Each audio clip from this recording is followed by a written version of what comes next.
Hello everybody, welcome back to Nottingham. It's day 4 of the European Touch Championship. I can tell you something, it's quite cold today, isn't it, Jordan? I hope it is, yeah. Jumper on. I don't know, I've put a long sleeve on, I don't know.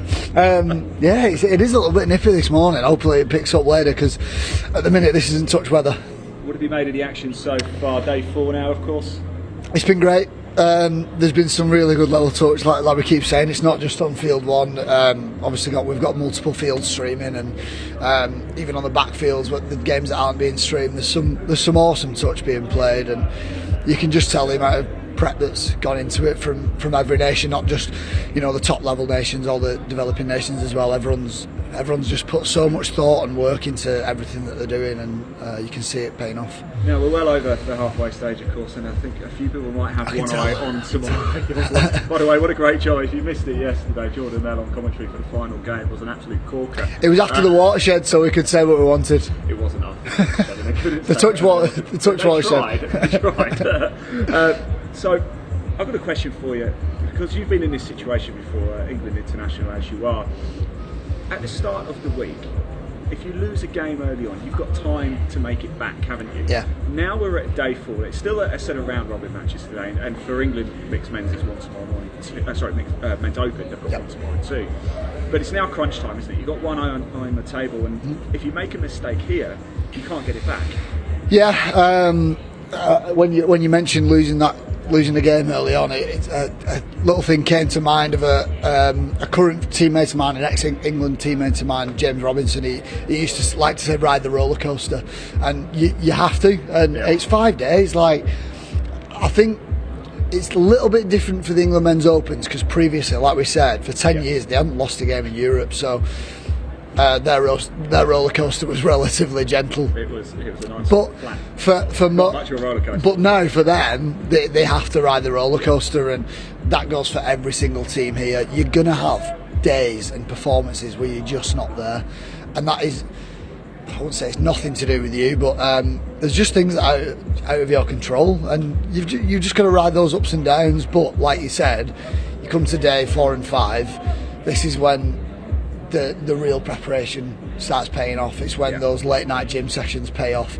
It's when those long weekends in the middle of nowhere in Gloucester doing Saturday morning 8 a.m. and you're getting home Sunday at midnight. That's when they pay off, and that's when those kind of sessions pay off. And it's the experienced teams, it's the well prepped teams that will start sort of pulling away a little bit now. Well, let's talk about preparation, because it's something we haven't really touched on that much, and you're the perfect person to talk about it, because it's a major tournament, so the teams are stuck together for the 5 days and probably get more practice together than they usually get. Yeah. When you were with England, training with them, how many times a week would you train, or what was the situation? Let's say you've got a European Championship coming up in 2 months' time. Yep. What was the routine? 2 months, you're probably just about at your peak training-wise. So generally, I'd train 5 times a week, and they would vary from gym sessions Would that be together with the team? No, individually, and if you've got a camp at the weekend as well, that would change a little bit as well. So let's say I've got a camp at the weekend, and they would be Saturday, Sunday. They generally start about 9:30, finish about 4:30, so they're both long days. During that week, you'd end up probably doing 4 gym sessions, maybe 3, depending on how you're feeling. And they would vary from running field sessions, and they might be on your own. There might be a session with your club, and prior to that, most people would do a gym session and then go straight to that training session. It's an amateur sport, and you're trying to train like a semi-pro athlete, and you've got to fit it in when you can. And I would probably say, if I was 2 months out, maybe 10 weeks, 8 weeks, that 10-week to 6-week mark, you're probably sometimes you're doing 2 sessions a day, just trying to fit things in, and it'll vary on how you're feeling. You end up doing quite a bit of mobility just because you're trying to, and yoga, because you're trying to fit in the next session the day after. And all that. It's got to be quite hard, though, isn't it? Because one thing we've noticed, the pace of play is so fast, isn't it? Yep. But its communication is so vital. If you're not regularly getting together as a group, it's going to really harm you, isn't it? Yeah, and it's there's a lot of time you've got to pour into it, and especially when you're with England, it's it's nearly you look at your calendar over the summer, and if you're playing for your club and you're a coach of your club and you're playing for your region, for Northwest for example, you're training for England, you've probably got, and this is not an exaggeration, you've probably got one weekend free to yourself a month over the course of 4 months. So it's a lot, but when you get to this and it pays off Saturday afternoon and you win a trophy with your mates and you get a chance to go back to so England have got a few changing rooms, there's gazebos over there. No, you can't underestimate the feeling of being in the changing room with your teammates after you've won a trophy, after a year of hard work of training, after 5 days of hard touch. It's the best feeling in the world. You want to do it, don't you? Yeah. We must remember that as well. It's right, we're playing now. It's not necessarily a hardship. You're missing this, aren't you? Yeah, I just got goosebumps then. I just got goosebumps then. Are you going to come back and play? I think there was a few games today this week where I've just thought, God, I'd love to be out there with my mates. And the highlight. I haven't seen this man, by the way. He's up here on the balcony, jumping up and down. You've heard his voice on commentary as well. Should leave that camera on today, and I'll stand here when somebody's on. But yeah, I think obvious highlights over the week: England-Ireland men's opens on Field 1 the other day. We had England-Wales mixed open yesterday morning. We had England mixed 30s yesterday afternoon. We had a couple of my teammates playing there, and there was only those games where I thought, I wish I was out there. But we'll see next year. I don't know what division or grade I'll look at playing, and I think I've always thought I'd like to finish my international career in Opens at a World Cup, and then I'll just see what happens after that. So yeah, we'll see. Well, we've got a lot of action coming up, as we always do. 12 games once again here on Field 1. The action, it's going to be the men's open round robin. Belgium and Germany are going to kick things off. Prediction for that one? Both teams have been quick. We've seen Germany quite a few times now. I'm going to go Germany with this one. We've seen them on Field 1 a couple of times, and they just seem a little bit more prepared than a couple of teams. They are that sort of mid-table mark, but I saw them warming up then, and they're still going through tap-offs. They're still like fine-tuning little things, and that's great to see. So I'm going to go with Germany on this one. Fantastic stuff. Right, go rest your voice for a little bit. I've got my 10 hours to announce. Scott Hansen. Right, I've got to hand it over to George. He's got something very important to say. It's very important. 10 hours of commercial-free touch start now. Let's hand over to John. 10 hours of commercial-free touch does indeed start now. Thank you very much, Ian and Jordan, for setting up the day. And once again, it is our early morning favourites, Germany. They start again on Field 1, and they are taking on Belgium. I'm delighted to say, joining me first off this morning is Mel Day. Good morning, Mel. Good morning. I'm fresh off that final game, that final men's 40s game from yesterday, which got a little bit excitable for Jordan and me in the commentary box, but great to see you with another layer on this frosty morning. So I'm not making the mistake I made yesterday and almost freezing to death up here. So I have added another layer. Beautiful day, beautiful sunshine, but it is cold. This is definitely the coolest morning it's been so far, and looking at the temperature, it's only, I think, 13 degrees out there at the moment, but it will get warmer during the day. But yes, it is certainly a chill in the air. Yeah, I was walking to the commentary box this morning and looking at the fields, and there is a bit of a layer of dew still on the field. So yeah, these two men's open teams, local rivals Belgium and Germany, they'll have to be just a bit careful with their handling first thing this morning. They certainly will. We saw that yesterday in the opening game. There was a few handling errors, and we did wonder, is there perhaps a layer of dew on the ground? But you've got to say the pitch still looks in fabulous condition as we start day 4. Yeah, it was raining a little bit this morning. I think Field 1 needed that little bit of rain, but just glorious conditions. You can see on the stream, it just looks fabulous out there, and even better in real life. Yeah, it certainly does. And we've said it several times over the week, but the ground staff here have done an absolutely fantastic job tending all the pitches out here. Yeah, they're fantastic. They're everywhere around, and the camera crews, everything like that. The support staff at this event have just been incredible. And all this ad-free touch we're ready to roll. But I was talking to the comms guys this morning, and apparently, something like into the tens of thousands of streams that we're getting on the event so far. So we probably should have thrown a few ads in. I might throw a personal ad in at some point if that's okay. Sponsorship opportunities are available. Absolutely. And I've seen the chat bots get into the YouTube comments every now and then. I guarantee for those at home, it's not me. Not me. Those chat bots. Yeah, we'll gloss over that one, but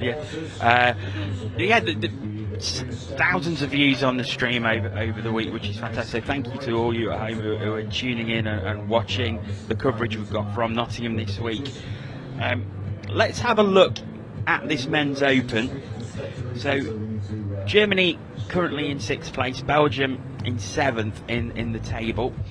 So this is really a game about placing, isn't it? Yeah, it really is, and confidence going into those playoff games tomorrow. Obviously, predominantly today is the last game of round robin games for a lot of teams, so these two teams are going to be raring to go to optimise their placements going into tomorrow.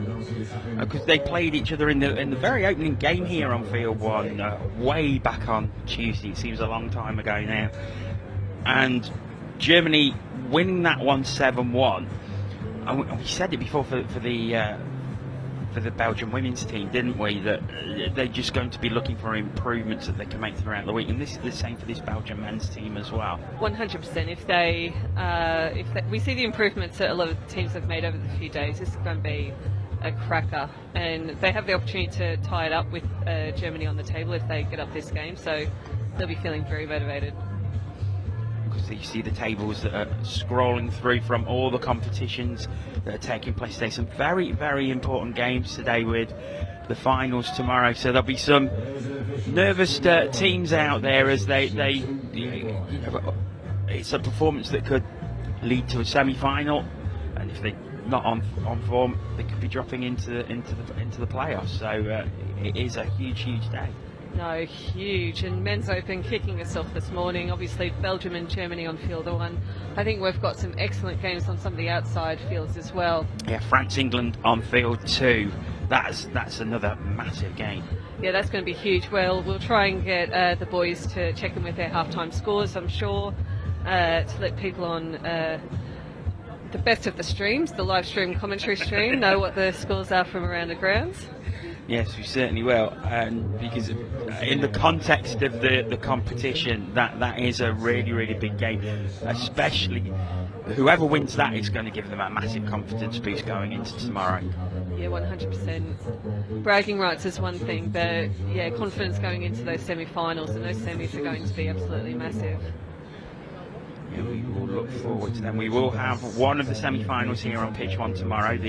Whoever finishes 2nd and 3rd in the table, that will be on this pitch, and then of course we will have the final at 6 o'clock tomorrow evening, which will be the final game of the tournament.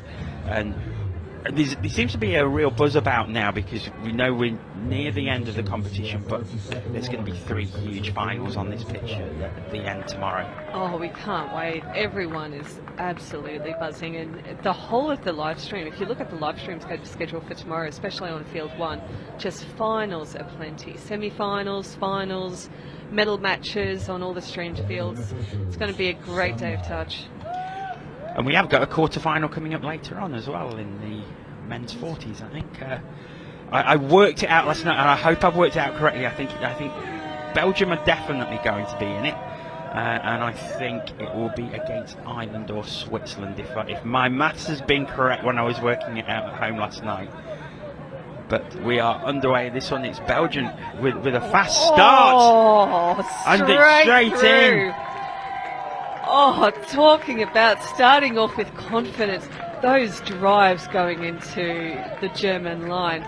These boys were absolutely steaming. You can see the strike dump coming in here. Great pace, 10 metres out, scoop from half. The whole hitting. Absolutely cracking score to kick us off.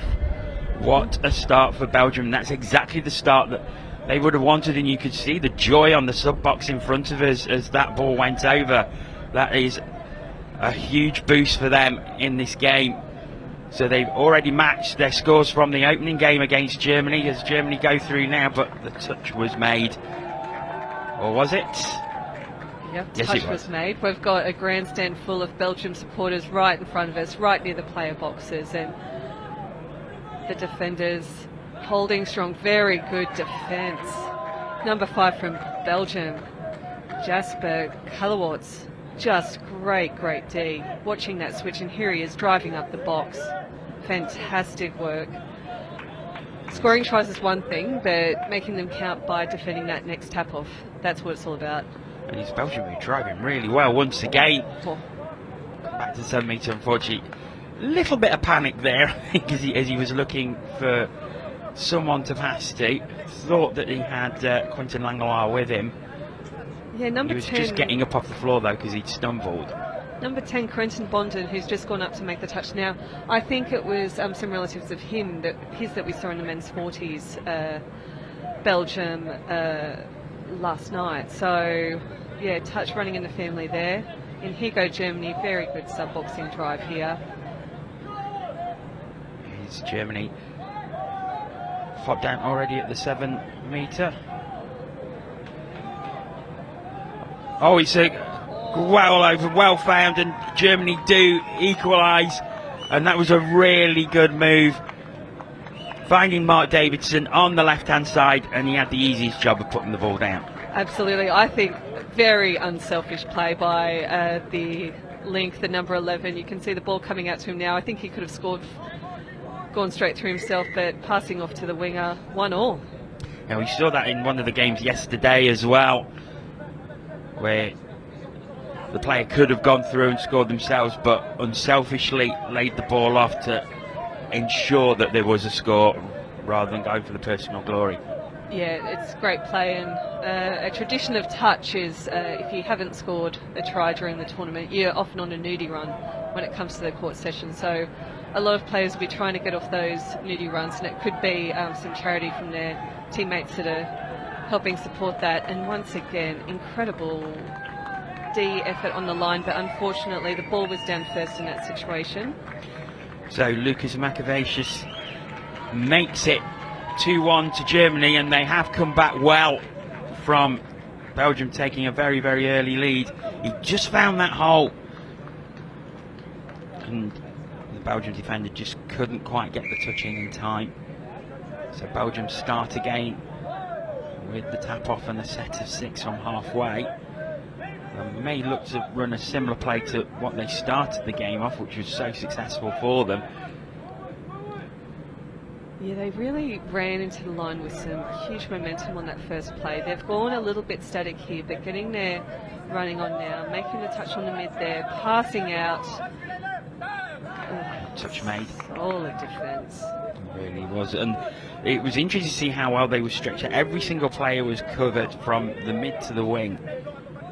Germany learning from that first Belgian try, and they plugged the holes that opened up for that one. Oh, but that's a mistake, and Belgium have an opportunity here to bring the scores level. That's unfortunate. That was a great dive by one of my favourite German players, the number 8, Christopher Tapo. He's been outstanding for them. It's great when you get to this place in the tournament, you get to become very familiar with some of the players, and I think Tapo has been outstanding for this German men's open team as he goes up to make the touch now. Oh, he's just been caught now. I think he got the touch in. Oh, no, he didn't. I don't think he got onside there. Yes, so the Belgium do bring it level. And it's a low Bondon who puts the ball down, but let's watch this again. Yes, I think he is offside, isn't he? And Bondon just has to reach for the line. I think he just missed with that first swipe of the touch. So Bondon, he's having an absolute cracker.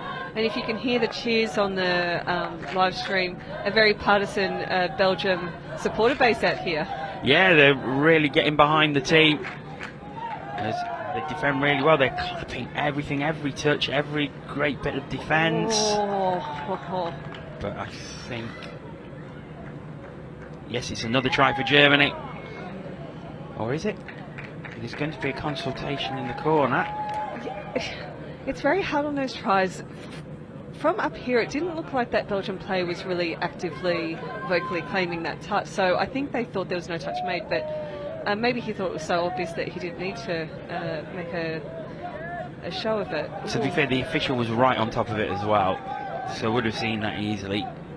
And the consultation between officials says no try, but an error has given Germany another great chance. This is dangerous for Belgium. Germany have been so strong in their attack, and we can see them subbing off now and bringing on their key attacking players. They've burnt a couple of touches over on that far wing, but here they are bringing it back to the middle for an attack here. Going for a middle play, those two middle players taking the touch, but unfortunately a forward pass in there. Belgium have the ball back. They're very deep in their own half as wind blows across the Highfields Sports Complex here. Probably a little warmer out on the field as it's bathed in sunshine. Here on the commentary balcony, not so much. But it's a great drive by Belgium. He comes out to the right hand side. I don't think that was played from the correct position. No, I think you're right, but yeah. Loic Bonden, number 4 as well. The two Bonden brothers, they're just on fire for this Belgian team. And Germany using the sub box well. A very effective drive themselves as they work it towards the left hand side, back in the middle now. Down it goes over to the right hand side. That's a fantastic try. Oh, fabulous try. You can see the celebrations from the German players there, and well deserved. This was just brilliant. Nice strike down, quick pass, and then just through the hands. Nice little pass there to finish it off. And the number 13, Florian Ttiu, he really liked that one. Yeah, it was Jörg Schlossmacher who put the ball down, but just a beautiful flowing move across the line there. And Schlossmacher had the easiest of jobs to put the ball down. So Germany lead again 3-2, and it's been a great start to the day here. Oh, when you look at, you mentioned their scoreline of their first meeting. I think it 7-1 to Germany, yeah. 7-1, so Belgium definitely in this. And it shows that what we've been saying about teams wanting to make improvements through the week. They're here to develop, they're here to learn. And this is a prime example of it. Oh, just incredible. And normally, earlier in the tournament, we were talking about players improving from that first half to the second half. Teams getting out to a very strong lead, and then, you know, that team who's trailing really coming back in the second half. But now we're seeing the result of 4, 5, 6 games of touch where teams like Belgium are coming out all guns firing. Belgium is still well in this. Strike them. Good German defence though. They're just not making it easy for Belgium, but there may be an opportunity now. Needs someone through. Oh, it's an interception. It's still 0 touch. Germany use that really well. Some risky plays on that intercept. I was worried there was going to be a touch pass in there, but they've got their composure under control. Germany make some changes at the sub box. Looked like Belgium were very close to equalising, but Germany are well up the field now. There's going to be a chat between the officials. Yeah, I suspected that attacking touch. He was just a little bit too physical. Rob Budd, the England touch referee director, on the mark there and doing a good job at judging that to be a little bit too physical. So it's Belgium who are on again. Good drive by them. They've got a winger way out left if they can find him, but they decide to come back into the middle. Oh, final touch and it's not taken. Unfortunate from Quentin Langlois. Germany have the ball again. It's been a very, very close. Oh, and there's error themselves. I think this is an effect of maybe of the dew on the ground and getting on the ball. Yeah, I think so, and just lacking that little bit of composure. We can see the two Bondens. He's down. Oh, I think it might be a penalty here. I think they're judging the touch was in. So we look at this one again.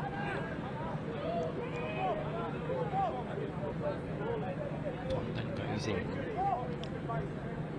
I think the number 2 was definitely offside, but that touching player who's come across in some excellent cover D, he did make it back. So just the penalty.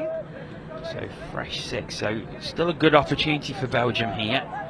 They're working it to the left-hand side. Oh, but the strike doesn't work, but I think it is another penalty. So 2 penalties on the line now. A third will have a player excluded. So Belgium really want to hold it for this set of 6. Just take your time, try and get this other penalty, because strategically that could do them wonders. Oh. It's Nicholas de Klerk. I think it was the right thing, because he thought if I grab this ball, he's through and down, but just couldn't keep hold of it. No, very tough. They really needed to hold that ball, because the referees were clearly watching Germany for not moving up, and when the referees are onto that, sometimes you can, get another penalty out from the defenders not moving up. But here go Germany, but unfortunately I think there's an infringement in this roll ball, and over the mark there.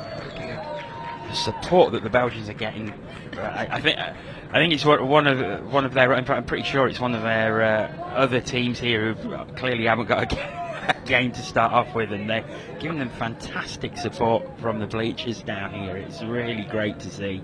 Yeah, they're cheering everything. Belgium, like relatively a smaller European country, but the depth of touch in Belgium is incredible. We've seen their women's team, we've got their mixed team on now. They've got great depth in their country. It's fantastic to see the support that they're getting out here on Field 1.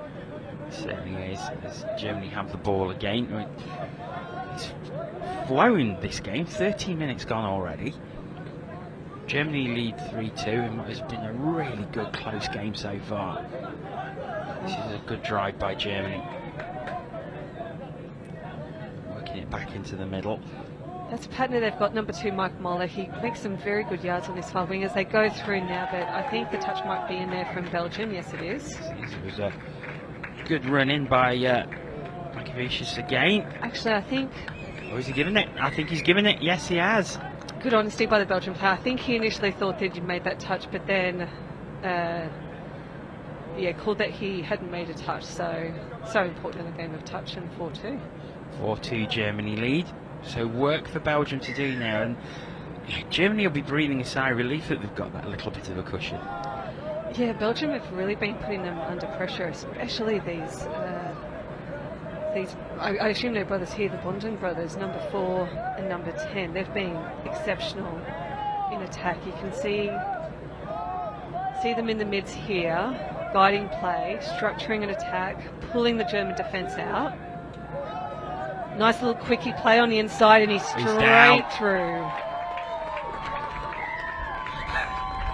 It's a great play. Belgium coming straight back and getting it within one and keeping that pressure on Germany. It's a great performance by the Belgians.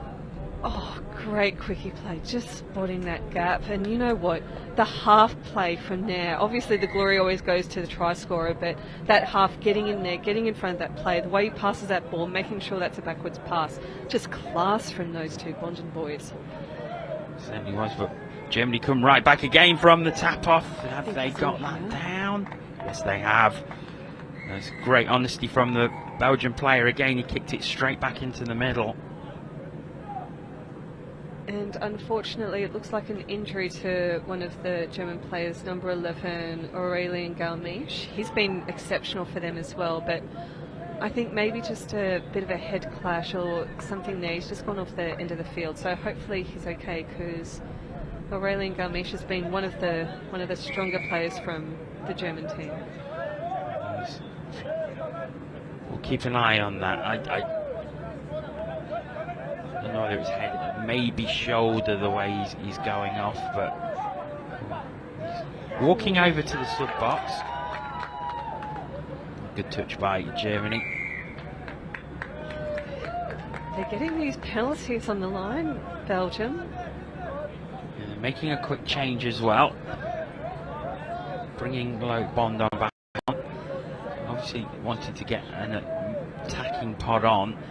And here they both go again, the Bondon brothers in the middle.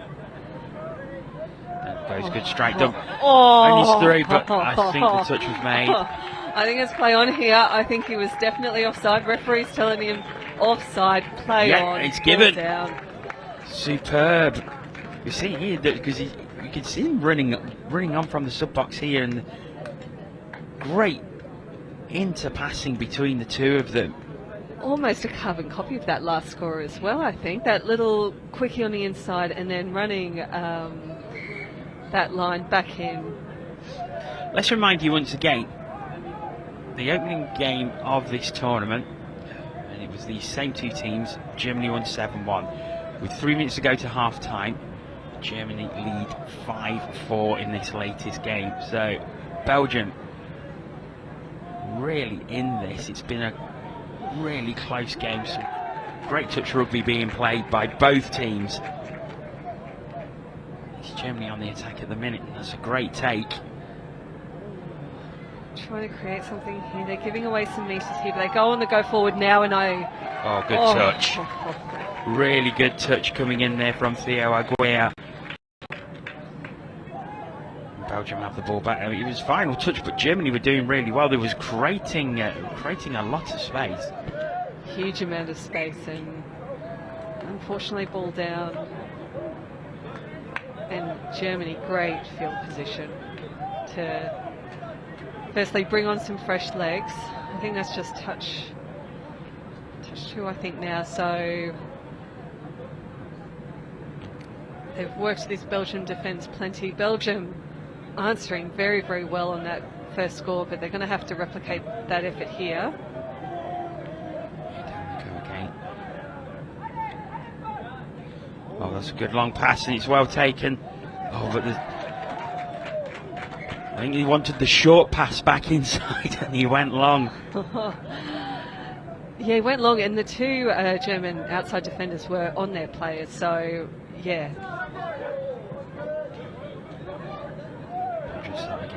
Up to halfway. 90 seconds remaining in the half. Final touch though. Here they go again. Well defended by Germany. Really well defended. Now look to make a change as we go towards the final minute of the half. Oh, the pace. It has been a very fast-paced game. Both teams. Yeah, Mike Muller, the number 2, he's just subbed off now. I think his yarding has been exceptional for this German team. He's created so much momentum as they scoop from half, targeting that outside wing.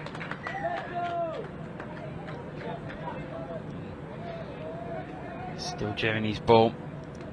It's like 40 seconds or so away from half time.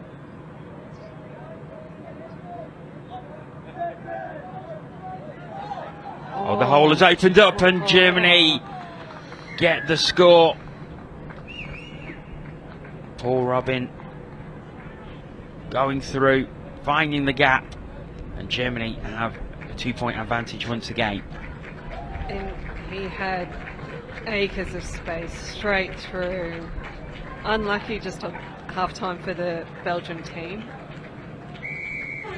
And there is the buzzer, the touch is made. So 6-4 Germany lead at half time. A really great half that was. Great half of touch, and I think both teams are actually going to be pretty happy with that half of touch. Germany will just be ruining a few penalties on their line. I think they really have to look at their discipline on the line, because I think when we reflect back on that half, I think the vast majority of those Belgium scores have been through repeat sets and those penalties on the line. And Germany, the ball skills have just been slick and really strong hole hitting. But I'm going to go out on a limb. I think for Belgium, I think this is the most amount of tries that they've scored in a Euros game. They scored 4 against Wales on Wednesday in a 10-4 loss. I will just scroll through the results.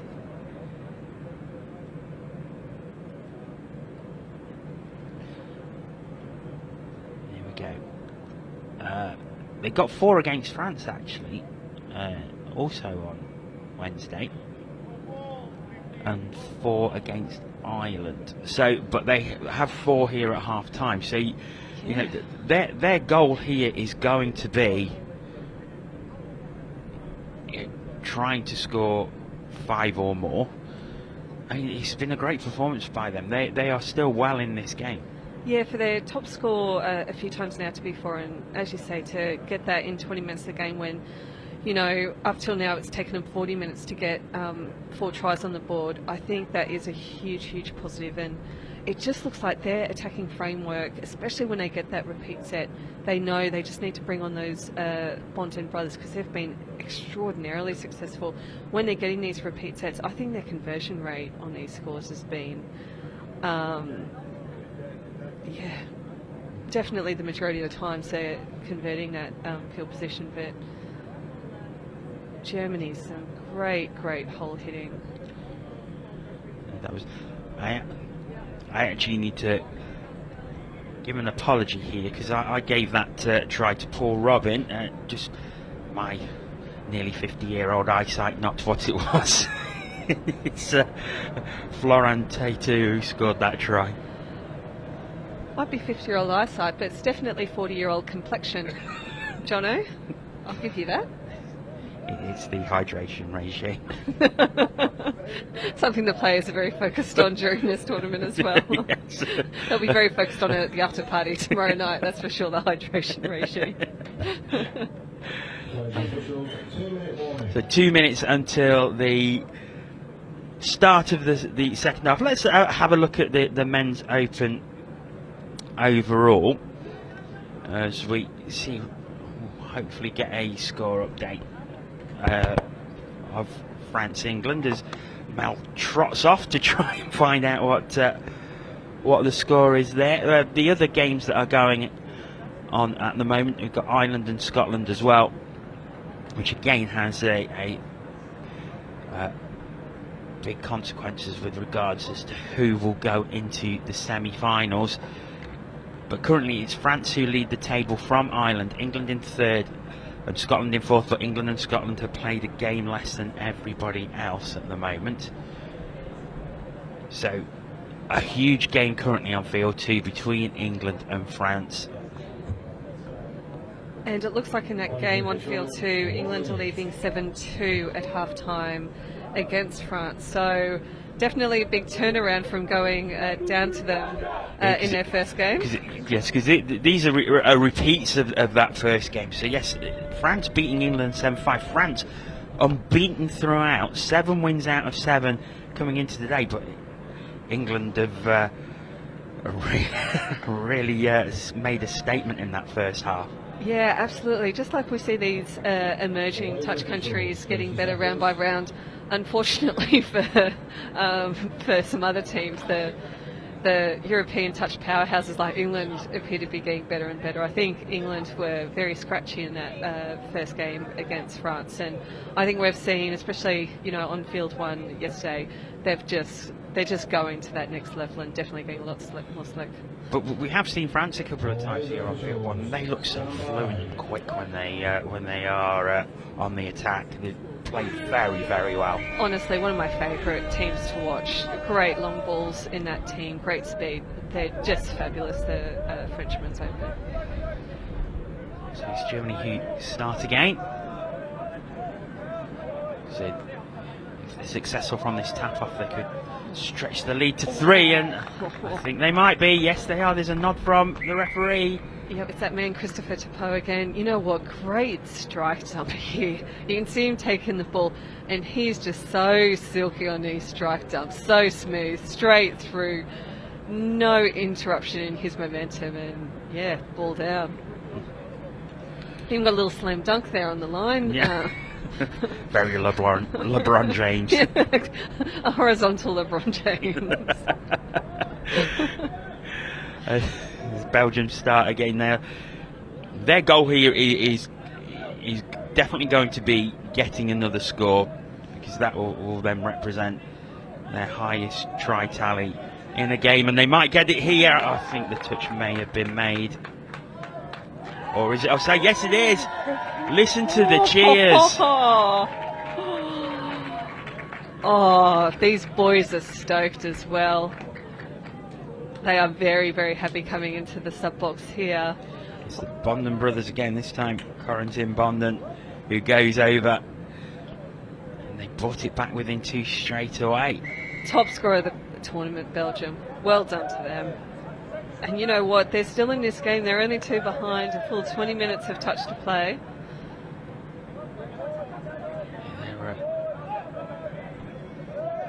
Germany at the 7 though, and there's space out on the right. They take the touch though.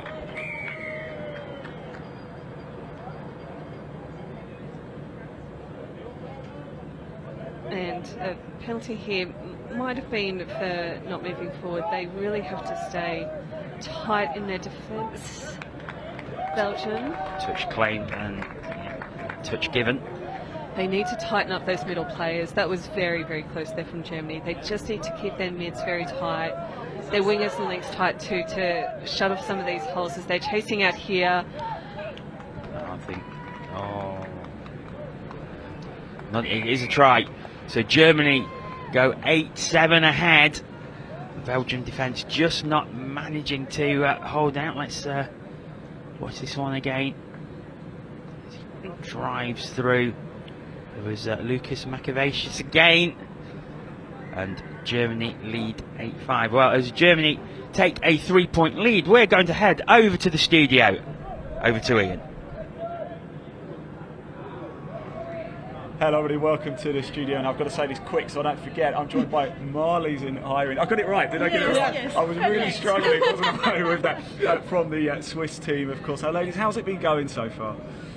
It's good so far. It's great tournament, great days, and lots of fun so far.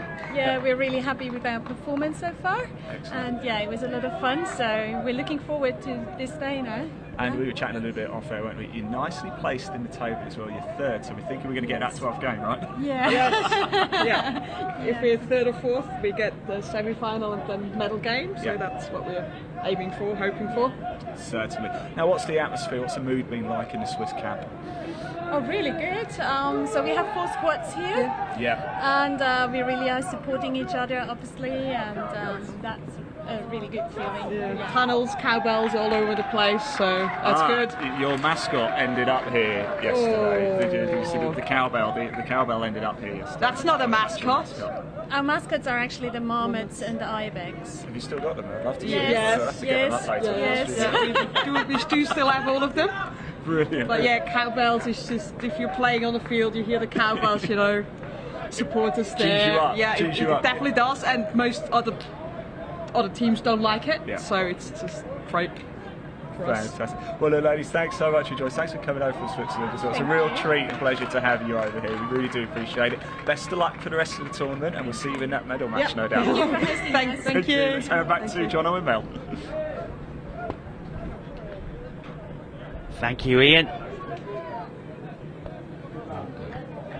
Great to see the Swiss team up here for the interview, and just saying there that they're hoping to be in the medal contention. Yeah, I really like that Swiss Women's 27s team. I've mentioned it before that they were playing in Women's Open. There's a really solid group of them that have come through the game, and Solange, their captain, they've got a great player in their team. There's the number 2, Nicole. I saw her set up a couple of cracking scores yesterday on the outside field. So, yeah, some really, really great plays in that 27s team. Back to this one. There's been no addition to the score while those interviews were taking place. Both teams going close, though. A couple of cracking passages of players that interview was happening. Just fingertip touches preventing both sides from scoring. They're going end to end here on field 1 at the moment. Just an arm wrestle between Germany and Belgium. It's been a great way to open the day. A really superb match taking place here. It's Germany on the attackers. They have last touch. Oh, and it's handling error gives it back to Belgium.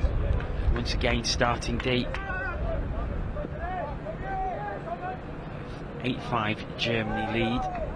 Belgium by no means out of this, and I think if they can get the next score, it's going to put some real pressure on Germany. I think so.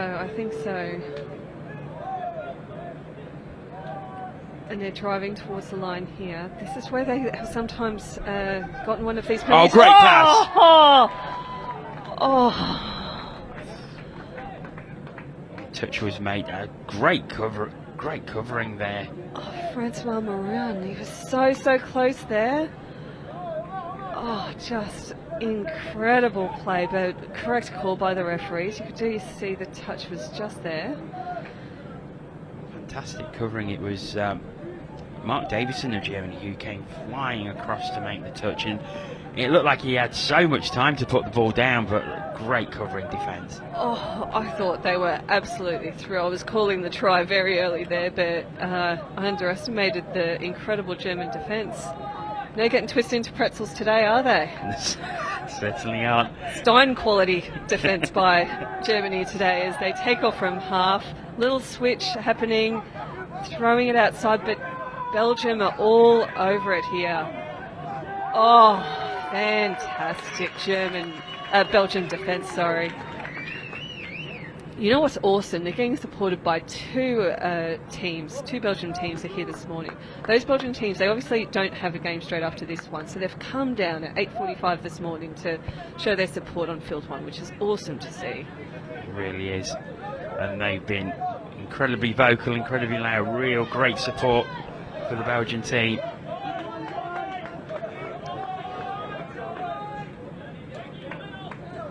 Nice German defence. You can see those two players getting up, including that number 3, Matthew Dang, really cutting off options there and just losing their way a little bit in that attack, but good yarding. 12 minutes to go in this second half. Germany still with the 3-point advantage. Belgium not making it easy for them though. No, it's still anyone's game actually. Like you say, it still stands. If Belgium can get the next score, he's going to put some real pressure on the Germans. Advance towards the line, and there seems to be a little bit of desperation there creeping into the German game. I think it's almost as if they realise that if they can get 4 points ahead, that will probably seal the game for them, but in their eagerness and desperation to get there, they're just making a couple of mistakes when they're on the attack, and Belgium just staying very calm, very composed. Oh.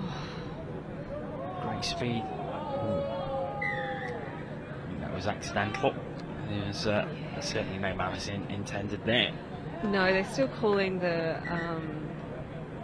overly physical touch. Obviously, they don't look at intent with the rules, and unfortunately, some things can happen which are just a bit clumsy rather than with any negative intent. But Belgium with a fresh set of 6 on the line, running these 32 plays. You can see them dragging to their outside defenders to create some space in the middle as they run a short play. Diving through, but touch was made, but I think they've drawn the penalty. Yeah, I think even from here we can see the German defenders, they're just retreating before that touch is imminent. So you've got to wait until you're certain that touch is going to be made, and then you can drop back to that line. But they're just going that little bit early at the moment. So a fresh set of 6 again for Belgium. Changes being made as the sub-boxes they bring an attacking pod on.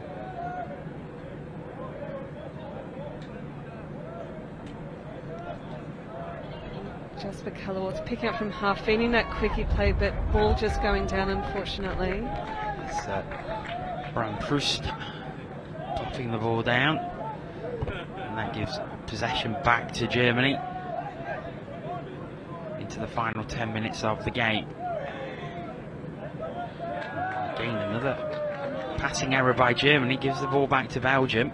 Very uncharacteristic of Germany. I think their driving and their sub plays have been so strong in this game, and yeah, just a few nerves creeping in going into the last 10 minutes of this game, and Belgium definitely piling on the pressure as they go on the run now. It's a good drive. Again, they go to make changes. And unfortunately they only had 3 players in that attack as they went to the sub box to make changes, and it so very nearly paid off. It's so hard when you see those opportunities right in front of you. You know you're waiting on fresh legs to come on. You know you've got a few extra touches, but when the line is right there and when the holes are there, as we see another German error going to the sub box, but Belgium have their attacking guys on, so they're all set. First touch. The Belgium chants start going up. They really fancy this. I know they're 3 down, but you get the feeling they've got the confidence that they can really narrow this gap. Certainly don't believe they're beaten, unfortunately. That is put down. A 6 again given. I think the player appealing there was just going in to make the touch there, but unfortunately in those situations when your arms are out, generally it is going to be 6 again. Belgium being really patient now, pulling that German defence out. Little quickie play, hands out to the outside, but just touch made. Good defence by the Germans there. Again, it's still a very patient build-up by Belgium. The strike dump goes down now. But they just calm again. Layoff. Have they drawn another? Yes, they've drawn another set of 6 by the looks of it. Not moving up off the line, but you know what? This German defence, it just looks solid, like a well-oiled, I was going to say well-oiled machine, but a well-oiled Mercedes-Benz. C-class, just very strong. You can see how tight they are in the middle. Germany are trying to go through the middle, and there is just no space at all between these defenders. They've dropping down there, nice quick passing. Thought about going long. Maybe that's something they need to look at. Is probably using their wings. They're trying to go through the middle, but here it comes now. Great pass. I think the touch was made. The touch is claimed as well. Great defence by Florian Tatu again. He's been everywhere this game, hasn't he? He's made a few of those cover defence touches. He's been outstanding for the German team.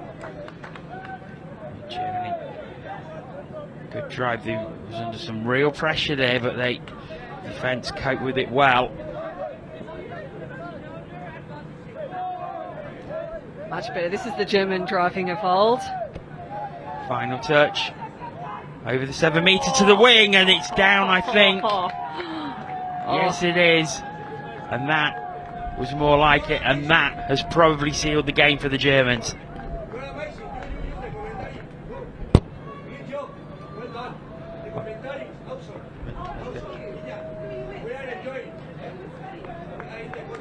So it's 9-5 that Germany lead.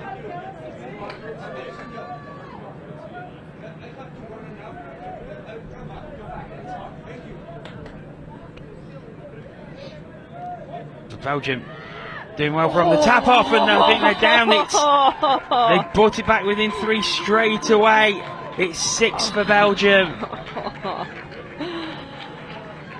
The Bonsens again. Down it goes. Oh, pure pace. Yeah. When they're on the field, they're converting. They've got other great attackers. I think the number 5 for Belgium as well, Jasper Callewaerts. He's their captain. I spoke to him on Monday evening.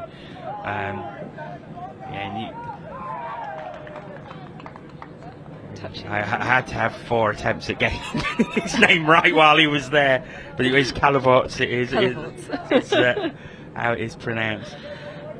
But they were delighted to be here. And Great. You know what's great is like Jasper Calavorts. He's just stood out to me. He stood out to you. We've said his name a lot during this game, and the fact that he is captain, it's just not surprising, because just watching the game you can see the presence and the leadership that he's providing this team. And yeah, to find out he's captain, I'm not surprised. He's just been incredible as he runs onto the field now, getting this ball. oh, that's an unfortunate handling error, and that's going to give Germany a set of 6. They're already in the Belgian half.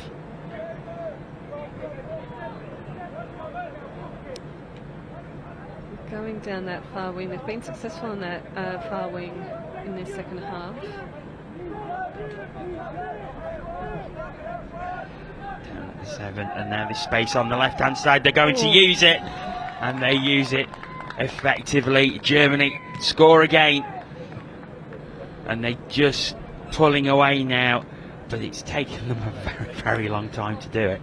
Yeah, they've made it hard for themselves. I think they'll admit they made it fairly hard for themselves in this second half. They just haven't created that momentum, and a few handling errors, but they're definitely showing their dominance now. And yeah, the Belgian winger there wasn't a lot that he could do, to be fair, in that situation. He had to make that shut and a quick pass out to the wing, but Belgium, they're still running hard. I think they've still got another try up their sleeve with 3 minutes on the clock. It's all about the wins you can take from a game, and the fact they've scored 6, they're looking for more. And that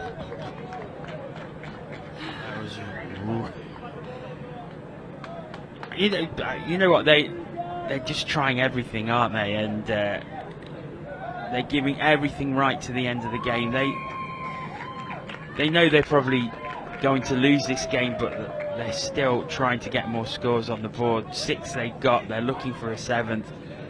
And as I say, the quick wins they'll take, the fact that they managed to score 6 in a game, probably more if they can be successful here, that just shows a massive improvement.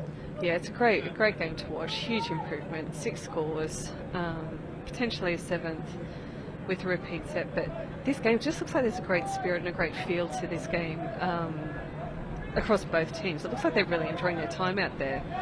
Yes, you're absolutely right. They do. It's been played hard. They've both really played to win, but it has been played in a great spirit as well. Final touch. They managed, the penalty. They managed to draw a fresh set of 6 on the 7 metre, so opportunity still there for Belgium as they make some changes. Calavort's back on. Space in the middle. They very, very patient build up once again by the Belgians as it drops down. Calavort's has it back again. And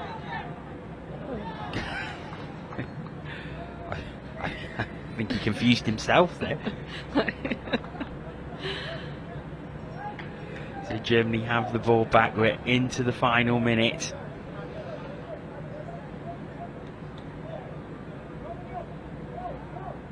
As they drive down the field, they drive with such precision, this German team, that I think they will get down to that fast scoreline. As we get a score check on field 2, England up 13-4. They've used that half-time lead and just absolutely, asserted some dominance over that French team. That blows this men's open at the top wide open as Germany go through again. Oh, great interception. Great interception by Calavorts.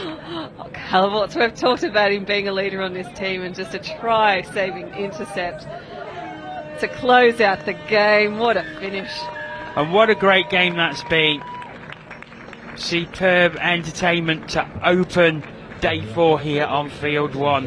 It finishes Germany 11, Belgium 6, but I think the story of this game is the performance of Belgium, scoring 6 tries and the improvement they made from the opening game on Tuesday, and they'll be delighted with that performance. Yeah, the spirit in their sub box that whole game, the support they were getting from their supporters who were getting lined up on field one now to clap them off. Yeah, massive improvement, and just high level quality touch that I loved watching that game. I'm sure all the viewers just loved watching that game as well. Yeah, what a great way to open. Well, Mel, you've got to pop over to the studio with Ian, so we'll be joining you again in a second.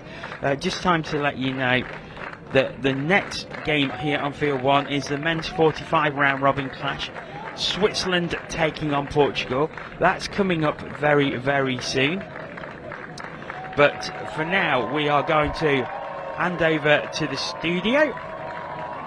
And Ian.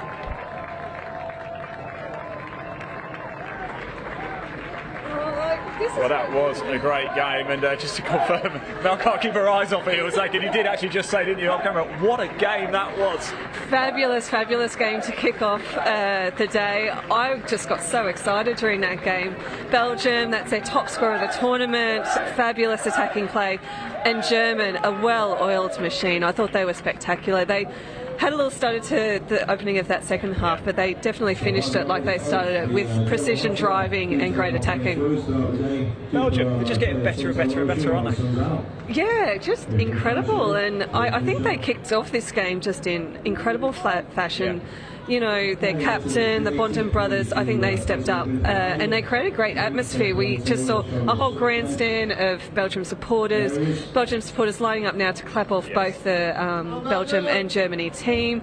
I just thought a great game, just played in great positivity and fantastic. We've seen a lot more of it, aren't we? A lot more spectators seem to be getting involved now. Well, on the first day, I think people were sort of segregating themselves a little bit. People are really coming to the fore now, aren't they? And the atmosphere is really building nicely.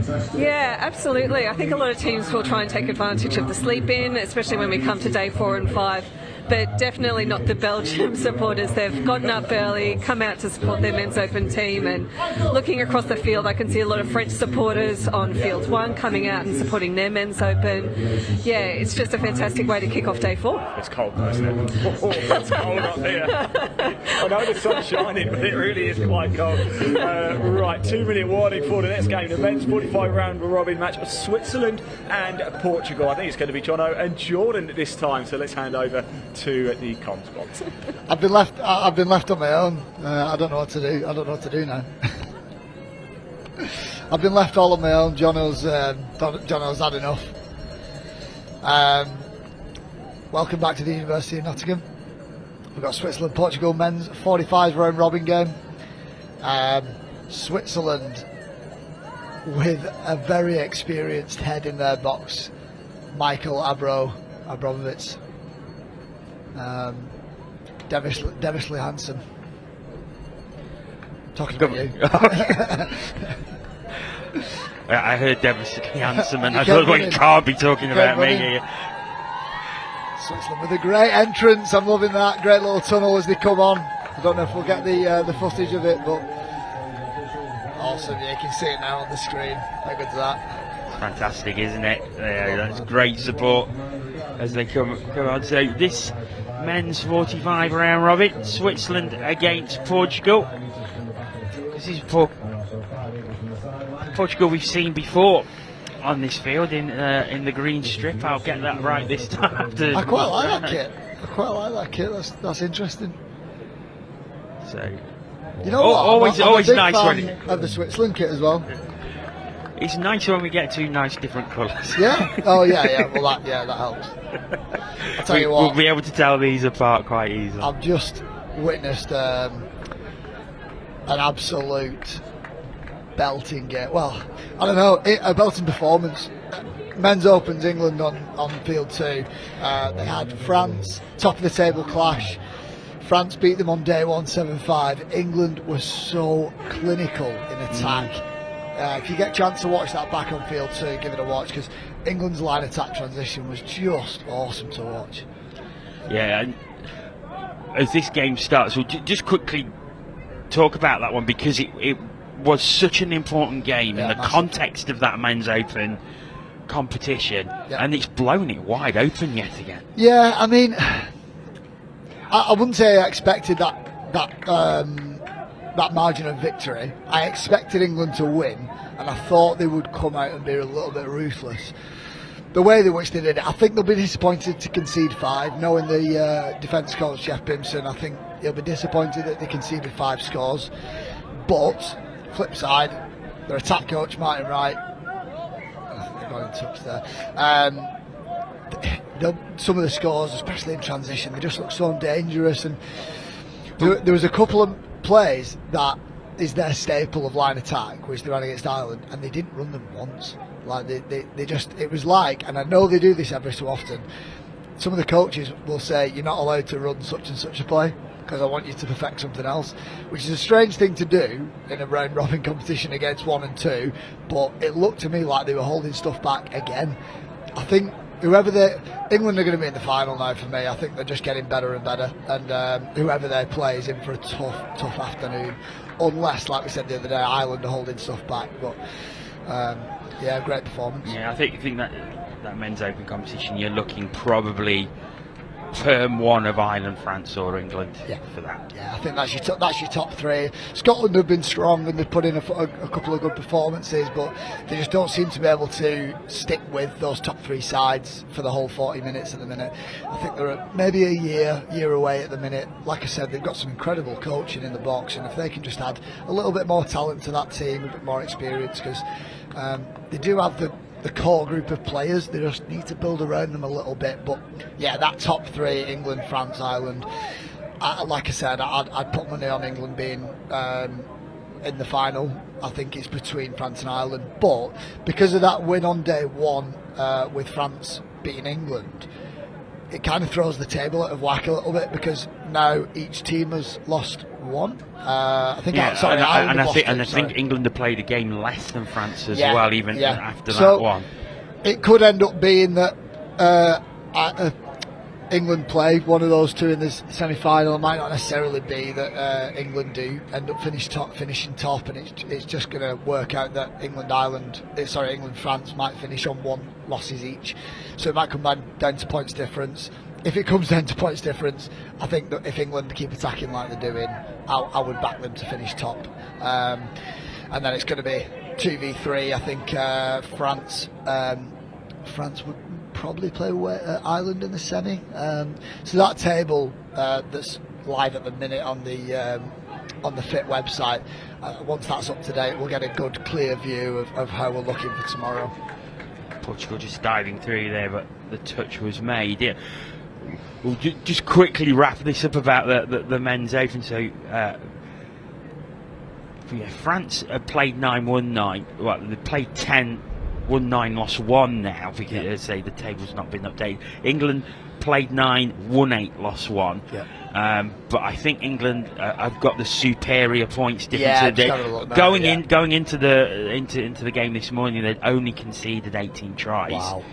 So that'll be to 23.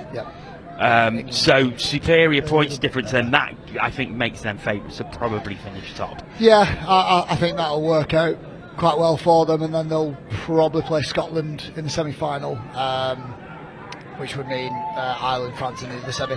And Ireland, France will be on this pitch as well. And I'd prefer that game. I think that'll be a cracker. They played each other, I think it was Wednesday afternoon, quite late on.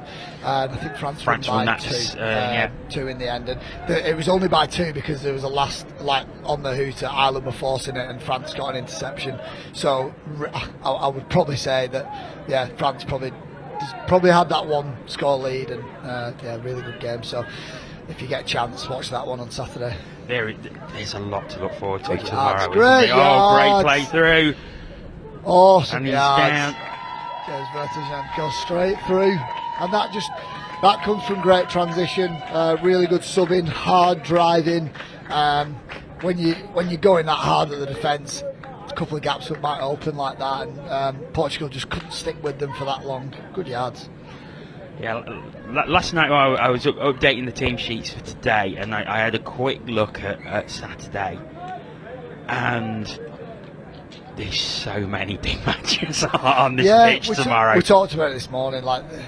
This is it's turning up a little bit now. Like, I had a look through the fixtures this morning, and you start seeing the word final on a few of them. You start seeing, quarter-finals. They start changing from round robin games to quarters, semi-finals, and they start today. I think there is a couple after this game. We've got quarter-finals in. I think it's the men's 40s coming up today. Things are starting to heat up a little bit now. You're going to start seeing a little bit more tension in the box, a little bit more tension on the field, and it's because the games matter more now. You spent 4 days putting yourself in the right position to achieve what you want to achieve, and then now it's crunch time. Now the plays mean more. Now the scores mean a lot more.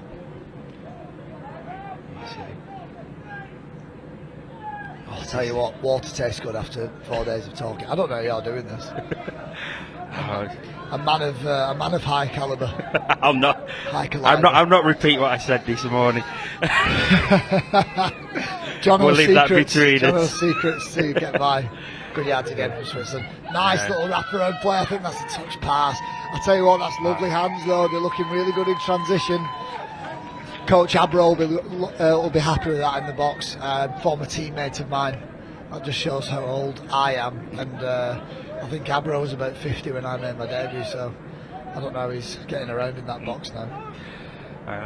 Touch had been made there, so it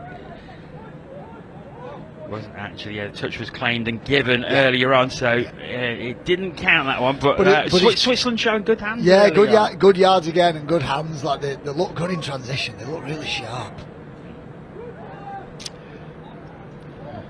Portugal with a little bit of a lighter box. I think it's something that you picked up on with a few teams, John. That once you start getting to today and tomorrow, that's when that lighter playing squad will start hurting a little bit. It was something I started noticing when I was covering the NTS and development. And when you see certain teams, you had your London Galaxies and Eagles, and they've got masses of players in there. Some of Wigan. Sorry. Come on, John. But then you see sort of other teams, and as the days go on, and they're 6 games a day, 10 minutes each way, but they'd be down to sort of like 9 players. You can kind of get away with it in one-day comps, but it's hard, obviously, towards the end of the day. In these tournaments, there's nowhere to hide, is there? You can't ask, you can't take over having a small squad, really, can you? And it's a tough one, and I imagine even more tough so at the older age division. I think it's just incredible that players are still playing. 45s, 50s. It's just, me and Mel commentated on France, Belgium men's 40s last night, and if you'd have turned up and not looked at the age category or known what the division was, there's no way you would have said that's men's 40s. Well, we've got 50s coming up next. England against Ireland. Nice. In the final round of that competition, so they're out of round robin, but they've gone back into another round robin competition to decide. I believe you've got Ben for that one. I think he'll be commentating on his father-in-law. Yes. So I did wonder when I was looking last night. I thought, I wonder if Ben's joining me for that one. That answers my question. That just just shows you. I mean, Mark Hobson, who plays for England men's 50s, his daughter plays for the mixed open, Isabel Hobson. Obviously Ben is commentating this weekend, but he's an England international. His other daughter Alice, she plays for NQ Rebels. His son Clark, teammate of mine for England, he's injured this week, but he would be in the men's open squad. It's like, what a great family sport touches, and it's just a great sport. Something I mentioned to Mel yesterday, it's like you get a lot of families, partners awesome. all playing together. Yeah, so good. Switzerland have the ball. Switzerland look a little bit more composed, a little bit more structure here, and I'm not surprised with the coaching presence in that box, but broken down a little bit there. They'll try and regain a bit of momentum and get that strike on 5th. I think that's 3rd or 4th.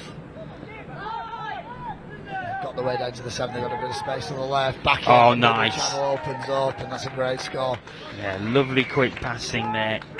They did really well there to regather some momentum after it had broken down a little bit around the box. They were trying to get players off and on, and it broke down a little bit, but they did really well to regain it. They moved to the left-hand side, and space opened up in the middle link channel and just broke down a little bit for Portugal. That was a lovely quick pass by Reece Maver to Jamie Nettleton to put the ball down. Yeah. It really just completely opened up the Portuguese defence, and there was the space to score the try. So Switzerland lead 2-0 here. Portugal. Good yards forward. And we saw this Portuguese team earlier in the week, and they scored a few tries, and you could see the joy they took from just putting the ball down. It was really like arms in the air and really enjoying it. I need to see that. And they're at the 7 metre here. Wings open. Back to one. But Switzerland here, they're defending in a little pocket defence, something we've seen from quite a few teams over the past 4 days, and they might go into it now. We'll see which middles go up. And so if you see number 2, Matt Friend, he'll sit back in a pocket middle position. His one middle will go nice and high, and his link next to him will go nice and high as well. That just protects him and allows him to put a little bit of pressure on, which he's doing now. Now he can drop back, get right under his middle. Good little switch, but Switzerland have got that covered, and they look really, really structured, really organised in defence, the Switzerland. They'll go into that pocket again, something Abro would have implemented, and it's really shutting Portugal down. Go for that 32 short, but because that pocket middle is ready, Matt Friend can kind of sit back, get under his touching middle, and just save on the next play, and he knows his link's going to be there as well. So look, see, they go nice and high, and that's a turnover. That's great line defence from Switzerland. See Switzerland really start deep. They've got a nice structure to their subbing as well. You'll notice the link then screaming for the ball on a lead line, and it just holds up Portugal a little bit as the Switzerland players are getting off, and as they come on here, it's broken down a touch and he's gone over the mark. Something is a little bit of a coach killer. Just get it down, and you'll hear that quite a bit. Just get that ball down. Your strike players are coming on. They're coming into half. They want to pick up on fifth. Get that ball down for them. There's no point trying to get a few extra yards because you're going to get them on the next play. Portugal start again. Move over to their sub box. Just looking at it, I think they have got a full change. It's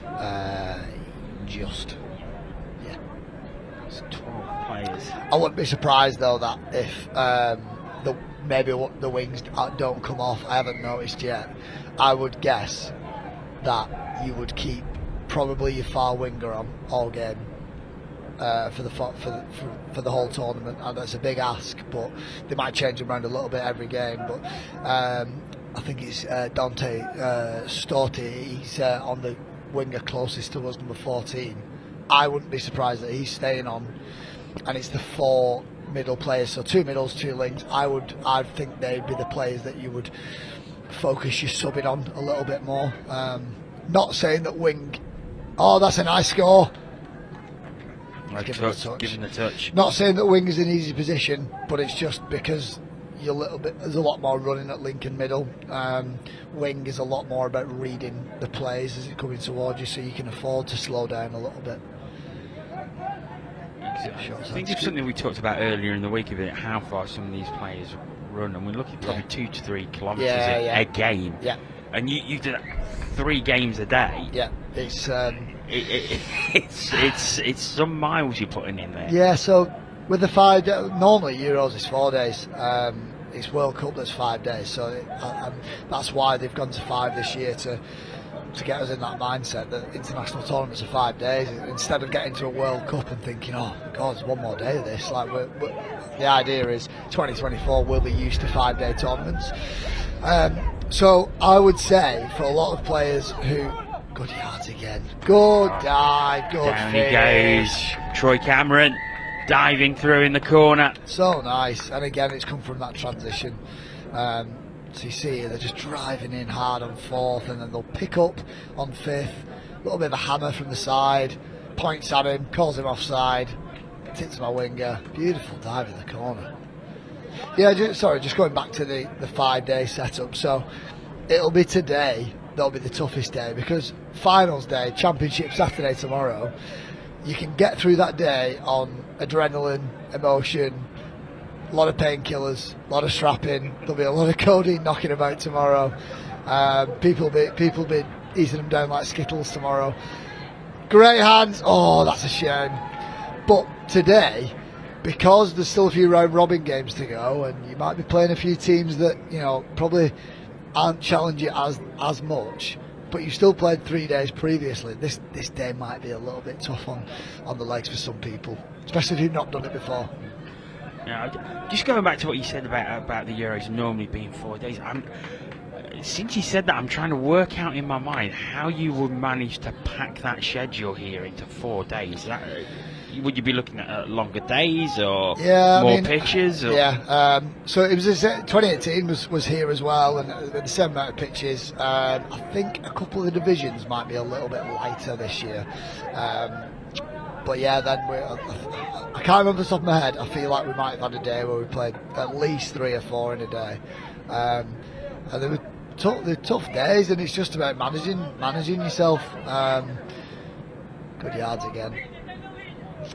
It's just about managing your time on the field and managing yourself off the field. But that's the nature of the sport, I suppose. It's a little bit of a USP for touching that you're playing that many games. I know sevens will play quite a few games over a few days, but once you start getting to 3-4 games in a day, I know there's not the physical contact, but like you said before, you're running 2.5-3 Ks in a game, and it's tough. But that's why we love it. Yeah. For some strange reason. I don't know why. It is noticeable how fit everybody is. I mean, really fit. You got to be. You got to be. If you're not, you get exposed, and it's not like league or union.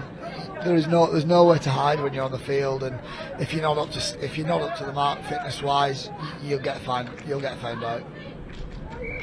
Switzerland attacking again as they're at the 7 metre. Just told to get back a little bit eager there.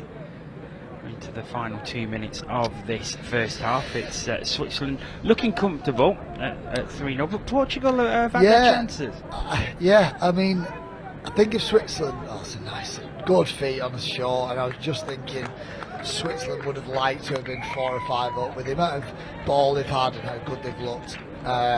So I think they'll be happy to get over there. Portugal at 3-0 at half time, they would have felt like they were still in this. 4 pushes the boat out a little bit for them. They've not looked bad on line attack. I think they've just got to slow things down a touch. So Switzerland 4-0 ahead. Good yards forward. You want to get down to the 7 as quickly as possible. They're there now, so they can start running their plays, and again, it's just a little bit frantic. Slow it down. You'd like to see number 10, this link, come a little bit wider, a little bit too far in field, but they're going to go for a short side scoop into the middle. It was the right idea. It was nice, quick passes, but no one seemed to come up on his right hand side, which I think is what he needed. Just he's offside. He can run at him. And I think that was good defence. Switzerland just got onside as the touch was made, I think. There's a consultation between the officials. That's the turnover. That's a shame that I think if they watch this back, they'll have a look at running those 32 shorts, or the plays that they're running. Ideally, they need to be on the middle for them to be a little bit more effective. They actually went on the link on that 32 short, and it just means when the short player comes in, he's kind of running into opposition players. Switzerland have looked sharp here. 4-0. So 4-0 at half time. Switzerland lead over Portugal. So 20 minutes remaining in this one. Let's have a look a bit more in depth at this men's 45 competition. So England top 7 out of 7, then Wales and Scotland, France, Switzerland and Portugal. Switzerland with the 1 win so far, Portugal yet to win. But if you look at their try count, they're actually 21, same as Switzerland. Just conceded that few more. That's what it seems to be.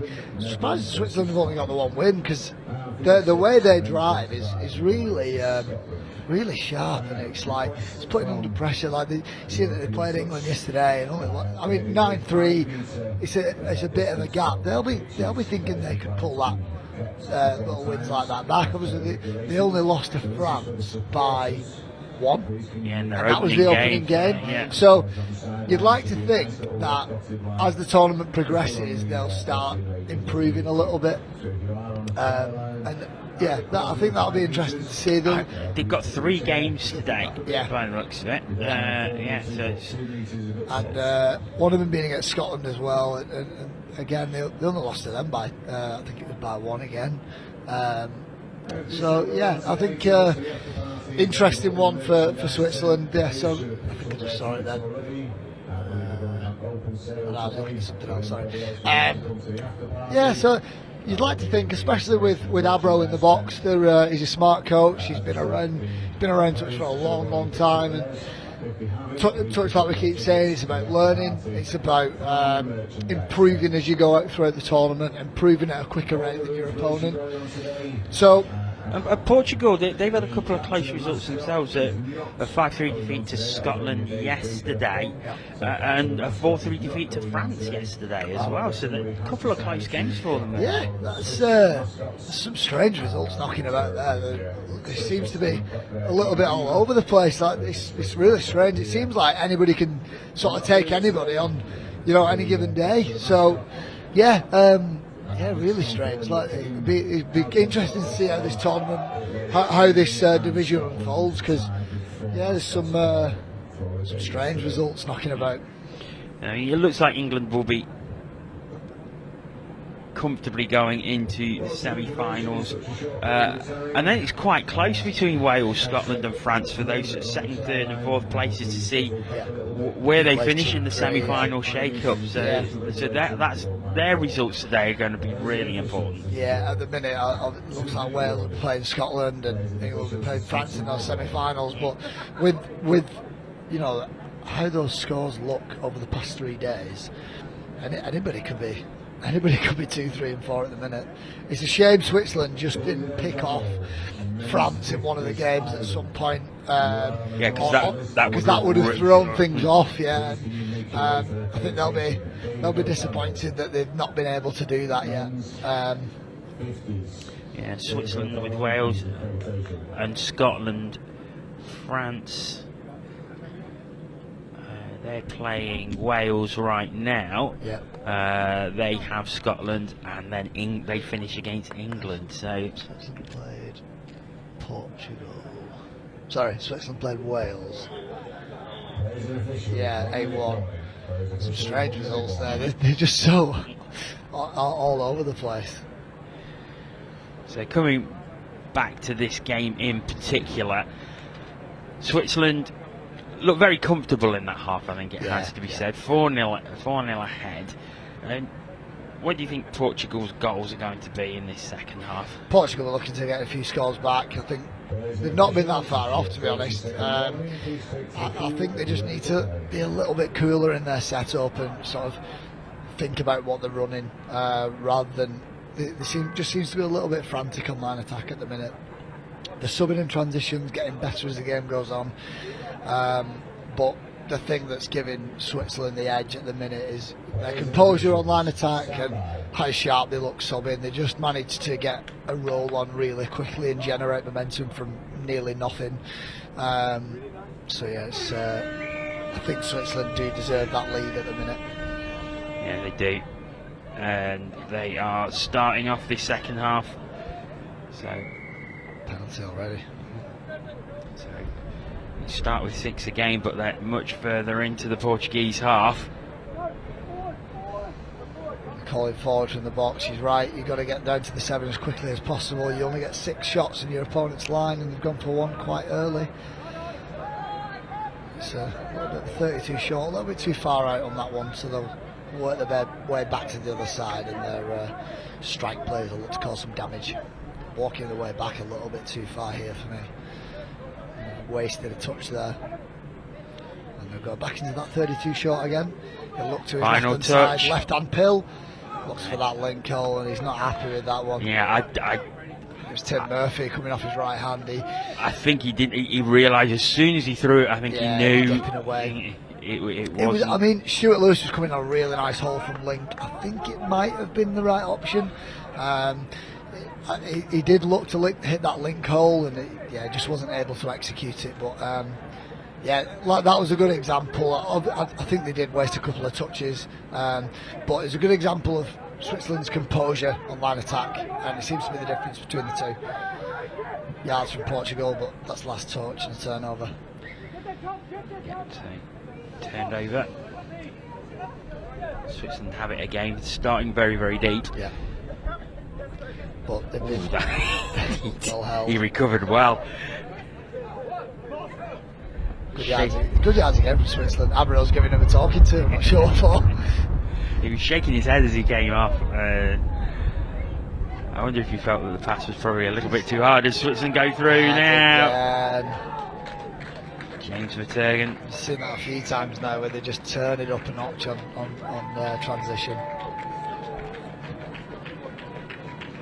Look at this. Yeah. That's just hard driving, and Portugal were offside there. That's why the referee allowed play through. The touch was made. You'll see it on the screen. But because Switzerland were driving so hard, you can't get back on side, and that's something you'll see if like league or union players turn up to play touch for the first time, and they play against even like half decent touch players. As soon as you start getting a momentum and you start backpedaling, you can't get on side, they'll start thinking that they're on, and that sometimes in touch that's as basic as it needs to be. Hard drive, either in. Down. Oh, they've called touch on that far side. I thought that was down.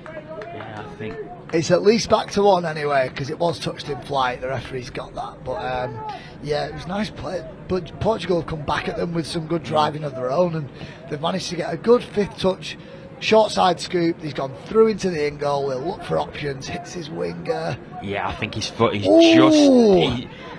just before he as he got the ball. I think his foot was just on the line. He's given the touch. I thought that was ball down. Oof. We need Hawkeye in. We do. Need a camera in that corner. We've got one on the far side I'm guessing for tomorrow. Yeah. So that'll be nice. I noticed that being used yesterday, and it's good getting that angle. You'll notice in touch most of the time. So they've gone for that sort of 23 shot again. It's with the link going down for the winger. It's not really working for them. You'll notice, if you're quite new to the sport, that when people are watching touch, you'll see most people go behind the in goal. Especially when you're watching your own team, you like to go behind the in goal that your team are attacking. But it's probably the best way to view it, because you can kind of see where the space is and what your team's trying to do, or what both teams are trying to achieve. We've got quite a good view from up here, even though we're side on, because we're quite high up, and when they get down to line attack, you can kind of see where the space is being moved to. We've got to play it down for Switzerland. Might be a bit cramped, maybe, just the way he's holding his leg, or might have rolled his ankle actually. Just being tended to now. It's Tim Murphy of Switzerland. Tim Murphy's been quite sharp for them on line attack as well, and it looks like a little bit of a rolled ankle, the way he's limping, the way he's holding it, and I think he might have just dropped down in a little divot, or maybe he seems to be moving better as he gets towards the box, so it's probably one of those things where it's just one of those quick, a little bit of a shock, and he'll just take a couple, should be alright. He's going couple of minutes to the physio to get it checked out, but I I'll be honest, it probably doesn't need to push it at the minute. The way both teams are playing, it's a bit of a classic 10 o'clock first game of the day type game. Especially when one team is a little bit more experienced than the other. Switzerland aren't pushing things too hard. They're not having to at the minute. Portugal aren't putting them under a load of pressure. It's a shame because they seem to only be able to start generating momentum a touch too late. So you'll notice they're getting loads of momentum, but then on that's fifth touch and it's a turnover. If they can start generating momentum touches 3 and 4, then fifth touch will be a good strike play, and that's what they managed to get through before, but just not been able to get it yet. Goosey down the touch line. He's going to go all the way. Tip again. That's a brilliant try. What a score! Avril's loving that one. Troy Cameron. And he dummied That's on beautiful. the wing. I'll tell you what, that's straight out of the Avro coaching manual. Outstanding. Look at him. He's done that before. Look at this. They're pretending to come off. I'm going to come off. No, I'm not. Oh, look at that. Little Goosey as well. Oh. And he just turns on the burners. That's great pace from Troy Cameron. And then dummied again at the line as he looked to use the foil. He's got all the tricks. Portugal going wide.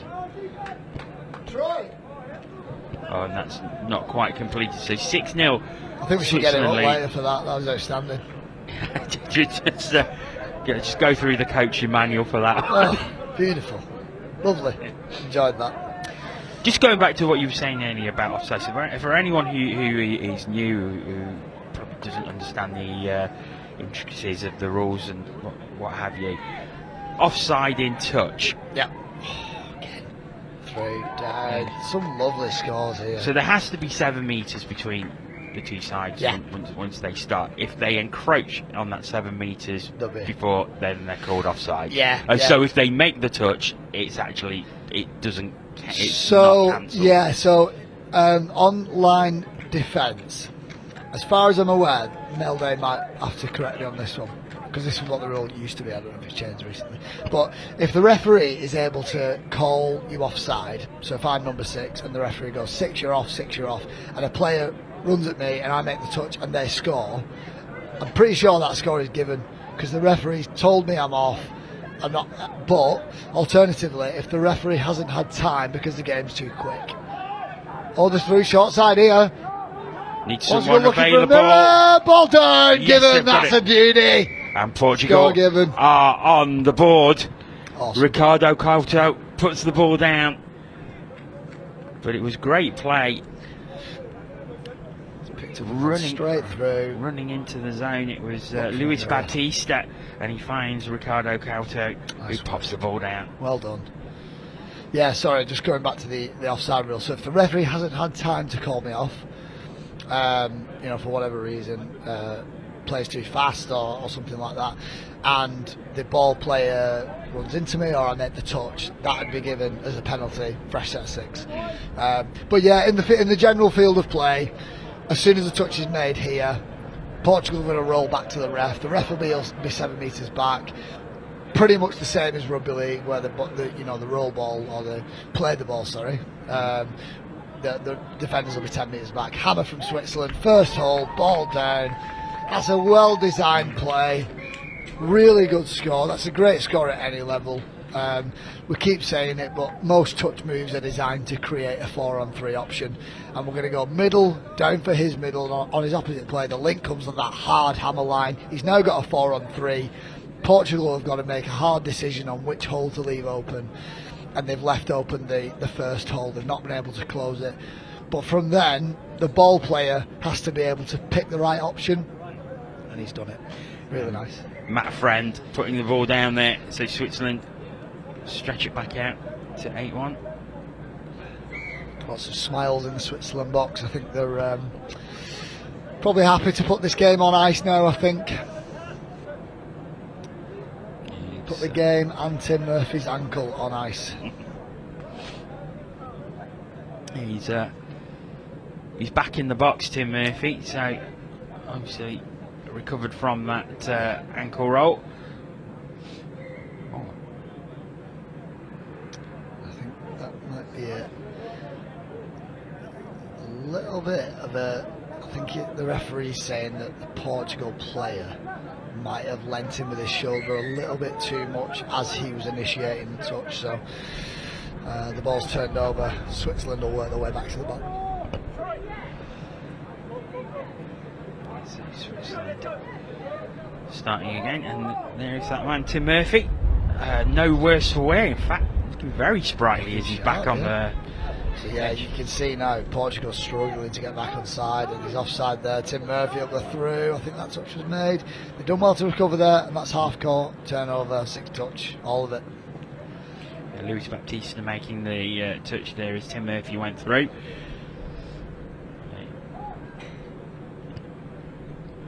So Portugal start again. See the two teams warming up for the next game. You can see Ireland on the camera now. They seem to be doing some sort of shadow boxing, and I'm not sure what is going on. The camera's just gone off them now, but they're still going. I really hope they're still going when we go back, because that is incredible. They're like they're warming up for a swim meet. They're going to start the hokey cokey in a minute, aren't they? What is going on? That's unbelievable. I mean, if they win the next game, then tell me to shut up. But that is amazing.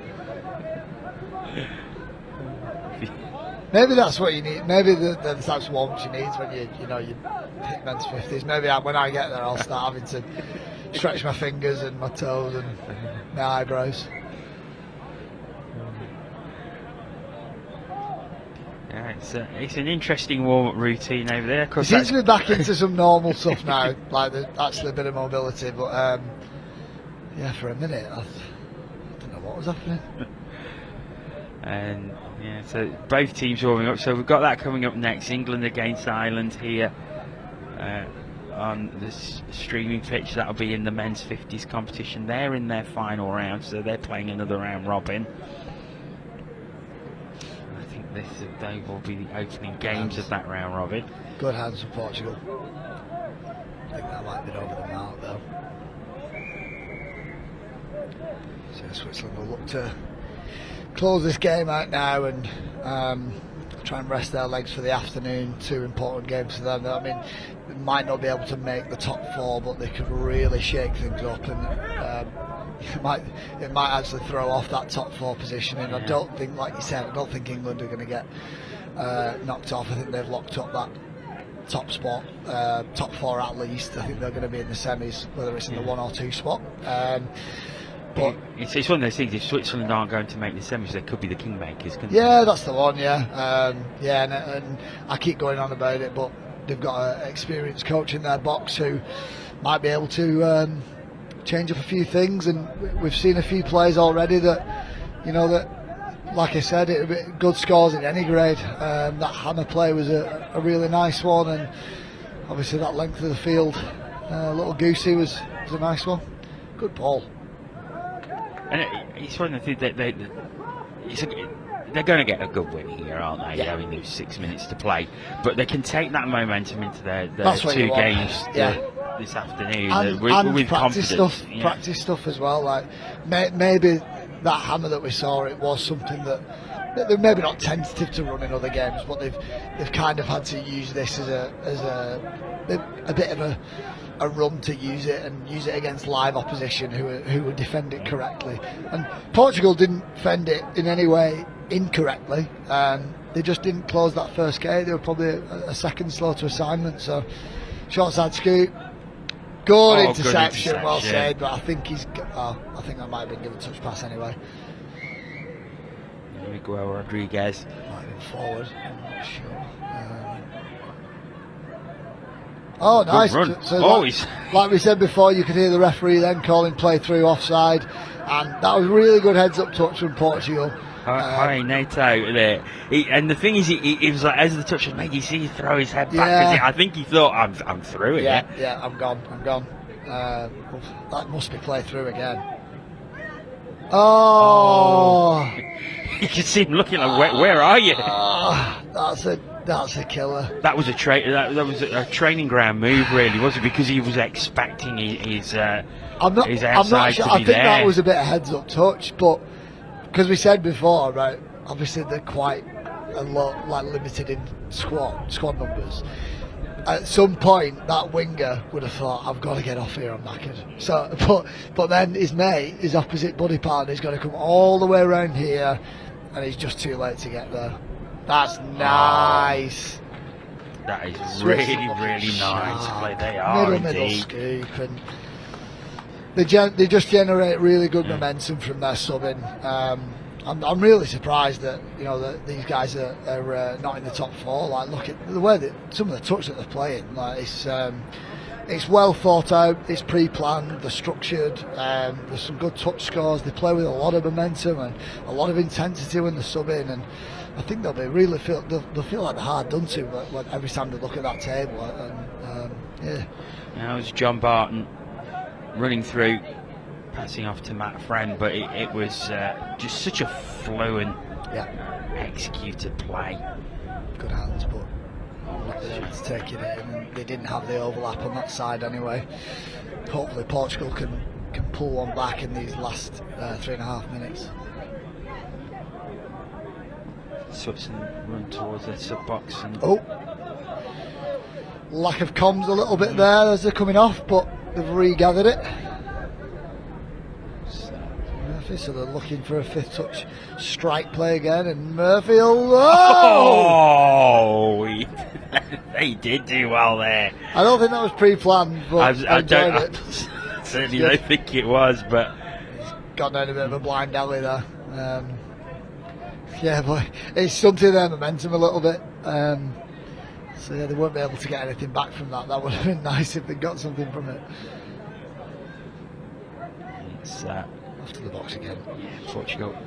So you just want that rather than getting momentum on fifth touch. If they can start generating some momentum here, and as they come on for fourth and fifth, then they might get something from it. But they just look like it's getting a little bit tough to get on. And same as before, they were actually down a far side winger then as well. They have got 6 back on. One of them was pointing to get nice and wide. But Switzerland have been given quite a bit of room here, and the way they're subbing, the way their transition is, it's they won't be happy with that. And he holds his hands up. But they've been saved.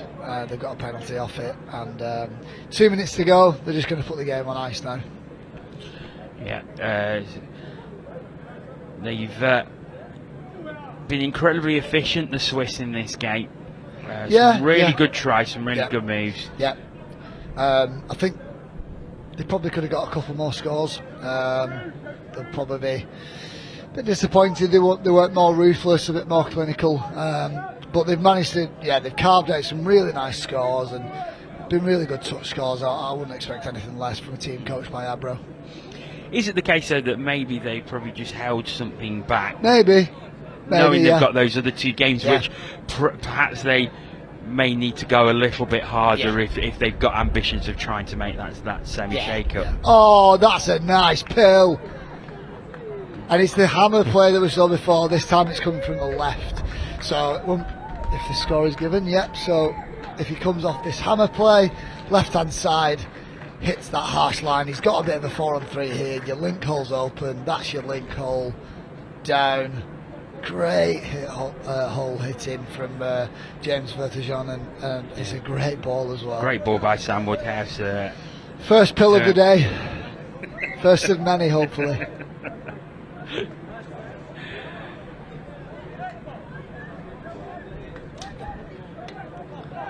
Portugal back in field, and they'll get a couple of shots with 30 seconds left. Let's hope they can get something from it. 2-on-1. Shuts it down. No remorse from Switzerland. Troy Cameron shutting that play down from the wing. 10 seconds. Probably get one play to run here, and it's going to be a pick-up from half. And that's good defence from Switzerland to close this game out. Great win from the Swiss. Yeah, 10-1. played very, very well, and their ambitions of making the semi-finals of the men's 45s are still alive here. So, strong win by Switzerland in this men's 45 competition. Coming up next, it's the men's 50s. They're in their final round robin, and England are going to be taking on Ireland. Jordan, thanks so much for joining us as usual.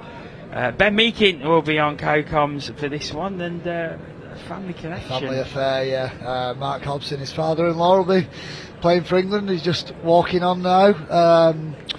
Couple of familiar faces in this England men's 50s setup who have been with England for a long time now, working their way through the divisions. I can see John Banks in front of me and Moody Paulensko. They've been around for a while and experienced players. It's great. It's similar to the French men's 40s yesterday in that they're in an older age category, but they've kind of come through the divisions together. You know that I think I might be corrected later, but I think a few of them might have played mixed 30s at some point, definitely men's 40s, and they've kind of come through to men's 50s together, and they've kind of kept a core nucleus of players that have just played, you know, World Cups, Euros, home nations over the past 15 years, and yeah, that's what you want. It's awesome. Well, that will be along in a couple of minutes, so do stay tuned for that one.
Welcome back to the Highfields Sports Complex here at the University of Nottingham.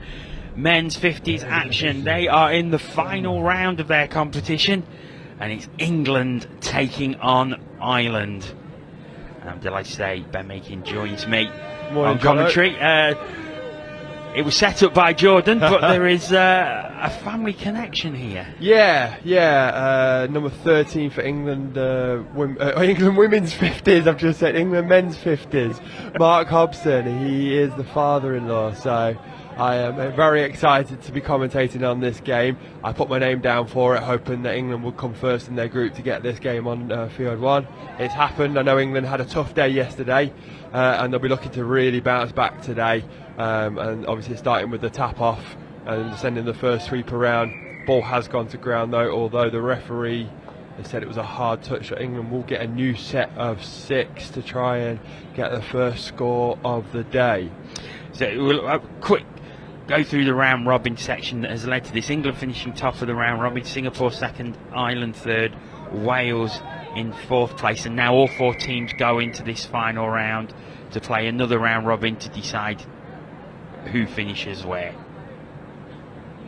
Yeah, a bit of a different kind of setup to other rounds, other divisions, but that's obviously with the, I won't say frailties of 50s, but the tiring legs, should I say, and the lack of teams, as Ireland give away another penalty. So that's 2 hard touch penalties, and the referee has sent.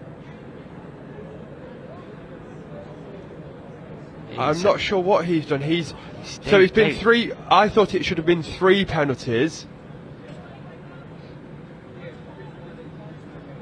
Yeah, there is another player come. So the referee's put a T sign up saying he should be sent for time, and if he's been sent for time, he should go to the Ireland attacking exclusion zones. But he's been sent behind, which means it's just for this set of 6. So next time England give the ball over, whether it's a score or a set of 6 or a turnover, Ireland should be able to go back to 6. And as Ireland just England get on the outside with 6 on 5, and the winger just goes in. That's a great start for England men's 50s.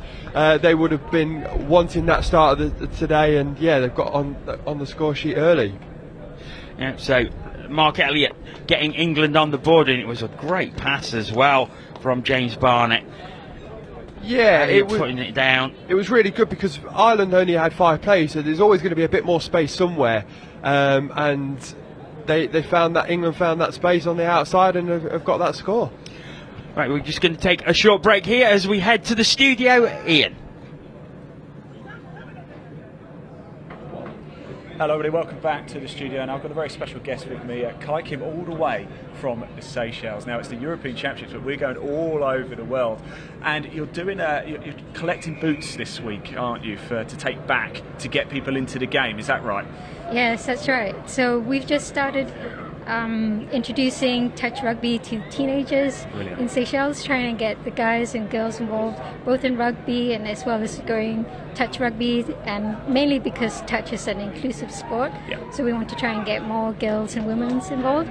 And a lot of the kids there, sometimes they just play barefoot, so I'm here to try and get more people to maybe donate some of their boots so that the girls and guys can play more touch and better touch and rugby. That is superb. That really is. How many people at the minute are playing touch over in the Seychelles? So we have a group of 50 kids that come down every Wednesday. Wow, okay, that's really good. Yeah, and they're aiming to try and put a team in for the Indian Ocean Games earlier or later this year in December. Fantastic. And what's your background with touch? So I started playing touch in Singapore in '96, actually, so it's quite a while back. Yeah. And then I also lived in the UK, so I played actually in the Euros in 2000. Oh wow! And excellent. Also in 2002 in Cardiff. Yeah, and since then I've been. So you're Mrs. Touch. You're Mrs. Touch rugby. Really.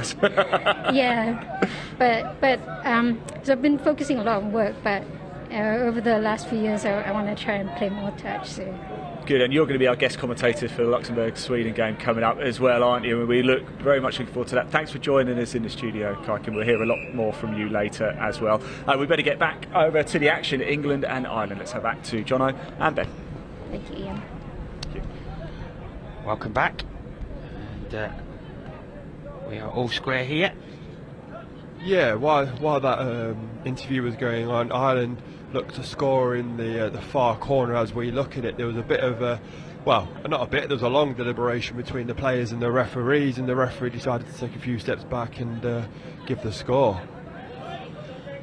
And it's Ireland who are in possession on the attack again as they go towards the 7-metre line. There's space opening up here. Oh, good take, but the touch was made and England have the ball back. Good defence by the far England winger there. The space was open, but he just shut that in, let him catch the ball and just tapped him in for that. So that was number 6, and the turnover has happened. England are looking to go forward. They've got some good speed, and unfortunately that speed has let him down. The ball has gone to ground, so it is a turnover for Ireland. Ireland's ball at just over halfway. So just over 5 minutes gone. A pretty even contest so far. So far, yes. England look more structured in my personal opinion. I've not watched England men's 50s very much this week, and the same with Ireland. But currently, England look a bit more structured. Ireland look to play a bit more rugby style, and they look to get on the outside and use the ball as they try to do here. Number 5 from Ireland, Gary Purcell, was getting, I'm not sure if he's getting annoyed at himself or someone else, but he was definitely gesturing. Coming through now, it's England. Good speed. Yeah, they just go forward. I think we spoke about this yesterday, Jono. Any team that goes forward is always going to have success. So you've got Mark Hobson on the outside now. The winger can Mark get round. He's going. He's in. He scored! Oh, you enjoyed that one. I've enjoyed that one, absolutely. I was saying Ireland were playing the rugby. Mark Hobson gives the ball to the far England winger on this replay. He gives it and he wraps round. His twinkle toes are going, and look at this rugby dive. He's dived in. He nearly even dived out. But yes, what a score from England. And that really 2-1 up. Really opened up the Irish defence as well. And it was a great try, great speed around the outside, and Mark Hobson gives England the lead once again. And now Mark Hobson is absolutely doubled over, trying to get sucking in the oxygen. But again, Ireland are hitting back now, so they've got to be careful. England defence. Oh, they've got a scramble defence. They've got an overlap, but they've gone the wrong way. Good scramble defence. Ireland should have just gone the way that that first pass had happened, but they went back on themselves. So there seemed to be some confusion in that England defence for a moment there. Oh, there was a lot of confusion. They managed to recover well. I think that was more Ireland attack than England defence. And Ireland still have the ball. So England are just playing a pocket defence here, so they're going to take on the offside player. Can he get on the outside? 2 says he's made the touch. Andy Verney said he's made the touch there, but oh no, the referee agreed with him. Ireland still have it, 7 metres out.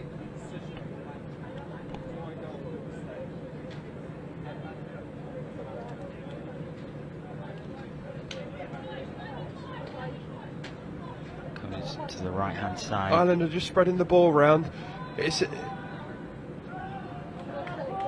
Touch claimed. Oh, it's number 7 actually, the left middle, Paul Ainscough. Sorry, Paul, I do know it's you actually. I just didn't recognise you straight away. So good touch there. There's a feature of men's 50s touch at the moment. They look to run shorts on the link instead of the middle. It's something that we don't see very often in touch, but both England men's and Ireland men's here are both running it, so we'll see who gets the better of that. England have just got an over the mark call, so they're now having to defend out, and Ireland have got a new set of 6. So Ireland a chance to strike here.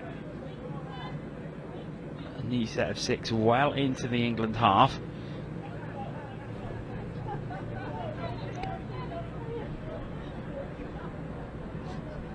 Just trying to run through there, David Dowling, but nothing doing. No. Shut off. I think if it was contact, it would have gone through, but we play touch here, so it was a good touch by the defensive number 1 from England, Simon Whittam.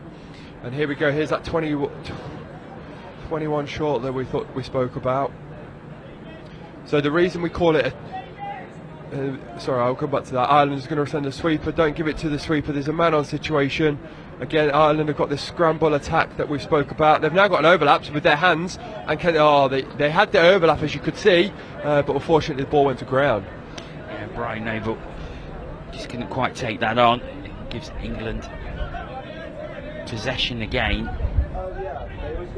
They use the sub box and get some fresh legs on.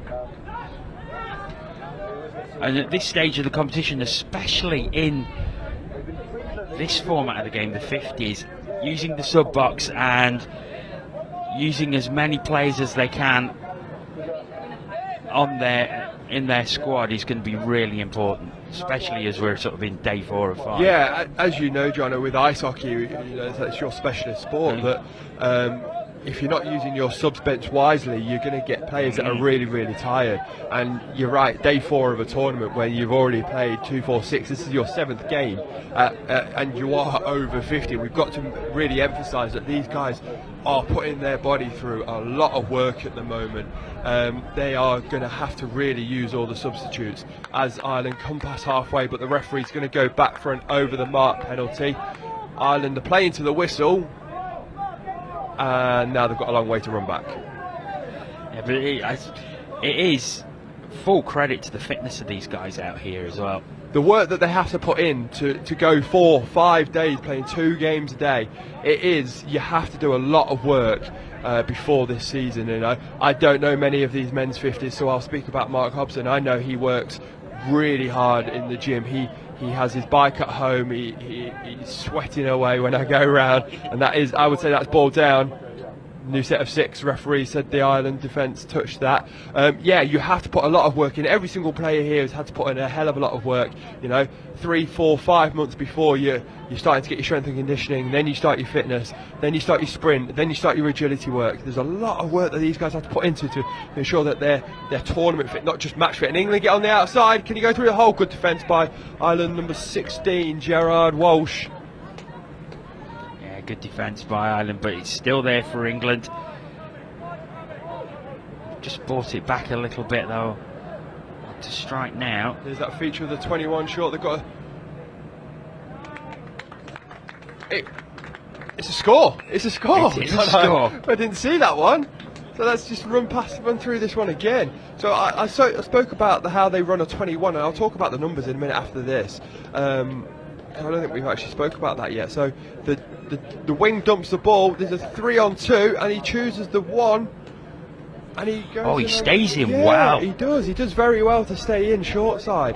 Paul Ainscough. Yeah, very good. So John, just talking about the numbers, I'm not sure we've spoke about this week. I keep saying that it's a 32 and a 21. I think we probably should explain what that means. So you've got your middles, your links and your wing. So you've got your middles and your wing, and the link connects them together, hence why we call them. And then you've got your middles that are 3, your links that are 2, and your wings are 1. So if a 3 dumps for 2, it's a 32, and if it's a 2 for a 1, it's a 21.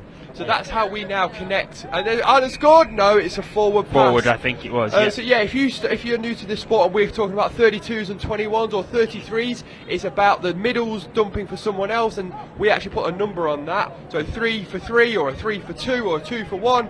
So that's how we're explaining it. So apologies, we're on day 4. We've only explained that. We'll try and give you a bit more information on that during the day. Another phrase that Jordan's, your counties. County, so there is a lot of different moves, whether you split in, you split out, you split in and go backwards. Counties is normally where you split infield. A quickie is where you split outfield, and a counties is where you split infield. It's very much the terminology in touch. Other teams will have other names for it, because if I know what a counties is, if someone else calls it something different, it actually confuses me. So it should be that teams start to look and call things a bit differently, so they confuse people. Ireland get on the outside. Good defence again by England, number 9, Mark Elliott.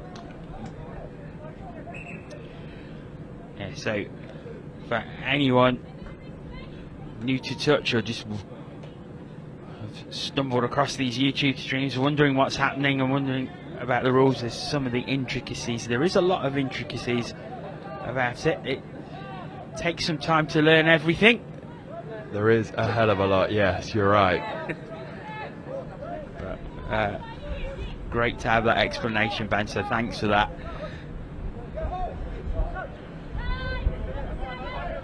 So England have got a 5th touchdown. They're quite static, they're quite deep, so they've got to. They're keeping the ball alive.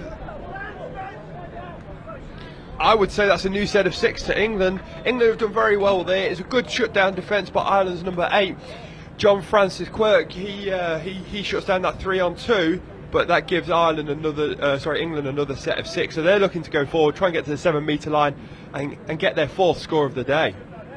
Yeah, so England just playing it along the line at the moment. I think the feature of this England playoffs, they've turned it over. Yeah, first touch. But a feature of the England play is how patient it's been so far.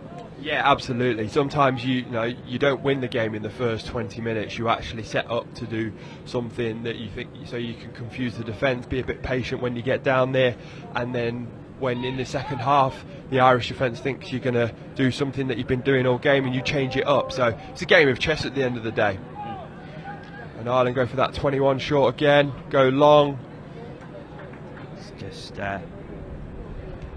with that, to the end zone, and with that England have 21 the ball. short, it's a very small part of the field. So as you see, Ireland, they go to the far side of the pitch towards their sub box, and they run a short towards their try line. The only problem with that is if you step back, there's a lot of space that England are already covering, and the long ball to the wing is a long way. So there's only a short bit of ground that they can cover if they run that 21 short. So England start again.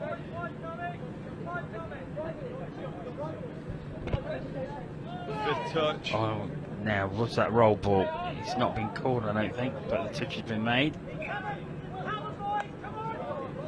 Yeah, a bit of a scrappy roll ball on that 5th touch. So Ireland start again. Referee's just making sure they're in the right position, and they are working towards their sub box, so they will make some changes. Good smooth change by Ireland as they still continue to work down the right hand side. They come back into the middle now, and it does. Just seems to have stalled it. It was quite a fluent move to start with, but it's just stalled a little bit now, and they're on 5th touch. Yeah, you're right, John. And once you stop going forward, it's really hard to keep momentum going. So, Ireland did stall it a bit. They've not gone forward in 2 or 3 touches, and the ball's been killed about 10 metres out from the England defensive try line. There's a big tumble in the centre there. It'll be interesting to see how the referee calls this one. It was a bit of a fumble. It might have gone in with his shoulder. The referee has just called. Yeah, Ireland ball. Yeah, I think so. I mean, they've called a forward pass, but I'm not sure that was the right one. But I think the right outcome, let's say.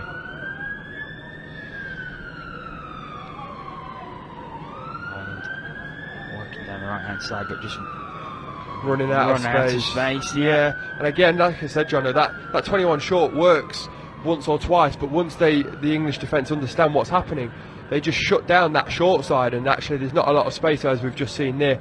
So they're going to try and run it the other side now, because they've gone from one side to the other. Then they can try it, and that's where the space will open up. Going to try it again. Touch made. England retreat back 7 metres. There's a 32 short. Is the rapper going to go around? No, number 12 from Ireland. Frank Ennis goes around, gives the ball. He's got the ball back. He steps, he gives it to 10. There's no overlap. England have covered this one well. And it's a touch and pass. And start again into the final minute of this first half, and England probably feel they would have wanted a few more scores on the board, but they have managed the game very, very well in this first half. Yeah, absolutely. I think, like I say, I've not seen loads of men's 50s touch this week, but I don't think the scorelines have always been that big. So being 2 points up at half time, I would be happy with that, especially when they lost and drew yesterday. So, and England get another penalty now for an offside, not retreating back the 7 metres that the referee wants them to. They'll probably get one play at this. Yeah, there's not long left. No, it's not even that. They just go into the touch, and that is half-time, and England lead 3-1 after the first 20 minutes. So a good performance by England, but Ireland still well in this game. Yeah, absolutely. England have had the best attacks, everything down the short side, but Ireland have got one score and they'll be looking to try and get back as quick as possible in that second half. That was Mark Elliott with the opening try. Here's the Irish equaliser. There seemed to be a bit of confusion here whether they got onside or not. Did they? Well, the referees decided that they haven't, and they're offside, and the score was given. Very key out, putting the ball over. This one's a special goal. one for me here. Mark Hobson, get on the outside and diving in. He's going to be sore for tomorrow from that dive. Well, it was a really good try, that one. Some great passing and some good passing here as well. There was not a lot of room on that left-hand side. No. And Paul Ainscough bursts in and puts the ball down. And it's England that are 3-1 ahead at half-time. As it is half-time, we are going to head back to the studio. Ian has got a guest.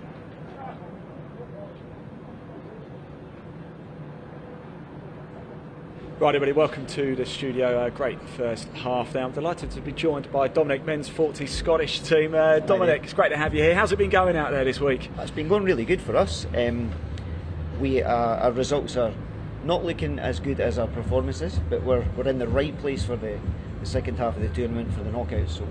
Yeah, we spoke about that, didn't we, actually, off there. You're right in the mix for a medal game, aren't you? Yeah, and that was our goal kind of coming in, I think, to get in amongst the medals, and it looks like we will be in a good chance for that. Now, with day 4, of course, does fatigue start to kick in a little bit? Because there's an awful lot of touch to play, isn't there? There is awful lot of touch to play. Fatigue kicks in, but also as slightly more experienced gentlemen, we start to get the old tears and strains and things like that. But I thought you were going to say you know every trick in the book, but yes. Those two. But we've got some good physios, they're really excellent actually, and they're keeping all the guys going. So. And the mood in the camp is good? Yeah, really bubbly, really bubbly. We're having a really good time in Nottingham. We did last time as well, so yeah. Grand. So how much preparation goes into an event like this? Obviously it's the European Championship, so it is a major event. Do you guys get together a lot before the event? Do you manage to train together once a week, or how does it work? So we're thinking about this a year in advance, and we're thinking about kind of selections in the back end of last year, and then we go into cycles where we're playing with our clubs, but we're also meeting up with the squad, probably once a month just with the squad, because we don't need to really work on fitness and things, that's our own, but it's just kind of strategy, playing together and just finessing everything.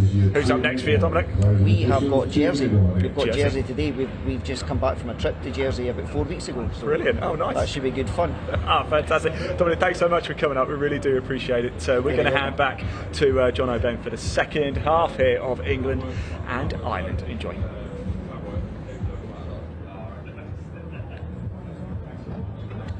Thanks, Ian. Welcome back to Pitch 1. So, in the half-time break, England 3, Ireland 1, and as we said beforehand, England managed that half really, really well. From an Irish perspective, they just seem to need to be able to drive in a bit more with a bit more attacking flair, because I think the England defence was very much on top for most of that half. Yeah, absolutely. I think from an attacking perspective for Ireland, if they can get, from their driving especially, if they can get a bit more go forward and not stall on 4th or 5th touch, then they'll definitely look to punish the English defence. And I think if instead of going short side as much as they have, if they look to step back and use their hands a bit more and create the overlap, which they have done, then they'll score a few more tries. We'll quickly look at the schedule, because Wales-Singapore is the other game that's going on at the minute on Field 3. These teams will be back. Final game of the day on Field 2 and 3, England taking on Wales, Singapore taking on Ireland.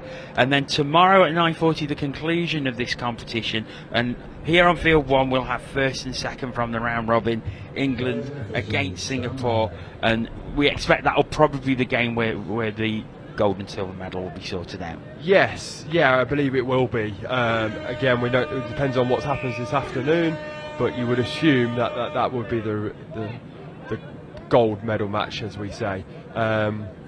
Singapore did defeat England yesterday, but in the second round, and England defeated Singapore in the first round, I believe. So it's all to play for. It's wide open, especially with this new round robin system that they're playing in this men's 50 category. As Ireland look to go short side, the step back, and it looks like they've been listening. That step back and the space is on. Unfortunately, number 11 for Ireland, Gerard Aidtree, could not go through the hole and it was shut down. So good start from Ireland. I think they're looking to change up their attack here, and England need to get forward into the Irish half as quick as possible. Yeah, they first chance for England in this second half. Ireland coming very, very close from the tap off there, and yeah, that would have made it interesting if Ireland had got that score, bring it within one, and it is very much game on then. Of course, yeah. They nearly did as well. They were so close. And here's a bit of contact between England's number 3, Christopher Davis, and Irish number 2, David Dowling. Has the referee called it a hard touch? We'll see if they tap the ball. We'll just wait to find out. No, it's a roll ball, so it looks like the referee allowed it. Maybe he should have called ball down, but he's allowed the play on. So I think that's second touch coming. Oh, it's unlucky. Yeah, sometimes short pass. Sometimes the stoppage. Sorry, Jono. Sometimes the stoppage just causes you to have a bit more indecision, and that's what happened there. Yeah, and England have the ball back. It's been a bit stop-start to open this second half. A little bit of flow now from England as they go towards the line. Coming through the middle now, just looking for options. Final touch.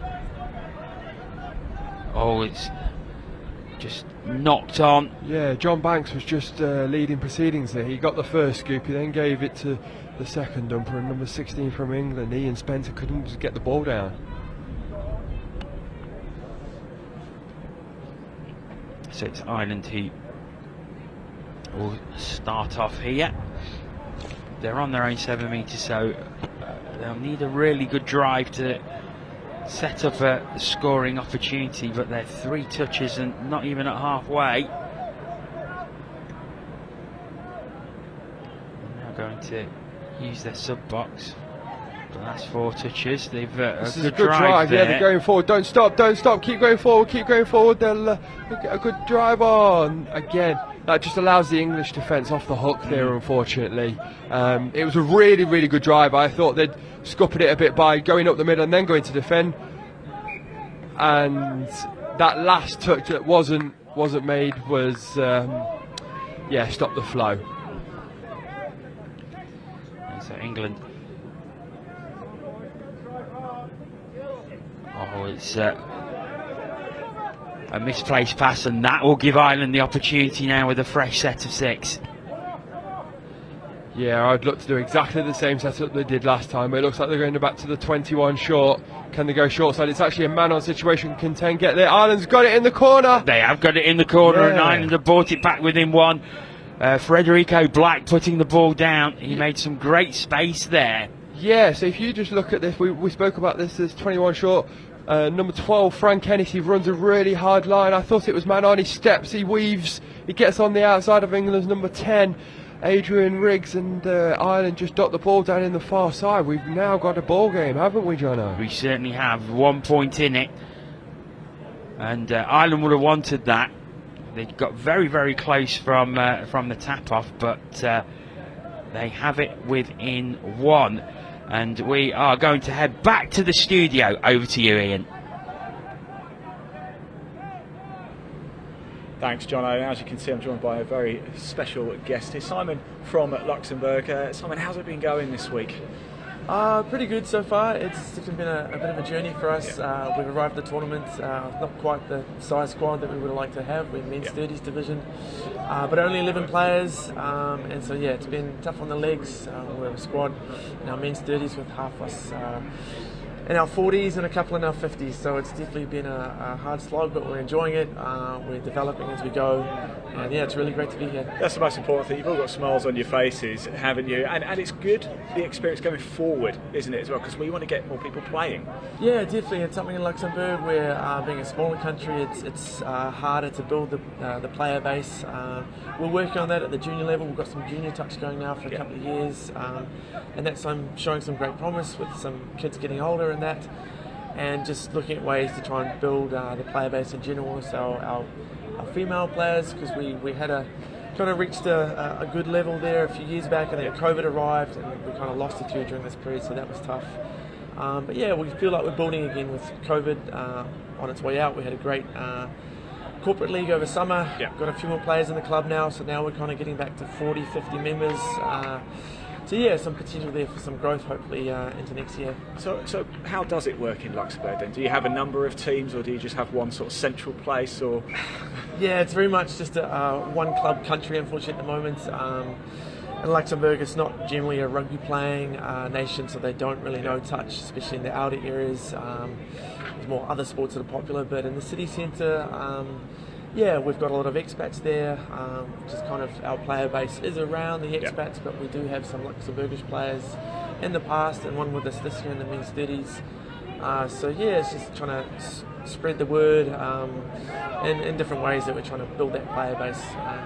Well, Simon, hopefully things like this will help, and of course your participation is greatly appreciated. It's great to have you over here. Thank you so much. We're going to hand back to Jono and Ben for the rest of the second half of England and Ireland. Thank you. Oh, welcome back, and as you join us, Ireland have brought the scores level. See here, bursting through. Frank Ennis is an integral part to this score again, like he was in number 2 for Ireland. He picks up, he goes short side, everything's going towards the Ireland sub-box at the moment, in both halves. He goes short side, the England defender doesn't look at his corner, he turns his back, and Frank Ennis goes through and gets it over to the wing for the same setup as last time. As England come through, they step back. Is he in? Does he score it? Does anyone touch him? Touch is claimed. He's nodding. I don't know if he's nodding at Ireland or England. He's nodding at Ireland, so it's a good touch. Simon Whitten going through there, but it was the touch by David O'Donnell that prevented England going back into the lead. Fifth touch, we've got a scoop. Going to go short side.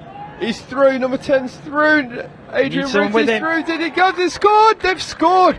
Oh, they like that in the box in front of us. Yes, absolutely. They know they've been under the caution this second half. They needed a reply. And as Adrian Riggs picks up, number 15 from England also gets through, Ryan Anglin.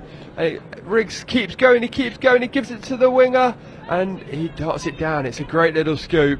He's gone to the short side, and England hit back. They needed that. They did indeed, because Ireland have been superb in the second half so far. They Two have. scores They have. to bring it back level. And Ennis is back on though. Frank Ennis is back on. Yeah. And now I realise who Frank Ennis is. I'll come back to that point in a minute. I understand why he knows this game very well. He throws the ball long, winger catches it. So Frank Ennis looks like he, well, I'm going to guess he is the father of John Ennis. Oh no, what has happened? What a score here. He points to the sideline. This is a great flick. So let's just look at this one again on the replay. There's nothing on. If we look at this, there is absolutely nothing on. 14 from Ireland. Haven't got a number on our score sheet. I don't even know how that worked. They pick up, it's an underarm, no look pass, and the winger scores it.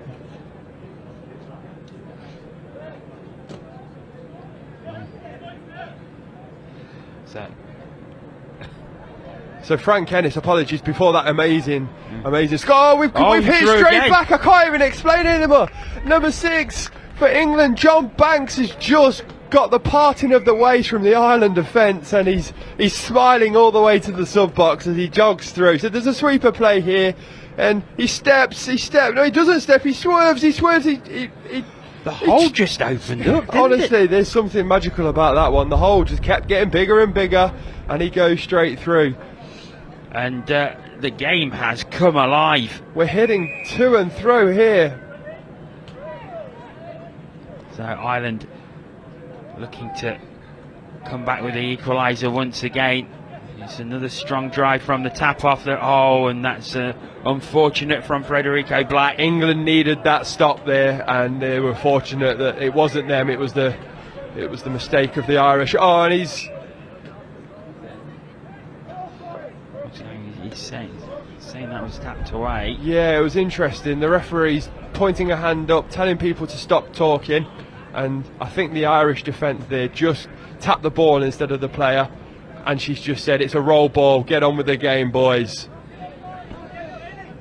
So England touch 2 there. Yeah, do keep the ball.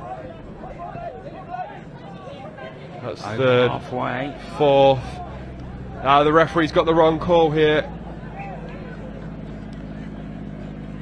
He's turned over, so Ireland have the ball again. Working it over to the sub-box to make some changes. Bringing it back central now. England regrouping defence.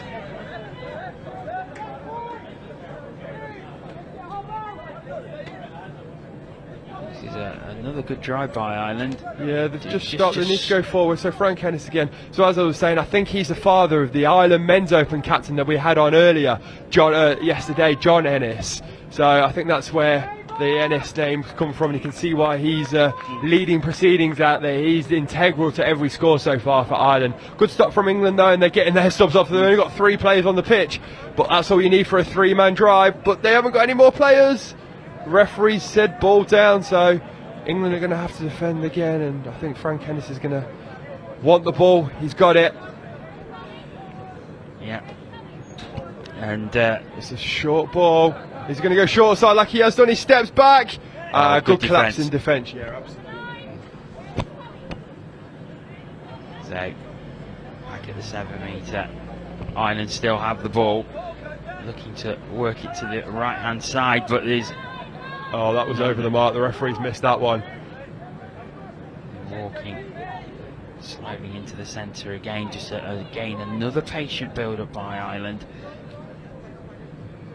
So I think they've got one more touch before last. This is going to be 5th. They go open side, and Frank can't connect this time.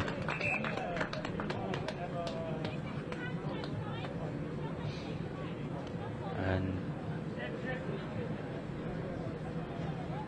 this is an interesting tactic from England. They keep 3 players on, 3 go off, but what if they drop the ball like they did last time? But this time they've managed to get 3 players on. They're going forward. This is only 3rd touch coming though. They need to get some forward momentum. 4th coming. 5th coming after this one. They need to set up a scoop. He goes early. Is he going through that hole? Oh, it's 1 more touch to go though. They're coming through to the 7 metre now. Space on the left hand side, but it's a good touch. And Ireland will have the ball back. England won't mind that though. They've gone from the Irish side of the pitch to the English side of the pitch in 6 touches, and now that means Ireland have to do the exact same to score. So Ireland starting again. They're coming through the centre. That doesn't look like they're going to make changes. Actually, they do now. There's a couple coming off, a couple coming on. Yeah, the Irish subbing pattern is they normally take 2 or 3 up the middle, then they look to get the subs on. It's a long wait for those subs to run on and off though. As Ireland get on the outside. No, good touch there.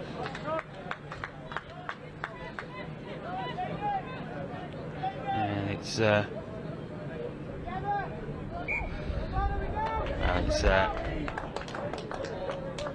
so two drives from one from each team. England actually probably won the territory on that one. Yeah, so they've now got to try and make this pay. So England again getting subs on. They've just got that 1 point lead. 6 minutes remaining in the game. Very, very close. It's been a real game of chess, especially in the second half. Final touch here. As he looked to bring in, was that down? I think the touch was made. Yeah, the touch was made, but the referee gives an offside call here. So as I said, that territory definitely has caused Ireland a bit of an issue. England go up the field with comfort. They get the offside call, they get the penalty, and they're going to look to set this up and get a 2-point lead. I think that would be big if they can do that. What are they going to run here? They're going to run a quickie. No, they're going to run a sweeper. They're on the outside. Space on the right. Oh, he's not taking it. No, it's first or second touch, and sometimes you don't want to throw that ball because you've got 3-4 more touches to play with. If he'd have dived at the line, next time he comes round, defenders shut in, the space opens up even more. But I'm not out there. I'm not running around. It's hot out there, so sometimes they make mistakes, as we've just seen Ireland do here. They drop the ball, and England are going to try and make this pay again. They're putting a lot of pressure on the Ireland defence at the moment. Yeah, it's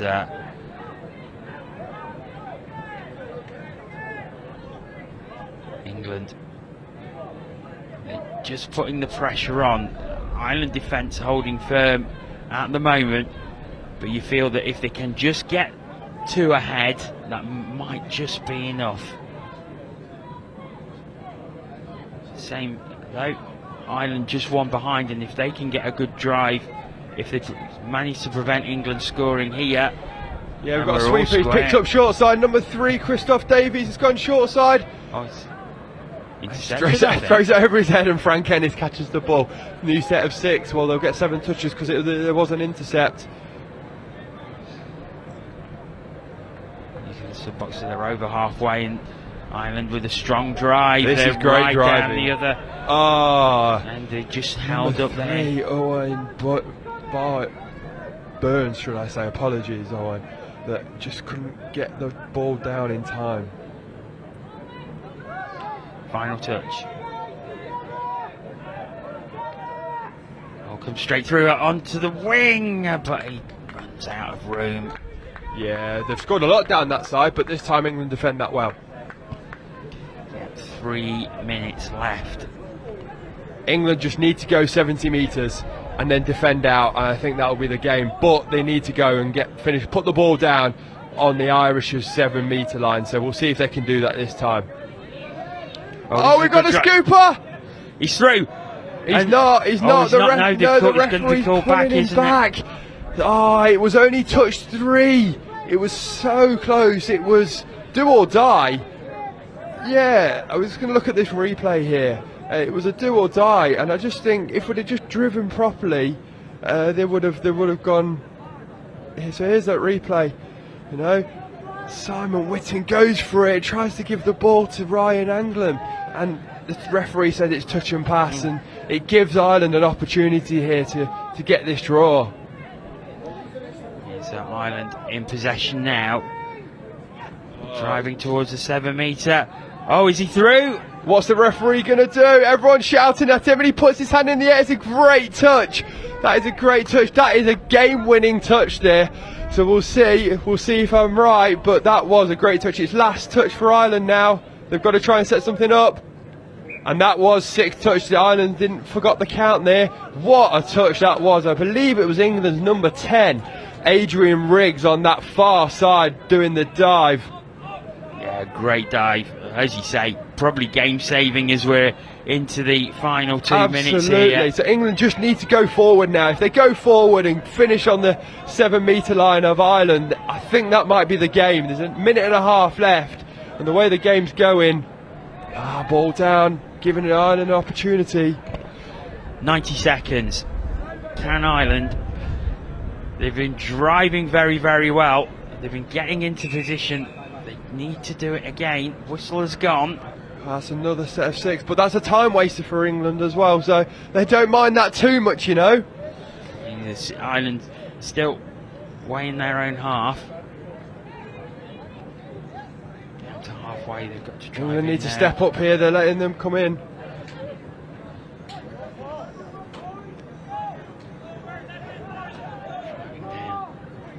Oh, that's an over the mark, unfortunately. And what are we now? 40 seconds until the final whistle. England just need to do the right thing. They're sending 2 players off, getting 2 on, and let's see if they can just get this game to the final whistle. There'll be somebody managing the time in the box, I'm pretty sure. They'll know they've got 30 seconds to start. England have been put under so much pressure by Ireland here, especially Frank Ennis has done so well in attack. now looking to drive it as deep as possible Yeah, to make absolutely. it Can as they- hard as possible for Ireland should they get back, but they may not need Oh, it. he thought he could go for it, but there was a big Irish player in the way. Mark Hobson, 9-3, looking for his second try, but And that there is the hooter. A great second half from both teams. Fortunately, England came out on top. Ireland were probably the better team in that second half there, John. Certainly. I mean, they were 3-1 down coming into the exactly, second half. and it was tense. It was a tense second half. So 5-4 it finishes. A really, really good game of 50s rugby there. I really enjoyed that one. Obviously, it was a personal connection to me, but the game in general, you know, there was some really good interplay there. Frank Ennis was very good for Ireland. He was in the middle of every score for Ireland, and England played a very well-rounded game to finish that one off. Well, that ends that. England with the 5-4 victory. Coming up next, we've got the mixed 30 round robin. France taking on Scotland. And Ian Waterhouse will have commentary for you on that one. Do stay tuned.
Well, hello everybody. I've decided to swap the studio for the commentary box. It's the mixed 30 round robin match between France and Scotland. I'm delighted to be joined by Scottish girl Hannah Crisp herself. Hannah, how are you? Good, thank you. How are you getting on? Yeah, it's my first time actually in the comms box today. I've been in the studio, so I'm quite looking forward to this one. France v Scotland, and quite a big game for France. Played 6, won 2, lost 2, drawn 2. 12 points, the same as the England 2 team, whereas Scotland yet to get a win. So does this, for France, determine where they finish up on the... They have a couple more games to play yet, but it's quite a big one. They're locked on 12 points with England too. So far, both of France's wins have come against Scotland. So I think they will expect to win this one. But how's things been in the Scotland camp so far? Yeah, I think it's feeling good. With the Women's Open team myself, it's been really positive. We had a slightly tougher day yesterday with some of our results, but on the whole, I think the vibe's really positive. We played with a lot of people, so a couple of the guys in the field just now I played with back in Mixed Open back in 2012. So yeah, there's a lot of crossover between teams, and everyone knows everyone's very friendly. Very friendly. Superb stuff, and it's an early drive for Scotland, but to no avail. So France get the ball now. A couple of danger plays to watch out for France. Top scorer Charlie Marketing with 9 so far, but Steve Coxill for Scotland is the player to watch. 13 tries so far. That's not good bad, going. eh? Yeah, it's good going, especially as someone who tends to scoop, I think, as well. Usually they're the offloaders and giving scores to other people, but that's a good shift. So here we go, France on the attack now. Can they get to the 7 metre line? They do. Are they going to get through here? There. Out it goes wide, but no gap there. Oh, can she make the dive? No, not this time. Looked like there was a lot of options there for the scooper. Just didn't manage to quite execute it, but still early days, early time. 1:45 on the clock. Exactly, 20 minutes each way. 5-minute break. Scotland yet to get a win in the mixed 30 round robin. They have lost 5, drawn 1. Yeah, I think it's a relatively new team, so they've not had a mixed senior for a while. As I said, a lot of them have played mixed for a long time before this, but it's been a while since this team have been together, and it's been pulled together not last minute, but they've been slightly lesser on the training campaigns than I imagine the England teams have been. Absolutely, bit of keepy-uppy there from Alistair Gossip. Actually, Alistair Gossip, we're talking about the score there. Steve Coxill with 13 for Scotland. Alistair Gossip is the second highest scorer so far for Scotland with 4. So that goes to show the disparity there. It says. Yeah, it might feel like Coxill might have a bit of a sore back this week. Certainly holding their own so far, Scotland, though, aren't they? France definitely. with the ball. I mean, no away kits, of course, so they both decked out in the blue. But we had the same because some of our Scotland teams do have a red kit that they play in, which is an alternative kit, which in hindsight probably would have been a good idea for all of our teams to avoid this scenario where you're playing navy on navy. Absolutely right. Here we go, Scotland back with the ball now.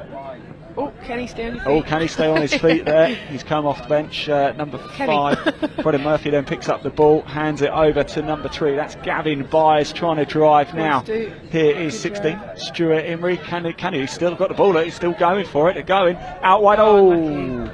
It's difficult, those long balls sometimes, isn't it? We've seen it quite a lot. It's a risk. Yeah, it's always a risk, and I think it's a two-pronged risk. You've got the risk of the throw under pressure from the defence, and obviously the risk of catching as well. And it's a bit windy. You can see the flags billowing around down there. We're protected from it, leave it up here, but it's windy, and that always makes a big difference to the pass. It's a bit cold up here, though, isn't it? Actually, I came in my shorts. I'm glad I brought my long sleeve top, though. It's not the warmest. There we go, number 11 on the ball. That's Arnold Raya, as we just said, second high scorer with 8 for the French team. And down it goes. I've been desperate to say this all week. It's TRY time. It's try time, and France take the lead. It's a good score. She managed to break Ramirez and find the pass there from the scooper. Really good work. Lots of work off the ball.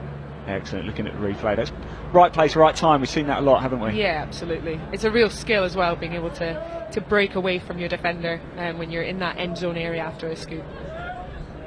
So here we go. Oh no! Didn't look like he expected that. He was in a decent amount of space. France defender still retreating offside, so could have gone for a wee cheeky dive underneath. So France leading the way here. Mixed 30 round robin match. And France on the ball as well. They start to drive to the halfway line here. 6 touches in total.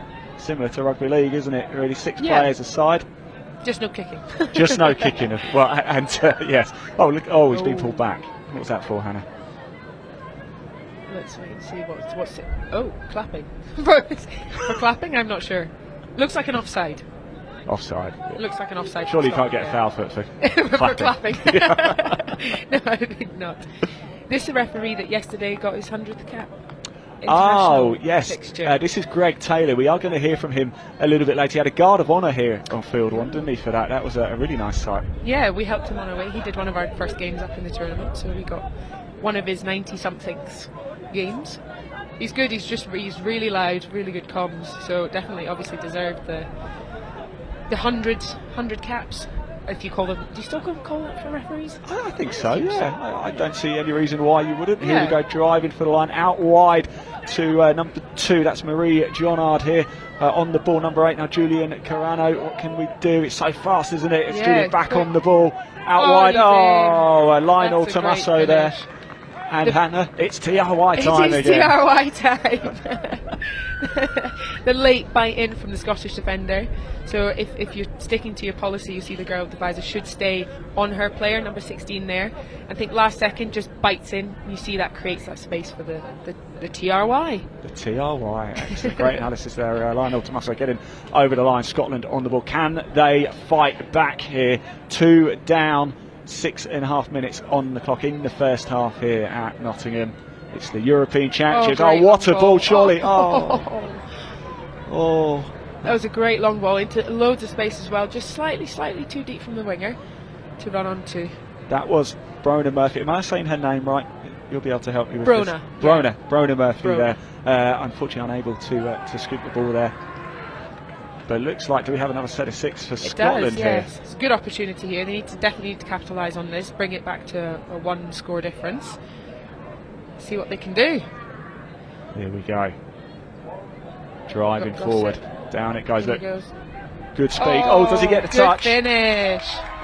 Great finish. And it is, yes, Andrew Haslat. It's TRY time again. Yeah, lovely. Great finish from Alistair Gossett there. A little dive in the put down. Oh, was it Alistair, was it? Apologies. Yeah, this yes. one I think. Yes, number 13, Alistair Gossip. Yes, absolutely. Thank you very much. Good finish. For that, Hannah. And straight into the action again. France on the ball. It's 2-1 now. Scotland right back into this. Yeah, pulling it back. Definitely got to keep this ticking over. Still looking for their first win, of course. But, yeah. It would be could be the chance. A good scout, wouldn't it? They met on Tuesday, these two. Are they going to get over? Oh, no. Down it goes. Yeah, they met first game on Tuesday. France won it 9-4. Then they met on Wednesday with France winning 10-7. So nobody really runs away with it. The game's tight, aren't they? And they're closing the gap as well. 9-4, 10-7. Hopefully we can... They're nice high-scoring games, which is a good thing, but hopefully close the gap again and get even closer, or even take the win. It's only 2-1. It's definitely a possibility. I thought it looked like there was a touch there. yeah. I think he thought he was offside. Yeah, he's disappointed there, isn't he? I think that's Gavin Byers. It is Gavin Byers running through. Didn't think he got touched, but I think he did. It looked like he did, didn't it? Yeah, it did. From up here it did. I guess maybe he thought he was offside, not sure who was offside. I think the ref was calling someone offside, we just don't know who. But anyway, we're back into driving on, subbing on. Adam Brown here. Seen some space on the wing. Pushing forward, right across the field there. See what they can do. Let's pull it out. Go on, 12, good setup. Oh, unlucky. The Guddle. It's got to be frustrating, isn't it? It's so quick, though. It's easy done, isn't it? Oh, absolutely. And when the play is moving, and there's a lot of bodies in and around the roll ball, so when that touch does happen, you've got the toucher, the half, and the dumper. So it's very easy to get feet in the way, if it's not put down completely still, it can bobble around on the ground. Yeah, once you get over, there was a touch there. I'm sure there was a touch. Yeah. That was. Oh, I don't have a number for number 10. Actually, we don't have a field name for the French number 10. So apologies, but it was a good dive, but there was a touch. Oh, it's a good line. It's a good line in from the link as well. She's hitting some really nice attacking lines there to create some space for either the winger if they want to throw long, or herself when the wing doesn't shut down. So when you pick the ball up so deep in your own half, you just need to make as many metres and yards as possible, don't you? Really? Yeah, absolutely. And it's a long way. You've got 6 touches to get up to the line, but you do need to have a chance to attack. So you've got to make as many yards as you can, especially when you're scooping. They've done a great job here. Finish. Oh. Well done. Broder Murphy's taking that one that time, slamming it down, and it's TRY time again here between France and Scotland. 2-2, Hannah. They pulled it back. This is a real grudge match. It's looking great. I'm excited already. 10 minutes in. Too, yeah. We picked a cracker here, haven't we? We have. Right, so France will tap off. Here we go. 10 minutes in, halfway through the first half. It's deadlocked at 2-2. Number 14 there, that was Olivier Vieza. Looking for space, looking, nowhere to go. Good defence from Scotland. Yeah, very good defence. Not quite at the 7 yet, so they can. Oh, great! The bubble. That's the bubbling touch we were talking about there. When people start being physical in touches, obviously it's a minimal contact sport, we call it, but you still want to be a bit physical and give them a push so you can try and get exactly that. Disrupt the roll ball. He certainly did, and Scotland certainly having the better of it at the minute. And the Scottish bench down there getting very animated in a good way, aren't they? Really? You Scots know how to get behind your team, don't you? Volume and bagpipes, that's what we bring to the sub-box. Volume and bagpipes. Yeah, I have heard some bagpipes here this week. Yeah, you know? Our coach Eddie has brought them down. He was at the opening ceremony, piping all the teams down up the hill to the opening ceremony, and then he likes to pipe teams on, and if they've got a big game, it does help. It makes us feel very patriotic. You might have seen Braveheart, freedom, and all that. Yeah, freedom. Yes, yeah. Bagpipes certainly help that raise that fire. What year did Braveheart come out? That's a question, isn't it? That's a great question. I'm going to guess 91. No, I don't know, but if anybody does know, I'm going to say 96. But okay. France on the attack. We'll find that out at half time for you. There's and that over line they again. go. That number 10 again, hitting that line really, really well. Makes the defending so hard to do. Oh, what a shame we don't actually know who number 10 is on our team sheet. We don't actually have a number 10. I wonder if I can find out from the website. We do have for France, by the way, the squad list is Maria Jonard, Lionel Jimenez, Charlie Marketing, Mylene Muna, Emanuela Simioli, Brebion, Emilia Belondra, Julian Carano, Christophe Laforde, Arnold Rea, Romain Fremez, Thomas Placiance, Olivier Vieza, Thomas Mounier, Lionel Tomaso and Julian Broman. What do you think of my French, Hannah? I'll give you a solid 6. Solid out 6. Of 10. Out of 10. Needs work then. Probably a C- there for me. I'd say I'll give you the Scottish squads to announce, so that's a little bit easier. It's a bit easier for me. I don't actually speak French, so we could swap. Oh, now you tell me. I kept that back from you, didn't I? Let you try. You did that on purpose to make me look silly. I don't blame you. I've had a look online as well, and number 10 seems to be Thomas, so I'm going to say that's incorrect. Yeah. Maybe that's why they've left it off our list. Maybe so. They don't have it. So France back on the drive, leading away 3-2, 13 minutes into the first half here. And they've just managed to get their noses ahead. Of yards they are, aren't they? Gaining well here. Oh, good ball. Surely there's a touch in there. Yeah. I think that was so that referee signal means he's rolled the ball outside of his legs, so he's not actually stepped over the ball when he's rolled it. Okay. Injury down in the end zone. Yeah, he took a time to get up. Number 14, that's Olivier Vieza there. Hope he's not hurt. He's getting himself back up again. He's running back to the mark. Looks like he's... I think his cap took more damage than him. Precious, those things, though. Is there any benefit to wearing a hat? Is it just to keep the sun out? Because I've seen quite a lot of players, some do, some don't, and I've been trying to work out if there's a benefit, and I can't really figure one out. I'm mega against them. Because you end up with it, when you went, well, for me anyway, when I run, if the wind catches it, it's very distracting. Yeah. Like in that scenario, you don't want to reset. No. Scotland driving, and Gavin Byers again driving over the line, but of course had to get the ball dispatched, and unfortunately there are just too many French arms in the way. And France on the attack as the sun really starts to come out now. Another opportunity for Scotland here. Another good opportunity to capitalise and level the game again. Yeah, caps, I think they definitely do help keep the sun out if you can get them to stay on. Yeah. but I've never found one. Maybe it's something to do with my funny shaped head, who knows, but You don't have a funny shaped head, by the way. Thank you. But I'm very much the same. Hats just don't work for me. No. I just don't look right in a hat for some reason. So opportunities here for Scotland. Can they get back to 3-3? They've got the drive. That's Steve Coxhill there, number 11. He is the leading scorer for Scotland with 13 so far in the tournament. Did he get over? Will be why. What a dive. Wow. Yeah. When you're 6 foot something, diving is, two-pronged. It's harder to get down to the ground, but you're longer. So if you can get down to the ground nice and early, you can dive from a lot further out, making the defence really challenging. Yeah, I've been 5'7". I wouldn't know these things. 5'3", likewise. not a strong point of mine. Height. No. It's normally, whilst I always put the tallest player as far away from me as possible when they're in the studio. So it is 3-3. Scotland did get over the line. A great game here. 15 and a half minutes on the clock in the first half. This is going to go right to the wire. France have so far won both games against Scotland previously in this tournament, but they've all been tight, and this one is as well. Are Scotland out for a bit of revenge in this match? They are bottom of the table. Scotland, having played 6, lost 5, drawn 1. France played 6, won 2, lost 2, drawn 2. Both those wins coming against Scotland. And was that over? That was a lovely score. The winger did a really good job of chasing that down in defence as well. I think the ball was just down before she managed to make the touch. Here's the replay now, and once again, Hannah, you know what time it is? TRY time! TRY time.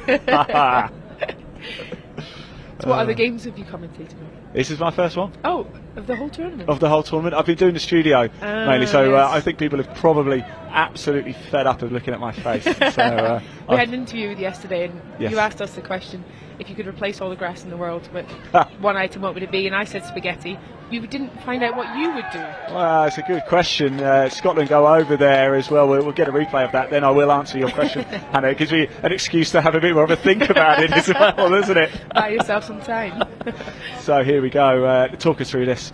Yeah, it's just a back door, and he's come round on a sweeper or a back door. Different teams call them different things. But he's attacking the defensive middle who made the touch, and he's stepped back in and found a gap between the middles. So it's just a lovely, lovely executed score. Quite a play that a lot of teams do run. But yeah, when executed like that, results in a TRY. A TRY, and what a game this is, by the way. 4-4. Now, in answer to your question, I'm going to see if I can cheat a little bit. All right. What if I said AstroTurf? Does that? Okay. Or marshmallows? Yeah. Marshmallows. But you end up with the same problem as Eddie suggested. Tang-fastic crocodiles. Yeah. You end up with the same problem. Like, what if you want to run somewhere? Yeah. I don't want to do something. I don't think it's a dilemma we're actually going to ever have to deal with, though. But you've got to consider these situations. Yeah, very true. Right, France with an opportunity here. Can they go 5-4 and maybe hold out to the break? It's 4-4 at the minute. We've got just over 2 minutes left on the clock for the first half. They're moving the ball quite nicely now, but pace has slowed down. Now they're going to drive forward. Does he get it down? I'm sure there's a touch there. Yeah. It's good defence from Scotland. They've got to keep tight. That was Stuart. No, it's not. It's Lionel Tomasso going again, isn't it? Yeah. For France, and yeah, Coxhill with the touch. Julian Carreno on the ball now. Here we go. Does he get over? Does it go down? I think it. Yeah, touches in as well. I think from the link. It's good from Jess. She made a touch. Looks like on a foot. Yep. Yeah, Jess Grant there. She did. Yeah. So France with the ball again, driving for the line. Can they get over? Are we going to have another TRY time? Hand goes up, thinks he got the touch. I think the ball was away first as the ref's call. Oh, right. Good defence from Scotland, all holding their shape, keeping there in a shutdown and not giving them any options to get through to the line other than throwing really long. We've got 1 minute to go till the half-time hooter will go. Can Scotland maximise this? All right, they're just too far in their own half, really, to maximise the 6 and give themselves a scoring opportunity, Hannah. Could make a real difference, though, if they manage to get a score. It's a great drive from Gossett there. He's managed to get all the way through to the... And Kenny now in the scoring region. Off they go, take off. Oh, unlucky. Oh, unlucky there. Good effort. We've got 30 seconds left. Surely that's going to be calling us up to half time. Somebody is down. Number 17. That's Julian Brebion.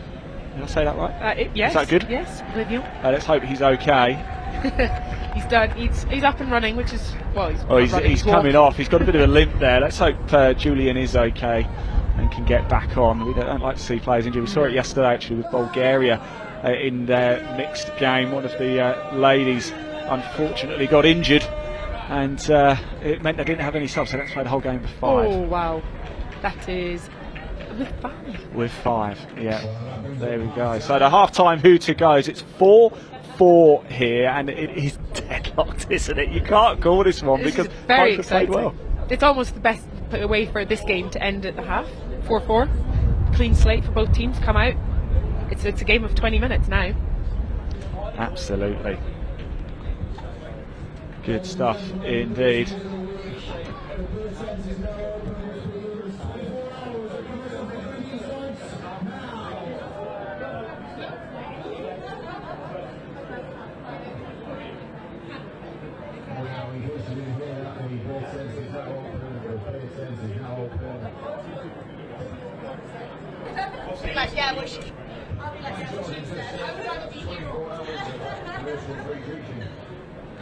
So we are just looking through the replays now. As you can see, I'm delighted to say we are joined by a very another special guest for this second half as well. Ruth from Jersey, how's it been? Hi there. Yeah, it's been really good so far.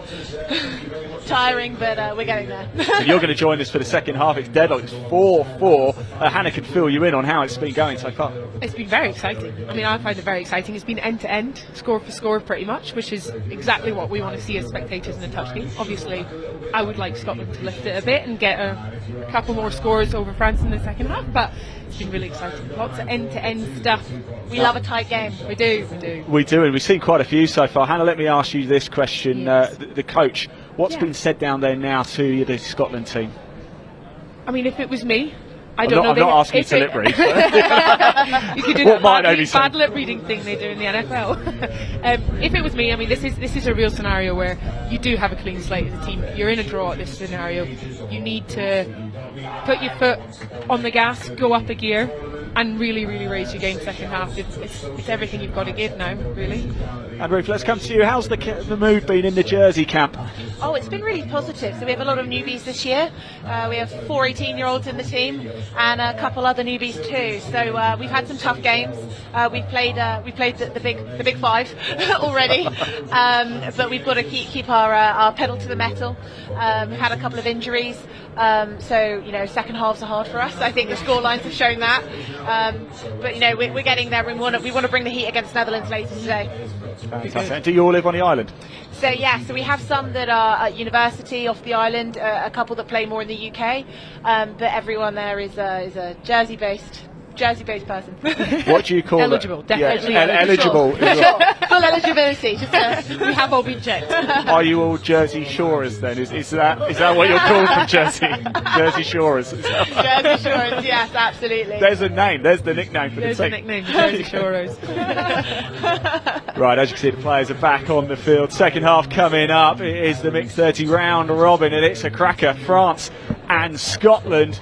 Things about to get underway. Hannah, I know obviously you are Scottish. You're going to back your team to get the job done, right? Yes, I'm having every faith in them. They're going to bring it. They've had some lovely opportunities out there. Tighten up the execution. I reckon this is theirs to have.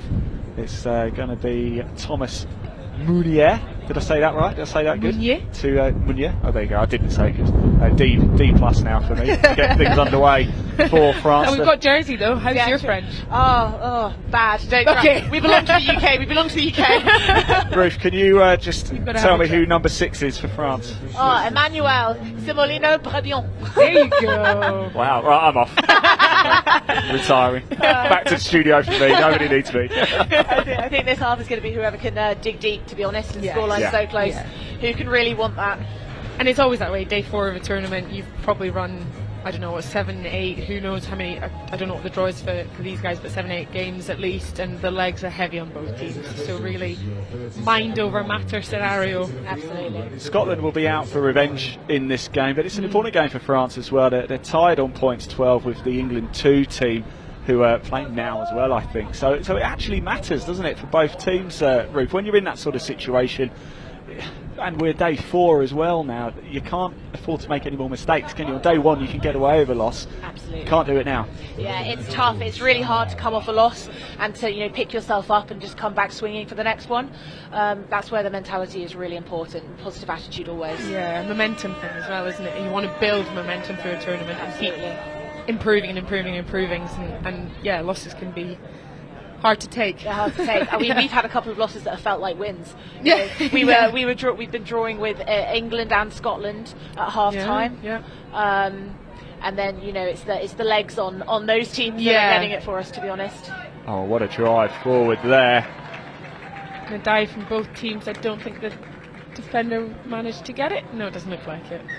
Definitely close though. Very close. The importance of a good dive. Spoke about that. It certainly was, and that is Arnaud Rea now, who takes his tally. Well, he was on 8 at the start of this game, so he's at least up to 9. France take the lead 5-4 early doors in the second half, and not what Scotland wanted, Hannah. No, not what you want. I guess it's when a team wins the tap, they're going to tap first half. It's always their first opportunity.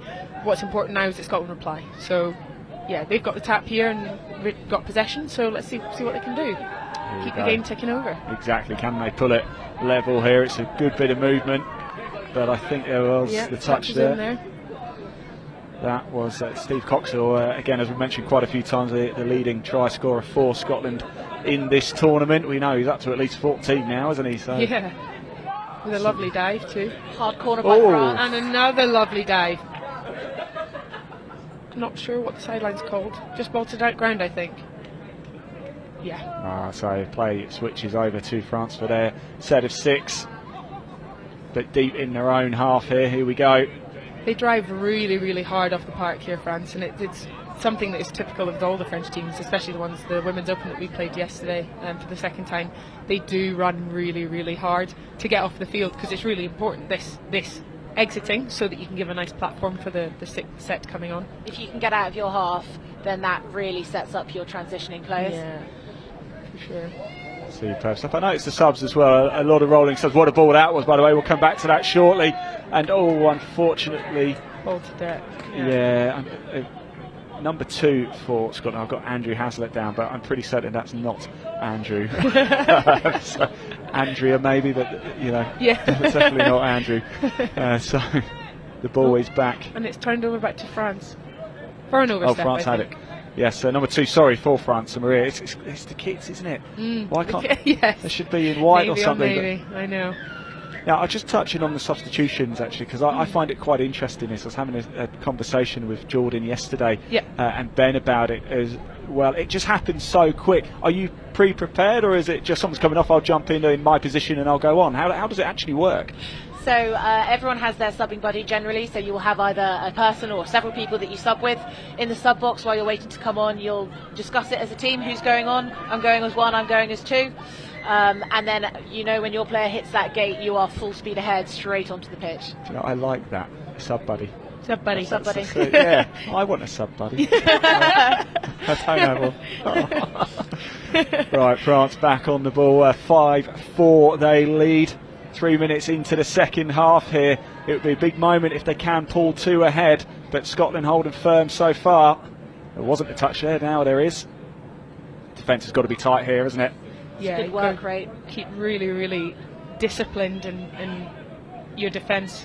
Good touch there on the line. It's unfortunate there. We had 2 people caught in the touch, but did well to recover there. Yeah, absolutely. Did you say we? Is that we France or we Scotland? Whose side are you on here?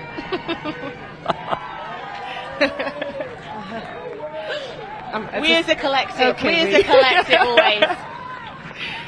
If you root for France, I'll root for Scotland. And then it's, at least it's balanced. I can root for France. I mean, they are our closest neighbours, aren't they? I was about to say, you can see France pretty much from Jersey, don't you? But, you can't from Scotland. I think we have a very British attitude, though, towards France. Naturally, I have to sit on the fence here. Really. So go both teams. Truly impartial. What I want is the sport to be the winner. Well, then my team's winning, guys. Nice shots of the crowd there. The French team, they're getting themselves eager, ready. Although actually they look a bit calm right now. I think they look a bit cold. So I was really trying to build that up, and then they just sit there and nobody does anything. So thank you to France there for making me look silly once again. I think they're just cold. When the wind's down, it is lovely. But as soon as you get a little breeze. So France have got the lead here, 6-4. The first time in the game we've seen a 2-point lead. What's been the difference so far? What's just given France that little extra edge? Because there's not a lot in it. There's really not a lot in it. I think it's just it is very fine margins, but I think it's the execution. We spoke before about the female links hitting really, really nice holes on the line, which give them scoring opportunities. And I think that is the difference, although having said that, that's exactly what happened here. Yeah. And you see the difference it makes. You can see Scotland's heart coming through there. Yeah. Digging really deep for that one. Scotland's heart coming through, Ruth. I like that. Brave heart. Brave out with all of them today, aren't I? Mel Gibson is in the house. That famous Scotsman. That very Aussie-sounding Scotsman. Right, France on the attack. Scotland put it back to just a 1-point deficit at the minute. Can they stop? Can they get the ball back here? France driving forward. It looked like a good move, and over the line they get. And it was a good move, wasn't it? Yeah, really nice. So the half just picked up, went on the short side, so on the side of the defender with the least other people, and then stepped back in to find a space and made that offload again. This is what we said about France, is they're really good at hitting their lines and their holes and creating opportunities. France have a lot of composure when it comes to those pass-offs. Yeah. Other teams may have gone in for that touch, and France decided to ping the offload, trust their players were there, and they were. Yeah, absolutely. So once again, France get that 2-point advantage again. It's France 7, Scotland 5. We are 6 minutes into the second half, so still plenty of time for Scotland to come back. They're on the ball now, trying to drive forward, just taking the time a little bit, looking for the right plays.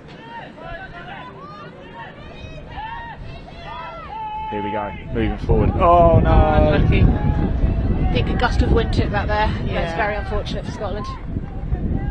Question for you.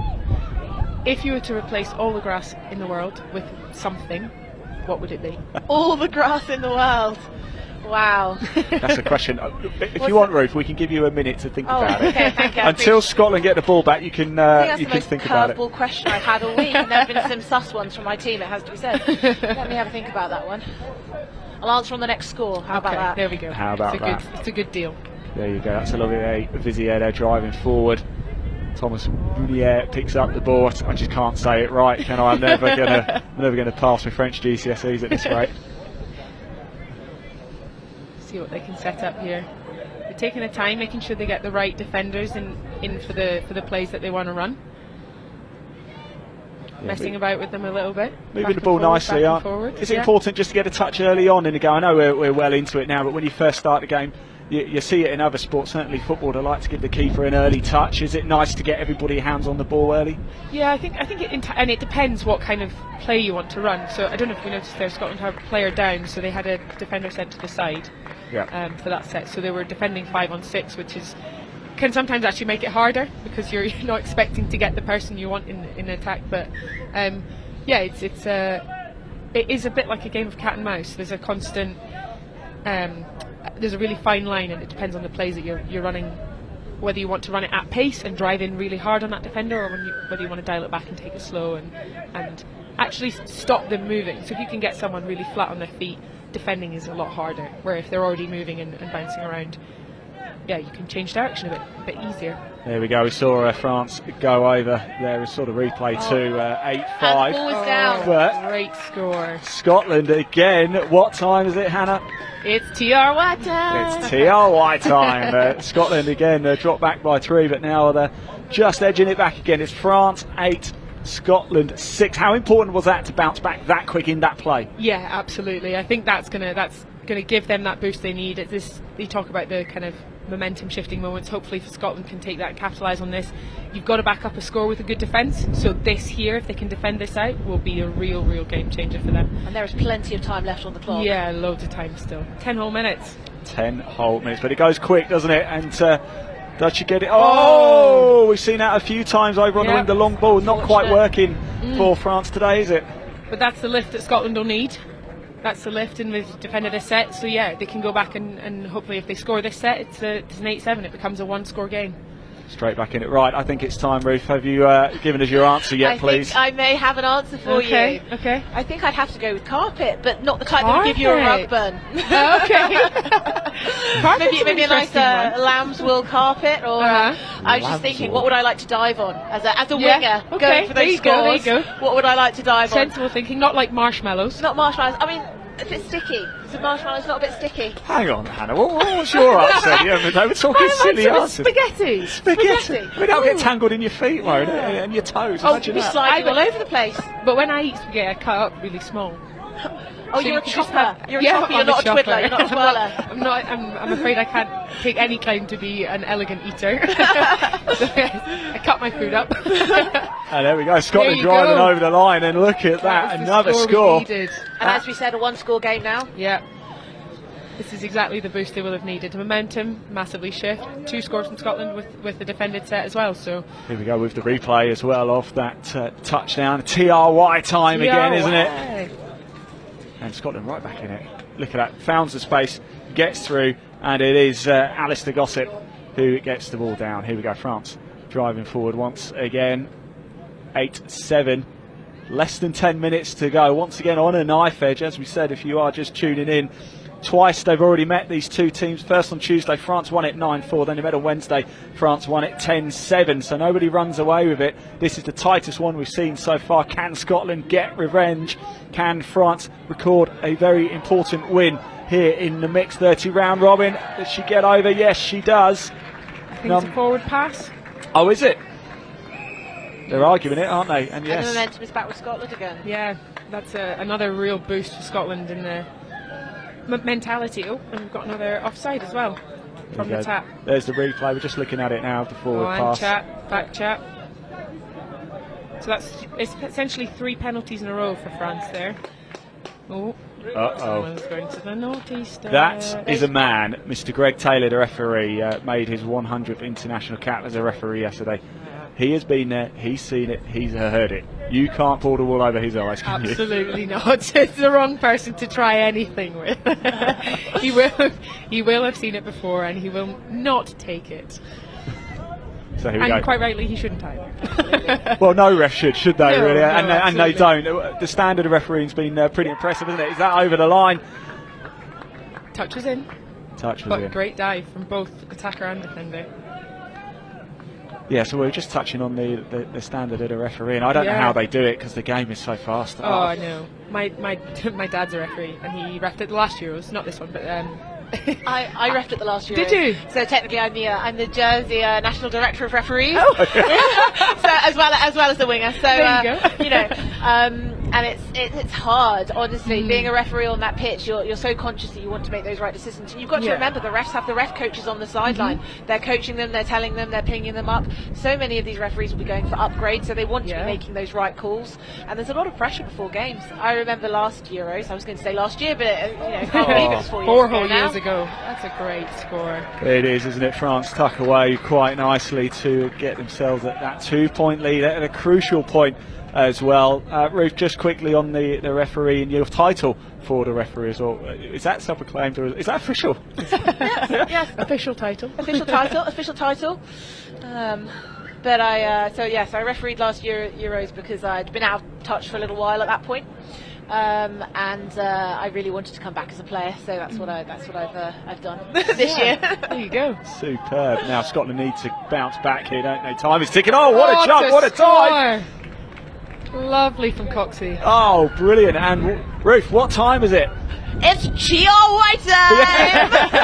It's TRY time. Yes, it is. And Scotland back in this again. 9-8 now with 6 minutes to go. Oh my word, this is on a knife edge. Here's the replay of it. What a dive. Is why he's the top try scorer for that team. I think they refer to this as squeaky bum time, do they not? They do. 9-8. The famous Scott said that as well, didn't he? Yes, of course. Not Mel Gibson. A question for you, actually, Ruth. We're trying to figure this one out. Braveheart, the film. What year did it come out? Wow. I want to say I was very young or not born. So, I was going to say you two probably weren't born when it came out. You know what? I'm going to say 95, 96. Okay. I said 96, actually. I said 91. I mean, you know what? I think I'm you gonna may be close to that. We had Nah. a quiz last night, and the question was, when was the first episode of The Simpsons aired? 1988. 1989. I went Yes. 91. I said it was between 89 and 92, and I went the wrong end. So Okay. lost out on that one. Still won the quiz though. So, I'm going to make a really terrible admission here. Never actually seen Braveheart. Have you never seen Braveheart? Oh my goodness, I think that's your homework, isn't it? As a Scot, as a proud Scot, although maybe I know. because you're a proud Scot, you haven't watched it. Don't want to watch an Aussie playing one of our national heroes. There we go. By the way, a bit of action going on. Of course, here France got over the line. Scotland bounced straight back, though. So this really is game on. We've got some breaking news coming in as well from the Scottish government. And Hannah Chris has had her citizenship revoked. I am no longer eligible. So Jersey have got a new player. Come and transfer, we'll have you. Right, here we go. France back on the ball. 10-9. Finally, boys, we've got, 4.5 minutes left on the clock. This is crucial now, isn't it? You've got to maximise these plays. And France pushing forward. And they're gonna stay with the ball, aren't they? I think that's an overstep. Scotland's ball. Oh, Scotland get it back. Here we go. Yeah, there we go. Ladies, when you're in this situation, you're obviously slightly aware of the time, but very aware. Do you have somebody Usually bawling in your ear? Yeah, or? usually coach screaming at you from the sideline. And it's also at this point that composure is so key. Yeah. If you're getting too excited, there's a chance of drop balls, oversteps. This is when you really need to get your game face on and listen to that muscle memory. Yeah. That's why we do the repetitions over the year, so that when you're blowing, when you're tired and you get turnover like that at the crucial time, you can just rely on your body to do what it knows what to do. Yeah. It's a shame, wasn't it? Broner was screaming for it over on the right wing there, but not to be. And France have possession, drive forward. You feel like if they score here, it could have dire consequences for Scotland. Moving the ball around nicely, the touch comes in. The shout of 4, I believe, there. Yeah, I think so. Fifth And that's touch there. fine, the hand goes up. So he's got to go over. Real scramble D here. Oh, great defence from was, Scotland. wasn't it? Great defence. It's really about keeping your composure, keeping things together, and just trust the process. Don't try and do anything too fancy, no extra passes. Take those 50-50s, just trust the process. Trust the About process. mitigating the risk at this point. Exactly. Everything is safe. Yeah. Safe hands, safe passes. I'll tell you something, wise words coming out from the commentary box here. I really don't fit in. Scotland drive forward now. This is important. Oh, and it's Sixth touch. Sixth They touch, had to yeah. go. Yeah, that's unfortunate. What have we got? We've got just over 2.5 minutes left to go. There's still time, but they've got to stop France from scoring now. They've got to get possession back, haven't they, Hannah? Yeah, they do. Really need to put pressure on these guys in defence and girls. I use that term very incorrectly a lot of the time. It's a generic term. Guys, a collective people on the field. Yes, I agree. But yeah, I mean, they've managed to do that. They've managed to get a turnover, which is great, and in almost on the halfway, which is a really good position to be in. Oh dear, someone's getting a little telling off. Oh my! Do you know? I feel like I'm back at school again. I really do. If Greg He's comes the near head you. teacher of the refs. He isn't is. Sorry, sir. Sorry. Sorry, sir. Sorry, sir. Yes, sir, no, sir, through school, sir. Of course, I know nothing about being in detention multiple times. Right, come on, Scotland. Here we go, driving forward. I am sitting on the fence, of course. So I support both teams. I support the game of touch. You just want a really tight. But go on, match. Scotland. Push it forward. It is a tight game. It's a cracker, isn't it? Can they score here? I think there was a touch, wasn't there? Yeah, touch in. I think the wing was the option there. If Coxie had a little bit more time to get the ball away, might have been a really good opportunity for a score. The space was quite closed down by the looks of things. It may have been require him to go back into the shot. Does he have a long ball on him? That's the question. Yes, exactly. And off which hand and all sorts. Oh, and what a run! What a drive! Touch. Really, really well done. Try saving that one, I'd say. And he has his old shoulder strapped up, so I really hope he didn't hurt it more. I know. No, I think that was Julian Carreno over there. He's taking a breather now, well-deserved breather. The touch in there too. Yeah. They're on 5th now. That hand has gone up from the ref. We've got a minute left. The time really is ticking here. Time running out for Scotland. It's been the tightest of games. It's been an absolute thriller. Yep. He's done the right thing there, left the ball, not touched it, but he does only have 50 seconds left. You're going to want to run that ball. You're going to have to, stay aren't you? I think subbing is a bad idea. You've just got to drive here. I'm watching the clock tick down. I don't know if they all know. They've only got 30 seconds to go. I think you're more nervous than them, Anna. The suspense. At this point, the adrenaline's going, though, so they're probably not even thinking about that, just getting up the pitch. Turnover. That is the game as well. France will win this game. Don't speak too soon. Well, I've an seen interception, you never know. Happen. An I've interception seen might. things happen. There you go, yeah. There goes the full-time hooter. All he needs is a touch. There it goes. And it is France who narrowly emerge victorious. 10-9. These two teams have played some sensational games. Ruth, let's come to you first. What do you make of that second half? Oh, it was very tight. As I said, squeaky bum time. Both teams really brought it in the second half. A one-score game, you know, you don't get much better than that on the touch pitch, and both teams really showed heart in that half. Hannah.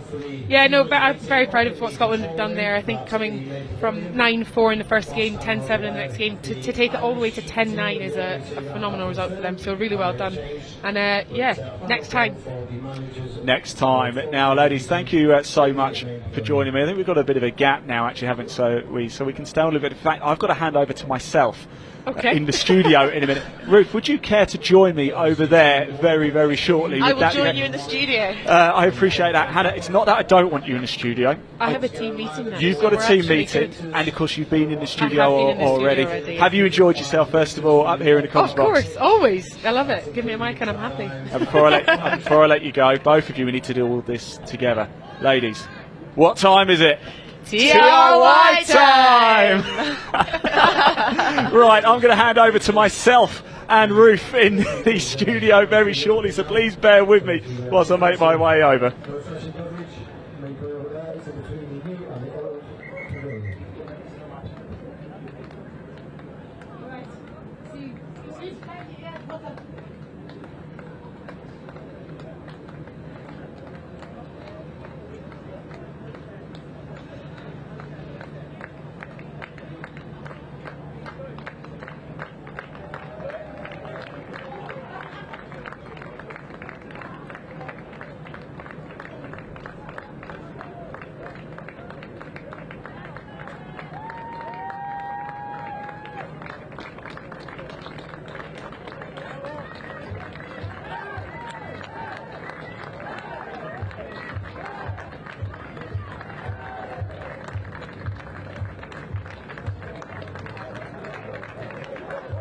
To the studio, we've made the very short dash from the commentary box over here to the studio, and of course you heard from Ruth there in the second half joining us. Ruth, thanks so much for stepping in for that, by the way. Did you have fun? I did. Absolutely. It was my first time, so I'll leave it to you to decide how I did, coach. I'm not coaching. I'm going to give you 10 out of 10. Oh, amazing. I'll take that. Now, let's talk about Jersey. We touched on it a little bit, didn't we, during the commentary, but what is the state of play like in Jersey? It's only a small island, isn't it? But it seems to be very popular. Absolutely. I think I made the comment yesterday to the team that in the UK you have about as many people that play touch as actually are on Jersey in total. So it's, we really hold our own considering the size of our island. It's a developing sport in Jersey. As I mentioned before, we have a lot of newbies this year, but it's great to see the young up and comers. We have a lot of boys that come over from the rugby team. Jersey's well known for its professional rugby team, and a lot of the boys there play in the junior Reds team, and that really translates to their touch. I watched a bit of the game yesterday, the mixed game between England, when you played England, and I watched the first half, and there was nothing between you, was there? No, absolutely. We were 2-1 up at one point, so I think that's probably the biggest win for us. Drawing 2-2 at half time, that's been the case with several of our games. 2-2 against England at half time. I believe it was 5-5 against Wales, and I believe it was 6-6 against Scotland at half time. Maybe not that high, but it was definitely drawing the three of our biggest games at half time. But it's all about the legs in that second half. Absolutely. And does fatigue have an impact? Because day 4 now. It's a long tournament. We've spoken about this a lot. It's just the volume of games. I spoke to, I think it might have been Scotland actually a couple of days ago. They played 5 games in 27 hours. It's a lot to do, isn't Wow, it? that's the maths. I'm not sure I could do the maths on ours. It is so much. It really helps when you have a younger team, because a lot of our younger lads, they bounce. But there's definitely some fatigue going on. We're lacking bodies. We've had a couple of injuries, so there is some fatigue in the team. But you know, the mentality's still there. We're still really positive, and I think we're just really pumped to play our next game. Now, I've got a confession to make. You're not going to like me for this. Oh no. I've never been to Jersey, but I've been to Guernsey. Oh my goodness! No, I'm walking out of this interview. Why should I come to Jersey? Why is it so good? Oh, Jersey. Well, I mean, the people for one. You know, you can't beat the Jersey people. I can't argue with that. I got to say, my experience of Jersey people so far is exceptional. I think we're great crack. We've got great beaches and we've got a great touch set up. So you've got a great TV show. Oh yeah, Jersey absolutely. Jersey Shoros. Right, I think it's not too long to go before the next game. It looks like we've got Luxembourg and Sweden coming up very, very shortly. Ruth, I know you've got a lot to do, so I'm going to say thank you for joining us. It makes a huge difference. It really does. Best of luck for the rest of the tournament. If you see me popping about, please do say hello as well. Amazing. Thank you so much. I'm going to hand over because it's almost time for the next game, and we're going to have Sweden and Luxembourg. Enjoy.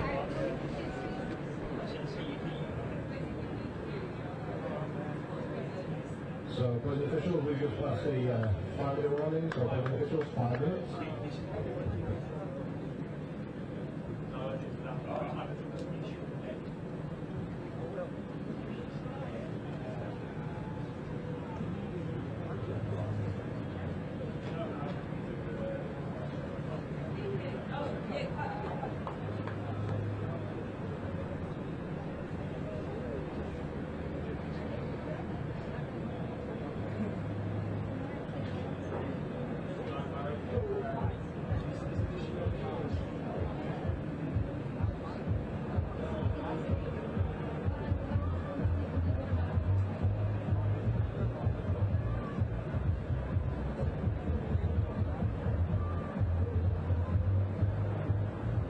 So as we head towards the 12-10 tap-off, just again a reminder, we're going to pitch boundaries.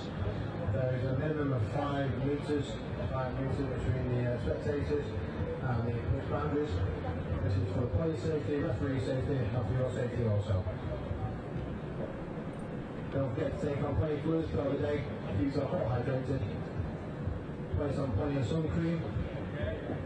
The sun has definitely got its hat on this morning.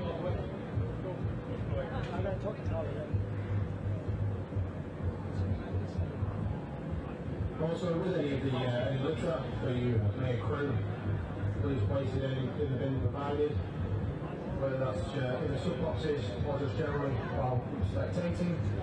Again, it's placed in any bins provided.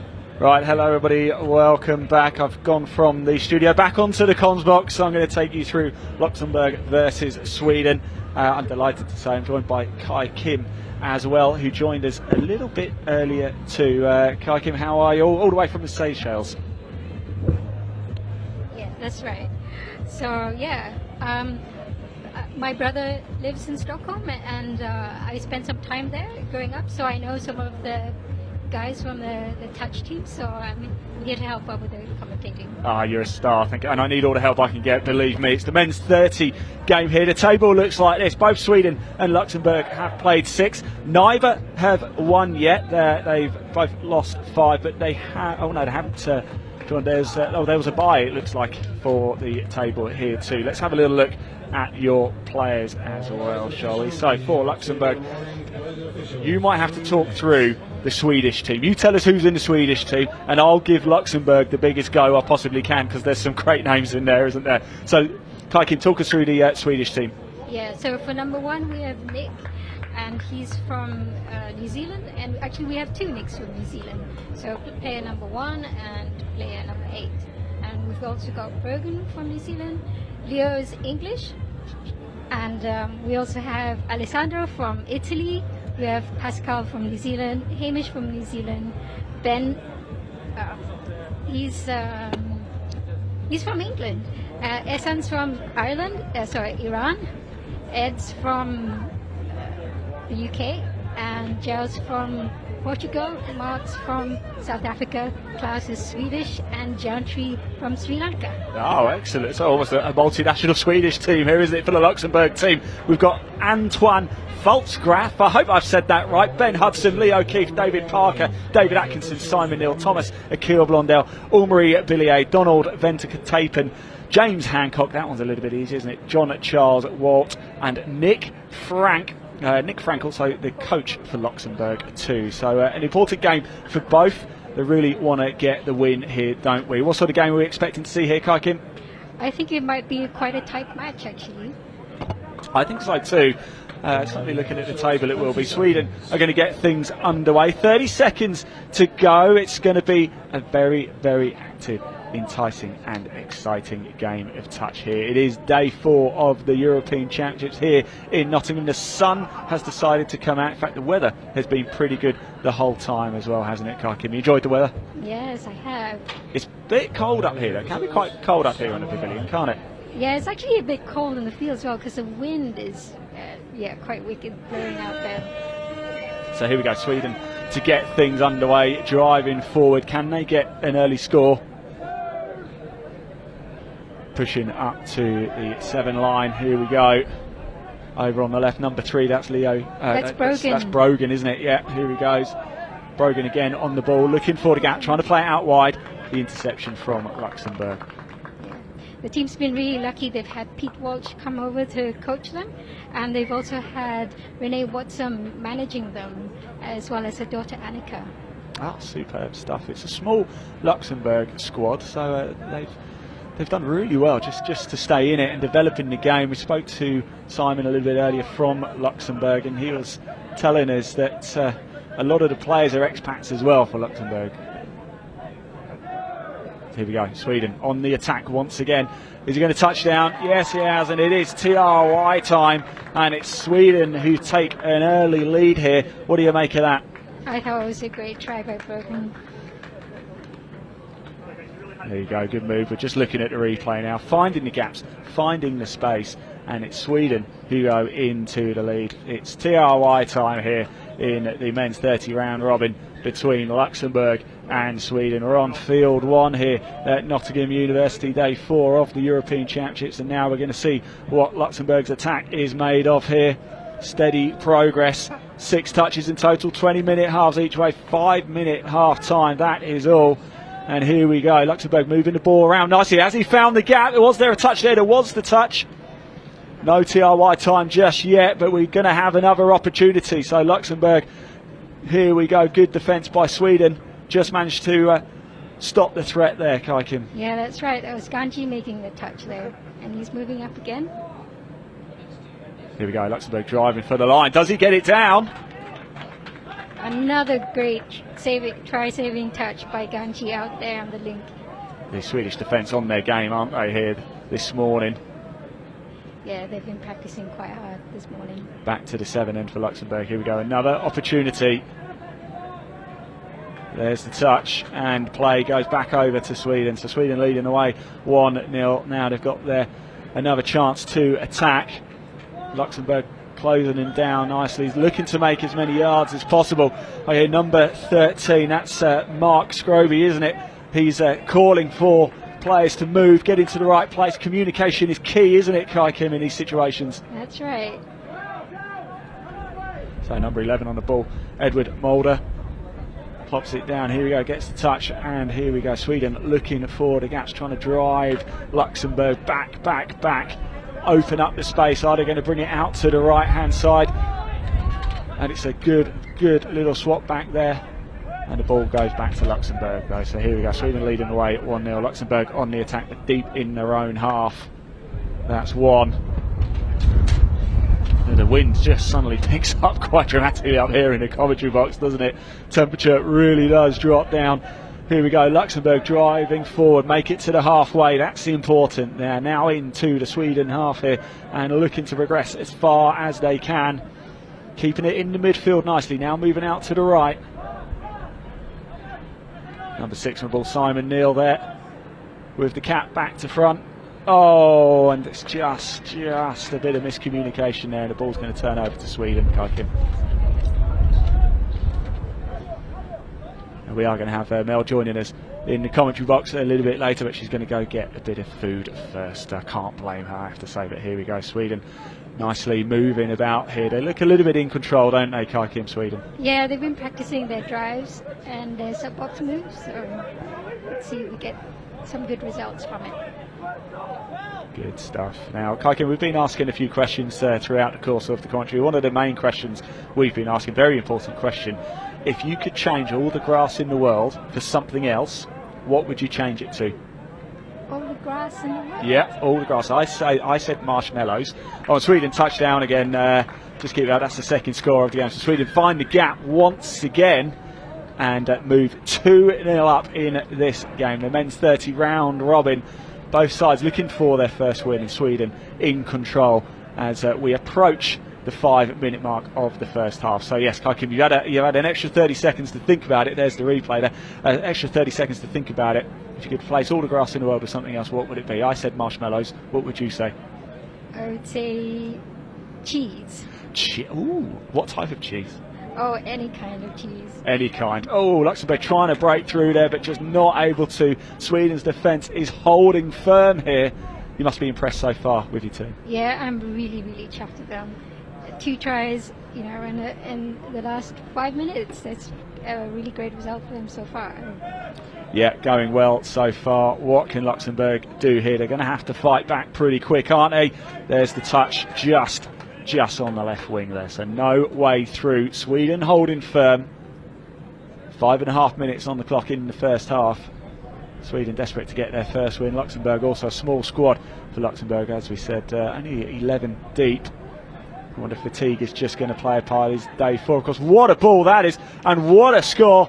It is TRY time for Luxembourg, and I think that is Nick Frank who got the touchdown there. Look, he's looking around, he's got a big smile on his face as well, he might. And so it's Luxembourg 1, Sweden 2 here, and it's game on, Kai Kim. Yeah, let's see how the team builds on this and replies. Absolutely, so Sweden getting things underway again. Their set of 6 here. That's the count of 2, pushing forward. Number 11, not James Hancock, it's Edward, isn't it, on the ball. Yes, that's right. Back to Essen here, number 10. Here we go, looking for the space. Can he make the dive? Oh, and there's a touch there, isn't there? So no joy. Back to 7 for Sweden. Here we go. Long ball out wide. Oh, and he just drops it, doesn't it? That was Benedict Singleton. Can't quite hold on to the ball, and play goes back over to Luxembourg. So a fresh set of 6 here for Luxembourg, deep in their own half. It's so nice to see these nations competing, isn't it, Kai Kim? Yeah, so this is the second time that Sweden have put in a team for the Euros. The first time was in 2018 when they had a mixed team. Fantastic stuff. And of course you're from the Seychelles, aren't you? And we're doing a bit of incentive here at Nottingham. Anybody who's got any old boots, you're going to take them back, aren't you? Back to Seychelles and get more males, females into the game. That's right, more teenagers, more girls, more boys. Help them pick up some ball skills that will help to improve both their rugby and their touch. Well, it's such a fast-paced game, isn't it? You said a lot of people in the Seychelles, they have to play the game barefoot. And that's got to be difficult, hasn't it? Yeah, I'm just amazed at how those boys can play with bare feet. But so I'm glad to have the opportunity to get some boots back to them so they can step up on their game. Superb. So here we go, Sweden on the attack at the 7 line. Here we go, number 7 That's at Hamish. the 7 yard. Yeah, Hamish Lawrenson there pushing forward. Here we go. Once again, number 3, Brogan. He's already gone over the line once in this game. Certainly a player to watch, isn't he, Brogan?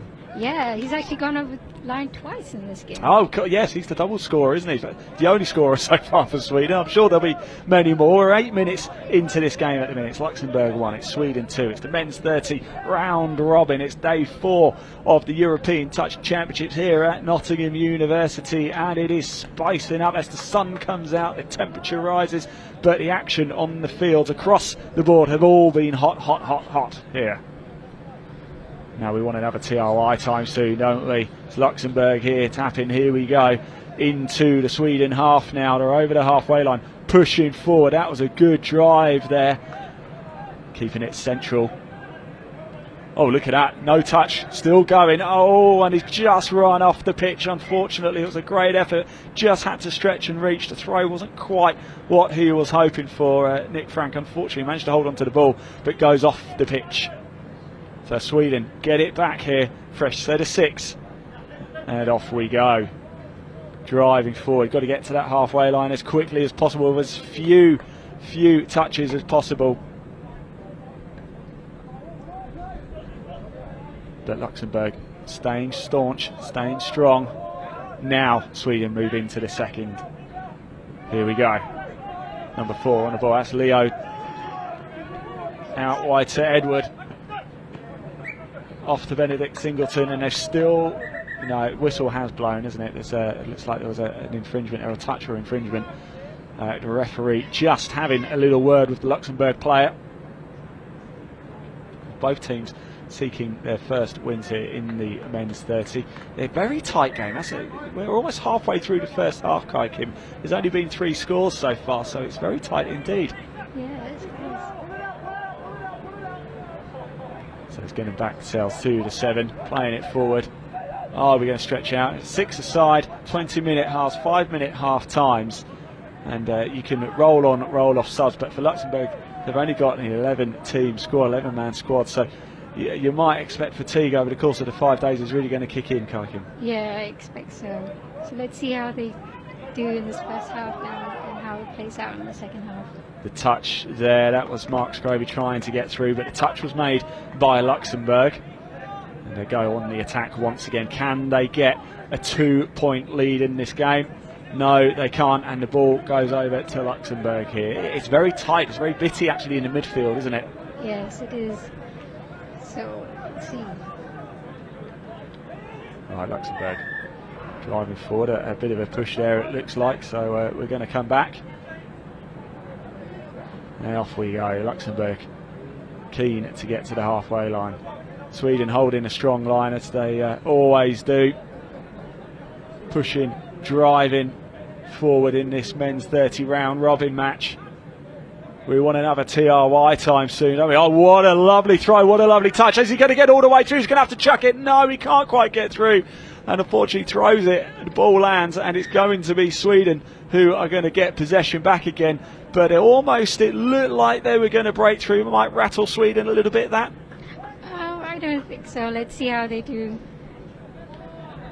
Absolutely, Kai Kim there. You're firmly in the Sweden camp, aren't you, Kai Kim? That's what we like to hear. Yeah.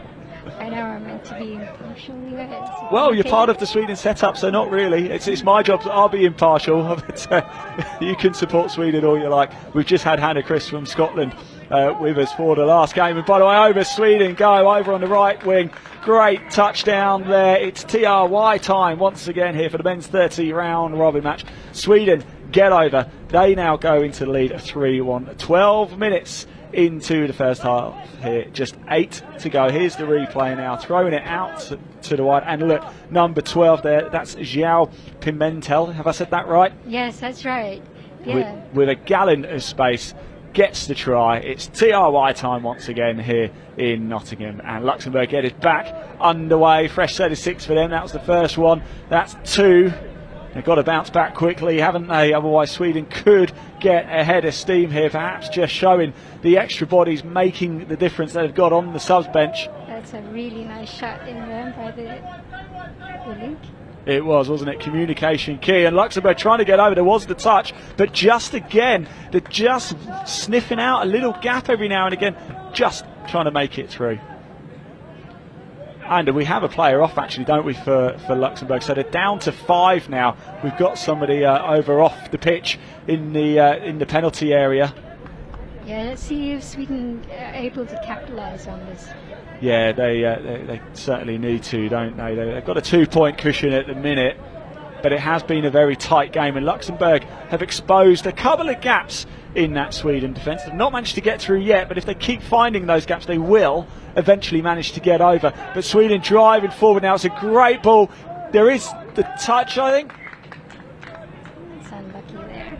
It was unlucky. Back to the 7. Play changes over to Luxembourg, doesn't it? It was a good effort though from Sweden. not able to get over the line, and they are now back up to their full complement of 6.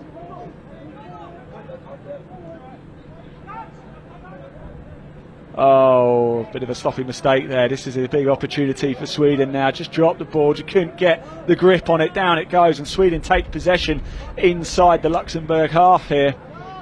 We've got 6 minutes of this first half left to go. It's men's 30 round robin match. Luxembourg taking on Sweden. Both sides are looking for their first win, and at the minute Sweden just about in control. Hamish there, I wonder if that was a bit of showboating or just a bit of communication with his team, I think. And the ball, does it go back? It goes over to Luxembourg now, so a bit of an error there from Sweden. Yeah, a bit of an error there from Hamish. Let's see if they can get a little bit more composure as the game goes on. It's I think normal when you have teams that haven't really played at this high level before at such a tournament. Yeah, it's difficult, isn't it, to sort of get training. I've spoken to a lot of players, a lot of internationals, about how much preparation work goes into it, and the bigger nations like England and France and Scotland and Ireland, they're able to get together quite a lot, whereas Luxembourg, a lot of them don't even live in Luxembourg, so actually getting playing time together is nigh on impossible. In fact, I was chatting to Simon from Luxembourg a little bit earlier, and he said it was about 2011 they were just playing a bit of touch rugby, just mates on the field over in Luxembourg, just mates on the field, and eventually somehow thought, oh, there's a World Cup coming up soon, why don't we see if we can get in? And they managed to get in. Their first ever game was against Australia, would you believe? And I still think they hold the record for the biggest loss. I think it was 31-0 or something, but hey, they got there, they competed. That's what matters, not the scoreline. And they're competing here today against Sweden. There's not a lot in it. It's Luxembourg 1, it's Sweden 3. As we start to get close to the halfway mark, Luxembourg looking to exploit one or two gaps that do just keep sneaking in to the Sweden defence. But Sweden have been better on the attack in this game overall, hence the reason why they lead 3-1. The only problem with the Luxembourg kit, it's very difficult to see the numbers on the back, isn't it? It sort of all blends in. Yeah. It's a nice kit, but I just can't really see the red numbers. I can see Nick Frank over here on the left, number 13. It goes out wide, it's dropped. There was always going to be the touch anyway, and Sweden get the ball back deep in their own half. Yeah. I think it's important for teams, even though they're a little bit new, to actually come and experience, because this is the best learning opportunities they have to play in a competitive match and to learn from each of their games as they go along. Yeah, you make a very good point there. It's Luxembourg haven't come here expecting to win it, but they've come here to gain experience and showcase the sport back home and try and inspire people there. I must say, John Charles Wart for Luxembourg with a diving touch twice in that attack from Sweden there for playing for Luxembourg here. So good stuff from Jean. Yeah. Jean-Charles. Unfortunately, Sweden have done over the mark, so they've had a penalty against them. Oh, and that was, they retained possession, but I think they might have been a bit lucky. I think that ball was going anyway. If they'd not touched it, they probably would have had the ball back, Sweden. But Luxembourg on the attack into the Sweden half now, pushing, driving forward. The whistle goes. I'm not too sure what that was for, though. I don't know if you saw that, Kaikin. I think it probably was an offside. Yeah, offside. So here we go. It looks like we're going to have a fresh set of 6 then for Luxembourg. Can they exploit this? Can they take advantage of this? No touch. There was a touch in the end, but there was a good bit of movement there, a good bit of feet from Luxembourg. Just moving backwards a little bit. Looking at the line, trying to gauge it. Where can we go? Ball moving very quickly indeed. No way through there though. Sweden just keeping it tight, not allowing them through. It goes out wide. Nick Frank, does he get it down? Yes, he does. It is good. And Luxembourg score. It's TRY time once again here in the commentary box in Nottingham. Luxembourg 2, Sweden 3, and it's Nick Frank again just exploiting that left wing, Kaikin. Yeah, that was a nice long ball out there. It's a danger, a long ball though, isn't it? It's very easy for it to go wrong, but we've seen a couple of wide plays. We saw it for Sweden's third goal, wasn't it? A lot of space on that right wing. Try, not goal. Wrong sport. All right, Sweden on the attack here. They're already getting up quite quickly, still with a few tackles in play. Can they bounce back? It's just 1 in it. It's Luxembourg 2, Sweden 3, but Sweden really driving forward. But Luxembourg say no, not this time, but they're going to have another chance here. They have been pretty impressive as Sweden in the attack, moving the ball very quickly down. It goes again. Oh, I thought it was going to nip through, but the referee just stops it, and that was a touch. And the ball goes back to Luxembourg. 1 minute left on the clock of the first half here. Can Luxembourg make a late move and tie it at the break, or are Sweden just going to have their noses in front? Yeah, the Swedish team actually, although they all live in the same country, they do also have some issues of living quite far away from each other, so coming together to practice is also a little bit of a challenge. Yes, Absolutely. And oh, so close, so close. That was Jean-Charles Ward again, just unable to scoop it and hold on to it. Otherwise he might have been clean through, but not to be. Sweden take it as we approach half time now. The hooter's going to go very, very shortly. The ball being moved nicely, and Sweden are going to lead into the break. It just depends what that lead is. There goes the touchdown, goes the ball. Unfortunately, a bit over the mark there by Leo. He's one of the younger players in the team. Yeah. There goes the half-time hooter. And there's the touch. Yeah. And there goes the whistle for half-time. Kaikin, what do you make of Sweden's performance there? I think... We're just going to look at some of the tries from that first half whilst you talk us through the performance. Yeah, I believe this was a late cut by Brogan. He found the spot in the middle, between the link and the middle. He was happy with that, wasn't he? Did that victory throw the ball away fiercely. He was a very happy man. Sweden again breaking through here. And almost similar actually there for Brogan, wasn't it? Yeah. Just darted in. Good feet, very quick feet from him. Goes right, darts back left, touches the ball down. Here's a look at Luxembourg's first over there, well on the right. Look at that long ball there. In fact, both of their tries have been very similar like that. Long ball over to Nick Frank on the left wing, and he just pokes it down quite nicely. This is where I talk about space again.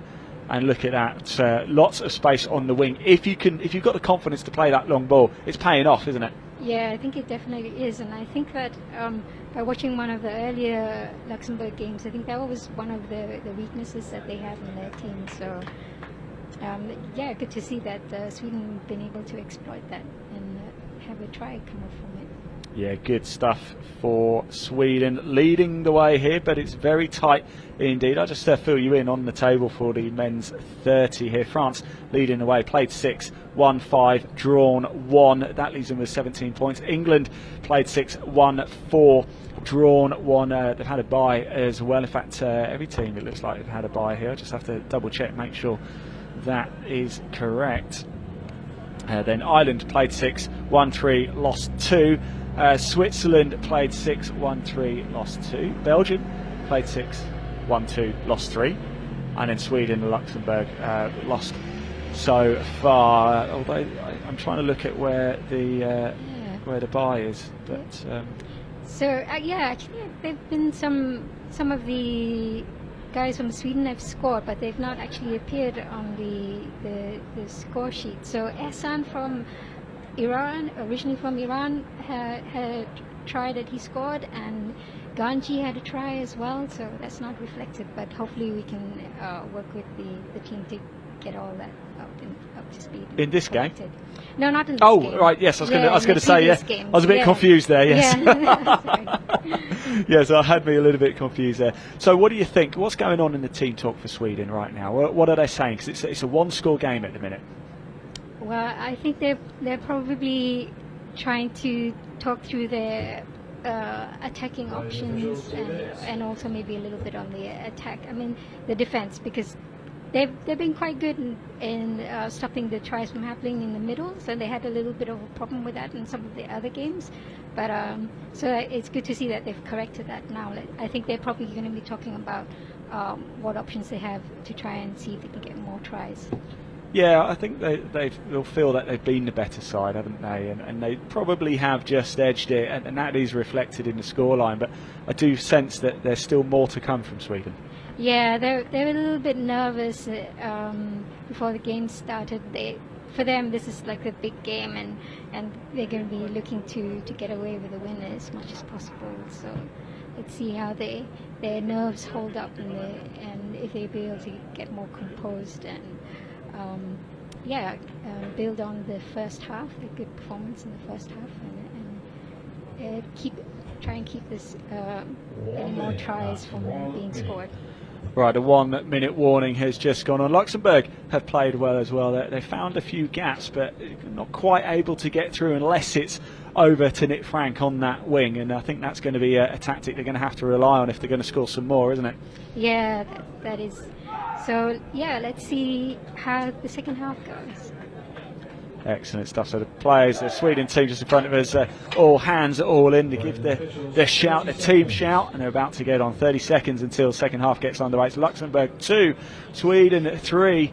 Right, I'm going to ask for your predictions. Final score, what's it going to be, Kai Kim? I think maybe 5-4. 5-4. We're keeping it tight then. We're keeping it tight. I think we're keeping it tight. One score game. That's what we're going for here. Right, here we go. And Luxembourg are going to get us underway.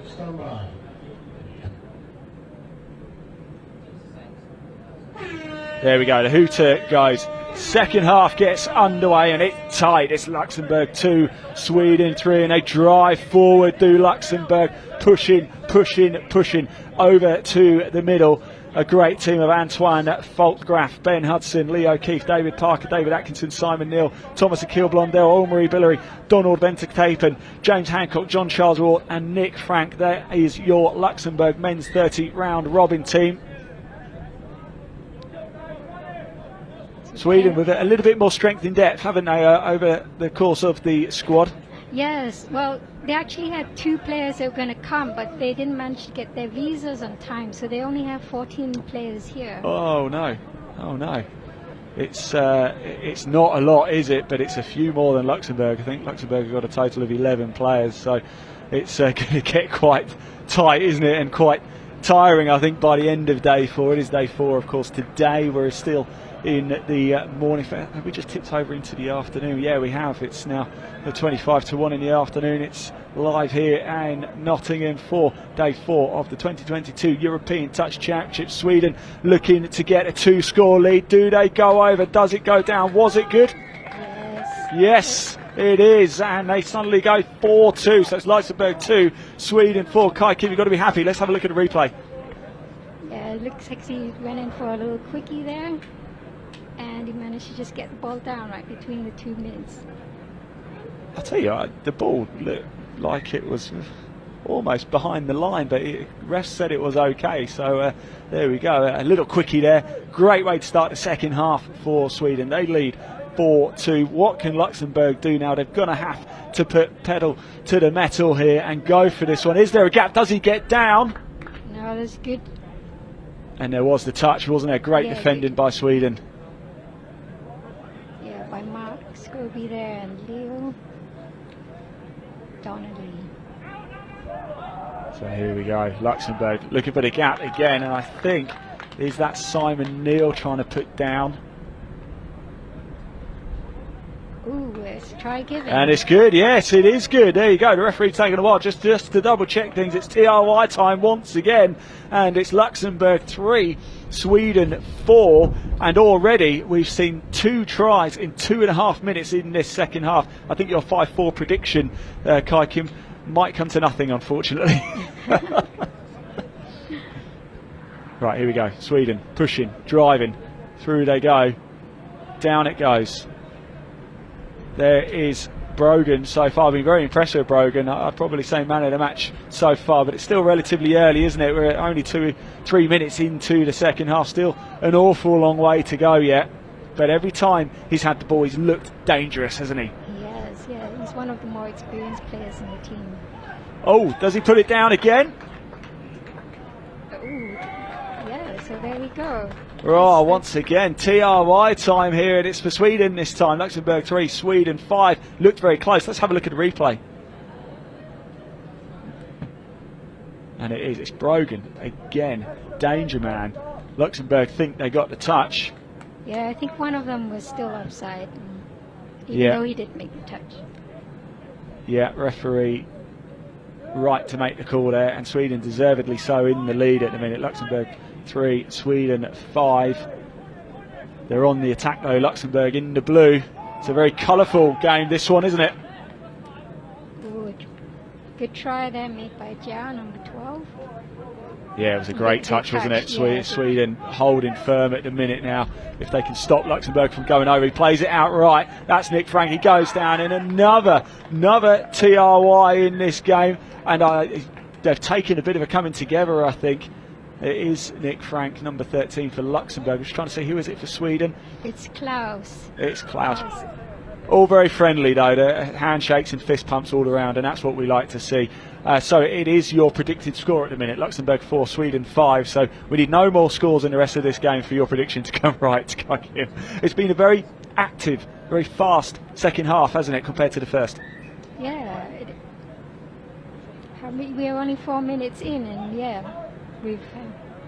Exactly, 4.5 minutes in. It's Luxembourg 4, Sweden 5. It's been all action in this second half as Sweden push on. They go going forward hard and fast. They want to get that 2-point lead, don't they? That could make all the difference in this game. Men's 30 round robin match, Luxembourg and Sweden, and we're being treated, and it's a great TRY time again. It's try time for Sweden. They get that 2-point lead. Luxembourg 4, Sweden 6. Kai Kim, what a great try. Let's have a look at the replay here. Yeah. So it was a scoop from Leo, and he gives the long ball out to Ali on the wing. Both teams here, Luxembourg and Sweden, given this good example of utilising that long ball, because it's worked, hasn't it? There's a lot of danger to it. You can get cut out quite easily, but they've really utilised the length of the pitch here, and it's paying off. So Luxembourg going for this again. It's a 2-point game now, but does he get over? Was that another great TRY time? Yes, it looks like it's... No, it's not. No, he got the touch. Oh, great defence by Sweden again. Let's have a look at the replay here. Good legs, look at that. Good movement, but there was a touch, and there was a bit of an error there from Luxembourg to get the ball back straight over to Sweden. A bit of a knock on, I think they'll be disappointed at that. And there is Brogan again. Look, just signaling he comes off. Certainly man of the match so far, but we've still got 14 minutes. This is an absolute thrilling game here. What a treat it is for me as well to be able to commentate on 2 excellent games back to back. And the touch comes in, and play hands over to Luxembourg here in the second half. It's the men's 30 round robin match, Luxembourg Sweden, day 4 of the European Touch Championship.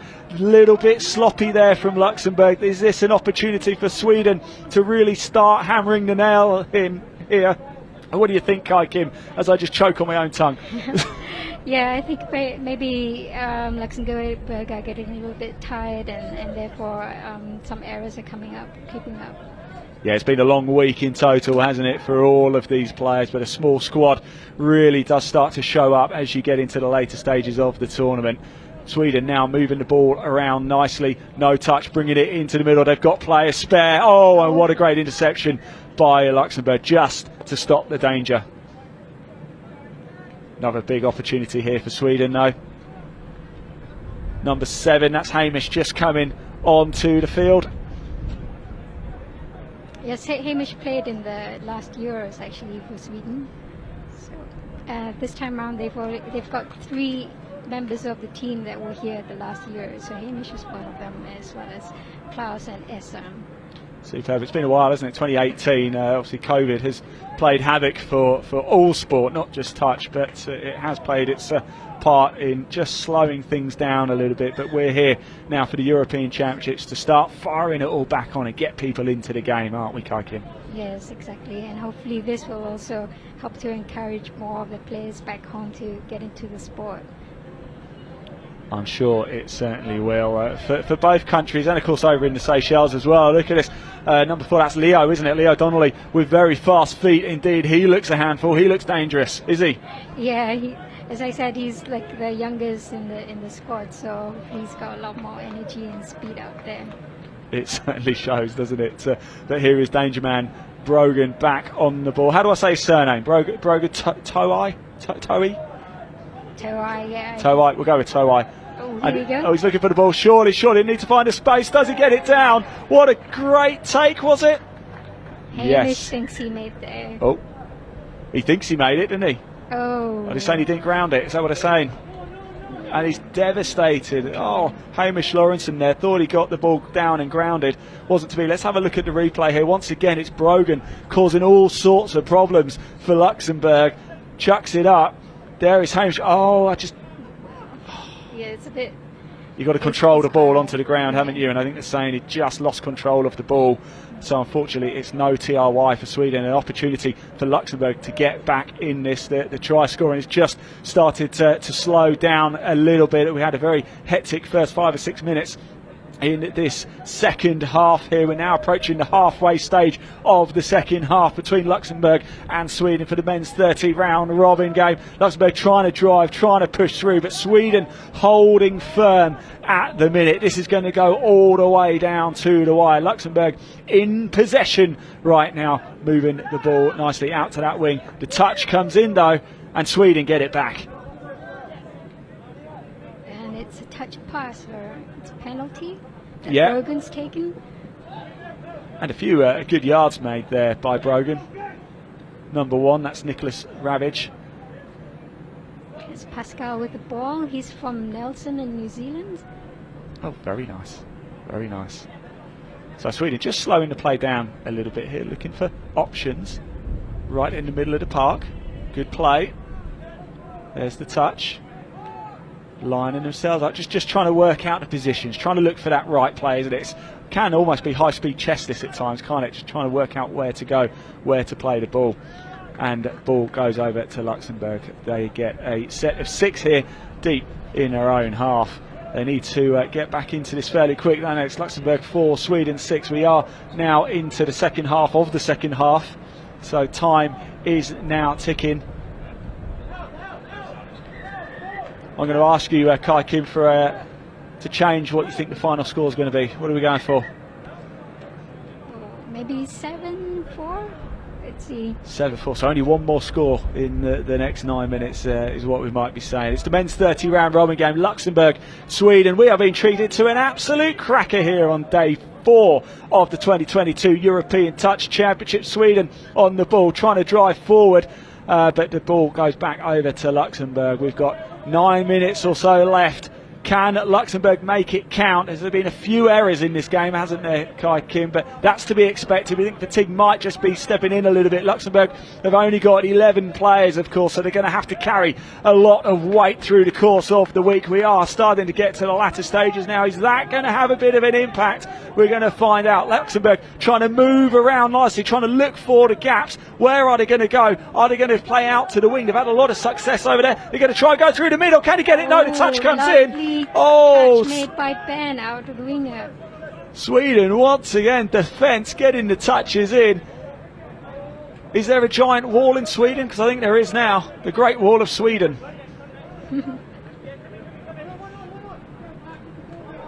Benedict Singleton, the Great Wall of Sweden. There he is, look. He's on the ball now. Just passes it. He's got the ball back again. There they go. Over to Brogan. So far, man of the match. He's been sensational so far. He's caused problems every time, and he's causing problems again. He's gaining yards every single time. Maybe he should be in the NFL, but what an interception by Luxembourg. That's Nick Frank. Just stops the danger dead.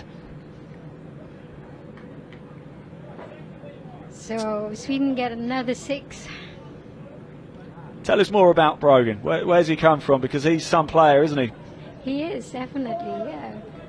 He's caused danger everywhere he goes. He's causing danger again. I think there was the touch, though. Over the mark, yeah. Unfortunately.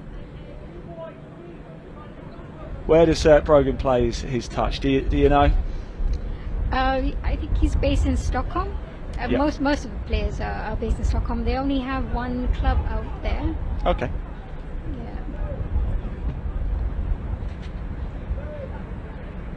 So Luxembourg looking to make a few moves. Sweden have done a lot of threatening over the last few minutes, but haven't managed to get over the line. It's just kept Luxembourg in this game at the minute. If they can work the wide line like they have been doing, they could really make a difference. That was Nick Frank. They're working nice. He's on the ball now to pull it back. and number 2 Ben Hudson teaming up quite nicely with Nick Frank, but it's not to be in the end. Sweden back on the ball, pushing forward. It's a narrow lead for them, 6-4. We've got about 6 minutes left of this second half. The men's 30 round robin game. Penalty, sorry. Kai, can you say? Yeah. For a hard touch. Penalty for hard touch. So Sweden enjoying a lot of possession on the ball so far the last 5 minutes or so. And the tries have just dried up a little bit, haven't they, in the last 5, 6, 7 minutes or so. Is that about to change? Yeah, it might be. We've got Ehsan now on the ball with Pascal and Hamish out there. Let's see what they can come up with in the next few. Yeah, Eshan's had a good game too, isn't he? He's Yes, proved he quite a has. handful. Down he goes. Now does Hamish get that TRY that he's been so desperate for? He does. So Hamish Lawrenson finally gets that TRY. He wants it, doesn't he? Congratulations to him. It's TRY time again here in your men's 30 round robin game, Luxembourg and Sweden. Here's a little look at the replay. Makes a dive for it, gets the ball grounded before any touches come in. Too much to ask of Luxembourg now to get back into this? Yeah, I think so. I don't think they've gotten up to the try line actually in the last couple of minutes. So. No, Sweden's defence and attack has been exemplary. They've really, I said it at the break, didn't I? I just think there's a little bit more to come. And there was a touch in there. Luxembourg again just trying to exploit the gap. We saw that 1 or 2 times in the first half. They haven't managed to break through by doing that yet, but they've tried, haven't they? And they've had a few good goes at it. Yeah. So Sweden certainly just getting a little bit ahead of steam. We're just starting to look a little bit more in control. There's another good touch And there made by Leo. Yeah, good touch by Sweden. Once again, just stopping Luxembourg. Look at that Swedish line, determined. They don't want to concede again, do they? They want to get this win wrapped up. It'll be the first win here at the Euros this time round. It's a great interception. And he can't drive forward because he's touched straight out. Almost a gap there. Danger for Luxembourg as Sweden make the move forward once again. If it cut that out and the man hadn't been there, he'd have been well away, but it wasn't to be. Look at this driving forward. That's Edward on the ball, pushing over the halfway line into the Luxembourg half. Now here's your danger man, Brogan. Passes it straight back though. He's got it back. He's going to make those yards. Seems to be a big fan. Just make yards, push forward. That's what they're doing. Get as close to the try line as possible. And it was a good try though, wasn't it? Sorry, good effort. It's been some great tries by Brogan though, we saw in the first half. He got penalty for throwing the ball away. Oh.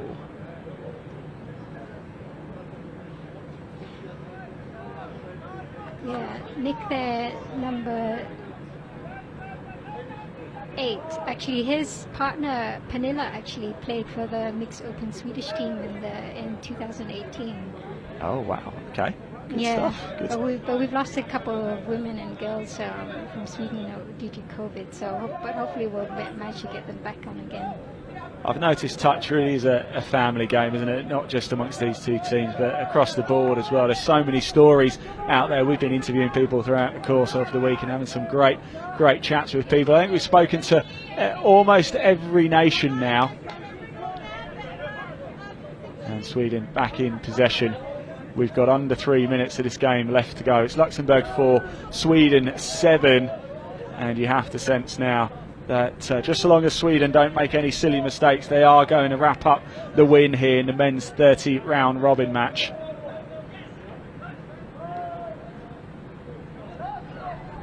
So we have Ehsan again and the try scorer from the last time, Hamish out there.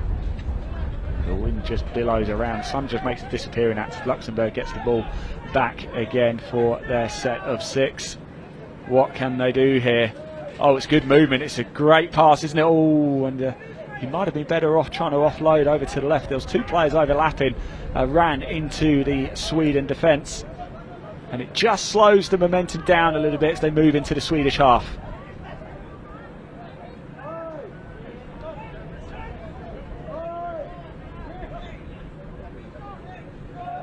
Here we go. This is the 6th. Ball it up. Can he get it out to the right? Can he offload it? And down Luxembourg go. It's TRY time again. It looks good. It is good. It's Luxembourg 5, Sweden 7. 1.5 minutes left on the clock.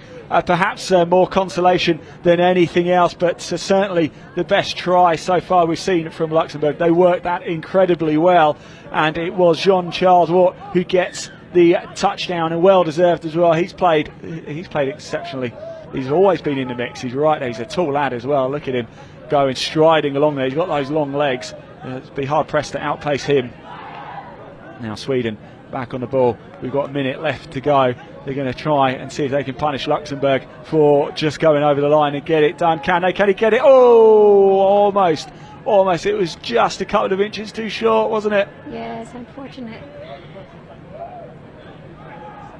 Well, we've had some great tries in this game. I'd say a number of TRY times. It's Luxembourg 5, Sweden 7. The men's 30 round robin, and Sweden look like they're going to get their first win.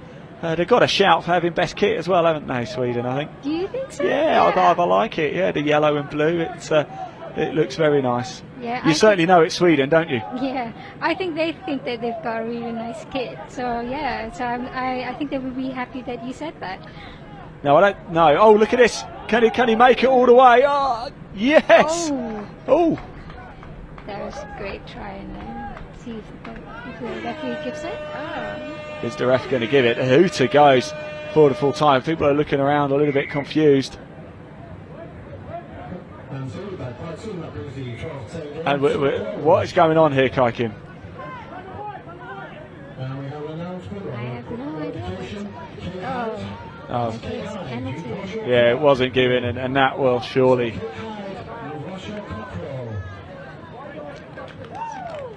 There you go. So unfortunately it wasn't a TRY time. I thought it looked good. It wasn't to be. There's the touch. And surely that is now the end of the game. And just a confirmation, Luxembourg 5 and Sweden 7. So Sweden get their first win in the men's 30 round robin. It was a great game though, wasn't it, Kai Kim? Do you enjoy it? I did enjoy it, I must say.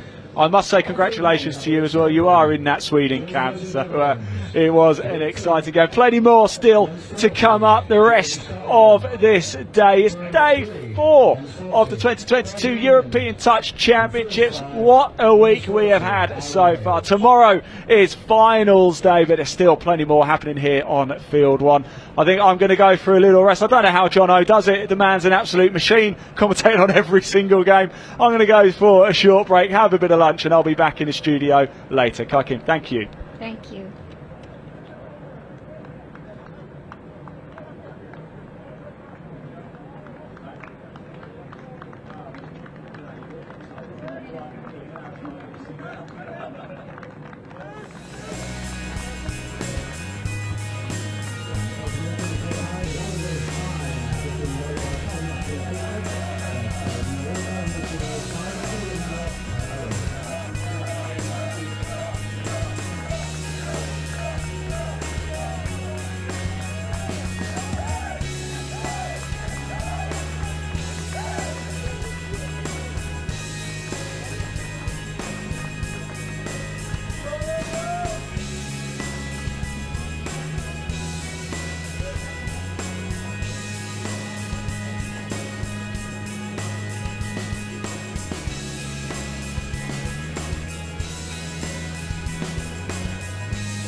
Welcome back to the Highfields Sports Complex here at the University of Nottingham. Jordan joins me on co-commentary for this one. It's a mixed open, Netherlands against Jersey, and we've just been looking at the table. This is a massive game. Huge game. We're just looking at the, like John was saying, just looked at the table now, and I watched England beat Ireland about an hour ago. Ireland currently sitting in 5th. But yeah, the winner of this could leapfrog into that 5th spot. So yeah, big game, both level. Nice to see these two teams back in the mixed open category. I don't believe Jersey were here in 2018. Netherlands weren't. Two teams that I was used to playing starting in 2008 in the mixed open category. Both these sides were always in the mix, so it's good to see them both back as well. It's Netherlands with a strong start from the tap off. They're just retreating back now. Space on the right hand side. Good feet. Good defence by Jersey. Netherlands using their touches. Something we saw yesterday from the Netherlands, their tap off move always looks to end in that 32 short play. They really like going to the short side on that play, and they've not changed that up too much. Seems to be bringing them a little bit of joy. Jersey, traditionally a quick team, like to play fast through the middle, and that's looking like what they're going into to begin with. Good feet, kick to the outside. Just couldn't quite get the offload, and Netherlands survive that drive by Jersey. This is the first time we've seen Jersey on the streaming pitch in this championship. Yeah, and it's not the first time we've seen Netherlands. It's the opposite for these two. It's great to see Jersey for the first time. Yeah, Netherlands, I think this is their home field. I think we're their resident commentary team. Yeah, we've seen them. I think this is the 3rd time we've seen them on here playing, maybe 4th. I'm pretty sure they've been on every day, and it's quite cool actually, because you kind of get to know what, see what teams are running, and you get their tendencies a little bit, see if they're changing anything. We had a chat to one of their players, Fawn Summers, yesterday. She's currently far wing for the Netherlands. We had a chat. She had a bit of a change of position to link yesterday. I think her strongest position, she did say she's normally a link, but I think it was on day 1, might have been day 2, where they played Ireland. Some incredible finishes from Summers in the corner, so that'll be a highlight. If you're watching this game now and you're thinking about sticking around, I would, because that'll be one of the highlights for Netherlands. Those finishes in the corner, having a really strong winger at mixed is so valuable. Yeah, it's Jersey who end their latest drive.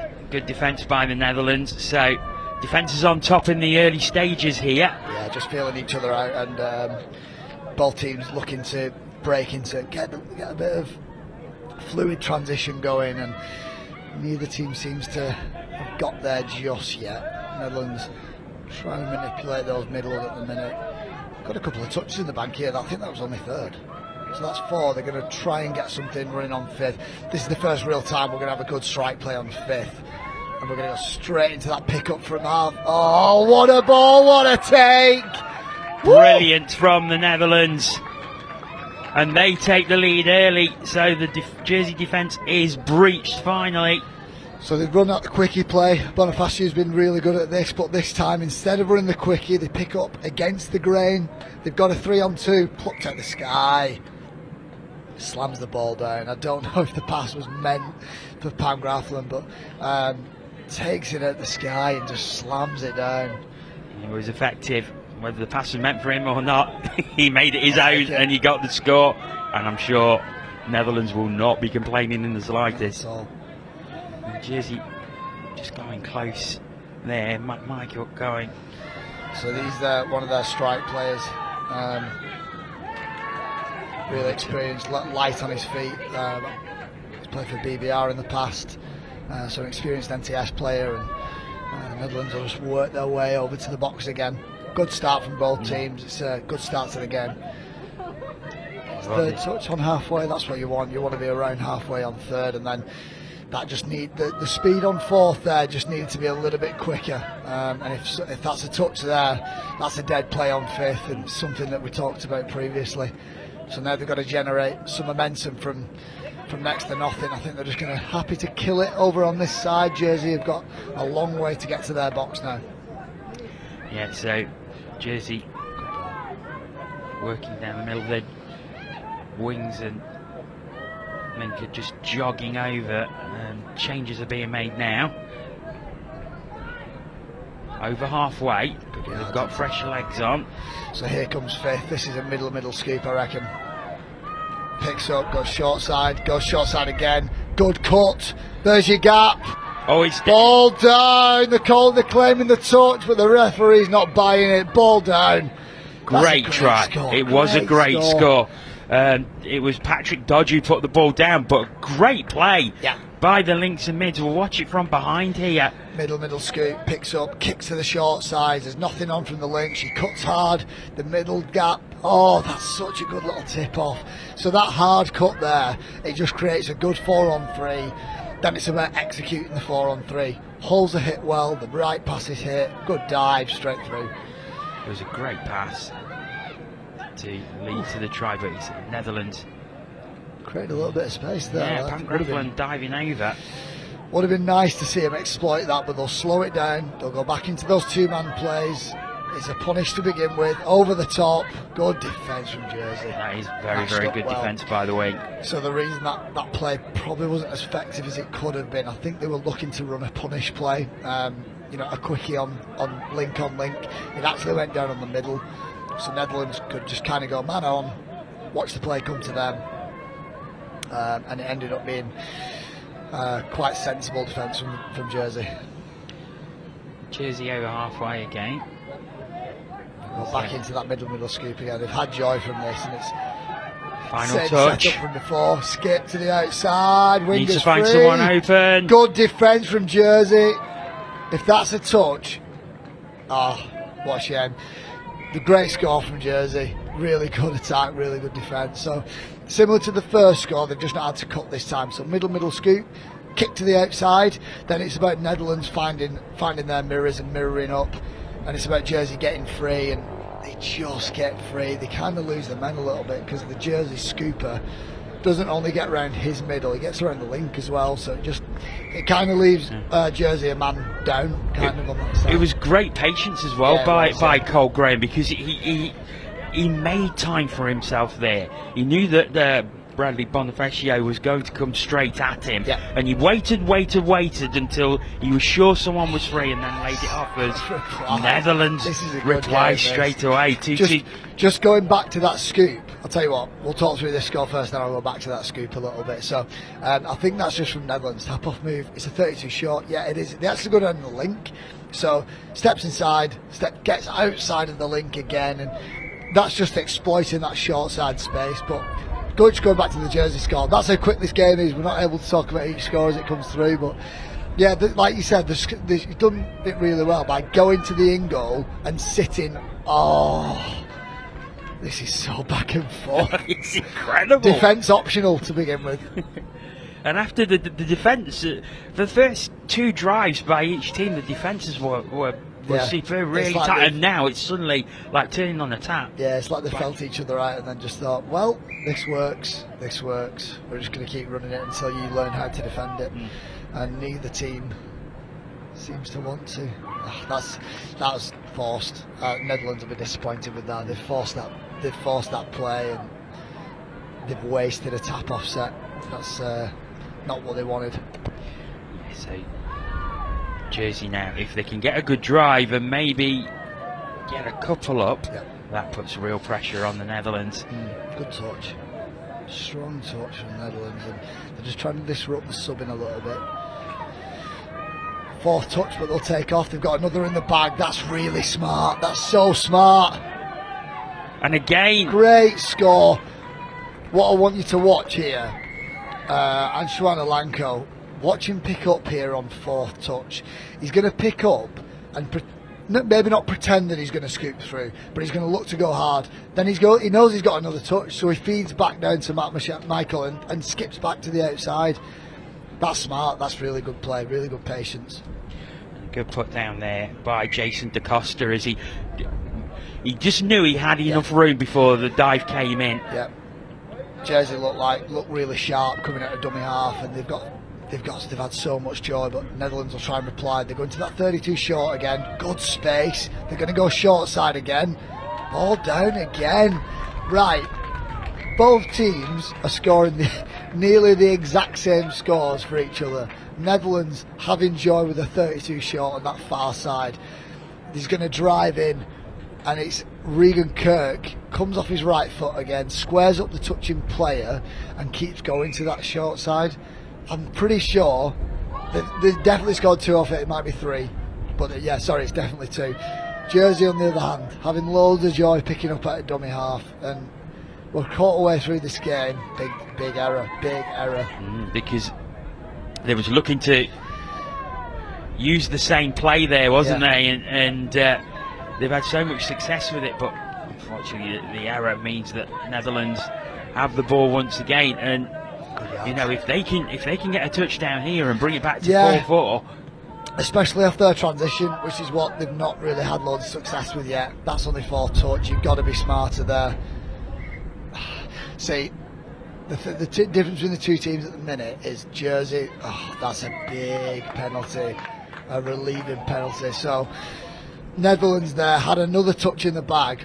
What I would have liked to have seen is a pick-up and then go back down on fifth, which is what Jersey scored off before. Quickest for Bonifacio, who's really good at this. This is his danger area. And you've got Vincent Westerhoff and Bonifacio in the middle. 2 strike plays, it seems like. They're going to go back into those quickies. Bonifacio, you've got to use all that. Set of 6. What it looked like they were building towards then is if a touch was made on Bonifacio, then it looked like they would have broke into the pick-up from half, which is what they scored off previously. Pressure, get up. That's better, good. But they've got to slow Jersey's transition down, because if Jersey could get to 5th touch with a good scoop, they're so dangerous. Here they come. Alanko at half again. He's quick, he's dangerous. And that's 6th touch. So what I was looking for before is one of the teams to start shutting down the opposition. Oh, that's a big error. Oh, so Jersey have it back again on the 7 metre. So it's the first time Netherlands has shut down Jersey's transition, or one of the second times maybe. You've got to think next job there. You've done one job well, you've got to get off. That's poor defence from Netherlands, really poor. Yeah, just easy for Patrick Dodge to get through there. They'll be disappointed with that. Yeah, it's. I don't think he could quite believe how much space he had there. No, so I think he was looking around. Well, was a touch? They just ran a quickie, and Netherlands looked way too tight. So when the quickie player come back off his left foot, it wasn't his actual middle channel that had opened. It's the next one, and it was just bad read, bad comms from Netherlands, and they're running a short, but they're way too far out for it to be too effective there.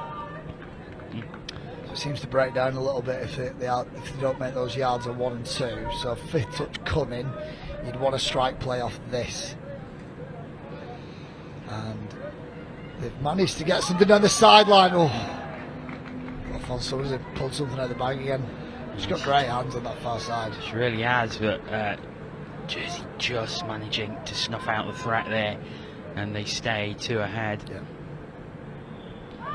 Jersey just look a little bit more composed at the minute when it gets down to the line, and their transition is the thing that is just nudging them ahead a little bit.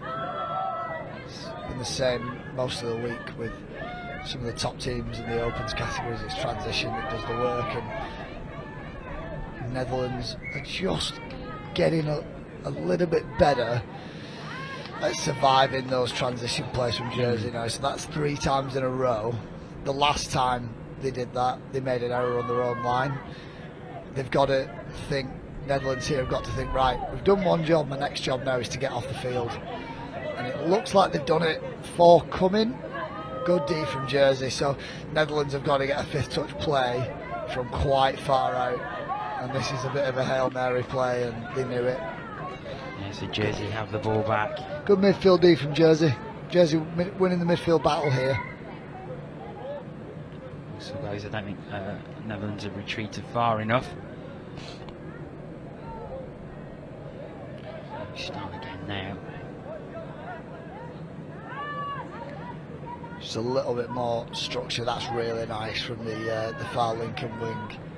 Jersey just picking off those one shooters. They're really punishing teams when and that's half court. And again, we've got a little bit of a back and forth between midfield here. Both teams are kind of read what each other's got to offer, and doing well at shutting it down. So you've got to get that ball down. You've got to start building momentum for touches 4 and 5, and Netherlands are struggling to do that. It's great defence. Nicole Goddard just chasing the Netherlands player down, and here's 5th, so they'll try and get to that scoop again.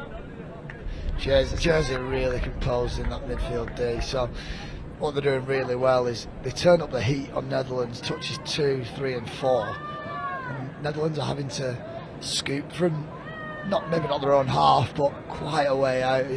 It's like a Hail Mary play, just trying to conjure something from that 5th touch play. Jersey on the other hand are just rolling down the line, straight through.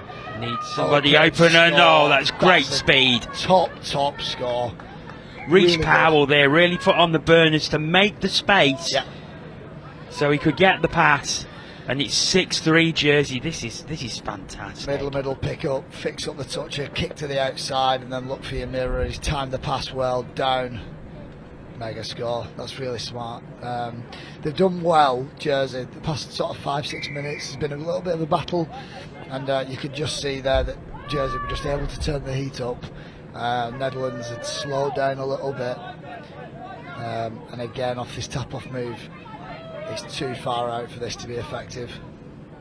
It's Netherlands still with the ball though. The thing about Netherlands tap-off move is it's just a little bit too slow, and there's not much. Last touch. I think. It's so close as Mariette Bonks was free, but just couldn't gather the ball in to put it down. Yeah. And they needed that Netherlands 3 down. They did, yeah.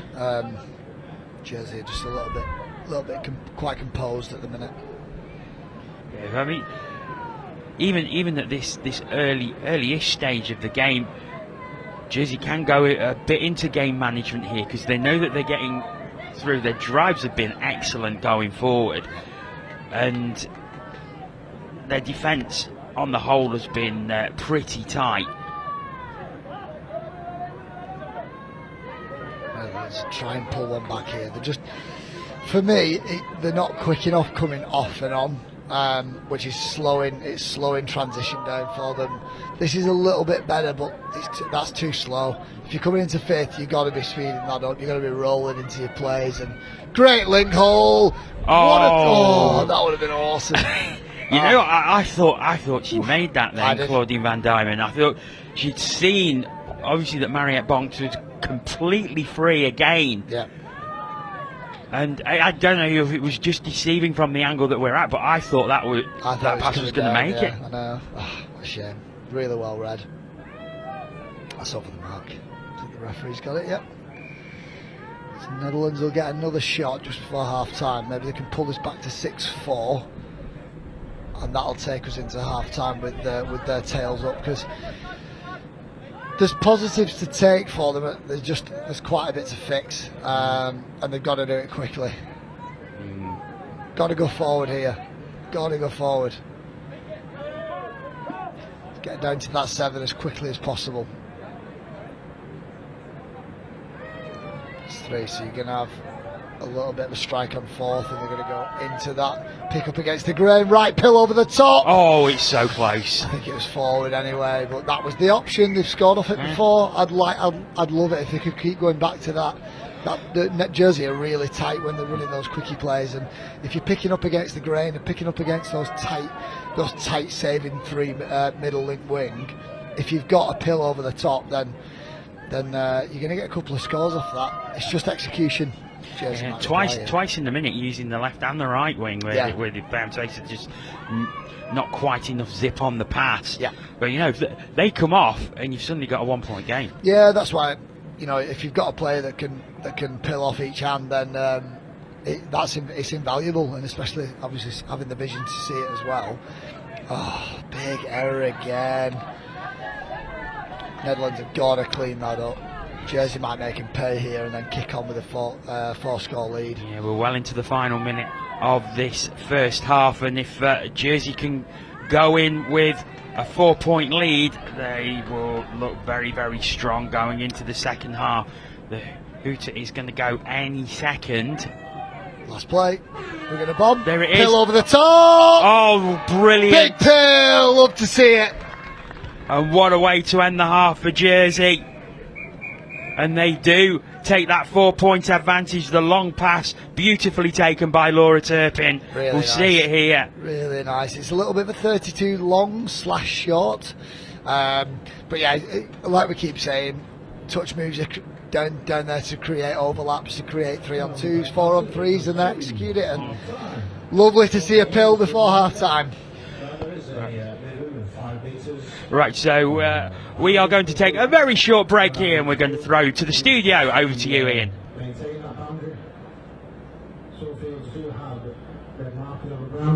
Thank you, John. I won't keep you long. I know you want to get back to a thrilling game. There's a short gap, isn't there, between halves, just 5 minutes. You don't have long to wait. Now, I did want to give you an update on the Capture the Mascot. We have the results from it yesterday. Yes, day 3 is known as Capture the Mascot Day, and it means every single team has their own mascot, and there's a competition that is running throughout the course of the day. You've got to steal it, you've got to capture it, bring it up to the pavilion, hand it over, and then you've got to come back in. If it's your mascot's been stolen, you've got to come back to the pavilion and get it. And there's forfeits, there's penalties, there's fines, and just basic embarrassment. Now, we do have the results in, and it's a tie at the top. Germany and Scotland both stole 4 mascots. So congratulations to both Germany and Mascot. You are the Capture the Mascot champions. You don't win anything, just a bit of pride, just a bit of bragging rights, and know that you are the champions of Capture the Mascot. There you go, that's that. Right, I'm going to hand back to your commentators for the second half of Jersey and the Netherlands. Enjoy.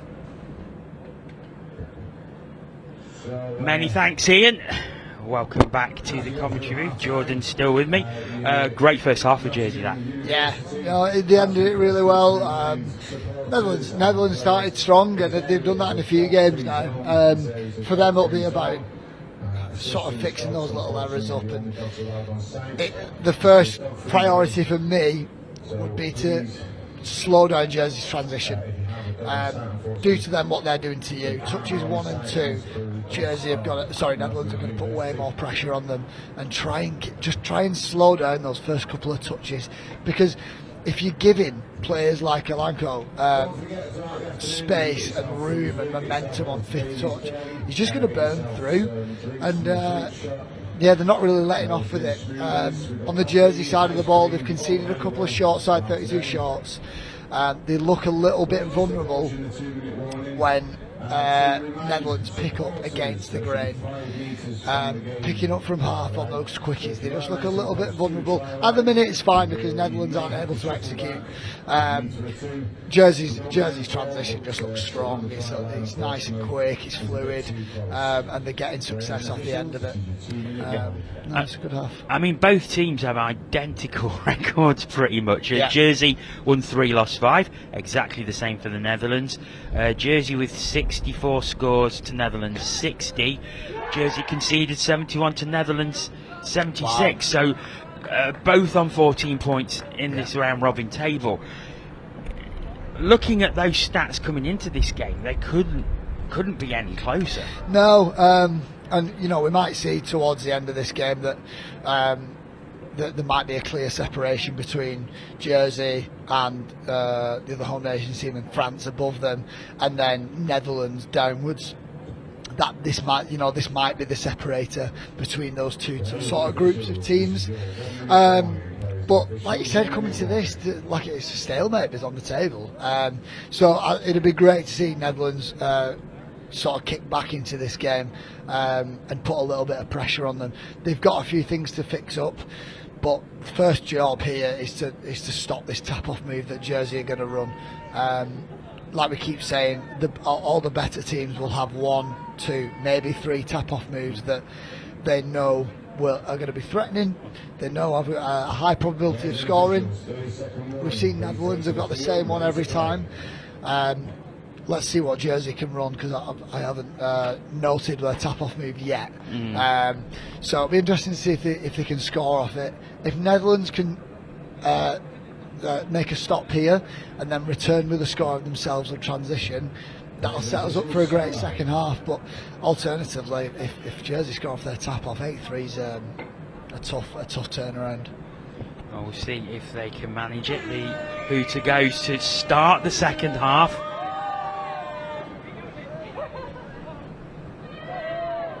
Jersey screaming the touches from the sub box. That's 3. That's nice. 4th touch there. So they've got two players to defend. Netherlands. There's no half. Netherlands can move up if they wanted.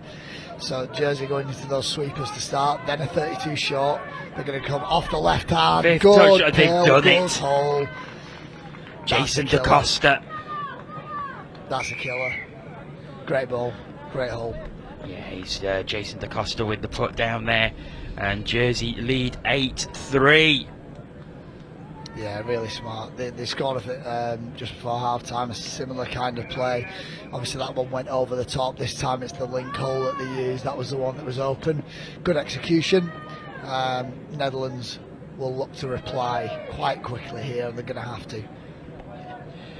And Quickies against the grain. That's the play. Pill over the top. Yes. Woo! Great score. And they needed that badly. Massive, and it's the play that I was asking for. It's the play that looked threatening off. They've just not been able to execute. So quickie play, pick up against the grain. They're now through to in goal, but the Jersey have had to short side shut. Sydney Harbour Bridge, pill over the top from Fon Summers. Catch and score. Great. And then here come Jersey again. So that tells me that Netherlands are looking at those plays that are working, so that's great. They've just got to shore up that defence. Good defence. It's a great really touch. Good defence. One play to survive. Henry McNally with the touch there. Space on the left. Summers has gone. Good defence from Netherlands. So Jersey unsuccessful from that tap off.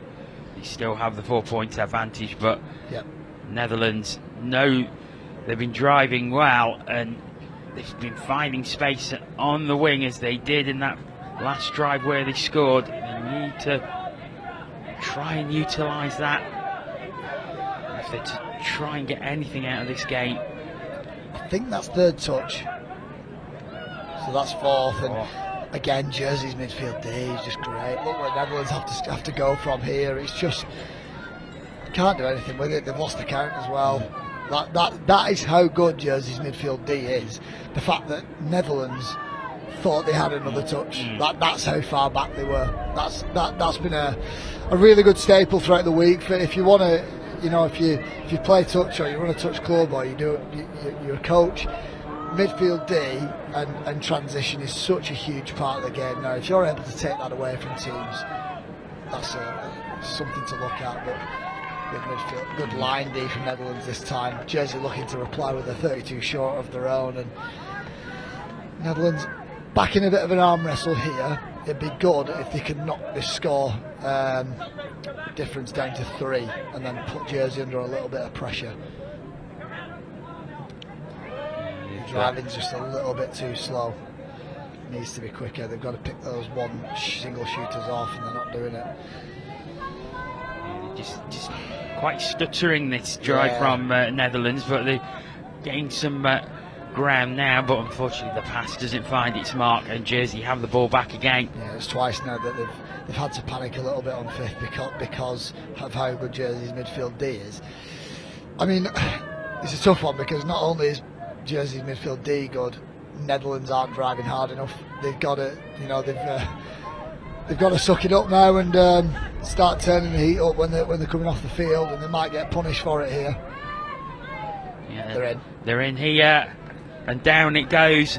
Matt Michel and Jersey 9-4 ahead now, and they're really starting to take control of this game. Ruthless from Jersey. Middle scoop, back to a 4-on-3, and they've not even had to execute the 4-on-3 properly because the first channel's opened, and I think it ended up being nearly a 3-on-1 over in that corner.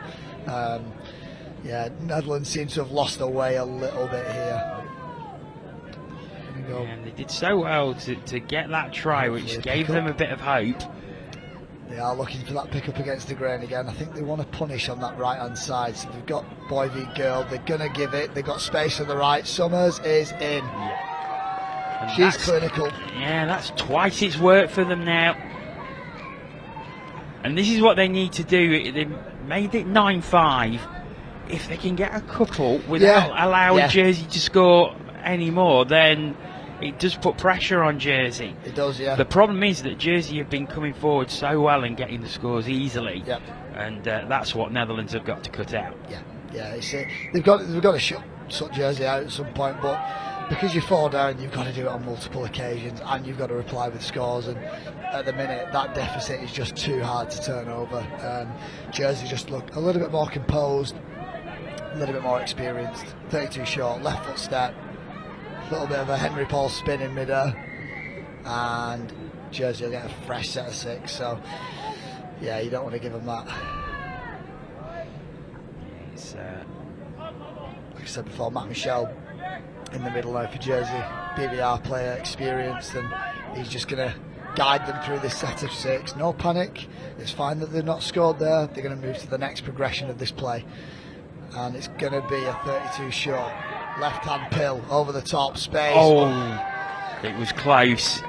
Laura Turpin, I think if maybe she'd taken a step to the left as that ball was coming in, she would have been successful in picking that up, I think. So you want to start nice and wide on that in that wing position, and then you can attack passes if it starts to dip. Netherlands recovered really well then, and managed to turn and put the wing under pressure, but that's better from Netherlands. Picking up. Space. 3-on-2. Got to execute. Yeah, just in between the two. It was a little too high there for Claudine Van Diemen. And first time in a while that Netherlands have got to something on 5th off their subbing, and it was down to. So if Jersey are sending up one shooter, don't go down on them. Pick them off. Like 2-on-1, get in behind, and then you can play off that.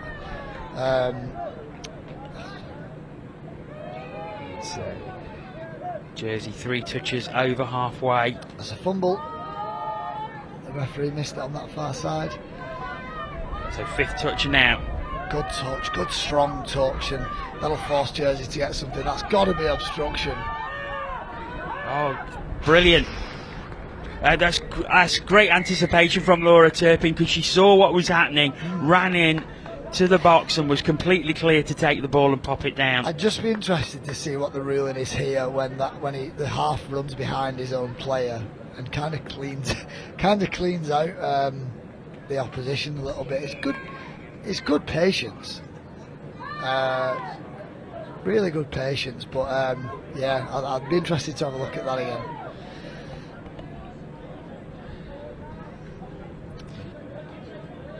Netherlands looking for those quickies again, and it's Bonifacius.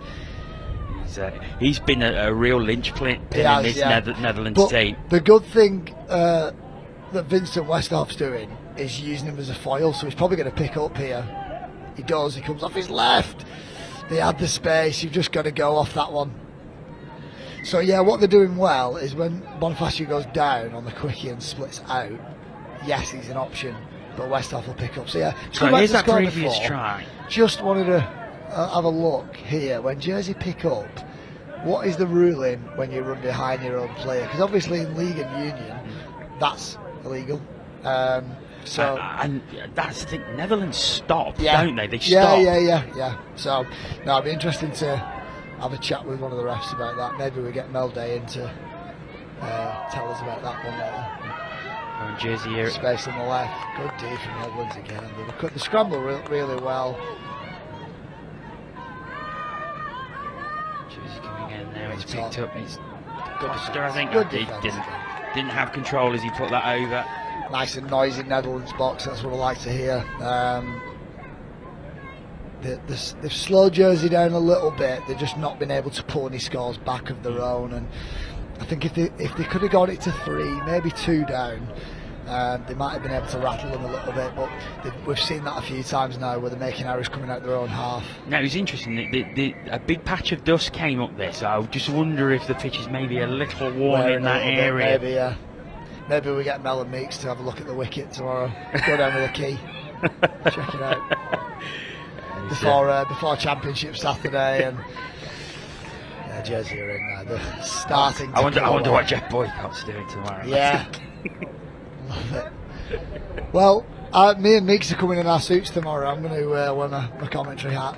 I'm going to come in my smarts tomorrow. And this is why I'm glad that I'm not on camera. I'll probably be in shorts. Call Graham then. I might have a shave just in case. Yeah, we'll do shaves tonight, and suit, shirt, tie tomorrow. It's Netherlands.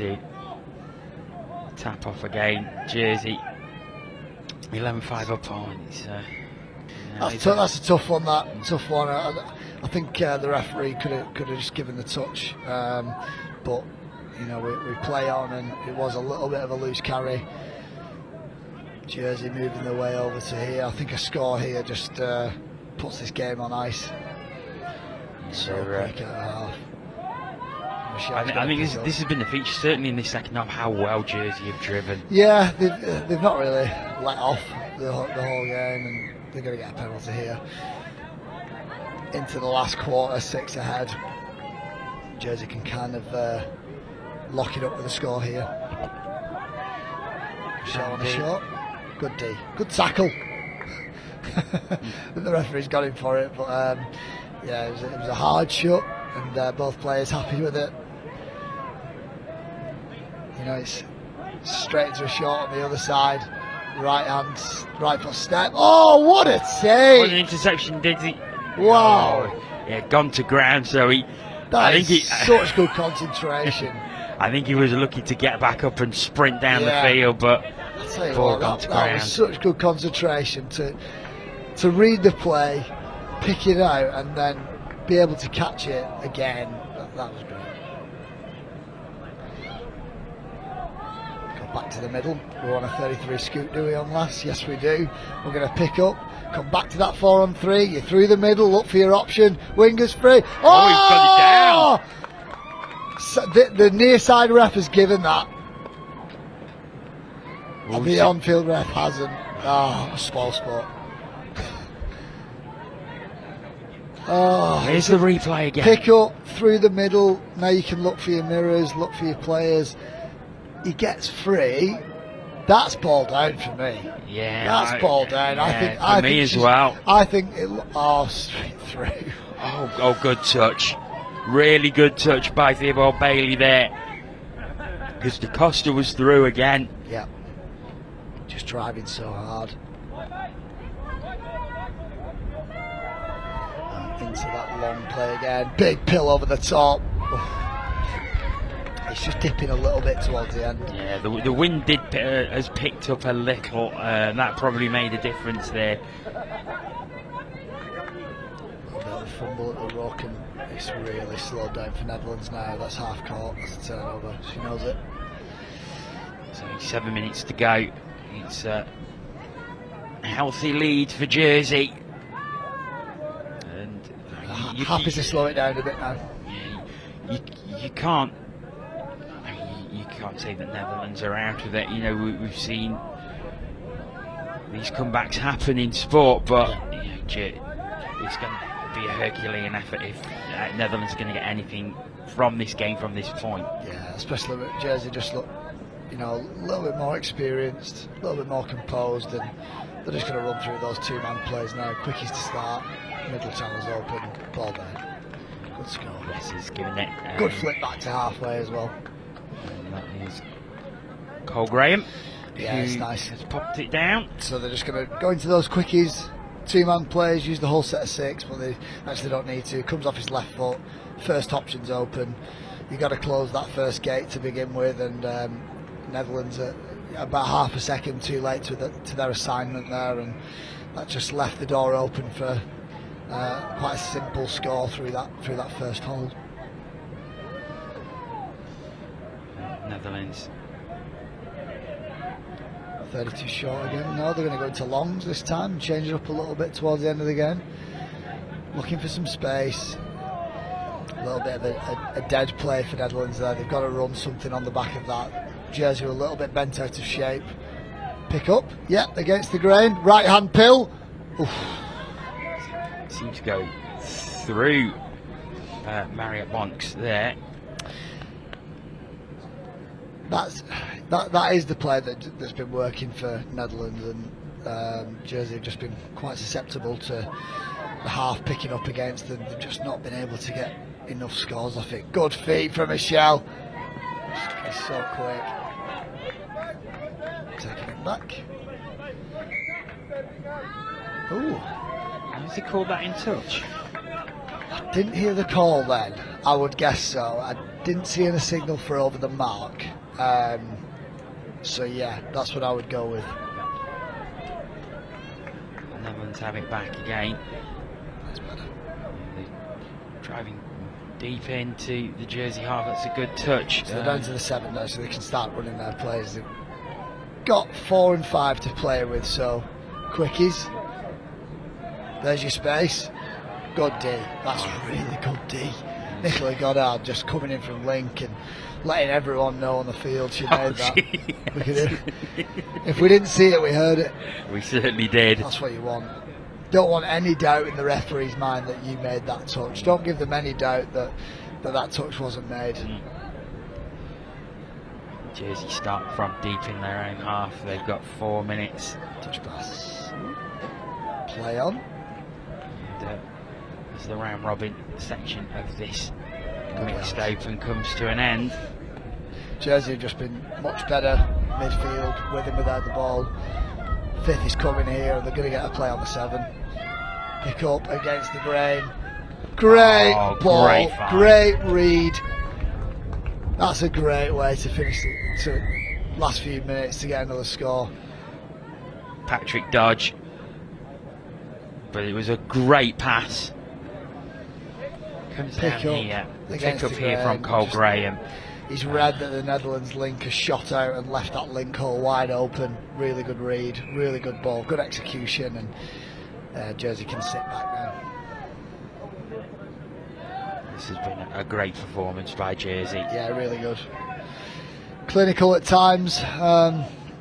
You can see why they're in the top half of the table, and they've kind of separated themselves. They came into this game level nearly on everything with the Netherlands, and they blew them away, really, haven't they? Yeah, especially in the second half. They've proved that there is kind of looks to be probably 2 halves to this table, and Jersey have proved that they're in the top half of it.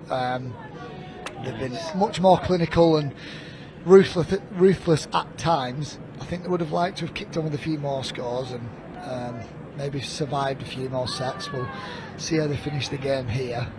Good hands. It depends on the Ireland-Switzerland game where they will finish. If Ireland have lost or drawn that game against Switzerland, then they will be leapfrogged by the Netherlands. Netherlands will go into 5th, which will put them in the 5th-6th playoff. Even if Ireland win, I think that they will still be in that game because they will finish 6th. So they're going to have a chance to go for 5th, and improvement on the 2018 European Championships where they finished 7th overall. So they're going to be delighted because championship on championship, they'll have improved. Yeah, that's what you want. Netherlands, it's great to see them challenging these types of teams as well. We spoke to Fon Summers yesterday from Netherlands Mixed Open, and it's great to see them back, but we want to see them again next year. This nucleus of players have got to stay together over the next 2 years for them to see big improvements from this tournament. Good feet, good score. And again, Michelle again for Jersey, and they have a baker's dozen, 13. Yeah, it's great having these types of players that can maybe not score from nothing, but you know, they can just create something with their feet, with their speed and kicks to the outside. It's Michelle popping the ball down, 13-5 that Jersey lead. And we are well into the final minute now, so this is going to be a comfortable Jersey victory, and they fully deserved it as well. They've been excellent. Yeah, like I said, you know, they've been clinical at times. They've been ruthless at others. For me, it's their transition that's been great for them with the ball, and without the ball, their midfield D has just been. They've not let Netherlands breathe. Sometimes they've let them force them to scoop from their own half, and Netherlands might get one score to finish. Pill over the top. Is that a touch? Yeah, touch has been great. called. Oh no, she's called no touch. She's called no touch. Let's try. Score is given. Great honesty, great way to finish the game with a really good pill over the top to the right, and then obviously the honesty from the Jersey winger is great to see. So 13-6 it is in the end for Jersey. A great performance by them, but a nice consolation there for the Netherlands right at the end as Mariette Bonks popped the ball down, found in space.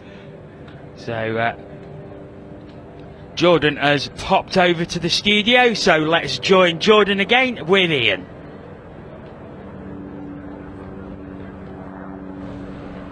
Yeah, welcome to the studio, and thank you, Jono, and thank you to you as well, Jordan. You made the very long walk all the way from the studio, all the way over here.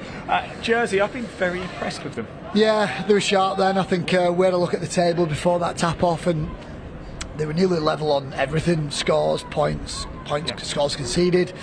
Jersey proved then that there's probably two halves to that table there. They've put a bit of a marker down and separate themselves. I think they'll be looking at the fixtures and looking how the mixed open rounds up.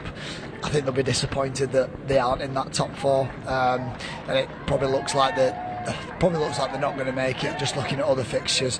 So they'll be disappointed with that. Like Johnny was saying, they've improved on 2018, but I think they'll feel like they should have been in that top four. Now, I've got a question. This might be obvious to somebody like yourself, England international, but for those of us who are not as au fait with the sport as you are, we've got the main categories. We can't get away from it: the men's open, the women's open, and the mixed. Now, the mixed open, do you have a combination of the men's open and women's open team, or is it a completely separate team? Completely separate. So, yeah, it's a different way of playing. It's a lot more thought out. Obviously, sometimes we've referred to it a few times. It's like it mixes like a game of chess. Yeah, you've got to move people in the right positions to get to exploit male on female, and that sounds ruthless, but that's what it is. And both teams are trying to do it. Both teams are trying to counter it. The thing that separates the elite level teams from the good teams is having female links that are as good as the blokes. Yeah. And that's just how the category works. And you'll see people moving players about. Netherlands did it then. Like they've got some strong girls, so have Jersey, but it's about counteracting those players. A good team that comes to mind straight away for me is obviously England today. Yeah. Their two female links both play for NQ Rebels with Ben. Yeah. And that's why NQ are right up there as one of the better club teams in England, because their two female links, Danielle Evans and Anna Crossley, both play for England today. And when you see them on the live stream, or if you've seen them yesterday against Wales, they get used in the line attack the whole time. They're not there to just set plays up for the lads. They're right in there running punishes and throwing the ball from half. They'll do everything, and that's what just separates the two. Superb. Thank you so much for that, Jordan. It's always a real pleasure to have you up here. Next up, it's almost time to get going for the men's 45 game between England and Portugal. So let's hand over to your commentators, Jono and Ben. Enjoy. Many thanks once again to Ian and Jordan, and welcome along once again to Ben Meakin. Hello. So England-Portugal in the men's 45s round robin, and England 8 from 8 previous to this. Portugal yet to win a game. So you would say that England will go into this one heavy favourites. Yeah, absolutely, and I think it might go the same way as the games have previously, where England get out on top. So I think that will be the outcome. But we never know. The stranger things that have happened. Leicester City have won the Premier League, so yeah, we'll have to see how this game goes. The Portuguese look very, very casual and very at ease, laughing with the referee as we wait for this game to start. I'm sure they'll get the game faces on shortly. Yeah, these two teams met on Wednesday morning, and England came away with a 9-4 victory. So certainly not a thrashing by any means at all. Absolutely not. I didn't see that game, so it'll be interesting to see how Portugal try and get their first win of the tournament. And yet they have got a few scores, 22 overall going into this game, and so they haven't been shy of going over the line at all. No, we saw them earlier today as well, and we'll be seeing them later on as well as Portugal on field 1 again. Yeah, they've got later a on good today, haven't they? So we hope all the fans of the Portuguese are enjoying it out there. As England start in this space over on the left-hand side, but the pass doesn't quite find its mark, with Brian Stithorpe looking to get onto that, but he was just beyond him, and Portugal will start again. Ball just having to be retrieved almost from University Boulevard, but it's just been hit by a tram. The ball, that is. I'm glad I clarified that. And is Portugal who start again. They're going outside. to use their sub box. Now, one thing we mentioned earlier on commentary when we had Portugal on here was the fact that they are looking a little light on in their sub box. They've just got the one full change, 12 players, and 3 games today. That's going to take its toll. Yeah, it is. They will be used to the heat. We know that from obviously their climate in Portugal. But 6 players in the sub box compared to the 8 that England will have will make a big difference moving into especially the latter parts of this game.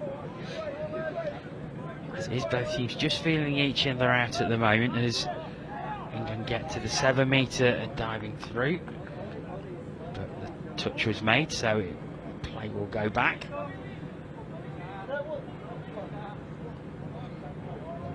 Good defence there by Portugal. England sent a. The referee's just pulled the back to the markers are at the right place.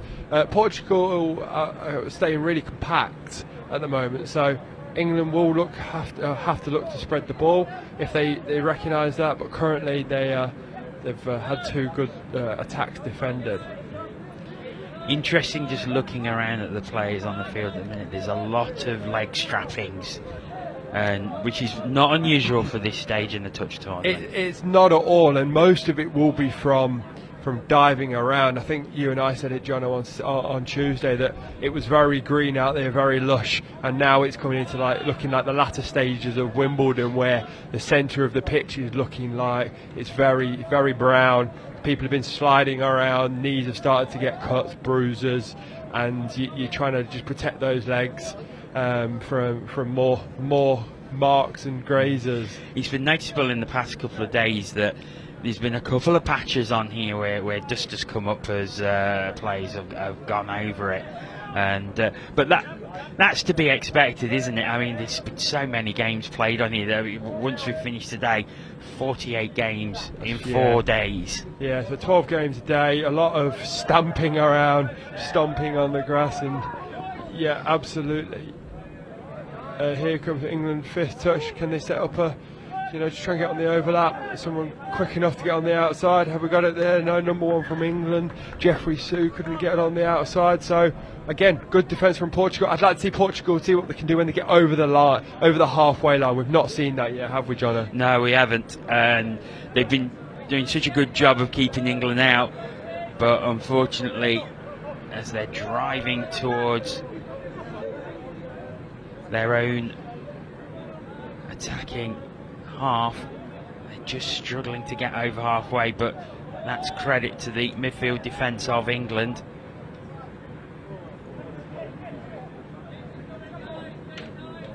Portugal on last touch already. Good drive. Oh, well done. Almost well done. Sergio Goncalves almost getting free. He had the ball in one hand, just tried to take it over the head of the defenseman, but the touch was made. And it's England who are coming forward again. Good yards on this.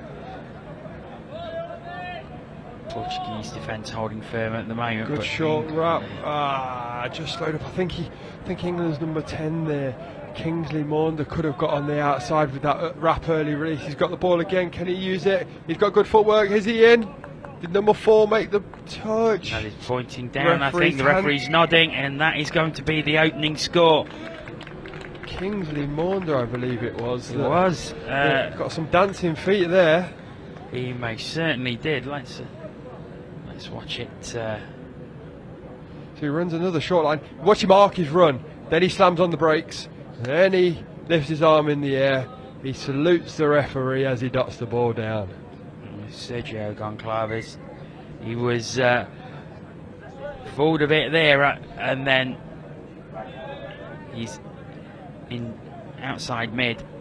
Just couldn't cover the space to make the touch. No, he couldn't. So we're going to now see Portugal in attack, and it'll be good to see if they can get that down. Did he get it down? Referee's running towards the 7 metre line, which means he doesn't think he did. It is a penalty for a forward pass. Ken Pollard's picked up out of how we're going to see this replay. Oh no, we're not. The game started that quick, we couldn't get the replay on, so England are now near halfway. We've just brought some fresh legs on. Now they're sprinting over the halfway line to the 10 metre. Good yards by England as Jeffrey C takes a tumble.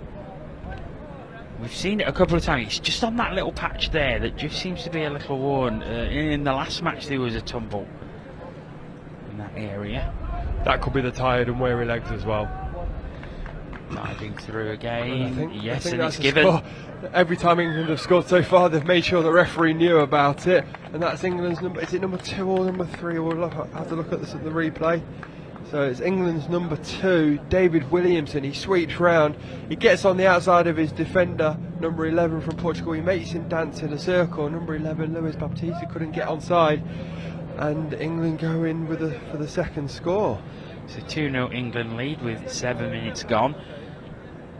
And they've been threatening, but the Portuguese defence was holding really firm, and then unfortunately the 2 drives from England and 2 scores, and Portugal have work to do now. Yeah, absolutely. So the first 5 minutes Portugal kept really tight in their midfield, in their line defence, and the last 2 scores England have gone through the middle, so they'll have to have a bit of work to do to try and keep that defence a bit tighter in the middle and make England throw the ball over their heads rather than through the middle. So England here on Portugal here on a scoop. They've got an overlap. Can he get it down? No, it's a good touch there by number 11, Brian Sibthorpe. We've not seen Portugal threaten the England line too much in this game, but when they have, they've got very close. Yeah, absolutely. Eduardo Zebra nearly got over there. They've got an overlap again. No, it's the same outcome. So referee's called 6 touch. He might even call a touch and pass depending on what he sees. He's just put the ball down signal, so it's just a roll ball. It's number 14 there, Dante Storti. We've seen him a couple of times in previous games on this field for Portugal, and he's one of these players who really lives it. Every time they make a good play or they score a try, he's like fist pumping. He's all over really it. loving you can it. See him clapping on the sideline here. As England get towards halfway. Last touch, England's number 16, Tim Stoller, picked up, went short side, went towards the England sub-box side. Nothing was open though, so he had to just get the ball away, and it's not a bad finish to the end of the set. Adrian Williams just trying to gather the ball in. on the left-hand side there. It was just a little too high. Portugal have the ball again. They work the ball towards their sub-box. They bring fresh legs on. Portugal are going to have confidence. They've scored 4 tries earlier in the tournament against England, so they know that they can score against them. Yeah, absolutely. I think it's, at the moment, it's not going to be from this drive because that 6th touch. I'd like to see Portugal just get over halfway a bit more before they start to pick up the scooping option. I think they can do quite a bit of damage if they just keep going forward off their drives. So England do the same thing every time. They try and get on the left middle, and then they look to sweep back. And a bit of miscommunication there, a bit of a fist bump, a bit of a frustration clap there from England's number 9, Alexander Berger, as he didn't collect the ball. Portugal start again.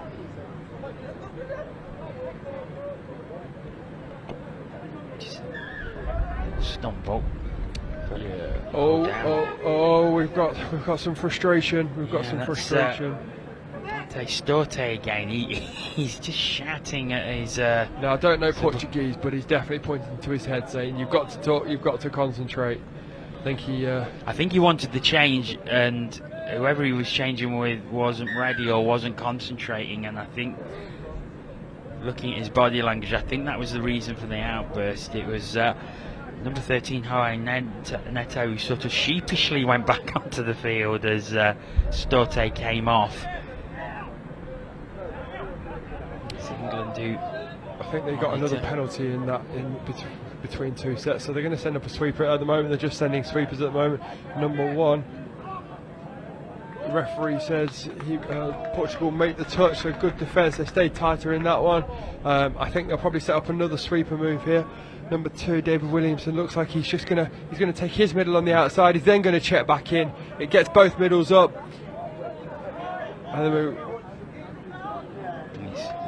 and the referee points to the green grass. Alexander Berger pops the ball down. It was a great move. And that is try number 3 for England. So England 3-0 ahead now.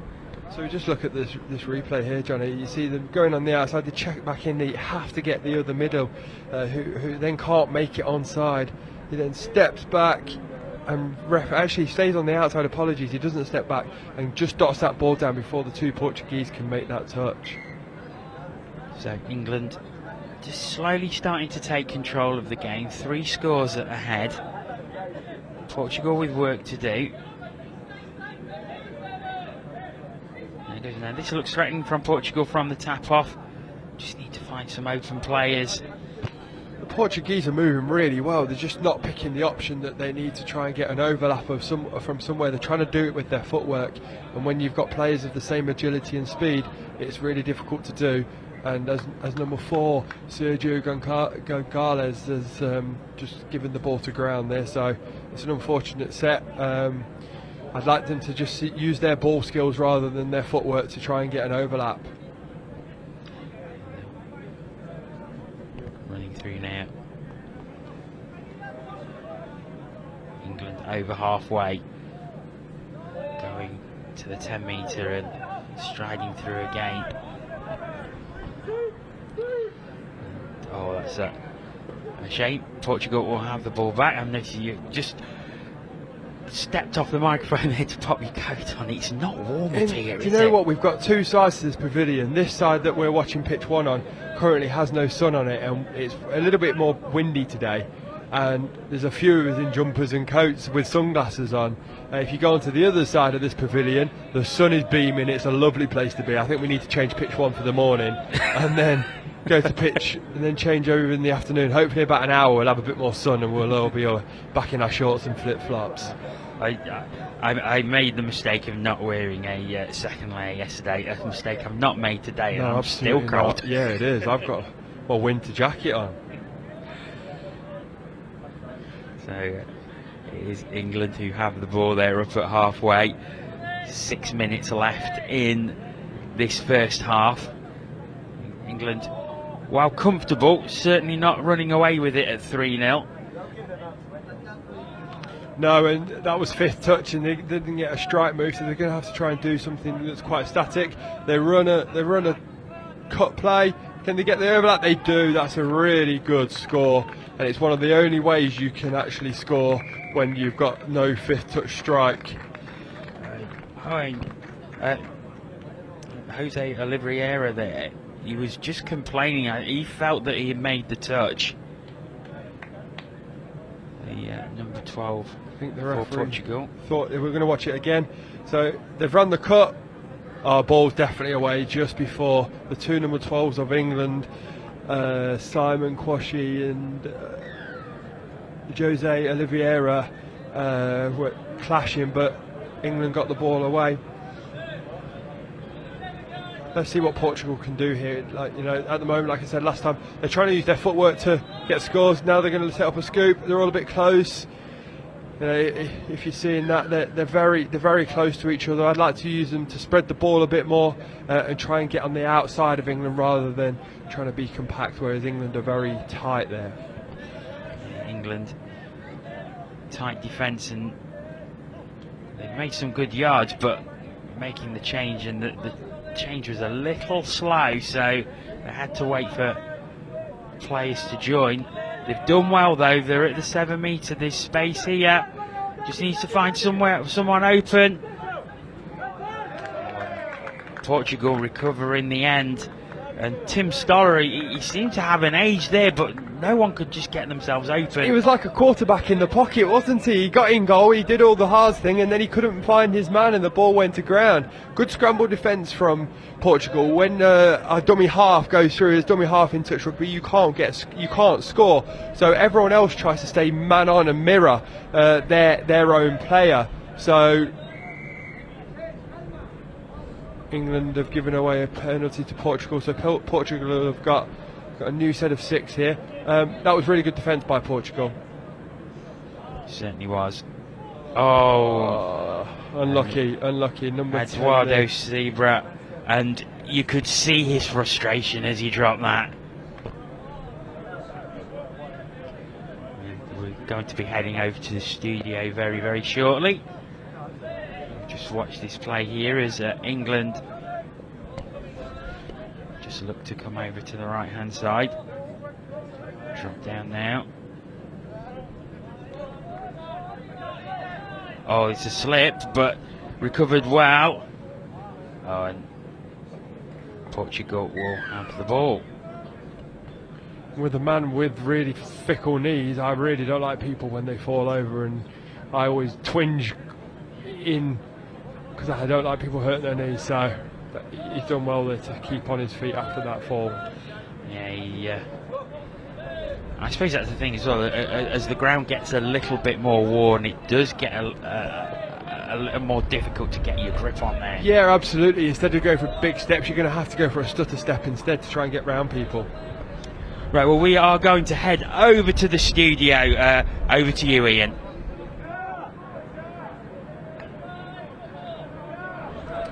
Hello everybody, welcome to the studio. We're joined by another guest. We've got Dom Tripp with us. Dom, let's have a quick chat about the tournament so far. How's it been out there? It's been awesome actually, compared to the last Euros we had 4 years ago. It's much tougher in the men's division, and we're loving it, absolutely loving the challenge. We're having tough games every day, a lot more emphasis and recovery from it, and yeah, excited to get into the knockout stages tomorrow. Been quite a wait, hasn't it? Is there a bit of a party atmosphere going on out there? We're excited for what's to come on Saturday night as well. After party, it's going to get messy. It's all we've been planning really. No, it's what you've been planning. I know the truth. Yeah, that's true. No, we've got a big 4-game streak ahead of us now. So very much focused on what the job is at hand. But yeah, Jordan, you got a couple of tricky questions. I'll give you this one. You take that. Okay. Giving me a lot of responsibility here. You touched on it briefly then. Normally, in the men's opens category, we wouldn't say that the England men's opens roll through tournaments, but up until Tuesday morning, you haven't lost a game in 10 years in Europe. If you want to talk us through maybe the different challenges that you've had, obviously this time there's a genuine top 4, and obviously you've lost a game against France. You had a really tough game about an hour ago against Scotland. If you want to talk us through differences in preparation this time, is it more intense for you? Definitely. I think this tournament, I mean, if we take 2018 for example, of which you were very much a part of, I think the final score was 11-2 against Wales, something like that. So I mean, obviously we had a strong team then. We were very much in the lead up to the World Cup. We were coming together to try and do something special. This year, I mean, the competition's just like a different scale. It's great to see some really strong coaches across the board from those top 4 teams as well. Scotland being 100%. So I mean the difference within the tournament, not even just like starting it. So like our first game against Scotland, I felt we came out the blocks and they probably didn't give a fair reflection of what they could do. The game they've just done then, I mean, absolute credit to them. Just touching on that a little bit as well. Then, if we can go into Scotland a little bit more, what were the big changes from obviously yesterday? You went through them quite easily. Obviously, they're missing one of their key strike players who did play this afternoon. Was there much of a difference, and how much would you put that down to Robbie and Gareth in the box? I mean, they're smart blokes. I mean, you can't knock it. And then what they've done with other teams in the past, I mean, we knew that they were going to come out with something strong. I mean, the intensity that they were coming out. I mean, they're getting in our face. I mean, and that's exactly what you want to do in the game. Win the midfield. And I think they did that actually for the majority of the game. So it was tight and it was hanging on a knife edge for the vast majority. So, I mean, Scotland themselves, I think, have probably got the biggest opportunity to grow as well. I think they're going to be a really good team in a couple of years going into the World Cup. I'm not saying that France and Ireland are not, but I think Scotland is really exciting. And obviously, you've got France and Ireland who have absolutely, come with their best foot forward. So it's an exciting time to be watching. To be fair, it's an exciting time to be playing. It's great. I've had my feet up there. I'm not sore. I had a beer the other night. Did you? What's that taste like? It's the best Euros ever.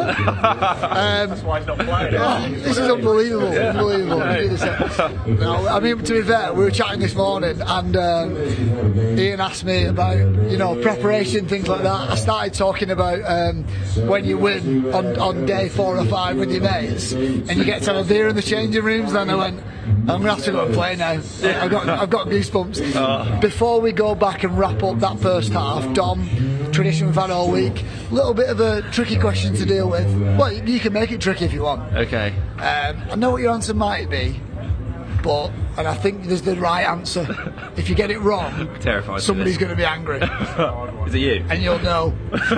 If you could replace rain with something other than money, it can't be monetary. Can't be money. What would you replace it with? Can it be another liquid? Yeah, let's go liquid. Okay. Your hesitation means I haven't got the right answer. Go on. Beer?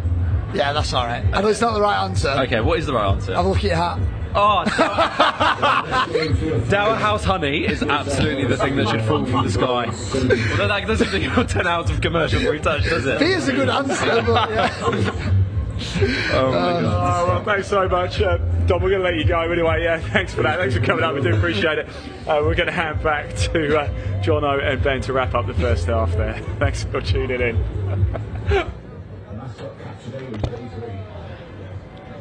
Many thanks, Ian and Jordan and Dom.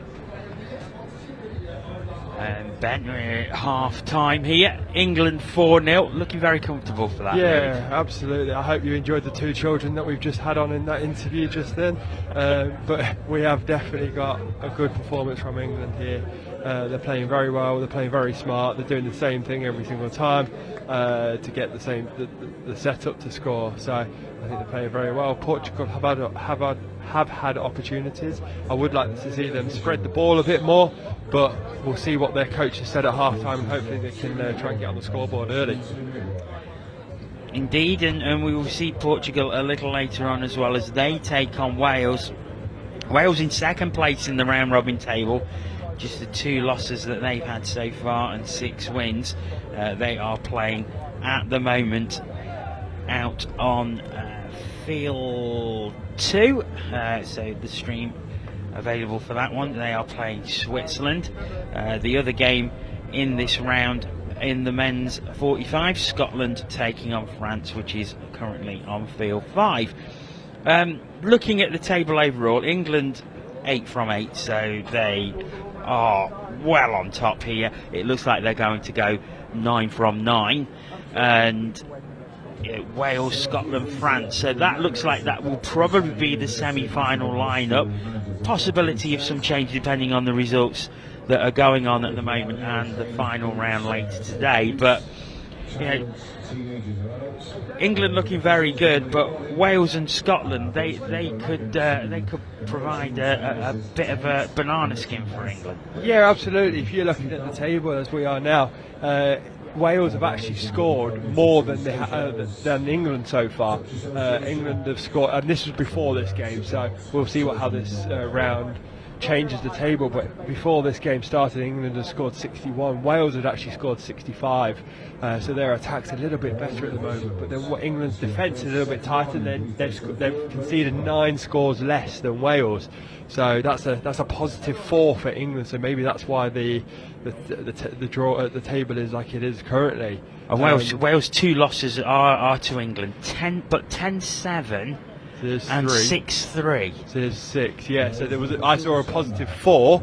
So yeah, there's not a lot between them.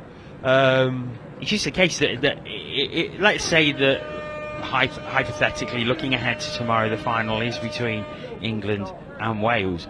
Wales tighten up that defence, and they could cause England some problems. Absolutely. I think they can definitely do that. If I know Wales, I think I know a few of their players. Who are from Nottingham Touch actually that play for Wales. There's some good attacking players. And Portugal have scored! Portugal have scored! We said they wanted to hit back, and this is a lovely score. We'll just run this through when we see the replay. Yes, England not having it their own way. So what Portugal do here, they run a 33 short line, it's also known as a hammer, and he steps on the outside, he goes in, and he goes between the 2 middles. It's a really good score. It's actually the first time Portugal have set up a touch play in the England defensive 7, so it's a really impressive score. I'd like to see them do that more often. Yeah, Neto with Portugal's first score of the game, and what a great start. What a great start to the second half for Portugal. They've got it to within 3, and we know they scored 4 the last time these two teams met. Good touch, we saw that one. Touch given. Number 8 or number 9 was it? Miguel Rodriguez made that touch. So in the first half, England did sweepers, is what they're doing now. But then last time England sent a 32 short, and now they've just sent another sweeper. So they're varying it up this half so far. It'll be interesting to see what they do on this set of 6. I would go back to the 32 shorts because Portugal have actually defended the sweeper quite well. Yeah, oh no, they're going to go for another sweeper. Oh, sliding through. I think he's got that down. He has. So for anyone that has not played touch or wants to learn how to slide dive, watch this score of number 8 Lloyd Hook, and not his body position as such, but how he gets the ball on the floor and uses his momentum to propel them forward as he sweeps round. He gets the ball on the floor first. We've just missed that on the replay, but he uses the ball as momentum to slide it forward, and as soon he can get that to that try line just before the Portuguese players can get to him. So England stretch it back out to 4. Well, Portugal will take some confidence from that early try they scored themselves, and they're at the 7 metre again already. And this is what we didn't see. They're going to send a sweeper of their own, but they go through short side. Lucky. Just a bit of a kick as the dump was made. Sorry, what I was saying there was that Portugal, early in the first half, they wasn't getting to the 7 metre line anywhere near enough. They've managed it twice already in this second half. Yeah, I think that's something that they've spoke about, being a bit more direct, and they're going to do that again, I think, every time now. Fell out the hands there of Alexander Berger. So Portugal start again after the enforced error.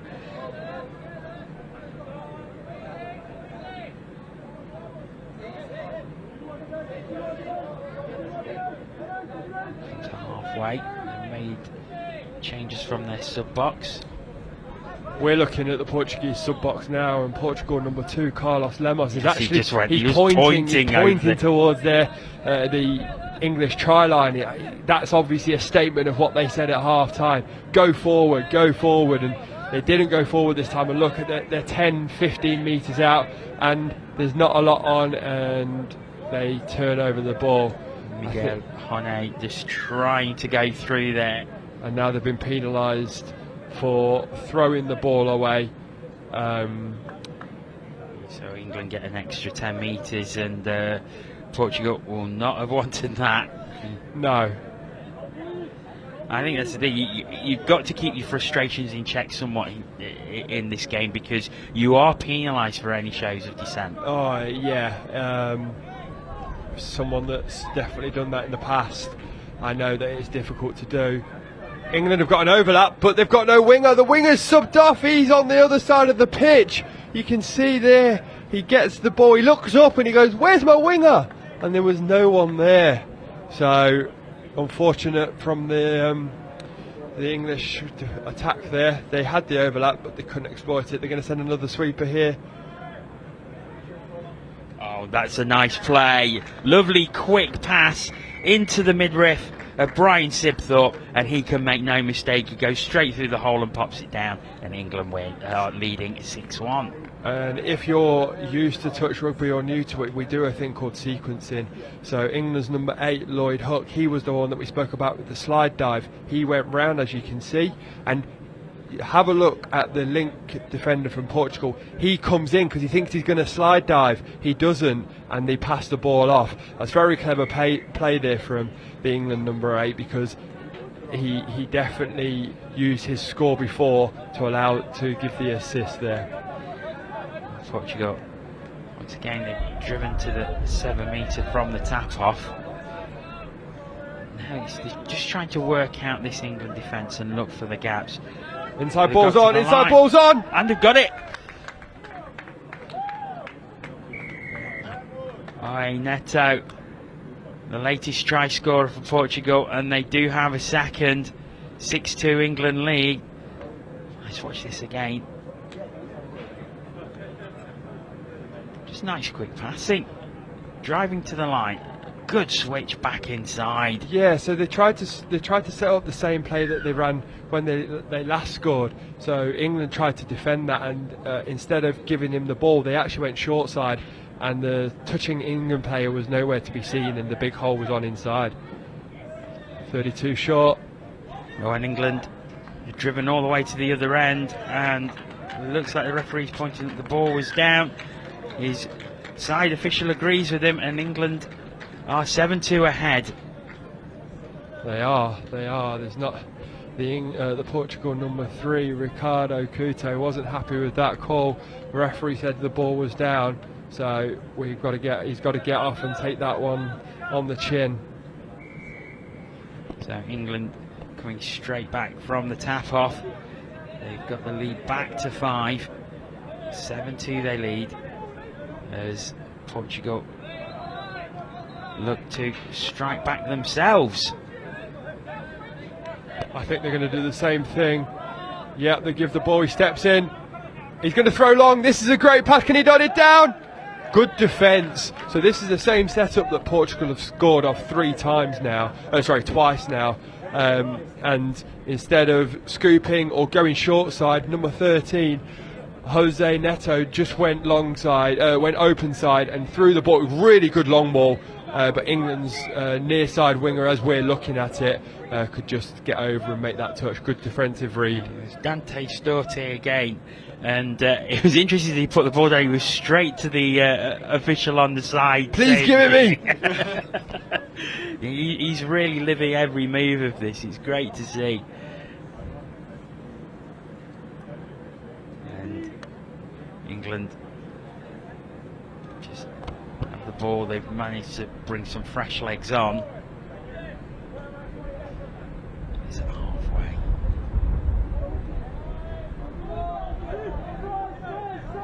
Good drive. Passed inside, but unfortunately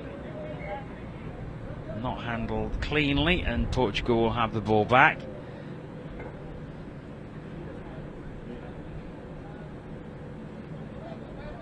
So start across. We've got some finals footy this afternoon, Jono, looking at the draw. Just having a look, you've got the men's 30s quarter-final, so the finals footy's finally starting. Yes, I was talking to Mel about that one earlier because I got home last night and I sort of have a look through the team sheets. Doing your homework. Just making sure that all the team sheets are correct, and I saw there was a quarter-final. I went on to the men's 30s and had a look at the table, and if my maths was correct, Belgium will definitely be in that game, and I think they'll play either Ireland or Switzerland. Well, it will be decided now because I think the final round of those games have taken place. Okay. So we shall see if I was right or if I have to make a very drastic and quick change to the team sheets. Well, I'm sure you've got it right. As we were just talking about that quarter-final, Portugal have just been given a period of time. So Portugal's number 11, Luis Baptista, has actually gone down into the exclusion zone to the right as we're looking at it, and Portugal are down for 5 men for the next 4 completed sets. This is going to be a big advantage for England now. Yeah, absolutely. I liked your statistic about the ice hockey power play. You said Yes. it's 20% of the time? 20 to 25% as an average usually. And I'm only going off British Elite League stats there, and looking at the spread between the sort of top and bottom teams from last season. It was I think it was 18% was the lowest, and 26% I think was the highest. So it's generally within that 20 to 25%. I think we're probably about the same here, but we've got that 1 in 5 score here. We've just seen it then. England have done very well. They actually came down the left-hand side as we were looking at it, and then they did a few switches. You'll see here they go left, then they'll switch. Everyone has to close in, otherwise this guy scores. And they did a nice 2-on-1 to finish there now. Very good score. David Williamson putting the ball down, so 8-2 England lead. I believe that was set 1, wasn't it? It was, so we've got 3 more to go. It would be good to see if Portugal could set something up to score here. It's always difficult 5 against 6, but I have seen it happen a couple of times this week. Because the only difference between using that ice hockey analogy is that obviously when the opposing team scores, the offending play comes straight back onto the you're ice. right, they don't keep the 2 minutes or 4 minutes. Whereas this doesn't happen here. So England keep that advantage. I think we're on set 3 now. I believe so. They've got a 2-on-1. Sometimes it's a little bit more difficult when you've got 5 because you're trying to run your pattern. But England they had an overlap and they could have just used hands, but they're so used to running that same pattern that they check back inside. Fortunately for England, they've got a new set of 6 now because... Now, does this count as set 4 now? I believe it does. But I'm not a referee. I'm not making the rules up here. I mean, the referees aren't making the rules up here either. They're going by the law book.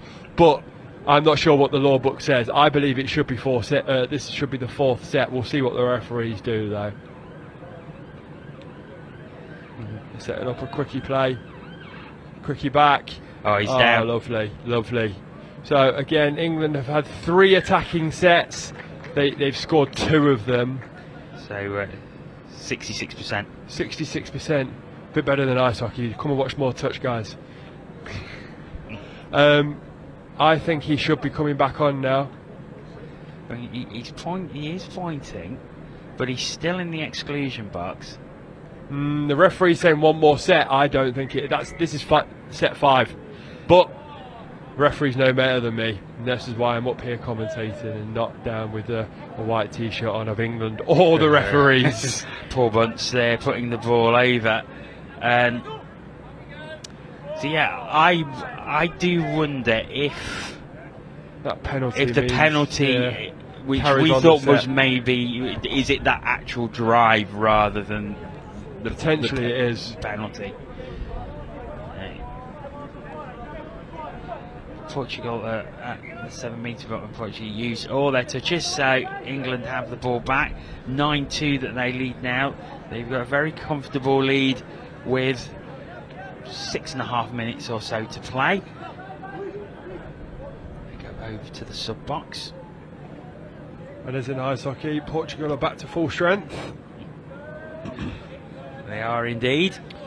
So England are going to run another 32. They're going to run a short. He's come from a long way. Can he give the ball a wrap? He doesn't need it. He gets touched. I think if he'd have passed the ball, there would have been another score. Not him himself.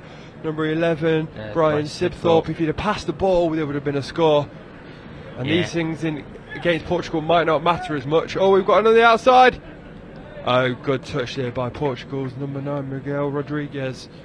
Yes, it was a good touch as they were bursting through, and Portugal now have possession back.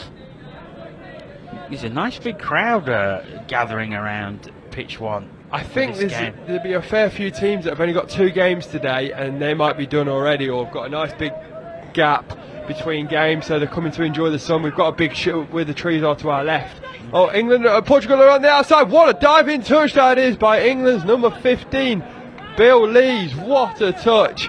He's got bandages. He's almost a skeleton. A mummy, sorry, with all those bandages he's got on him, but he is diving around and making some great touches.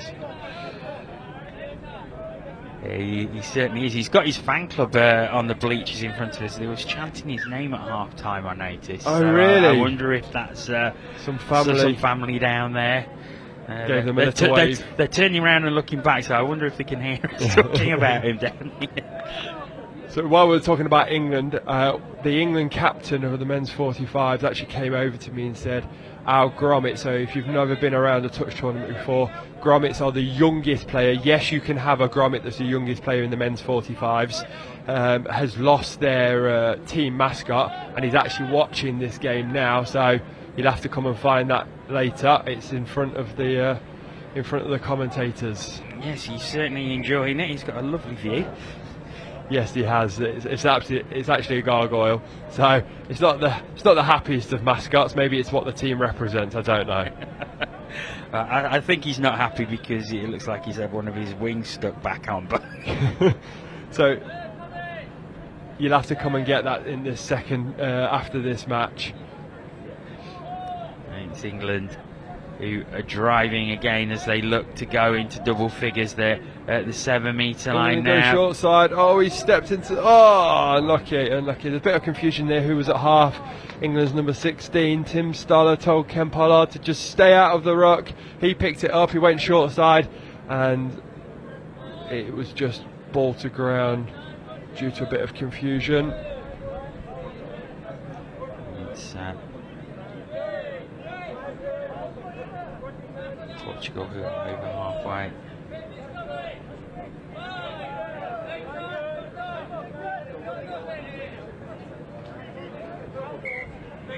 Six touch there.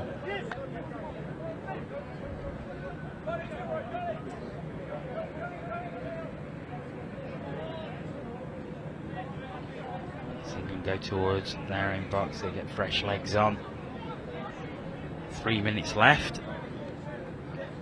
There's another good drive by England. They've made good yards here. That's 4th touch at the 7 metre on 4. Oh, great play. Bursting into the end zone was Jeffrey Sue. You need to find someone open, and did.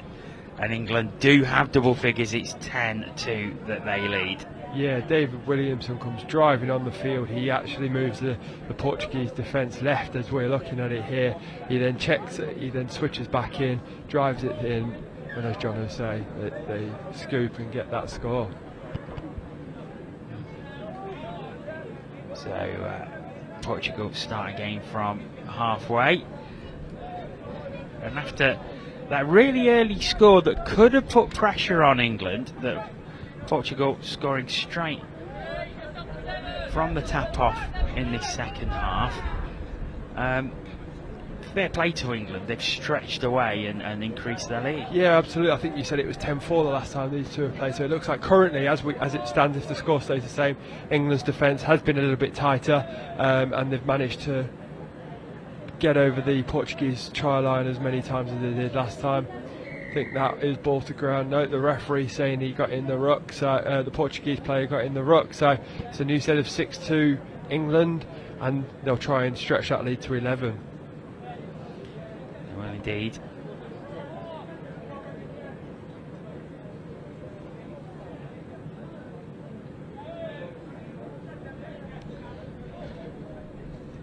Nice dump. The ball's hands again. Oh, good defence. It was good defence.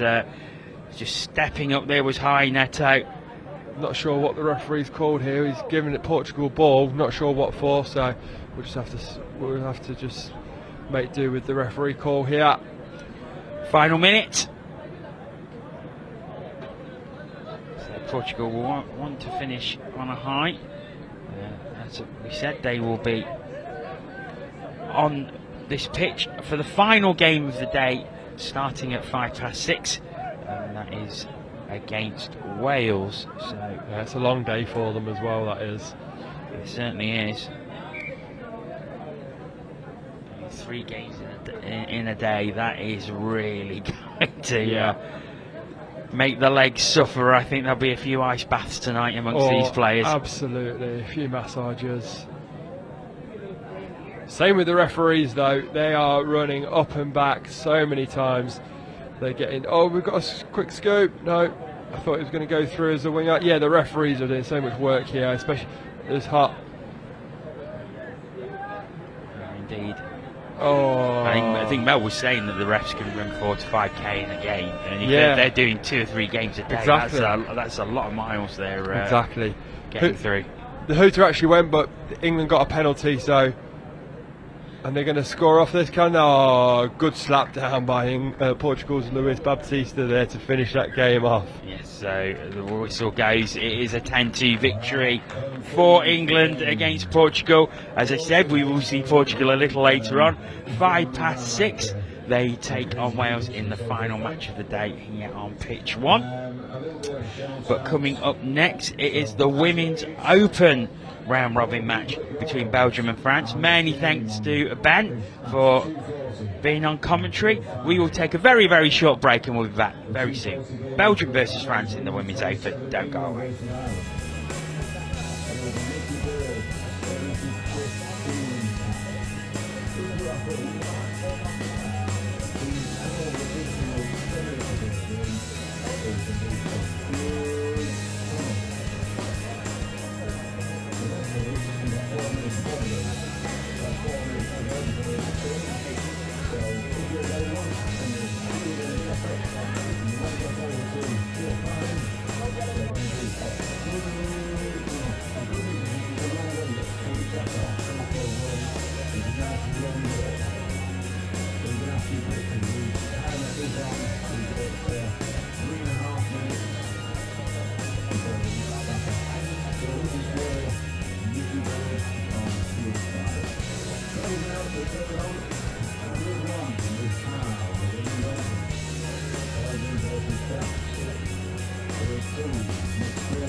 Welcome back to the Highfields Sports Complex here at the University of Nottingham as we await our our latest match. It's Belgium taking on France in the Women's Open. Mel Day will be joining me on commentary. She will be here very, very shortly. But for now, you just get me solo as we start, and it's France with the tap-off. So these two teams have met in the competition earlier this week. France with an emphatic 15-0 victory that time, and it looks like they're going to start with a score here. Indeed they are. Great start for the French. Straight from the tap-off. And that was Yves Som, who has gone over within the first 30 seconds. Pops the ball down, receives it back from Nadia Quimner. And Yves Som gives France the lead, 1-0 for Belgium. They will obviously be looking for improvement as Mel has turned into Robin Budd. Hi, Robin. Hello. You've traded an uninjured potential referee for an injured actual referee. So I'm on this one for now, and we'll see how we go. So, look, like I'm looking up. I've got no idea. Is this Women's Open Belgium? This France? is Women's Open Belgium France. France. And opened it's off the to a good scoring start. in the 30 seconds. It looks like they're going to go 2-0 ahead, and they are indeed. Agathe Minot. So just 1 minute 30 seconds gone, and France are 2-0 ahead. And Agathe Minot is the latest try scorer. Really nice, just going through the hands off the back of that sub play. I think it's a move we've seen a few teams use very productively. The Belgian number 8 is a really good athlete. I thought she might just catch her. Yeah, Mike Husinger. We've seen her. We've seen Belgium a few times on this pitch here, and they really do seem to be improving each game. And I suppose the goal for them here is they lost earlier in the week 15-0 to France. If they can make an improvement on that scoreline, then they'll be happy, because it's all about their development, really. Yeah, exactly. I mean, I think you look for a goal. You look for something that is meaningful that you can take forwards. That might be reducing the margin of loss. It might be putting some more scores down. Did you say it was 15-0? 15-0 the last so, time. So get yourself over the whitewash. See how that goes. It's a bit disjointed, but these tournaments are huge for everyone involved, because it's so much intense time on your craft, for want of a less pretentious word. Number 7 might have a little chance here. I think that's good. That is down, and yes, there's a big cheer from the Belgian contingent in front of us, and they have scored, and they are enjoying that one. They've got fantastic supporters. I was down on the Belgian men's game this morning, and actually the reason I'm up here is I was injured on the Belgian men's game this morning, never mind that. And their fans are right out there really giving it their all. So, and look, day 4 of a 5-day tournament, that is huge to have behind you. And it is Josephine Fallon, the Belgian, who puts the ball down, and they've reduced it to 1. And you could see the delight when they scored that. And as you said, Robin, maybe they just look to try and get over the whitewash. Well, they've done it, and very early on. And in fine style as well. It wasn't fluke, it wasn't intercept, it wasn't something a little strange. It was a touch play and slam down in the corner on the link channel. So really good. Just talk about your injury. Is it anything serious? I hope not. Well, I'm like an idiot. I've managed to do something to my calf muscle. We're going to have a look at it tonight and see how it will come back up tomorrow. And if not, well, listen, you might have lost one commentator and you might gain another one who's just as happy to stand around. So yeah, we'll see how it goes. I was saying, for the players, 5-day tournament, a lot of touch, and for me it's a lot of running around, and yeah, sometimes these things happen. I think France thought they'd scored there. It's not been given. As Belgium I think have the forward pass in the build-up. Mike Davis, on-field referee now, very experienced ref. Tried to knock my hat off in the tent just before I came here, though, so he's in my bad books. So John Beaton taking the game there. John just come back from volunteering at the Commonwealth Games. Yes, because that's been ball happening, down well, there, still yeah. happening in Birmingham. I think final day Monday, I believe. So scrappy. So Belgium lost the ball driving to their box, and now France have lost it just sort of trying to return. And it gives Belgium an opportunity. So they've got some numbers, got some pace behind them. Yeah, what is definitely noticeable for Belgium from when we saw them earlier in the week and even yesterday is how much more fluent their driving forward has become. Yeah, I think for me, you're looking at how many touches are sort of meaningful, how many touches are made, and there's a decent chance to do something off the back of. And they've earned a penalty there for France backing away too early. You could hear, I don't know how the mics come through, but you could hear Mike there really exhorting those French players to stay up and make the touch. So now they've got a fresh 6. And all of a sudden it could be 2-2. Yeah, I mean, that would be trying to keep yourself calm. Huge for Belgium if they can bring it back level. But it's not only that, it's the confidence it then gives them. Yeah, definitely. I think the state of a game and the scoreline of a game aren't always the same thing. And I think if they can come back from this to a point where they were on level pegging with France, that's 2 penalties on the line. If there's a third, a French player will go to the bin. If they can come back from this and say, you know, we've had them at 2-2, then that's huge, that's massive. Belgium just making a change in their sub-box. France should be careful, though, right? There's not actually too much consistent threat from Belgium. There's no reason for them to give these penalties away. And that's what I mean about meaningful touches. So took it all the way out to one side, made a touch, ball recycled, no big drive forwards. Oh, almost taken. Louis Champeau. She was getting the defender at the same time as she was getting the ball, so I don't know how much the drop cost them, because I'm pretty sure it would have been a touch, but stretched France and definitely had them. Oh, and they've dropped the ball again! Belgium putting real pressure on France here. Would you describe France as rattled at this point? Yeah, I think you could, couldn't you? And they started off so well. They scored straight from the opening tap-off. Then within 90 seconds of the game starting, it's 2-0. We're now at 7 minutes. Belgium have pulled one back, and they're threatening to bring it level. Yeah, so they're looking a lot for what you call a 21 platform. I feel bad because there's been 5 days of this. Have people been doing the numbers a lot? Yes. Right, okay. Let me test you. What's a 21 platform? So 21 is the the link in the wing. Yes, fantastic. Good shut in by the mid there. So Belgium looked to be doing that a lot. It was fashionable, for want of a better phrase, in women's touch for quite a while. Oh, we've got a turnover here. Yeah, Ben Meakin on commentary earlier sort of was explaining 33s, 32s, 21s. So obviously the 3 relates to the mids, the 2 relates to the links, and the 1 relates to the wing, and then you just put the numbers together. And I can tell Ben's drilled you on this. You seem slightly nervous. Don't worry, I'm not Ben. I'm not gonna shout at you if you get it wrong. So the 21 that Belgium are using, it tends to work better against weaker teams because 49, not a space there.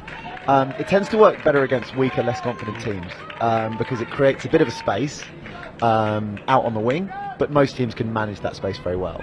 I think Belgium probably need to look to come in a little bit deeper. Even if you're dumping on that link, what you can talk about is a 23 instead. So that's a mid coming in, and you try and do it sort of further towards the middle. You draw that link in, and then you're opening that space up a lot more.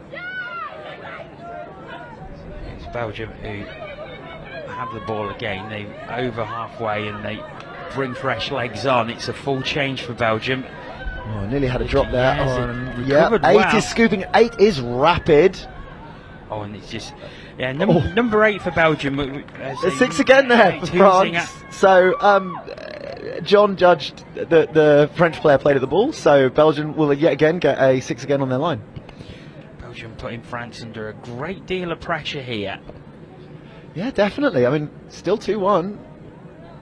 Nearly 10 minutes in. So they come back into the middle. Yeah, I wouldn't be betting any element of my house on Belgium getting a result here, but it is awkward for France. Good touch as the France defence is holding firm at the minute, and they have been under a lot of pressure, and to be fair to the defence, it's held out quite well so far. Another touch made, final touch, so Belgium have to go from a static start here. So trying to just organise themselves. I think they were talking to me yesterday. They were saying they speak. Penalty again against France. Sorry, I'm drawn into what's going on the pitch there.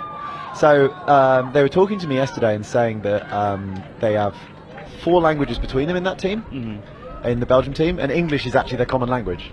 So they speak to each other in English because it's the only one they all know. It's Flemish, French. Oh no, this was the one I blanked on as well. Is it German? It might be German. Let's say it's German. Maybe a bit of Dutch. Probably Dutch. Okay, listen, we've got our best minds on it. But the point is, I think that probably can't help. Fluency is not just a concept in language. Although there's a little... See, what I'd like to see is the winger on that split really far out to the wing. Because then the defending winger has to follow her, and that opens up a space, and if the defending winger doesn't, then it'll be an easy opportunity. Pass not completed, so France will breathe a sigh of relief once again.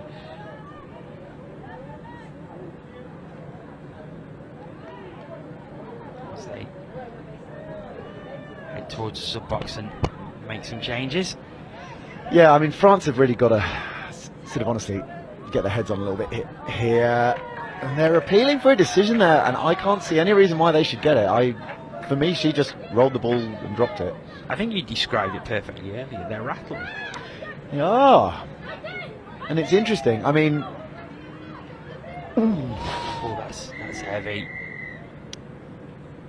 So, I think 14 came up very, very quick there. But it's a good decision by Caroline, the on-field referee. It's probably pronounced differently, but it's spelled the same. And the French referees do laugh at my attempts to speak French. So I'm not going to try and do the pronunciation. Caroline made, I think, a good judgment there that there was just too much force into the touch from the Belgian player. So France have the ball. What have you made of sort of contact in the women's game? Because for no particularly good reason, I think there's a consensus where you go, single gender men's touch should be more physical. What have you seen for the women's game? What do you make of it? I think, as referees, I think it's something we need to look at and think, why do we have a different expectation here? But I'm really curious what it looks like from the outside. No, I've seen there has been some heavy touches, but I've seen that in all formats that we've watched on here. That I think it's very hard to differentiate between the different formats that we've had because there have been heavy touches through all formats, and obviously there is only slight contact that there is supposed to be in touch rugby. There have been heavy ones, some have been let go, others have been called. So I think on a consistency basis it's very difficult to say. It is very hard. I think consistency is very hard to achieve because the most obvious thing is the outcome of the contact, but the thing that matters to make a decision on is the sort of the nature of it, right? So someone can end up on their behind completely, justifiably, and someone can end up on their behind because they've been put there in a way that they shouldn't have, and I think it is very interesting to try and manage that. Number 8 for Belgium, I think, is a really good athlete. She's just really chose nicely there. Now, the only thing was that forward. I think that has been called by the very flat. Referee. We had a nice, good all clear from Caroline at sideline, and Mike giving that score. Mike Davis giving that score. So our France lead 3-1. Yeah, a little. What's the word I'm looking for? Continental. So Caroline is from France. John is from Scotland and Mike is from England. So as ever, we get these nice fun referee teams of all different countries. It was pretty flat. I think she was sort of carrying it through over the lines. I think a good call on that one. So France 3-1, and they'll be breathing a sigh of relief that they've managed to get a score. 2 in 90 seconds, and then it takes them till 14th minute before they get another one. Yeah, I mean, it's an opportunity for them to start to exert themselves back onto this game, right? Oh, I think I see your commentator just running along in front of us getting warm. Yeah, it's an opportunity for them to exert themselves back onto this game. It's an opportunity for them to take control again, and they really, really should be doing that. Oh! Diving through. She was half, I think, yeah. So, a little bit of white line fever there. So she picked the ball up at half, and I'm sure it's been said a bajillion times on the commentary already, the half can't score, but saw that little opening, had a dive, and it was a good dive. But I think she was touched first, and even if she wasn't, it wouldn't have been a score. It's another handling error by France, though. They've had far too many of those for their liking, and totally unforced error. There's no conditions out there. We're at probably the best time of the day for the ball to be in good shape, which is a strange one, I know, but actually when they're really new, sometimes if there's even a little bit of moisture, that can make them a bit slippy. It's not like that. It's dry, it's warm, but it's not sweaty hot. France really should be tidying things up a bit. Yeah, we were saying that the pitch, although it still looks excellent, that it is starting to get a little worn now, which is understandable. At the end of today, it will have had 48 matches on it in 4 days. So, but it's holding up really well. But we have noticed that little puffs of dust just coming up in Yeah, there is a crater. A crater. I'm overselling it. There is a divot out there. On the sort of what would be the right-hand side of the picture. That's not great. When you say 48 games in 4 days, maths, you're absolutely right. It's had a lot of wear, and it's holding up really well for that. It's better than some of the first day pitches we've had at some of the other club grounds, but you just can't have that many pairs of big size 9s going up and down it without a bit of wear, and that will be a factor for the players to be dealing with. Marine Nuri has gone over, so France lead 4-1. So Belgium, work to do again. France just stretching away a little bit as we get towards half time. But this has been a really good performance by Belgium. Yeah, and you can see Caroline stepping up into the line as the referee, because Belgium just aren't moving back. Aren't making any space up the field, and when that happens, what you get there happens, which is you run out of momentum, you run out of steam, and you get to a point where you're making your own mistakes. France make a couple of changes, so that just stunts their advancement forward for a second, but they've done really well here. France can put a bit of a full stop on the sentence here. They can just make that point that it'll be a forward pass. They'll just make that point that it's, they're the better team, they're pulling ahead here. If they can just get a score just to sort of seal off this half. Indeed, but Belgium will be happy, because this is obviously a team that they lost 15-0 to last time they played. They've already scored 1. They've only restricted them to 4 tries so far. Okay, that may change in the second half as France will look to assert their dominance, but from a Belgian point of view, they are going to go into this half-time break probably delighted with their absolutely, and that's what I mean about never mind the final scoreline. This is a competitive first half. This is 2 teams on almost equal footing in this half. Definitely. It is not a mismatch. It is not a minnow against a giant, and they should be taking an awful lot from that. Indeed, they will. The coach is an absolutely delightful man. Really, really nice. I'm sure he'll be absolutely bigging his ladies up at the end of the half. And one thing I've noticed about the Belgian coach as well, the way he's constantly going up the line, he's talking to the players, he's giving them encouragement. He's not just stood there watching. Well, he had a what was it? He did his ACL or something last time I saw him. So probably an element of it, at least, is that he's glad he can walk around. I don't know, have you seen the England Lions team? They have a coach who's currently out with a knee ligament issue, and I've seen her a couple of times, and she's been told to sit in the chair when she's coaching, levers herself up out of it every 5 minutes because she just can't do it.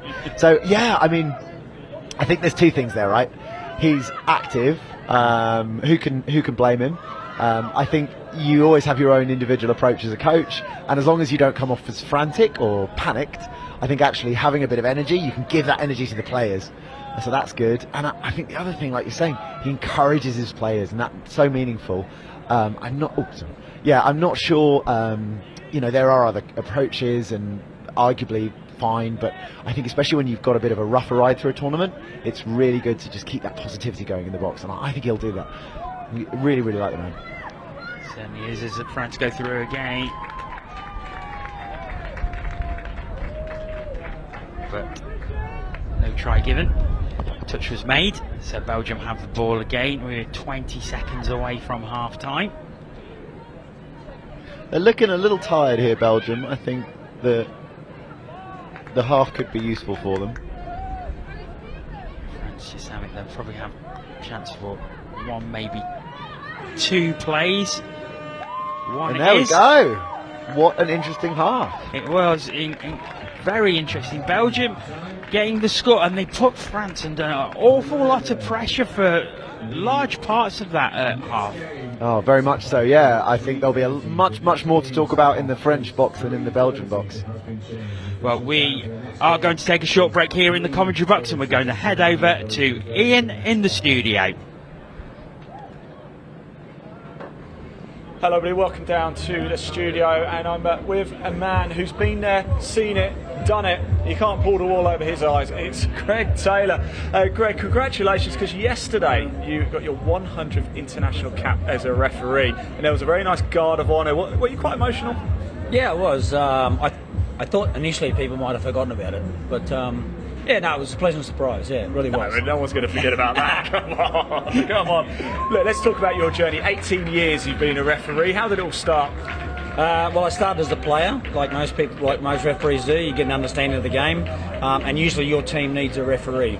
So without a referee, we don't have a game. Yep. So from there, it was a learning process, and yeah. So I understand you've been to 5 World Cups. Yes. Where in the world have you been, and where were those 5 World Cups? So the first one was in Stellenbosch, South Africa, 2007. And then we went to Edinburgh in 2011, which was a magnificent World Cup. 2015 we went home to Australia to Coffs Harbour, and it rained.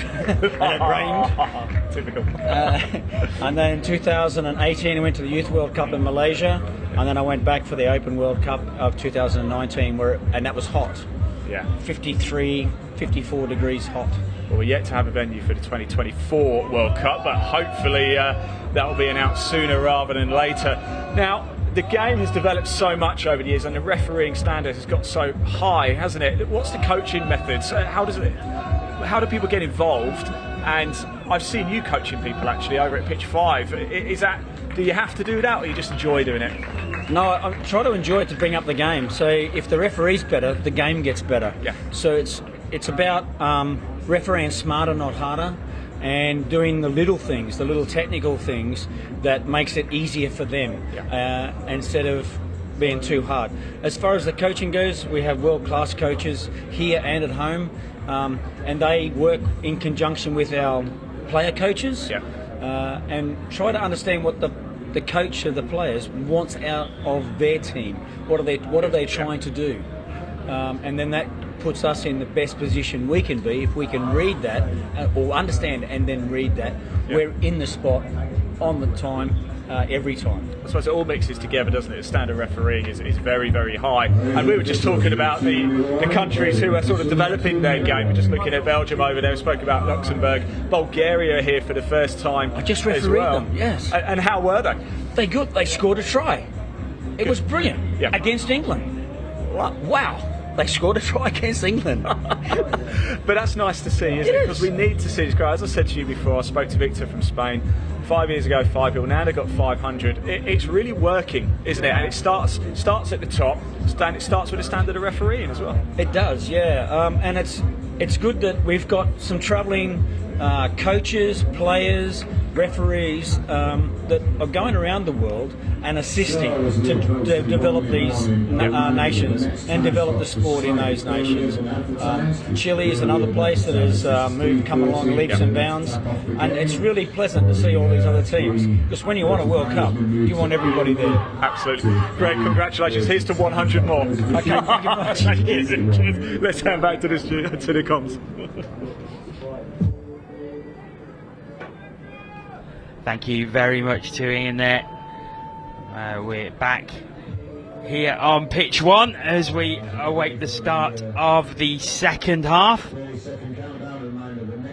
30 seconds to go. Robin still with me. And Robin, what do you think Belgium's objectives are going to be in this second half? Well, it's all about what your approach is, isn't it? Because do you go for the moonshot and say, there are 3 scores in this and we've put 1 on them? Ladies, show me you can do this. Or do you talk about, moderate objectives and let's try this and let's try that? I think another half like that, an 8-2 game, would be pretty huge for them. It would be pretty amazing. So more of that would be great. France need to show that they can fix their problems. I said before half time about France having more things to talk about in their box, France having more things they need to fix, and I think that's the question for them, is can they adapt to what's already happened in this game and improve on it and fix it, and nearly let her through there in that little gap there. The link covered, but was a little late covering. So that's one option, and then equally it's what can you do to really assert yourself again. There's going to be a touch and pass here, so a little bit directionless, that set of 6 from Belgium, a little bit less intent than I would have wanted off the tap off, but plenty of time in the game. Let's see what they can do. Here's France who have the ball. They go straight to their sub box and make a change, quite a fluent change as well. Over halfway now. Comes back central. Scooped up. And now they're threatening the 7-metre line. This is a good move by France. Touch is claimed. Yes, and touch is given. Good defence by Belgium. Yeah, good defence. The winger chased out nicely. The mid just got her hips in the wrong way after that touch, sort of in the middle, and let them through on that scoop. But winger covered for her very nicely. So down it goes.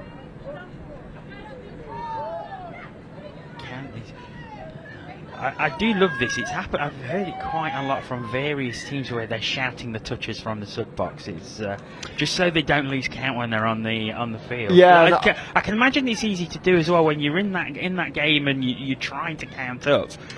Yeah, it must be a great help to have that. Yeah. So in attack, especially the way we play the game for a lot of places in Europe, you do often know, because you'll run quite a structured thing, and that can sometimes betray you, because what will occasionally happen is teams will be trying to run a pattern, but along the way they've taken one more touch than they thought they might, and a good score there from France.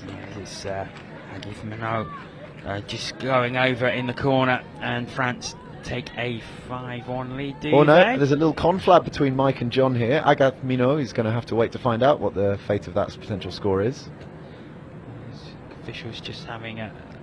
I think they're talking about a previous play, going back to that, working out what happened there. Looks like we might not get our score. No. So here's the replay. Let's see what happens here. So now, it's nothing to do with the last element. It's something that happened in the build-up, and I didn't quite catch it from that, but yeah, it gives Belgium a fresh opportunity, and will probably shake France a little bit as well. Yeah, so it remains 4-1 to France. Number 8 is a real athlete. I really want to see her do something cool. I really think she's got something good in her. Who is number 8? Is it Matthew Husing? She's been spotted before. I've put you on the spot asking you to pronounce these names sometimes. Yes. Sorry about that. No, it's like we had the captain's dinner on Monday over at the university, and I was fortunate enough to speak to a few of the captains and go through some pronunciations and make sure they were spot on. Unfortunately, I didn't get to speak to the Belgian women's captain, so I hope I'm getting them right. We're trying our hardest, we promise. Yeah, I mean, good shoot and good control. It's touch there from the link, and it was a touch on the half, so it'll be turned over there. Let's put back, and there's a yeah, I think number 10 and number 1 on the French team I've seen play before, and they're rapid as well, so yeah, we might see some of that. Mathilde Emery and Marie Henry. You never like to assume when you see the same surname, but maybe they're related. Pretty sure they are known to be sisters. If I'm wrong, I'll run away and hide. Belgium. Oh, good take from one there. She nearly lost that. Just look a bit lost. You've got to run with intent, like one is doing here, and then dump and scoop and kick out. No, she's gone straight to the middle, which I don't think was the play there. You've got. I mean, I suppose you've always got three options when you scoop. You can just hammer down straight in front of you, and if you've really got good off the line speed, you might get some success with that. Or you can kick to the short side, or you can kick to the open side. And those kind of decisions are going to be driven by what the defence are presenting in front of you. So I think she looked sort of promising there, but in the end just was struggling to make the right decision on where to go. Little touch and pass. Yeah, it's touch and pass from France there. Again, puts Belgium back in the game. Yeah, Belgium. They've gone for the change, and yeah, there's no support there, and that's just, I suppose, a little lack of experience there. Yeah, I think it's. Again, I always try not to say the same thing every time I watch a game, especially when there's a sort of a weaker team, but it is about fluency and confidence and clarity. You know, how do we as a team create chances and scores? And Belgium don't have that clarity. France, I think, do, and are just struggling to execute, which will be frustrating for them. But yeah, they've just got to take some things out of the equation, make sure they execute their game plan. Oh, there's space on the. Went out to the wing, but there's no overlap, no numbers, no space. Yeah, she's trying to kick back in. There Belgium, might be a little option to hear the wings bit. Yeah, the pass and that, to be fair, that was really good play by France, because the defence was holding really firm, and they managed to create something when it looked like the play might be dead. Yeah, and they really put the wing in a tough position there. The defending wing had to make a decision. Does she come in? Does she stay out? She actually made the right decision on that. She came in and forced the pass, and the pass wasn't there to be had by the French wing. So good defence from Belgium, recovering from that situation. It's just not quite completed there, and France have the ball again. They go towards halfway. It's turned over again by France, and it's going to come up towards halfway. Oh, that's now what's going to be given here, do you think? A little conflab and a hard touch is given against France. So fresh 6 for Belgium. They're going to bring some fresh legs on. A little more fluent as they made the changes there for Belgium. No, it's definitely looking tighter. Tu thinks she's heard an offside call, but no, the winger was all good, so she's going back to roll the ball there. I think that would have been really put the cat amongst the pigeons if she had just danced through and scored.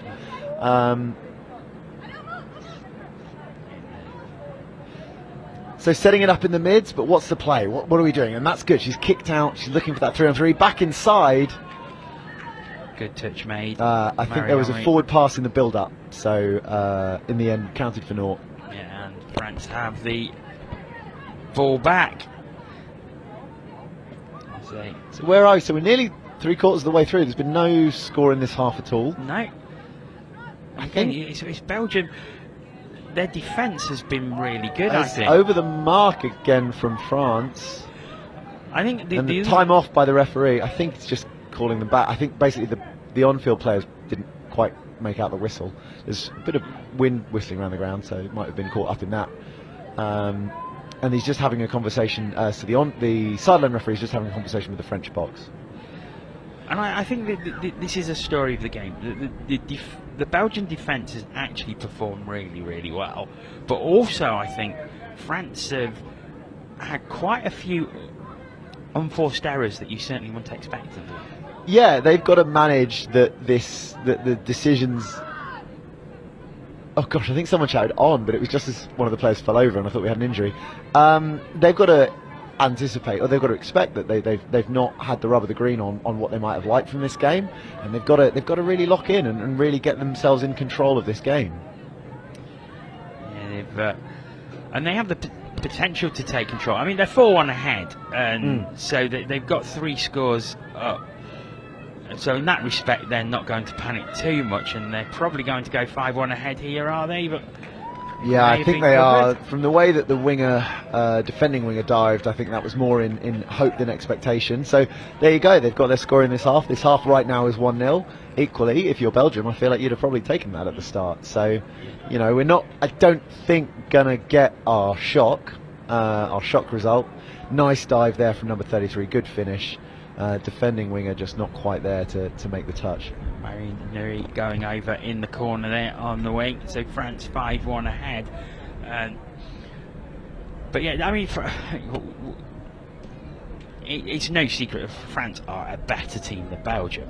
But at the moment, Belgium have obviously taken learnings from the last time that they played France, and they've tightened up probably in the areas where they allowed France to score last time. Yeah, and I think if you look at it, what you said there is absolutely correct, right? You look at the score on this, and it's not particularly more in the column for Belgium, but it's a lot less in the column for France. So, absolutely, it's just tightened up for Belgium, which is necessary. I think you've got to fix your defence. You've got to look at where you're giving scores away. It's the thing that when we get to these tournaments, all of a sudden you've got more information than you ever had. You can see how you're playing against all these teams, where your weaknesses are. Yeah, we saw Belgium on here yesterday against Scotland, and Scotland 9-1 ahead at half time. Belgium managed to restrict them to 3 scores in the second half, and 2 of them were very, very late as well. And it seems to be a feature of this Belgium team is that they are learning so much even as the games are going on. Oh, definitely. And actually, it's teams that are the less experienced that will do that. 8 making good yards. So it's definitely the teams that are less experienced that will do that, because they're getting experience to higher level touch here, in a way that a French player in their domestic league will play some really good touch. An English player in their domestic stuff will play some really good touch. French players, those players are getting those opportunities. Belgian players, not so much. This is probably the best they're going to play for a while. There's a tournament out there, but I think it's later this year, so they won't even have had that. So they're definitely in a position to pick up more from the game. And it's what they say, and this is how they can develop and grow, isn't it? There's the European Championships next year. If they go into that, they've got this tournament experience behind them, and they can only get better and continue getting better. Absolutely, and you think of this as a starting point for Belgium, especially. So again, compare it with England. I sort of know what's going on when they set up the high performance. There was training very quickly after we were allowed to sort of come back from COVID. There's internal games that are very competitive, very skilled. There's national competitions that are really challenging. Those players get to kick on from there. They know a lot about how they're already playing. They know a lot of their strengths and weaknesses already.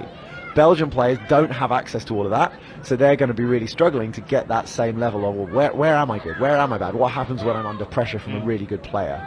That's what they can take away from this. Yeah, so France start again, and they'll know they've been in the game when this is finished. Yeah, 100%, and they really need to talk to themselves about why this happened and how they can fix it for next time, because they should have done better here. Having said that, they've scored there. Dive through, Cecile Mass diving through and getting their 6th try. Really experienced player. Yeah. Is it a case maybe that they went 2-0 ahead so early on, like 90 seconds they're 2-0 ahead? Does it maybe a little bit of complacency creep in? It's always possible, isn't it? I think, I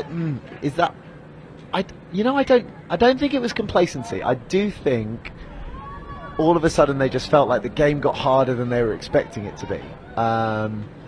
So that probably is, getting a couple early on is a factor there, definitely. So yeah, I think I could say, is it about the narrative of the game, or were they always a little bit up against it? I'm not sure. It's the thing is when Belgium got that score back, it seemed to really shock France, and Belgium put them under an awful lot of pressure from that point. Yeah, you've got to be formable. You've got to be open-minded about how a game is going to go. If something shocks you, you've got to react to that really well.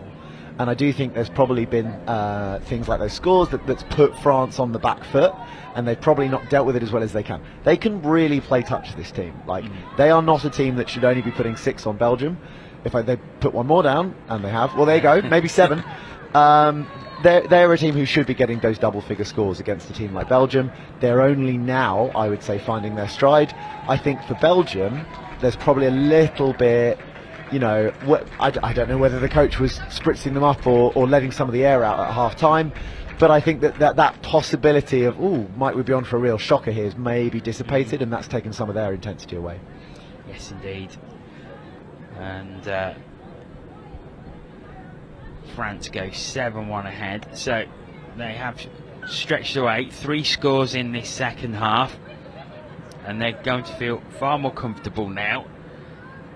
I think the shock, or the possibility of a shock, has certainly gone away, but now I think it's about what can Belgium do, how can they respond to this, how can they respond to France's 3 scores. I suppose the goal for them is to try and maybe add another try or 2. Yeah, and also keep them out. Like, 5 minutes of game, yeah, you've shipped a couple. I think they were pretty close together, but let's really tighten up. Let's show that it wasn't a fluke, that 13ish, I think it was, minute period where they didn't let any through wasn't nothing, and that's where the defence is at.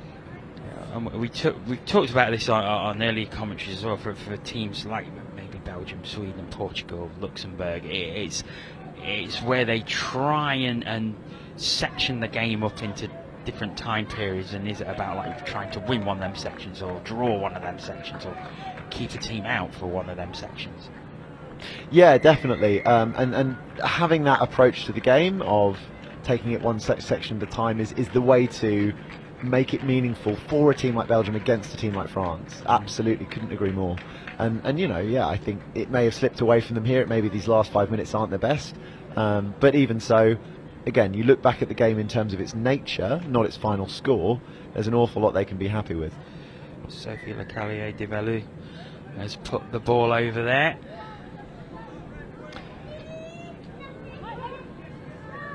So we're going to have a turnover pretty much off the tap-off.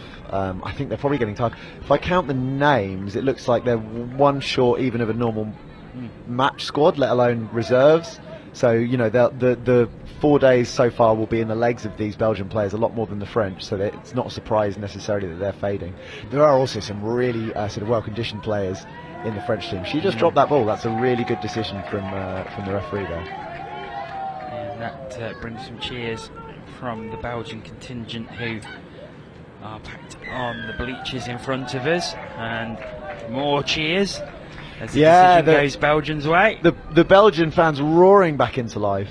Oh, should we talk about what we saw at half time, or is that best left to the forgotten realms? There's something very interesting happening on the pitch. I don't know whether it was curling or temping bowling, but the human form of it.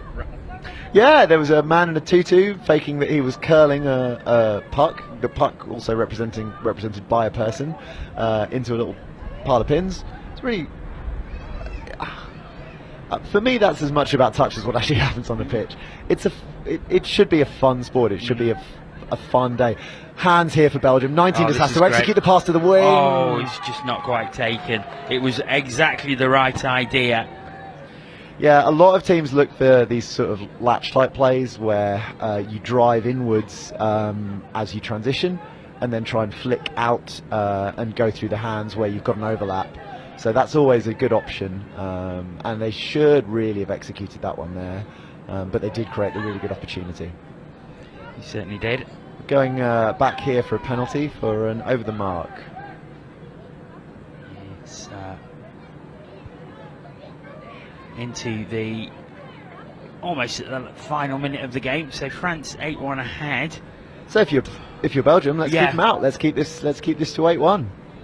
You've what, 4 scores each half, isn't it? Ooh. Yes. Yeah. So a 4-1 first half for France.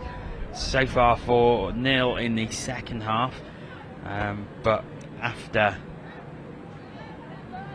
after 15-0 in their previous match, Belgium. You've got to be happy with it, haven't They're you? going to be delighted with the improvement. They should look at the score as well, because for me it was some good touch. It was some fluent play. It was exactly what they need to be putting down to sort of really get somewhere with this.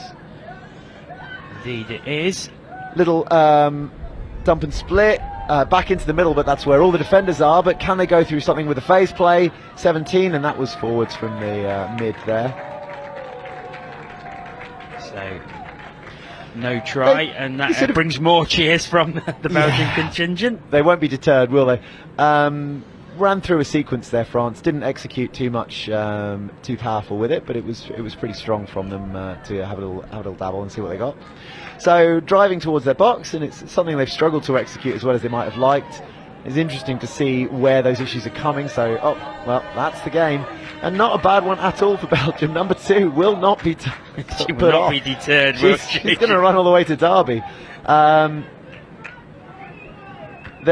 think they're going to have a little conversation about whether we go back for a penalty or whether we just end the game. And I think we've ended the game there, saying that the defender was onside and all good, and we'll get to handshakes and so on. Yeah. Well, 8-1 it finishes. France will be happy with the victory, but I think the happier team is going to be Belgium with the way they perform. Yeah, absolutely. The happier team will be Belgium. I think that's a really good result for them. That's a really good thing for them to take back with them. And like we were saying, that's something when they then start working out where are we improving, what are we good at, what do we need to work on. You know, you've got such a good data point. How did we keep France to this reduced scoreline? How did we play this well? That's definitely something for them to take to them. Referees for the next game taking to the pitch, including a familiar face in a blue cap. A familiar face in a blue cap, so we will get to critique Malday's refereeing performance. Yeah, it's easy up here. Yeah, I might make sure she's had a lovely few days up here, and now all of a sudden she's in the thick of it. Well, this match was advertised for 3:35. It is going to take place at 3:30 because there is a prospect for the first time on pitch one of a drop-off. We're at the knockout stages in one of the tournaments. The men's 30 quarter-final. Switzerland will take on Belgium. So everything at stake for both teams for the rest of the competition. Yeah, it's the chocolate knockout, can we call it that? Switzerland versus Belgium. Yeah, really looking forward to this. And should we do a rundown on how we do a drop-off? Yes, please be my guest. So it's the touch version of extra time. It's what we do if we need a result from a game, like a quarter-final, like a semi-final, and the scores are tied. So you get to the end of 40 minutes. The teams have 1 minute to put 4 players each onto the pitch. So we move down from a game that is 6-6 to a game that is 4 versus 4. They will then play for 2 minutes. If a team is winning at the end of that, it's their game. If a team isn't winning at the end of that, we go down to 3 versus 3. They drop 1 more player each, and then we play until there's a score, and that score wins the game. Yeah, so that is going to be excitement. We've seen it a few times. For anyone who watched the NTS Touch series from Banbury and Burton last month, quite a few of the games there going to the drop-off, and it is such an exciting part of the game.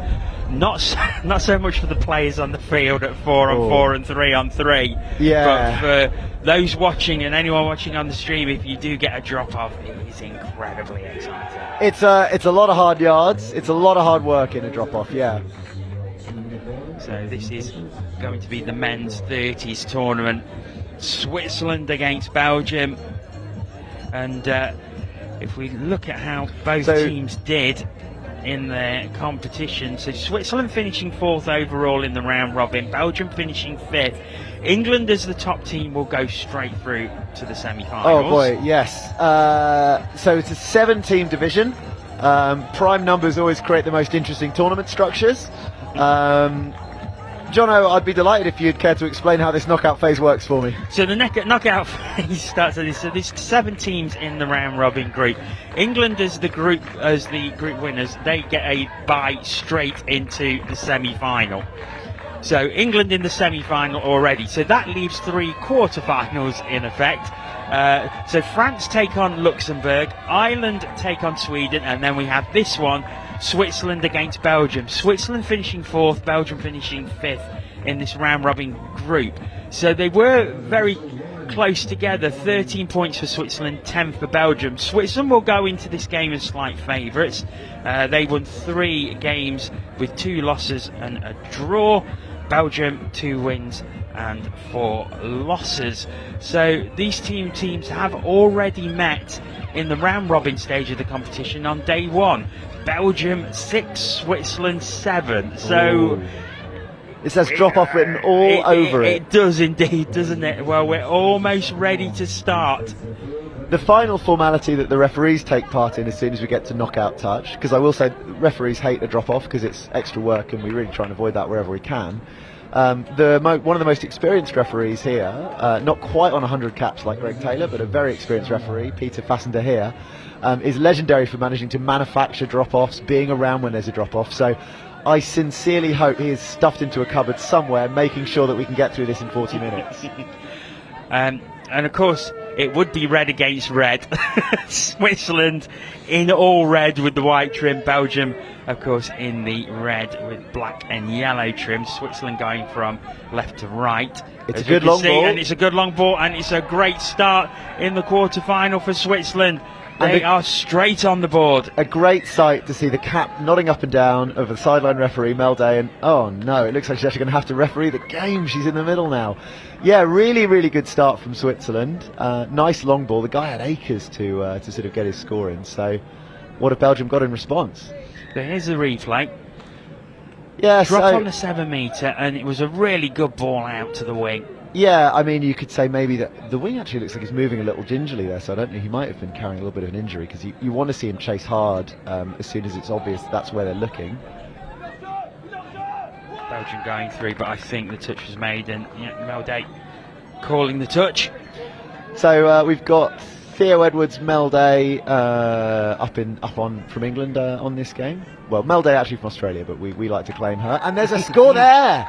Just drifted through the middle like a hot knife through Belgian chocolate. So, yeah, just pace. Pace does it. Yeah, there's a great burst through, and Belgium on level terms. It was number 7 for Belgium, Quentin Jean. We'll see it here.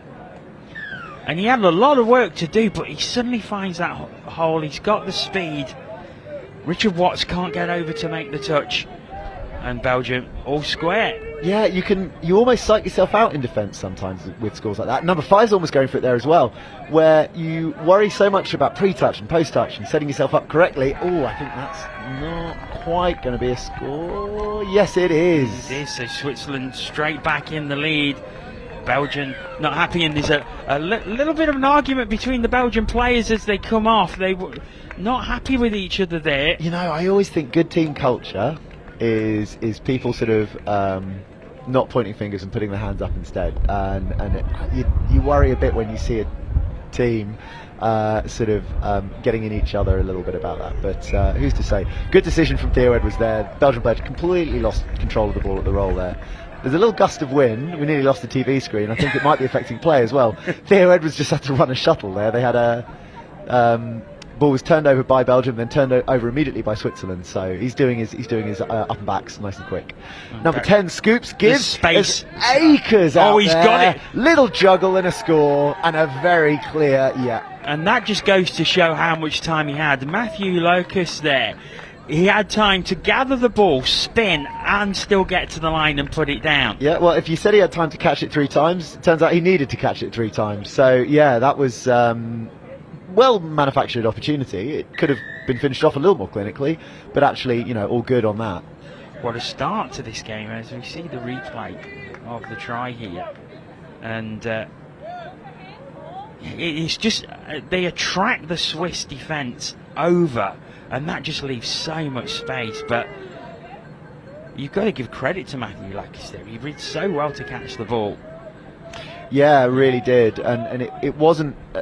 are we roasting him a little bit for juggling it? We shouldn't. It wasn't an easy take. No, so, I think because it was high, it seemed to be almost shoulder height, so he had to bring his hands up to get the ball, which sort of turned his body away, and then he had to spin round and head for the open space over the try line. A touch claimed there, Number 7, Jahan, scoring at one end and saving at the other, and then Melde giving the decision here, and it's a nice clear call of a touch, and now Belgium getting off their line.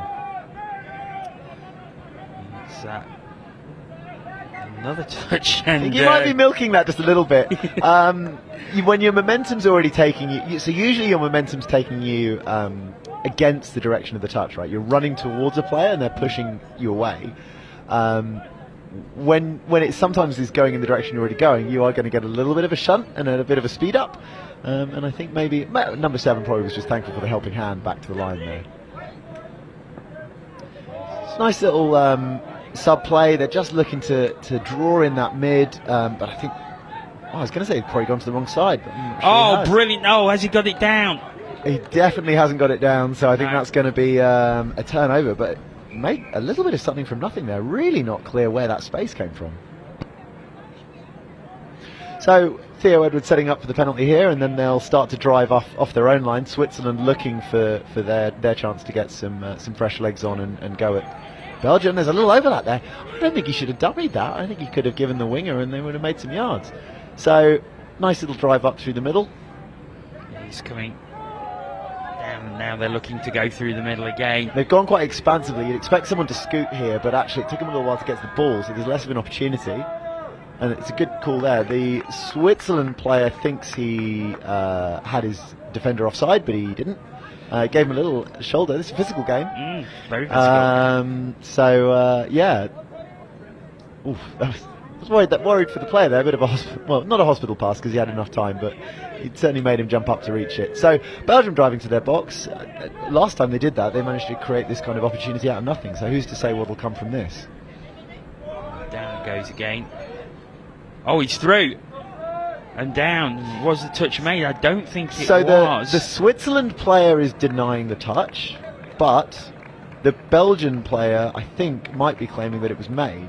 So the referees are going to be talking about this. It's honestly, it's a frustrating thing that's crept into the game.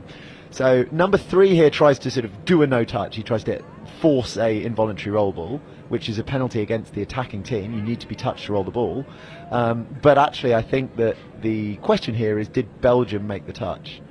So there's a decision been made, and it is the involuntary roll ball. For me, I wish players would stop going for it. 90% of the time it doesn't work. You just give away extra yards. It's not skilled usually to draw that. It's often just a defender sort of having a little crack at doing it. So still it nearly created the chance, nearly created a Belgian score, and now here comes Switzerland. Yes, Switzerland driving towards the try line, but they've turned it over. Yeah, it's Belgium coming back towards their box. We're into the grind, right? So we've had plenty of opportunities early on. We've got our 2-2 already, and now we're into this phase where both teams are just driving at each other, and they're just going to have to keep this pressure up and see who breaks first, see who can't keep them out on these 4th and 5th touches. So by rights, it should be easier to defend. You're in a situation where there's only 1 or 2 touches they can actually use to attack off. Down it goes. And there this was final 5. touch. Comes out to the wing. Good quick passing, but again, good tight defence by Switzerland to keep it out. Great play by Benjamin Schoenfeld and also Jose Nicolas Ortega Nieto. Switzerland keeping that out. Yep, they're coming up towards their box. It was good defence by Belgium. We've got to look and see now what either team's going to manufacture, because they're both teams looking really, really resilient in defence right now. Yes, they are indeed. Possibly running into a bit of a blind alley here. He was also the half, so he'll give the ball up. I think they had another touch to play with, so I'm not sure that was the best play, but all good. Down it goes. Belgium take the opportunity to get a new pod on, and it was a very fluent change. Yep, very clear change. A nice little scoop from the wing there, and then he just played it back inside, had a Swiss player in his way playing at it, so they've got 6 more. So they've earned this opportunity to have a bit more of an attack than they would have otherwise. They'll use 1, maybe 2 to get themselves towards the line, and then they've got multiple chances to try and strike. Maybe a bit of space over on the right hand side. No, tried the So he dropped the ball, but he had a player not advancing or offside, I think, just before then, which is kind of, to be honest, a bit of a get out of jail free because he did drop the ball there. Yeah, all good otherwise. So Belgium diving through. I think the touch was made. Just a question about the onside there. Players are usually focusing on other things than exactly where they dump the ball. The reason the rules were slightly changed recently to say that if you dump the ball on the 7, so the offside distance is 7 metres, so if you dump the ball on the dotted line, you know the defence go to the solid line, near that score area. Players sometimes don't recognise when they haven't quite dumped the ball on that 7, so they'll get annoyed when they see a defender not make that solid line. A couple of other opportunity there for Belgium, but well shut out by Switzerland.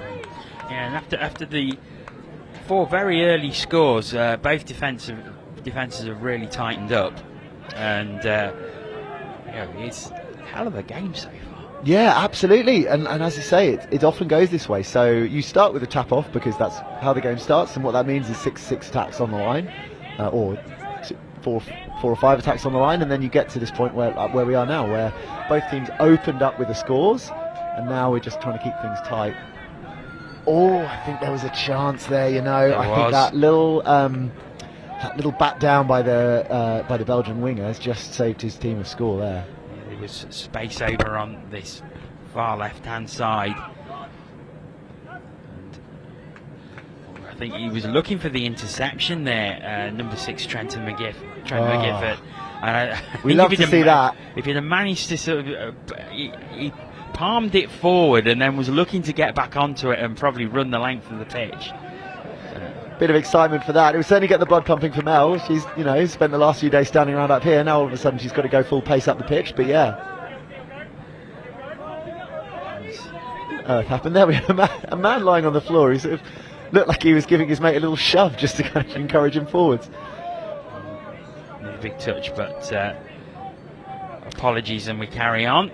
Yeah, physical game. They're really looking to get stuck into each other a little bit here, and the refs will just have to keep a lid on that if they can.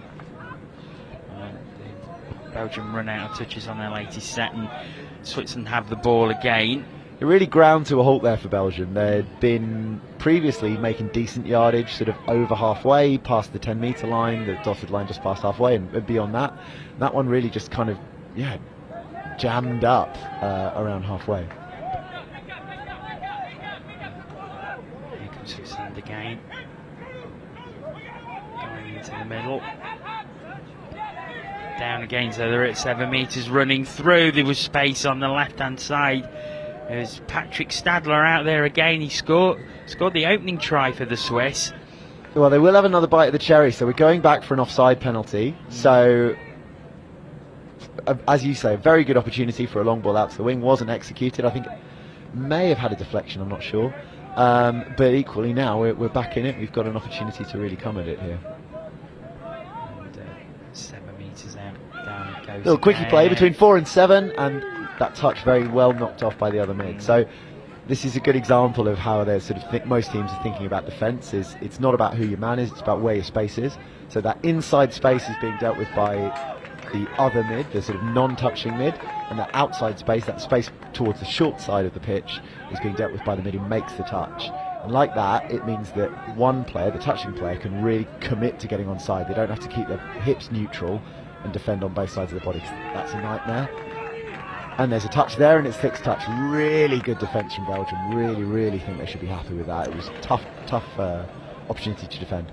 It was Switzerland thought they'd got it over, thought they'd taken the lead. Offside penalty in the middle of the pitch, yeah. So Belgium starting with 6 again. So they're over halfway with 5 touches in hand. Driving in now, driving in really well, real intent here. And then I think they're probably going to have a little scoop and see if they can do something with the 4-on-3. Oh, great pass he's taken, but it was a bit cursory. A bit long, wasn't it? And yeah. It just hung in the air a bit, which allowed the number 14 of Switzerland, Jose Nicolas Ortego Nieto, to just get over and make the touch. So, for me, from number 7 from Belgium on that first attack, that sort of pass we were talking about, it was a bit neither now nor Summit. He wasn't really running at the line himself, and he wasn't really setting up to commit and throw either. And that, I think, was the issue. There was no real clarity on where he's going with that. And then Switzerland, yeah, just driving forwards and seeing what opportunities they can make from this game. So the link keeps going, gets himself back on side, and we've got 2 mids shaping up here, and a little bit of a throw to nothing again. I think Switzerland just happy to let that ball get turned over on that far side, make Belgium's life a little harder to save. So Belgium start again, staying over on that side. It's scooped up. It's good. Now they'll make some changes. Yeah, you don't want to see teams come too hard too early to the sub box. It's not good for them to just give that space up really early. Really clear indications from the referee what the issue was there, and we could see the touching player from Switzerland wrapped an arm around the Belgian player. That's just not part of the game. So good call there, and again it gives Belgium this little extra opportunity. I'd say Belgium have had the better of this half. Would you say that's fair? Yes, I think that they've probably had the clearer chances. I think it was very even as it got to 2-2, but Belgium, I think, have stretched away, and they've stretched away now. They go 3-2 ahead. And like you say, Robin, they've probably been the better team so far, and now they have the scoreline to show for it. Well, the power of prophecy strikes once again. I'll need to go and buy a lottery ticket after this. But yeah, no, that was a really good score from Belgium. Just, I don't want to say lazy on a sort of day 4 of a 5-day tournament, but I think that link player needed to come in, cover his gap a little bit earlier than he did, and it just meant there was a little opportunity there.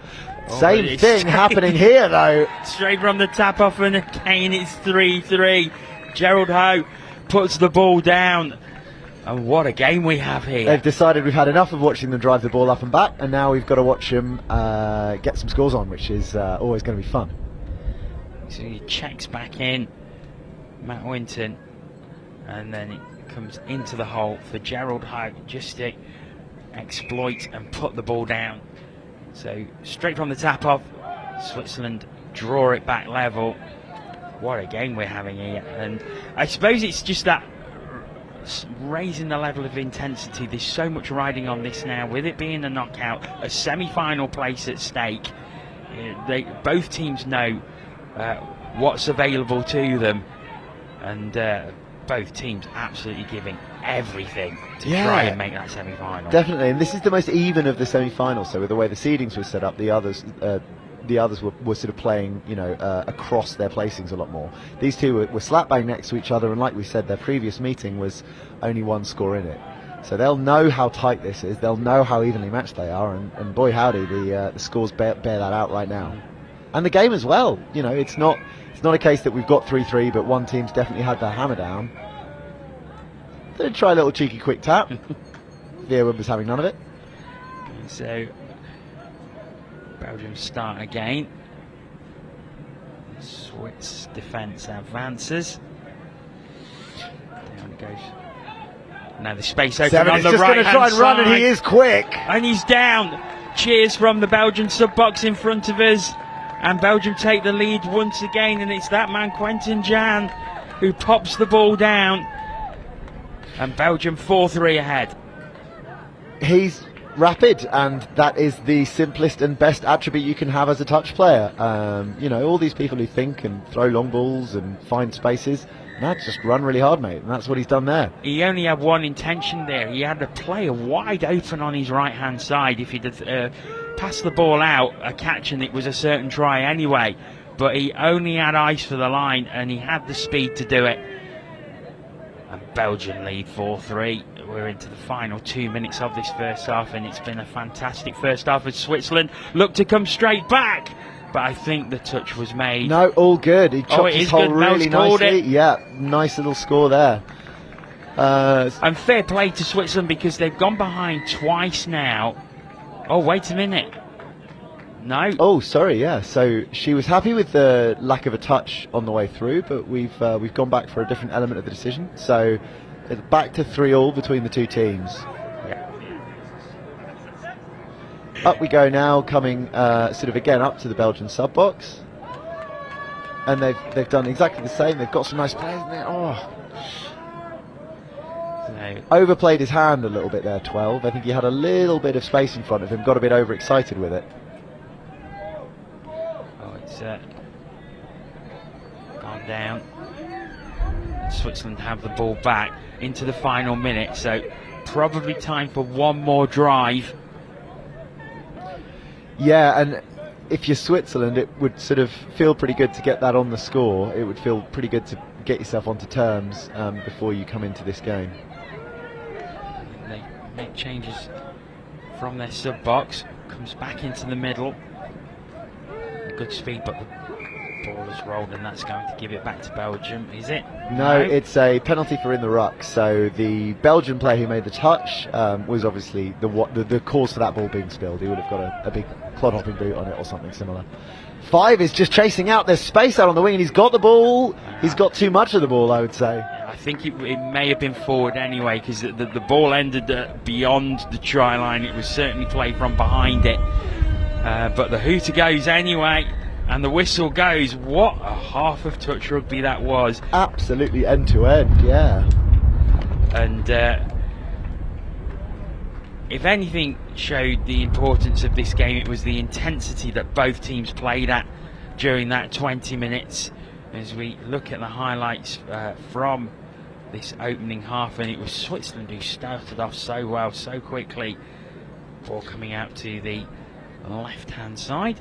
Yeah, really good long ball from the Swiss to set up that game, and it's a carbon copy almost of the one that they didn't quite execute the second time round, just towards the end of the half there. So they know it was a productive one for them. Many thanks to Jack, our cameraman, who was battening down the hatches. Created a temporary windbreak to stop the monitor from flying away. And here's one of the Belgian tries as they look to get all square. This one came out to the right hand side. Good juggle. Yeah, good it was the spin. juggle and dive, wasn't it? Yes, Yeah. I'd almost forgotten about that one. Yeah. Matthew Locus who put that one down. So that was 2-2. So I think we were saying just before the score that Belgium had the better of the half, and I think they definitely capped that off very clearly that they did. But many reasons, and it's an execution of a different long ball away from being 4-4, and we had that other one struck off just before as well. So there's scores out there for Switzerland as well that they can definitely absolutely find with what they've got in their team. This is Belgium going over again. Number 12, Bryce Kanarak going over this. Switzerland came straight back again.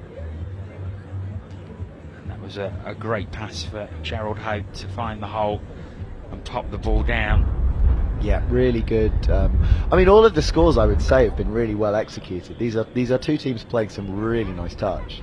And this was Quentin Jahan, who just absolutely turned on the burners. Only had one intent, and that was to go for the line. And this was the disallowed one. So I think it might be that pass had been forced forwards on the way through, I think was the issue. Not sure, but I believe that's why we had that one struck down. So yeah, we've got an awful lot of back and forth ahead of us, I'd say.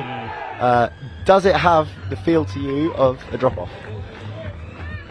I wouldn't bet against it. No. I certainly wouldn't bet against it. I think it depends. It depends how this second half starts. Belgium have the tap off. If they can make a start to the second half like Switzerland did to the first, if they can get the score from this tap off, go 2 ahead, does that then give them the momentum? Because then Switzerland have to pull 2 back, which obviously they'll have plenty of time to do. But it's a bigger ask. It's a bigger ask, and if Belgium can maintain that sort of 2-point advantage throughout the half, then Switzerland have to get desperate, and then they have to take risks and they have to take chances, which then maybe Belgium can exploit. There's so many things that can happen now in this second half. You're right, though. It's so huge that one score margin. It just really changes things up a bit. You're absolutely right. Belgium get that first score, it really just ratchets up that difficulty, ratchets up that tension for Switzerland to get themselves back into the game. If Switzerland get that score, it's just back to terms. And then it becomes a question of, can they keep trading punches like they've been doing so far? Can they have a situation where Belgium can come back, draw themselves back a nose in front, those kind of things. Big that Belgium are starting with the tap-off as well, so it means that they've got the first opportunity to get some good possession, good opportunity to score here. Yeah, and this is a really important drive for Belgium, and you can almost sense the tension from their sub-box from up here now, because you can see they're all, either sitting still, hands on hips, still just going from foot to foot. They know how important this tap off is. It's a cruel thing, sport, isn't it? And this is it. We're all amateurs. Everyone, the referees, the players, everyone will have put their life on hold for hours, weekends on end to prepare for this. And you've got 20 minutes, and it's going to make a massive difference to where this goes. I don't think that either of these teams would have really, really strong thoughts of finishing top. I think there's some really strong teams in this division, but this is probably a really good indication of success or failure for them. And it's a really unfortunate, unforced error from Belgium there. Just an incorrect roll ball, nicely spotted and turned over. And it gives Switzerland this opportunity. And as we were saying, if they can get themselves back to terms, we're trading as equals. We're 4-all. I think in the context of this game, the next score is absolutely massive. Switzerland get it, they're all level. Belgium get it, they go 2 ahead, and then you bring in all the scenarios that I mentioned earlier. And then I suppose if Belgium do manage to get 2 ahead, it depends how long they can hold on to that sort of 2-point advantage. Yeah, definitely. And also just the passage of time through the game. And what I mean by that, a 1 score, 20 minutes to go is, plenty. There's loads of ways for you to get back into that game. And number 7, he's going to have a dive, and I think that's good. They're looking. That is good. And Belgium do get that 2-point advantage that we talked about. We said it would be huge, we said it would be massive, and I think it absolutely has the chance to prove to be here. Number 7, I think they're all worried about tracking him. And number 8 just snuck off to one side. Matthew Locust just made the space, the hole opened up and he dived over. So for the first time in this game, one of the teams has a 2-point advantage, and it is Belgium. Switzerland with work to do. They've got plenty of time to do it. We still have 18.5 minutes left, but in the context of this game, it's so important. It's a knockout, and Switzerland kicking, and it's down as well. It's a good score. Mel gives it, and Switzerland straight back from the tap off. How many times did we see that in the first half? Yeah, I mean, but as we said, because of that one try differential coming into this, it leaves Belgium on top. And if they can even just keep this going, then they're in a really good position. They're obviously in a really good position to just keep that little stranglehold on the game, keep that little advantage. That was Thomas Blazer that time putting the ball over Switzerland. That was a interesting pass, but it worked out for the Belgians. Yeah, it was a bold one, wasn't it? Threw it over the top of the Switzerland defender, created some chances. I mean, they've got a free 10 yards out of it, and now they're on the line and they're going to look to run a play. And again, nothing opening up. Yeah, a little bit direct. Has it again. He's going to use the swing. Oh, he is. I think he is. Oh boy, he beat that guy in a handful of meters of space. Yeah, he had no right really to find that space. No, but yeah, it just goes from 0 to 60, doesn't he? Just watch it again here, because he's not even moving. He's not moving there, and then suddenly, I think, boom. It's part of being a quick player that you look at the. I think partly actually the Link was overreacting to his threat on the inside, on the space towards his mid, bracketed himself in a little, and then when Quentin started to sprint, it's a tight one. On-field ref is happy with it, sideline ref is happy with it, so we're trading as equals. We're almost back to level pegging. It's going to be 5-6. So 5-6, it's trading scores at the start of the second half, just like it was at the start of the first. And once again, it's Patrick Stadler. He scored the opener, he scored the latest. 2 for him in this game. And Belgium still in the lead, but only by 1, 6-5. Yeah, really strong fight back from Switzerland to keep themselves in. We'll see what Belgium can do.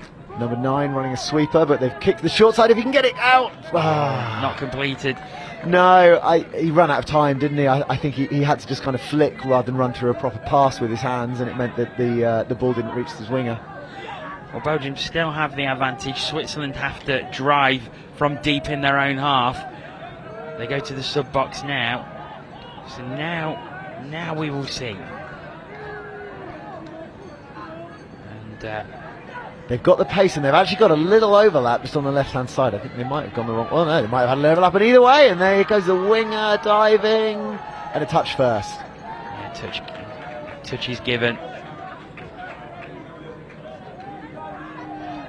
Okay, we're going to take a short break from this game. Very exciting game. Let's head over to Ian in the studio. Hello everybody, welcome to the studio. I've got another guest joining me. It's Jason from the Singapore team. Jason, how's it been so far this week? For us it's been fantastic, just the opportunity to, out of the COVID period, to get out of Singapore 3 years and to have the special invite to compete. We can't be thankful enough for. I was going to say, of course, those not completely au fait with their geography, Singapore is definitely not in Europe. It is the European Championship, but as you said, you've got that special invite. What does it mean to be over here? For us, it's really to showcase to the rest of the touch community, and bring, I guess, a bit of faith to the touch community in Singapore, to get them out, getting sport going again, and showing that sport's back and alive. Now, there's been quite a few competitive games out there, hasn't it? What's been your highlight so far this week? I think the highlight is our game against the English. The team thought that we couldn't get over them, and great win. 5-4 against the English. Tournament favourites, Absolutely. Yeah. You guys have got it, haven't you? Yeah. What's the mood like in the camp? Everyone is sore, but pretty much looking forward to the final 2 games, and especially tomorrow, having the English again. Yeah, it's going to be an absolute blast. Well, look, Jason, I won't keep you too much longer. I know you've got to go. You've got to get back to your team. Thanks so much for joining us, and it's a real pleasure to have Singapore over here. No, thank you, English Touch. Thank you. Thank you. Right, let's hand back to your commentators. Wow. Many thanks to Ian. It's no let up here. It's Switzerland who have just scored again, but Belgium scored earlier. It was that man, Quentin Jahan, who burst through and passed back for Belgium to go 2 ahead again, but Switzerland just pulling it back within 1 again. We've still got 13.5 minutes left of this game. It's been an absolute cracker. It really has. You could not slide a Rizzler between these 2 slides right now, I don't think. It's just Belgium ahead by a nose. Is it going to be more? Probably not on this one. Oh. You know what? That looked absolutely no chance. And my God. I thought for a second he'd actually caught it there. It looked like he hadn't. So I think the Swiss winger, potentially, sometimes the smart decision is to not compete for the ball and not risk giving away a 6 again. But in the end, I think he nearly gave his man the score unopposed. So yeah, we're still cracking on. We're 2 scores in it, and plenty still to play for, obviously. Yes, indeed. It's 2 scores for Switzerland, 1. So Belgium on the attack again, and that man Quentin Jahan is on again. He has been driving everything for Belgium. Orchestrating and it's opened up. I think the touch was made, was it? Yes, it was. Malday calling the touch. Well, how do we reckon she's doing? She's doing a great job. She is doing a fantastic job, yeah. So now we've got this. Now what's that forward? I think Mel looks happy with the score. Just consultation with signing. Yes, it is. Belgium go 2 ahead again. There was a casualness. What a pass out. There was a casualness to Switzerland's defence there. They just sort of slightly checked out. I think it was 5th and last. And in the end, pass was flat, but pass was good. Hugo Sibeli. It was an unusual pass. It wasn't the usual rugby style pass. It was almost a cricket ball. He was bowling it. He's wrapped his arm over the top, didn't he? Just to really get some revs on it, and get it out there flat, which is what was needed. Switzerland player diving for the line, but a touch is good. No, sorry, no touch there, and we're getting the score. They've come right back again. Neil Walsh brings Switzerland back again within one once again. It's tit for tat, but Belgium keep scoring. Switzerland keep coming back to put it back within one. And look, Switzerland have managed to get their scores driving out, so it's about like keep them out on one of these sets. Keep them out on one of these sets where they've got tap off and attempts up at the line, and I think we might then see it get even closer between the two teams. Belgium at the 7, it comes out long, but it's not taken, and that gives Switzerland the ball back again. They're going to have to drive from very, very deep, so I fancy this will go over to the sub box, and it will. And now changes are made. 3 touches. That's 4. They've not got a huge amount of oomph through the middle, but there is always going to be a chance here. And that's 5th. Yeah, they're really at a blind alley at this point. Yeah. Good defence by Belgium. They really snuffed that out. Yeah, snuffed out definitely is the concept there, isn't it? They just never really got into their stride. And Stan's taking up the roar. I think we've got a bit of a favour being returned here. The men were cheering on the women in their women's open game, and now I think the same women, having warmed down, have come to really scream on their men's 30s for this one. Oh, and he's opened up for him straight through the middle. Now, did the touch come in? I think we're going to a touch. It may be because the player was blocked by the referee, actually. I'm not sure. Yeah, touch given. But now the space is opened up again, and I think he's going to get down. Now he's claimed the touch. There's going to be a consultation. From the naked eye up here, I felt that was down. I think we're saying that it wasn't finished. Yeah, he dropped it. Really good call there. So he did the sort of casual putting it down by the side of his feet, and just stiff, sore body, 4 days of touch, dropped it a little way ahead of the line. Fantastic call from the referee team. Yeah, it was a really, really good call. Well spotted.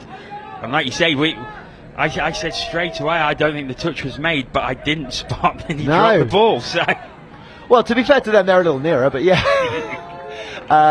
Yeah, really, really good spot, and keeping the game alive, I thought. So keeping the game very much alive. No, I think it was forward, possibly. I think it may have been forward as he received the ball. As it is, it's Belgium who have the ball back. Belgium go for a change. Fresh players on. But that's 4 to halfway. And that's 5th touch, so they're going to have to make something happen here. Again, good defence by Switzerland. Shooting player, so they read the play really well, and they've given away 10 more there, which is really foolish of them, I would say. So they spotted that they were looking to scoop, and an additional defender, the non-touching defender, dropped even further back, so as soon as that touch was made and the ball was in play, he could ram straight up and sort of snipe that scooping player, shut down that play. Switzerland come again, 1 point behind. 7.5 minutes to play. Put down now. Here's the opportunity. He dives through, but the touch is made and claimed. No, Mel's happy with the score. She's giving the score, and it is 8-all. And look at the reaction.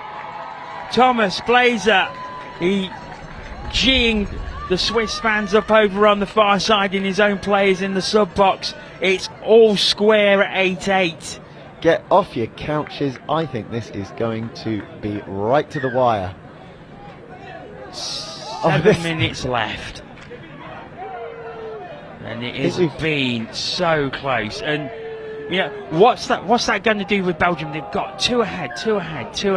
Switzerland keep pegging them back, and then they finally manage to get back level again. Well, yeah, what does that do to your approach, doesn't it? You've got to keep that focus. You've got to remember that for most of the game, you've been stronger. Ball here. Oh, he's gone through. I think the touch was made yet. Now the touch is called.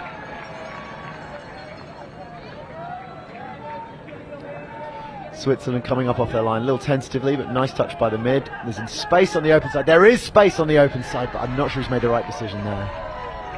touch. I think his link outside him had enough that he could have just given him a short little pass, maybe got the ball down himself. But easier game from up here. Yeah. Well, the noise is now coming from the Swiss fans on the far side as they've got is incomplete. The Swiss fans are bringing the bell. It took me a while into the game when I was refereeing one of the Swiss teams to realise that's what that noise was. I thought it was just my tinnitus, but the Swiss fans have brought a bell with them, so they'll absolutely try and outdo the Belgian fans. And look, this is so much about what Euros is about. Very often, touch is a participant-only sport. There's not really a spectator element to it. And even though the majority of noises come from people who are playing in their own divisions, it's playing in front of a crowd. It's having that pressure. It's having that additional action going on. Great speed. But the pass. The winger just didn't quite read what he was looking for there. Didn't know he was going to switch. Patrick Stadler, and to be fair to Patrick Stadler, he was angry with himself when he realised what was happening. Yeah, he gave himself the old arm shake, didn't he? He gave himself that. Well, the Quentin Jahan pod is on. And it is the Quentin Jahan bod, and it's the Quentin Jahan show, and he's done it again. He's kicking out here. It is a 3-on-2, but not with enough space, and the defence recovered. I think he's got a couple of touches here. So that's fifth. Oh, brilliant! Found his hole so well. Really Such a good pass. spot. I think the Swiss defence was so focused on Quentin Jahan, they didn't spot the man coming into the hole. Yeah, and that's the thing with these dangerous players. You don't want to over-focus on them, and they all go a little bit too far towards Quentin's side, have to recover into the other, and there you go. So I think that was Matthew Guerra who put that down. Great vision from him to go driving towards the hole that opened up. And Belgium take the lead again, but Switzerland come straight back once again, do they? No. Good call from Mel Day there, touch just on the line, and she's getting the team back up forwards. Oh, they do now. Oh, snipe that touch, number 9, and it's 6 touch, it's a turnover. And Belgium just 4 minutes left for them to keep this lead if they want to win this game. Driving up through the middle, real pace, real intensity from Belgium. I think that score's really got their tails back up again. It's getting a little bit more edgy as well, a little bit more physical. See some of the contacts between the players, just a little bit more in them. Well, it's 4 minutes to go in a quarter-final. One of these teams is going to make the semi. A crucial stage of the game as he dived through. I think he has he? Let's look what the referee gives. Yeah, he's given the score. Belgium are 2 ahead again. It's 10-8, and what a time to take an advantage like that. Yeah, really good setup, really good intensity coming through the middle. So we've got a little dump split, gives the ball, and then a dive. Absolutely nothing that we can complain about there from the Swiss team. I think just not quite tight enough on the defence. Switzerland are going to have to take risks now. Yeah, they are. Look, knockout touch. There's no reason not to. What are you aiming for? It's got to go long. Side. It's got to go long. Oh, he's went not too taking long. It. Now, look at it on the bleachers. They're all standing up. They're all on their feet. What a game this has been, and this is it. If this is any indication of what's to come tomorrow for the knockout games, you are not going to want to miss anything tomorrow. It is when you've got seedings, when you've got all those kind of things, then some of the games we've seen recently where there's been a little bit of a mismatch are all going away. There are teams who are right up against their equals, and that's where we're going to see these kind of moments come through. Fantastic stuff that we are seeing here. 2 minutes to go and a little bit. Switzerland on the attack again. They have to commit. 6 really chasing down that touch aggressively, did really well there, but they've checked back inside and a great recovering touch as well. Yeah, and the 6 was an absolute hero in defence there, massive effort from him. Hear the cheers. Jason Sternsenegger making that save there. And it's getting physical, it's getting edgy. Just got to keep their cool here. The team that doesn't is the team that's going to be going home empty-handed. Really good pace though, up there, go onto that side, and now they're going to look to set up. I think they've got 1 touch. They have indeed. 11. It is. Oh no, they didn't have 1 touch. And Switzerland have it back. 90 seconds. They really have to drive quickly now, Switzerland, because they have to score twice, and the clock is not on their side at the moment. And it's noticeable how quiet it has gone over on the far side and how it is jumping on this side of the field. Come on, Switzerland, we've got to have more cowbell. But Belgium absolutely giving them nothing. A minute to go and Belgium have the ball. They've just got to manage this time out now. They make the changes. They're going to try and drive as deep as possible. We're not far away from a situation where the Belgium team will just be focused on slowing things down. I think they'll go one more attack, they'll look to move it forwards, and then I think they'll take a little heat out of the game and just try and slow things down. They are, you can see it here, they're just... Yeah, there's no rush. Yeah, they're great game management from them. And now And can they put the seal on it? I think they are. I don't think the link is claiming it. No, he's not, and it's another 11-8 Belgium, and Belgium are going to go through to the semi-finals. Hard lines for Switzerland. I don't think it's been that much of an unmatched game. I don't think it's an 11-8 game. There's I the think they hooter. just really went hard to try and get themselves something at the end. Belgians coming off the bleachers, absolutely delighted.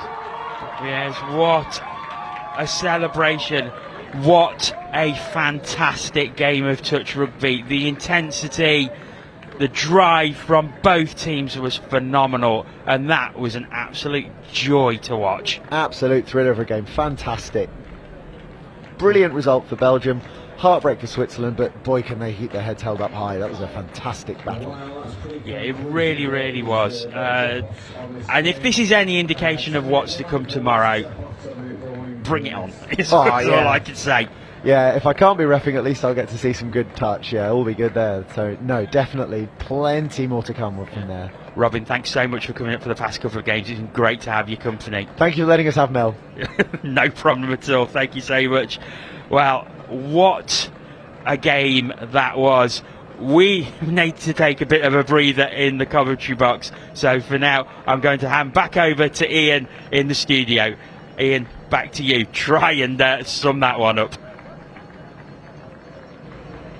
Well, John, I can't. I mean, how good was that? Huge congratulations to Belgium. They've made it through to the semi-finals. Maybe it's because Switzerland didn't have one of their mascots here. There's no captured mascot today, but apparently this little fella keeps getting stolen and being brought back up here to the pavilion. Now, as you can see, we've got a couple of the trophies that made their way up. Tomorrow is finals day. Who is going to be crowned champions across all of our categories? The later afternoon games are your mixed open, your women's open and your men's open finals. You can see it all live as well, so don't you worry about that. Brand new trophy this as well. Look, the plaque, it's got no names on it yet at all. Same with this one. This is the one we showed the other day too.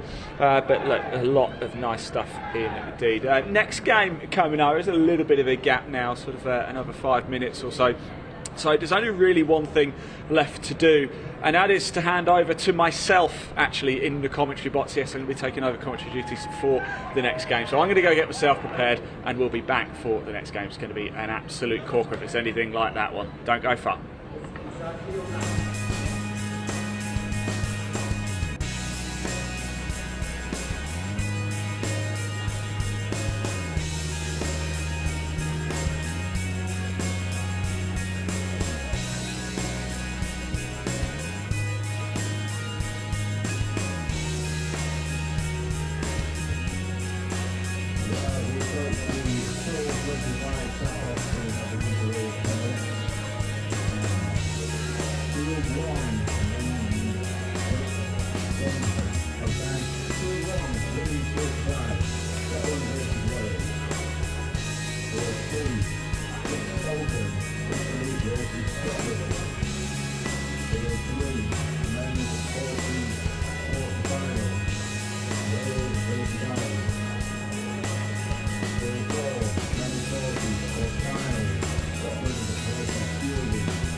Five,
Well, hello everybody, welcome back to the action here on Field 1. Now I'm joined by Jordan for Scotland, Wales in the women's 35 round robin, but this is going to, we're going to have to really up our energy levels after that game, aren't we? I don't know how on earth we're going to follow that, because it was a cracker, wasn't it? Yeah, I just caught the end of it then.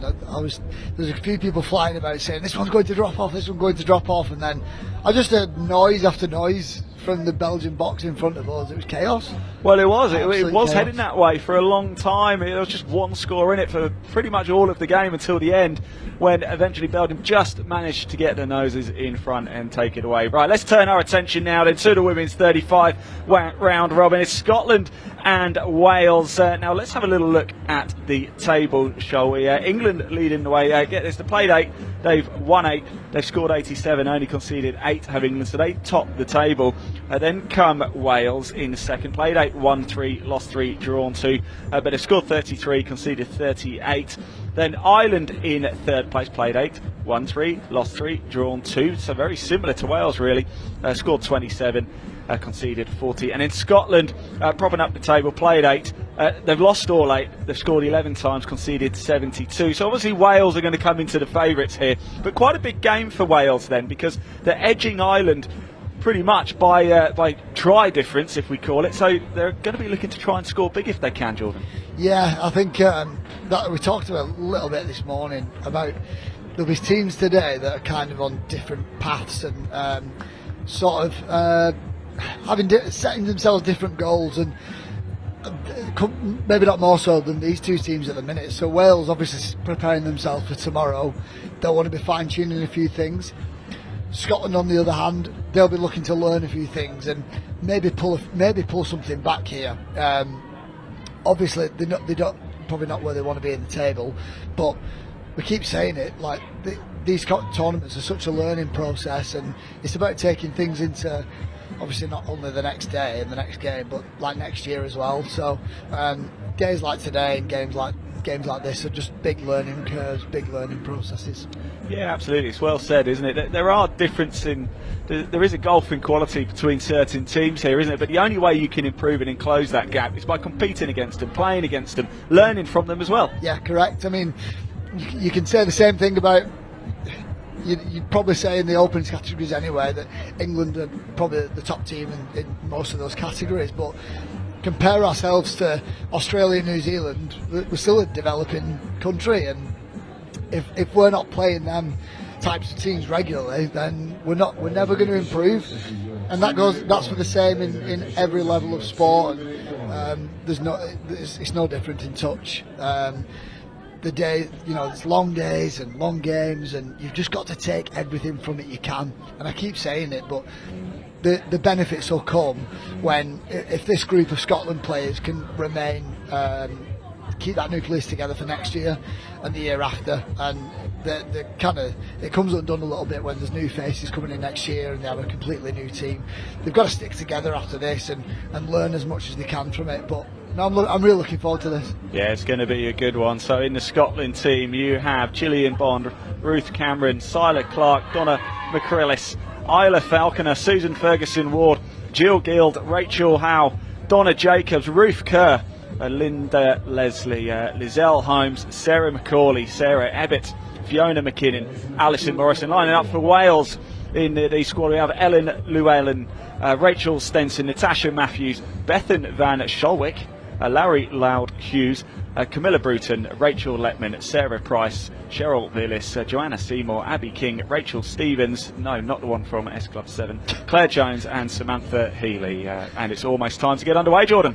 That's an old a throwback reference, that. Show me age there, I think. I think I only just got that. You knew exactly what I was talking about. I did, yeah. So Scotland going to get things underway for us here, the women's 35 round robin match. It promises to be a corker, doesn't it? Scotland and Wales. Here we go. Scotland did a bit of a formation in this tap-off here. I think most teams do have 1, 2, maybe 3 tap-off moves that they're confident scoring off, and Scotland, I'd be very surprised if they don't go into a tap-off move here. So they'll work their way down to the 7 to begin with a little bit of 4-man driving, 1 arrow from one side, 1 into the other. Now they're at the 7, now they can break into their attacking plays. I commentated on a few games today as well, and wide play has been used quite a lot today, throwing the long balls. Is this a tactic that you would recommend? That's what I want to see. That's what I want to see. I need to see those pills going over the top. Those pills. More pills. It's 5th touch for Scotland, so going to have to generate some momentum from a bit of a static play, and it's always so difficult to do that. But we'll get a little bit of a taste now of what Wales is subbing and their transition is like, and they've got a long way to come over to their box now. It's been killed quite smartly in that far corner by Scotland. Yeah, these two teams have already met twice in the European Championship. They met on Wednesday, Scotland 1, Wales 9. They met yesterday 2, Scotland 2, Wales 10. So 8 points to gap in both games so far.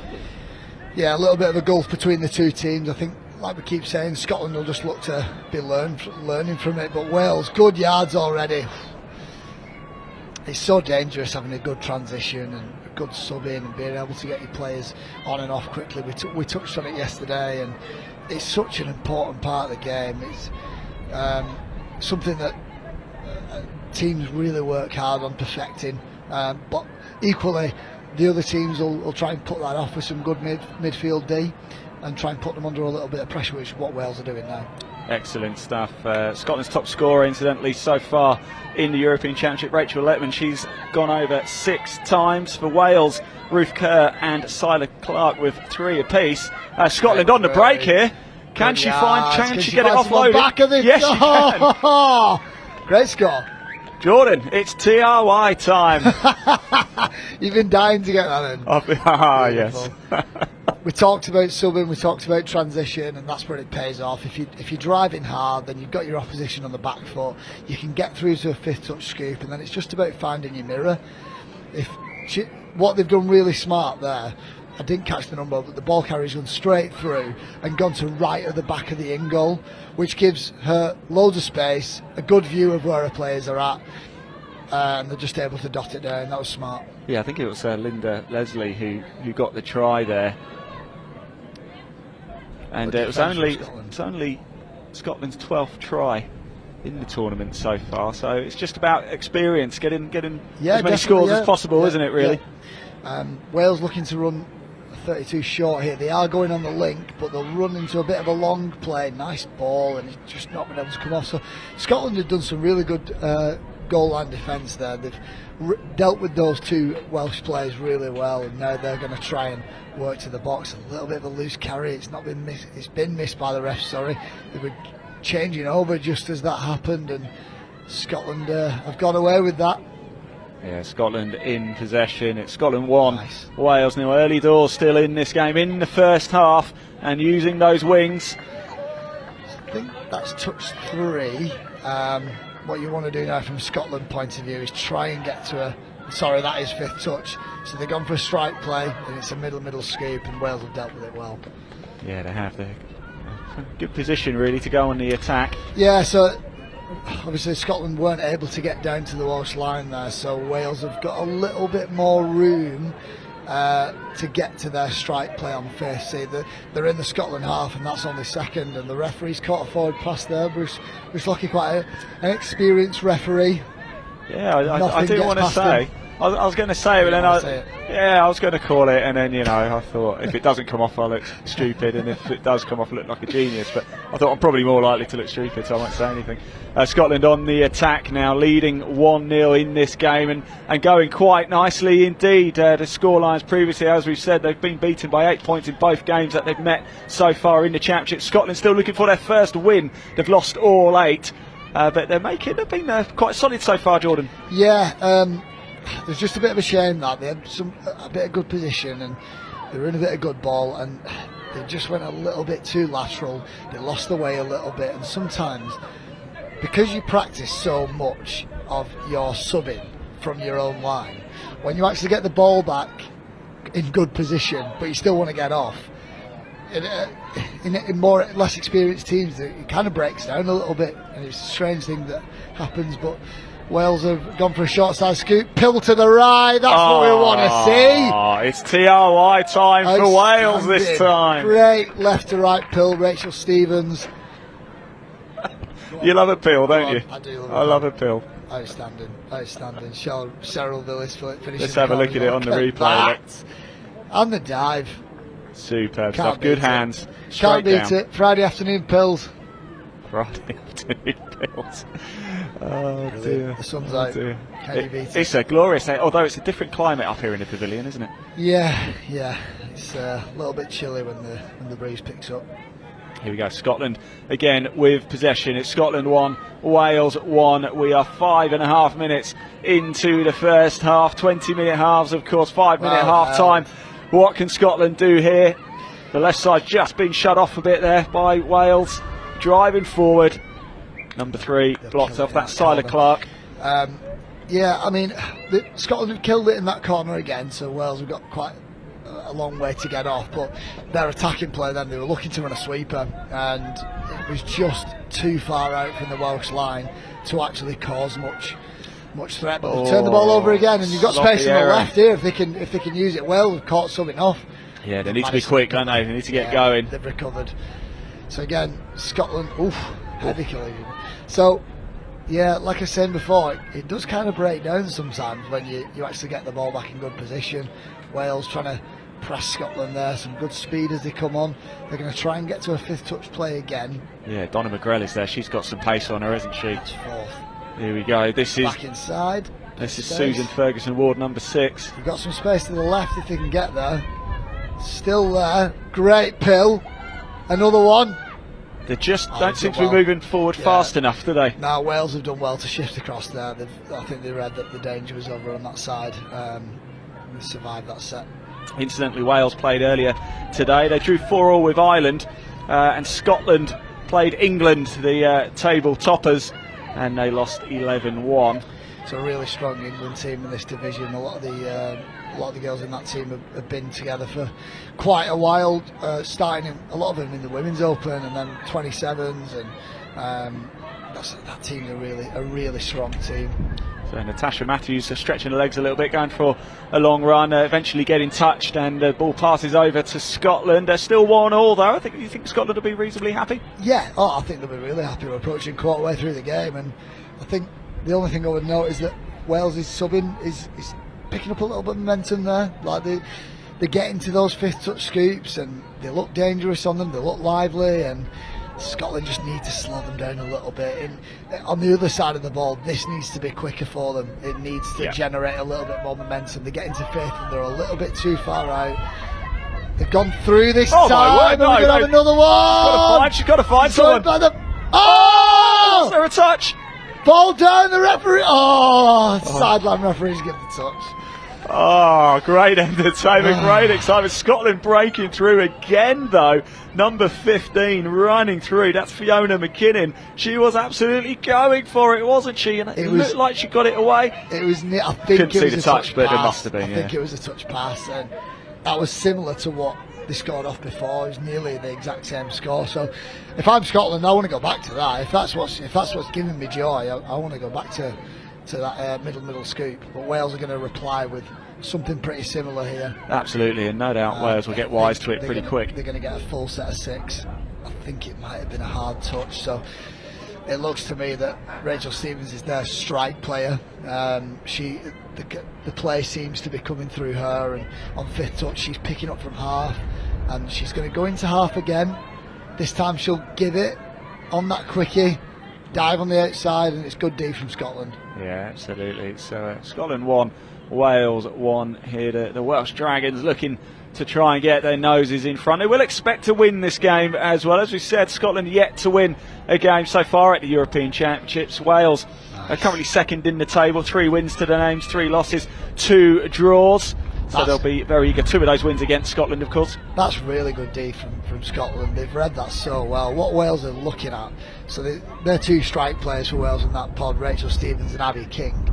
You've got Abby King, who wants to be the live player on the quickie. She wants to get the ball back and attack the touching player. You've also got Rachel Stevens at half, who's ready to pick up and take off, which she did, and Scotland read it.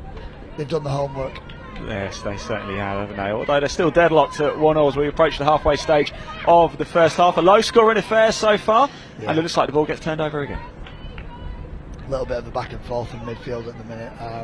Neither team can kind of break that deadlock. Scotland look really dangerous when they get down to the Welsh line with momentum. They're just struggling to generate it on touches 2 and 3 at the minute, and they're kind of left chasing themselves on touches 4 and 5. Well, Wales' midfield D is really good at the minute. Yeah, I must say I haven't seen a great deal of the women's 35 Scotland team, but I'm impressed with what I have seen, and looking back at their previous scores in the research, I'm surprised. Can she get it down? It's got to be a touch there, surely. I'm surprised they haven't at least drawn a game yet. Yeah, especially off his first 10 minutes. Like I said, we're a quarter way through this game, and to me, like they've looked sharp. Like I said, there's a couple of things that they've got to improve on, and that's really risky, but they're making a way over. This is what they need now. They need momentum. Touch 2. I want somebody coming in on 3. That's good. You need to be around halfway on 3rd touch, and now this needs to be quick as well. Yeah, that's Sarah McCauley there with the pigtails driving through, and look at this, good pace. That's just a little bit too lateral, and now that momentum's lost, they've got to come back and they've got to start again, and now this is going to be 5th. They've got to go on this, and they're just too far back for anything to be generated. And that's going to be the turnover. And if you are watching this for the first time and wondering why they're not kicking on the final tackle, it's because you can't. That's why. No kicking. Too easy. Too easy, absolutely. Wales on the attack then, looking to drive into the Scotland half as quickly as possible. Quite crowded there over the halfway line. Yeah, people trying to get on, people trying to get off. There's a few tired bodies in the box at the minute, coming towards the end of day 4. I think something we spoke about with Jono this morning, just as Wales come into this attack, they're going to go short side skip with Stevens again, ball to the right, good D from Scotland again. Yeah, no way through there. Really good for Camilla Bruton. Something we touched on this morning about Euros is normally 4 days. It's normally World Cup that's 5 days, and today that I've noticed there's quite a few sort of dead rubber games where there's not much to them, they're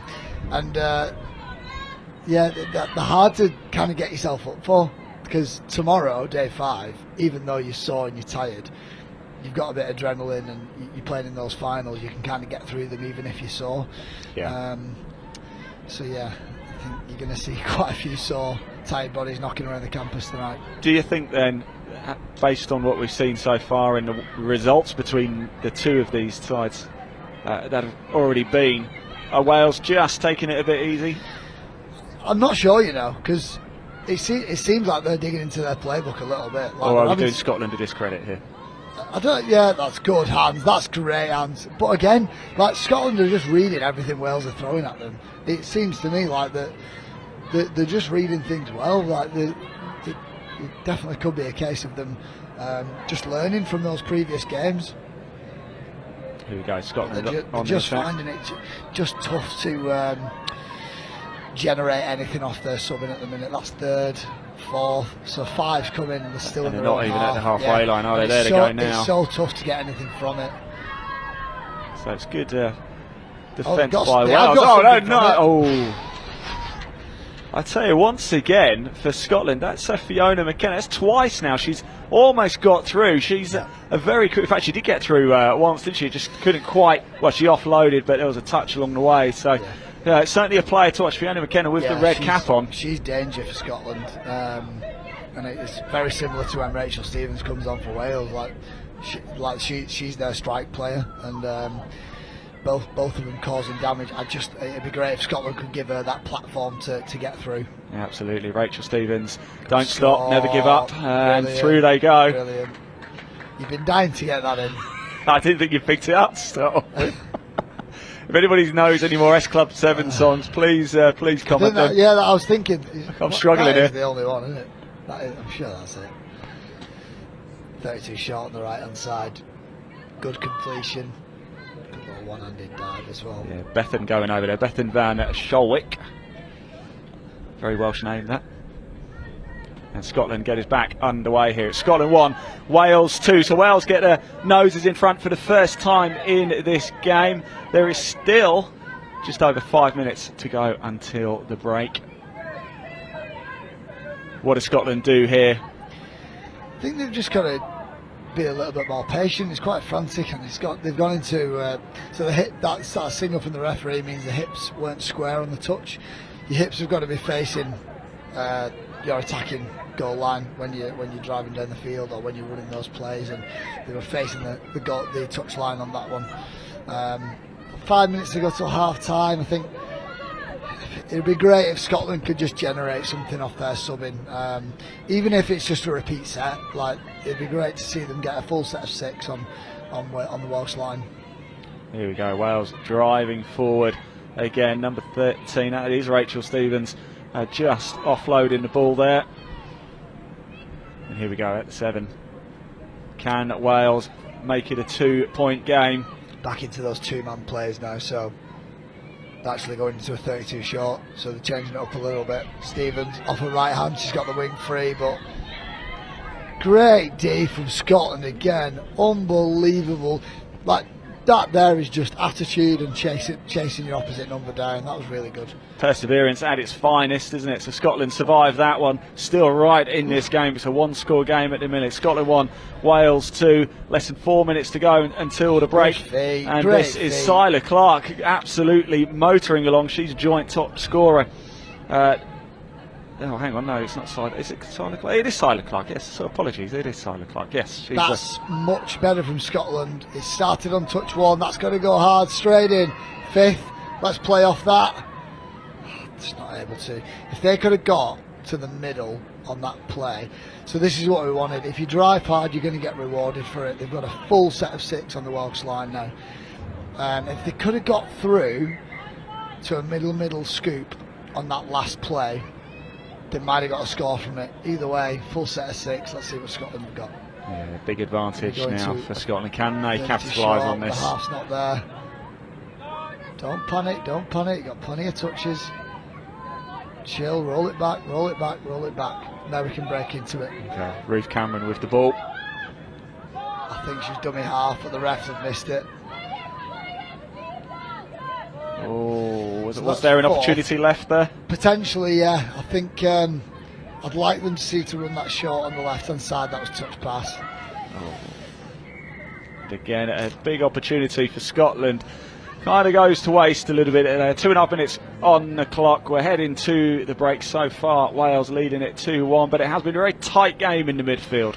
Yeah, I think Wales will be a bit disappointed they've not kind of kicked on and pulled away here. Maybe they will in these last couple of minutes. Maybe not. Too soon. Space to the left again. So here we go. Can Scotland now? What have they learned? Can they capitalise on this one? It's the women's 35 round robin. Scotland v Wales. Scotland 1, Wales 2. Jordan is shouting, he's gesticulating everywhere. It's absolutely fine, Jordan. This is what we love. Get down to the 7, that's all I was asking for. Get down to the 7. They're too far away. They're backing off to, they're too far out from the Welsh line for these moves to be effective, and that's a little bit better. But we can't be wasting those touches, so they've got a bit of a relieving penalty here. They've got to tap this and go straight forward, get to the 7, then you can run your plays. You can't be wasting all those 6 touches. For me, that's a little bit too lateral at the minute. Did I just need to move the ball a bit quicker? Take a risk, or is that what's kept them in the game so far by not actually? Yeah, potentially. Yeah, I think. That's Fiona. Oh, another set of 6. I think Bruce had just thought half was caught, but I think he realised there was he'd made a mistake. So if they can get into a sweeper, 32 short, I think they are looking at those sweepers. Danger man. Oh. Unlucky. Yeah, Fiona McKinnon wanted to come around on that sweep and attack on the outside. But she's certainly been a danger player. Fiona, we've mentioned her a few times, haven't we? I think they've done the right thing there, getting her in a position to be an attacking player, but they've just not been able to execute. So Wales have got 40 seconds to have another go at the Scotland line. I think they'll have a good shot here. That's 5th touch. They've run a short on that right hand side. Space is there. And that's good. Yeah, there's a touch there, isn't there? You can just tell it just takes all momentum, everything out, doesn't it? Got 2 young supporters trying to make sure that they're on the live stream over on that far side. Let's give them a wave. Look, they're not looking anymore. No, maybe someone's telling them that they're on the live stream. 2 future European champions right there. Let's get them into the game. Yeah, I think they're having a look. So half time, who to goes? And it is Scotland 1, Wales 2, and a very tight game so far, but Wales just edging it. Yeah, it is literally just like their transition, their midfield D is much better. They're not giving Scotland much room, but when Scotland do get a bit of a roll on, this is what we see. Yeah. We see Fiona McKinnon picking up from half, being able to get through to the in goal, and then look for an option. She's done it twice, they've scored off it once. If I'm Scotland, I've got to generate momentum throughout touches 1 to 4 for then 5th to be a good strike dump for McKinnon to pick up and go through, because she will. On the Welsh side of the ball, they seem quite composed and relaxed, but they're not able to convert it into scores at the minute. That's what they seem to be struggling with. When they do get a full set of 6 on the Scotland line, Scotland are dealing with it really well. They defend it out quite well, so it'll be interesting to see if Wales can kick on here. The table's telling us that Wales are the better team. At the minute, there's not much separating them. So yeah, I'd just like to see Scotland just turn it up a notch in midfield on both sides of the ball, and we could have a really interesting second 20 here. Yeah, it's going to go one of 2 ways, isn't it? It's going to be an incredibly tight second half like that, low-scoring affair, or Wales are going to start to come into their own and they are going to start to get a bit of a head of steam. And if that happens, if they do score 2 in quick succession, it's just important Scotland's heads don't go down. That's the thing as well, and I'm pretty sure Wales have got the tap off as well, and it's massive, it's huge. We said it, because Scotland did tap off, so we mentioned it just before Scotland tapped off. Most teams will have 1, 2, maybe 3 tap off moves that they're confident scoring off. I'd be very surprised if Wales don't have a tap off move that they'll run into. If they score off it 3-1, maybe they'll kick on from there, but it could be a bit of a 2-way swing there. Scotland could dig it out, transition really well upfield, and before you know it, it's 2-all. So I think a lot hangs on this opening tap off for the second half. Absolutely, it's just turned into a bit of a wind tunnel up here at the pavilion as well. It's beautiful sunshine down pitch side and across the fields here at Nottingham University, but as soon as you come up to the pavilion, I've had my jumper on all day, it's been that cold up here, but when I go down to the field, I went to get some lunch early, people are looking at me like I'm weird because I've got a jumper on. I know, I keep thinking that. I was watching a few of the games out on the backfields before, and I think I'm the only one in a long sleeve top. Everyone else is sunning themselves, but yeah, I tell you what, out there on fields 5 and 6, there's some unbelievable games going on. I watched the England Women's Opens against Ireland about half an hour ago, 40 minutes ago. That was a cracker, absolute cracker. I think England won by 2 or 3 at the end, but for a long time it was level. Obviously watched a couple of the men's opens games this morning. Yeah, there's been some awesome touch going on today, and really looking forward to tomorrow now. For day 4's kind of coming to a close, you kind of start thinking ahead to tomorrow, and you can't help it. Championships, sorry, Super Saturday tomorrow. Super Saturday. Well, they'll still have 2 more games here on Field 1 to come after this. The women's 27 round robin between Spain and getting Switzerland. ahead of myself, sorry. And in the men's 45 round robin between Portugal and Wales. No, but I know what you mean. There's 12 games a day on each field. So when you get to like the last 2 or 3, they're all as important as each other. But they seem to go quicker and quicker as the day progresses, doesn't they? So here we go. Wales are going to get things back underway. Big advantage. They got the tap off. Can they take advantage and make this a 2-score game early on? If they can, it could transform this game. But if Scotland can hang on or even get a point back and tie the game, well, that could erupt over at the far side of the field. Yeah, I think we keep saying it, but a lot hangs on a second half tap off, especially when the scores are so tight. So yeah, let's see what Wales have got in this tap off. I'm pretty sure they'll have a tap off move. So yeah, this should be interesting this first couple of minutes. Can Rachel Stevens bring it all back? We're going to find out in this second half. Terrible, absolutely terrible. Sorry, everyone. Yeah, about that. I'm not sorry at all. You have friends and family listening and watching this. You're ruining the experience. Rachel, I offer you my sincerest apologies. Ian knows you'll be I think I'm funny, but at the after party. Yeah, I just think I'm funny. And there is Rachel Stevens on the ball early on, hands it over to Abby King. So Wales getting the second half underway. Number 1, that's Ellen Lewin, driving forward. So here we go. This is going to be their strike move, and it's 32 short with Rachel Stevens. Short sides open. Oh, she down. Touch was in. Yeah, I think Bruce has got it. So yeah, that's touch 4. So Wales have got another to play with. I wouldn't be surprised if they run it on the opposite side here. So the exact same move, but on the left-hand side. I think Rachel Stevens will step in, get that ball back. They're not going to. They're going to go into those quickies. She's going to pick up. Look to that short side. Nothing on. Oh, well done, Scotland have defended that just really blocked everything well. off, didn't they? Well done, Scotland. So that's one job done. Second job, drive off hard, transition on hard, and we'll see what we can get on 5th touch. It's a good start. That's good yards on 1. Yeah, that's number 13 there for Scotland, Sarah Macaulay. She's had an impressive game so far. Gaining those yards is so important, isn't it? They're up to the halfway line now as well. And here we go. And here is straight through. Oh, she's gone. She's gone. It. Oh my word! There you go.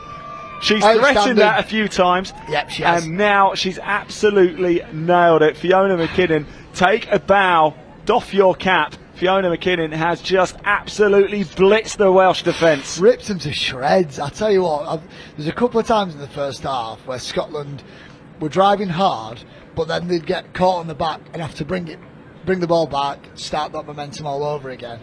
She's took a gamble there and thought, there's a bit of a gap, I'm just going to go for it. And if I get caught, I'm going to come back. Then that's kind of that settle. Why not do it? It's worked. She's gone for it, and 2-all. That's what we talked about. We talked about that two-way swing. We had Rachel Stevens, Welsh strike player, come over in this corner. She didn't score. Scotland did it out, and now they've got it back again. There's a little bit of a momentum shift here. That half-time might have come at a really good time for Scotland. Well, can Scotland capitalise on it, though? It's one thing to have the momentum, but you've got to convert it, haven't you? And they've had a great start by getting 1, but they need to keep it going, they need to capitalise, and that has just killed it completely, hasn't it? And there's a bit of space here on the right for Wales if they can exploit it. Scotland was subbing on. Yeah, that's a tough one, that's a coach killer. Because the thing that they look like they'd changed in the second half is driving harder. Yeah. That's what that score came from, and taking a risk as well, wasn't it? Yeah, it was. So Bethan Van Schalwick number 5 there, scored a try in the first half, plays it out wide. Oh, and it's a drop there. Samantha Healy. Scotland's line D has been really good this afternoon, really good, and they've carried it on to the second half. They've got to go hard on this driving. McKinnon's waiting in the box. She's waiting to come on. You've got to give her a good platform. At the minute, it's not good enough. That's way too far in your own half. 5th touch is coming, and they're too deep. Still in their own half. That's 5th. Let's give it to Fiona and let her run. Here she is, Fiona McKinnon. Oh, they've got it back to 1. Oh, huge. She's making a difference. So it's a team game, isn't it? But Fiona McKinnon is to stand out at the minute. What? We talked about it yesterday. I think it might have been Jono actually. Touch is sometimes it's quite similar to basketball in that you have your kind of marquee strike player, and then you have your supporting cast. You've got to have a Scottie Pippen to the MJ. I like the reference. I like the reference. And that touch is very similar to basketball in that way. And a bit of NFL as well. You're wearing a Cardinals jumper at the minute. You've got to make those yards, haven't you? Correct. Yards, push. And each team will have a quarterback that throws pills. And it honestly, you're not far off being right, because you'll see it tomorrow. You'll see it tomorrow in the Opens games. There'll be players that can just throw monster pills left to right. Yeah. But most of the time, they've got to pick options, and there'll be a good 5 options that they've got to pick from, and they've got to pick them in about. They've got half a second to pick the correct one. It's that much of a window. So even though it's awesome seeing a long ball go over the top, that ball player has selected that option in a millisecond, because he's got 1, 2, 3, 4 options to pick from. And it's same as a quarterback. Quarterback's dropping back. He's looking at all his options, and he's got to pick the right one. Oh, look, Rachel Stevens, Rachel Stevens, can she find someone? No! Oh, no! Good D from Scotland to chase it down. They've got to put her under pressure. Oh, that's great. They kept their head in the game. Rachel Stevens, great stuff there. That's awesome. It was Joanna Seymour, unfortunately unable to get the ball grounded. Quarter away through this second half, and Scotland will be buzzing with this. You know, talking of long throws and your pills that you like so much, I was chatting to Greg Taylor earlier, the vastly experienced referee, earned his 100th international referee cap yesterday. He's saying when you go to the World Cup, look out for Papua New Guinea. Apparently, they can throw it some distance. Yeah, we've played them quite a few times, and they've got a great running game. But I think most teams at the higher level, they always have 2, 3, maybe 4 really good ball players that can pick out those wing options. And sometimes it's not just about how the length of the pass; it's about the pass selection. And you'll notice tomorrow, sometimes they'll go through different channels. Good yards from there. Wales need to get over here. Good yards again, half court. That was great stuff. That was Rachel Letman, number 8 there. She's the top top try scorer, I should say. I keep referring it to goals. Try scores for Wales, with 6 so far in the tournament. Scotland have it back. Oh, they've left her on her own. They've done that a few times, Scotland. I don't know whether it's a lack of communication, where they'll drive one to the middle, they'll drive the second to the box, and then instead of one more player staying on to drive for the third, somebody's going off and wanting to get off the field. And I get it, we're tired, but we've got to do that extra little bit of work to help my teammates out. So I think they really need to show that up, because like we keep saying, if they can get to 5th touch with a good strike in a good position, they are dangerous. Yeah, if you are just tuning in, hello, good afternoon. We're here at Nottingham University. This is the 2022 European Touch Championship. It's the women's 35 round robin match between Scotland and Wales. We're deadlocked at 2-2, but Wales in possession and driving forward. Yep, Stevens back on the ball. She's outside of the link. Ball down, score. And it's Tiawa time again here in Nottingham. Wales just getting their noses ahead again, but it's still only a 1-score game. It's Scotland 2, Wales 3. Let's have a look at the replay. Stevens is that quick. She's got outside a middle, then a link, and I think she thought she's in that much space. I think she thought she was half for a bit, but then dotted the ball down. Wales look really good when she's on the field. Really good. both teams have certain notable players so far. I like to do a player of the match, and for me so far, Fiona McKinnon's right up there. So is Rachel Stevens. Yeah, those are the two players. I mean, sometimes, especially when you don't know teams that well, or you've not seen them play that much before, you can kind of tell who the strike players are really early on, and who their on-field generals are, who their on-field coaches are, and those two are definitely the strike players for both teams. McKinnon wants it back on that quickie. Oh, she doesn't get it. She's slipped over there. She's all right, so we'll play on. A little bit of a limp as she comes back into the line, but she soldiers on, and Wales will break back into that deadly transition. They move towards the box, so what Wales have there is that third drive in. That's the one that's killing Scotland, and 4 even quicker. We're going to get to 5th touch The now. better Wales, aren't they, getting the more touches into the Scottish half. Yeah, it's just quicker, it's with a little bit more intent. Oh. It would have been nice to see there if they'd have got back to the middle for a 33 scoop, because there was a lot of space to the left hand side for Stevens to run into. But they've killed the ball in a good position. Scotland have got a long way to get over, and they're really struggling to get to the box at the minute. Yeah, they are, aren't they? Tackles are racking up already, and they're not even anywhere near the halfway line just as yet. 5 come in, and they've got to scoop from their own half or feed it on. Got to make something from nothing, and it's a turnover again. I think they might have lost the count a little bit there. They might have thought they had 1 extra touch, and that's just credit to how good Wales midfield D actually is. You have somebody shouting at the sidelines there, don't you? Touches. Yeah, so sometimes you'll hear box wingers or your far side winger calling out the touches, but sometimes they won't. It's the referee. Sometimes the referees call it, sometimes you don't.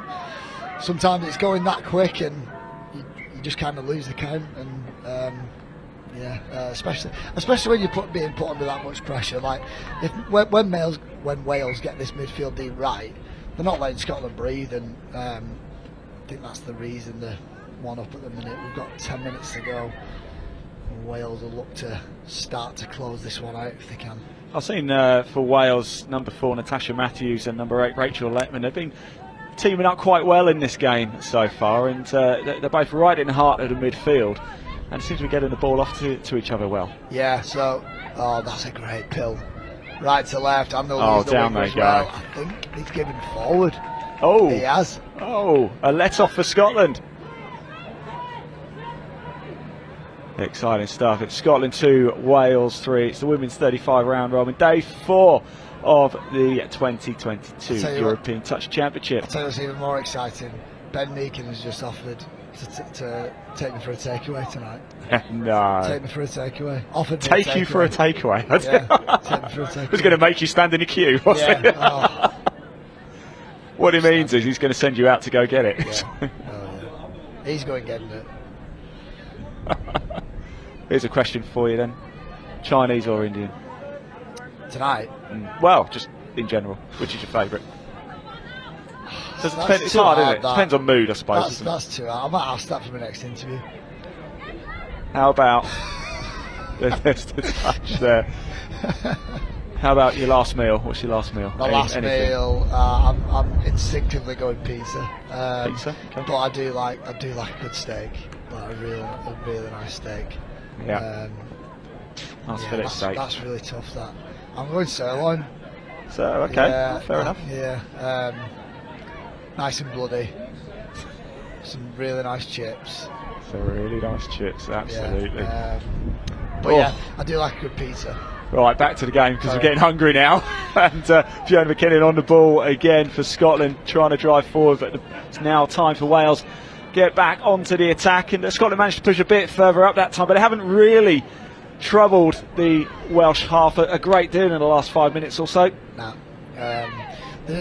As the game wearing on a little bit as well, obviously it was tough to get that momentum off driving anyway, but as the legs get a little bit more tired, Wales seem to just have a little bit more in their step when they get down to the line, and Stevens will set up for a middle scoop. She's found a hole, but there's good defence coming in from this side for Scotland. They're staying in this game, Wales haven't shut the door yet. They're leaving it open for Scotland. Well, you can see it happening. It's still a one-score game. We've got anything can happen. 7.5 minutes left to go, so there's still plenty of time on the clock. It's just whether fatigue's going to be a factor. A few unforced errors going to be a factor. Can Wales? They could have got that ball away then. There's some space on the left here. Yeah, I think. Oh. You said it before, but I think you've got to start taking chances if you're Scotland. And when they were coming on then, Wales were so compact over to Scotland's box. If they could have just found one little tip-on pass, I think that's what you're looking for. So when Wales are pressuring Scotland, woof. We have seen it a few times, haven't we, with Scotland, that they just seem to take a bit longer than Wales to get the ball moving at the start of play, and it looks like it's just costing him. Is that just an experience thing? Is that just I think just a coaching thing? Potentially, I think it's just it looks a little bit too lateral at the minute. That's good feet, good defence from Scotland, but it's going to get offside, I think.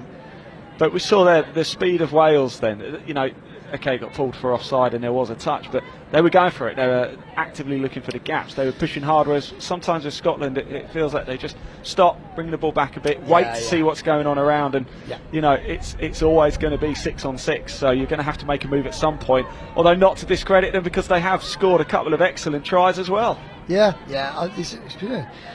been a good little back and forth game. We've had like a really good midfield battle between both teams, and I'm just looking for somebody to kind of take the game by the scruff of the neck, and you've got to say it's either going to be McKinnon or Stevens that do that, and you just want one of them to kind of go, right, I'm taking this game now, let's finish it off, or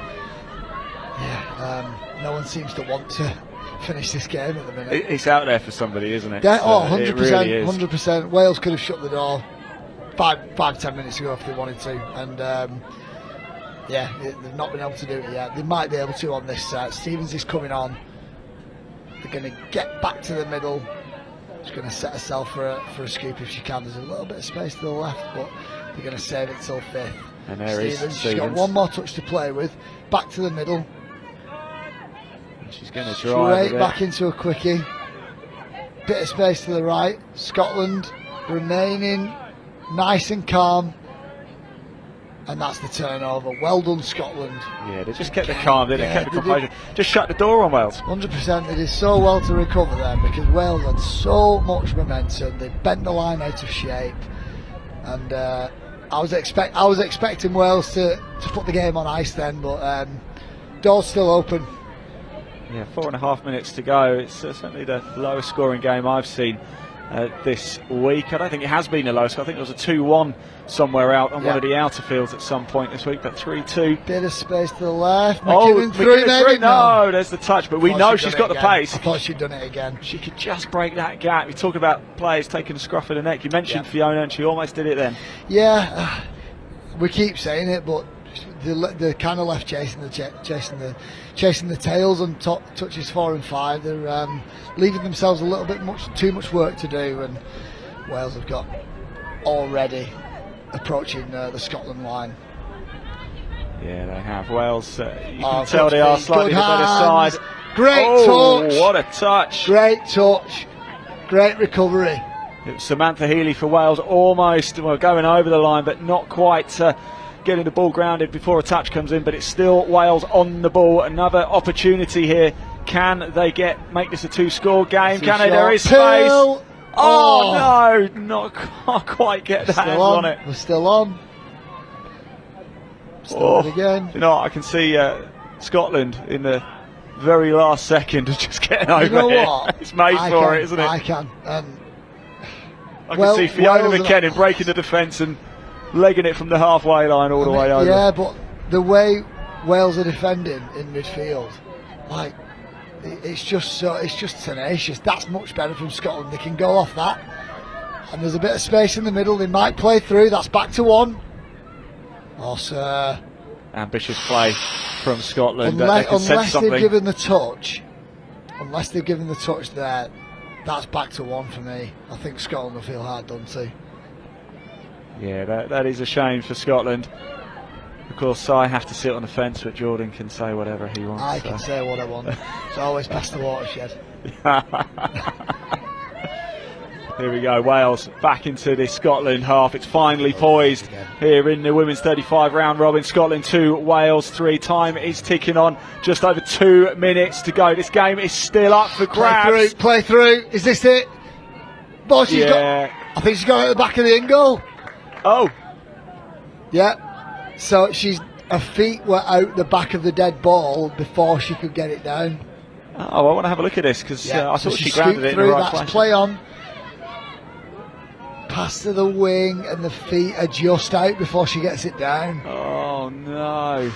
Samantha Healy there. A few times she's gone over, thought she's had it. I was but just not about to quite say Scotland had been given another chance, but they've given the ball up to Wales. If Wales can score here, it's game over.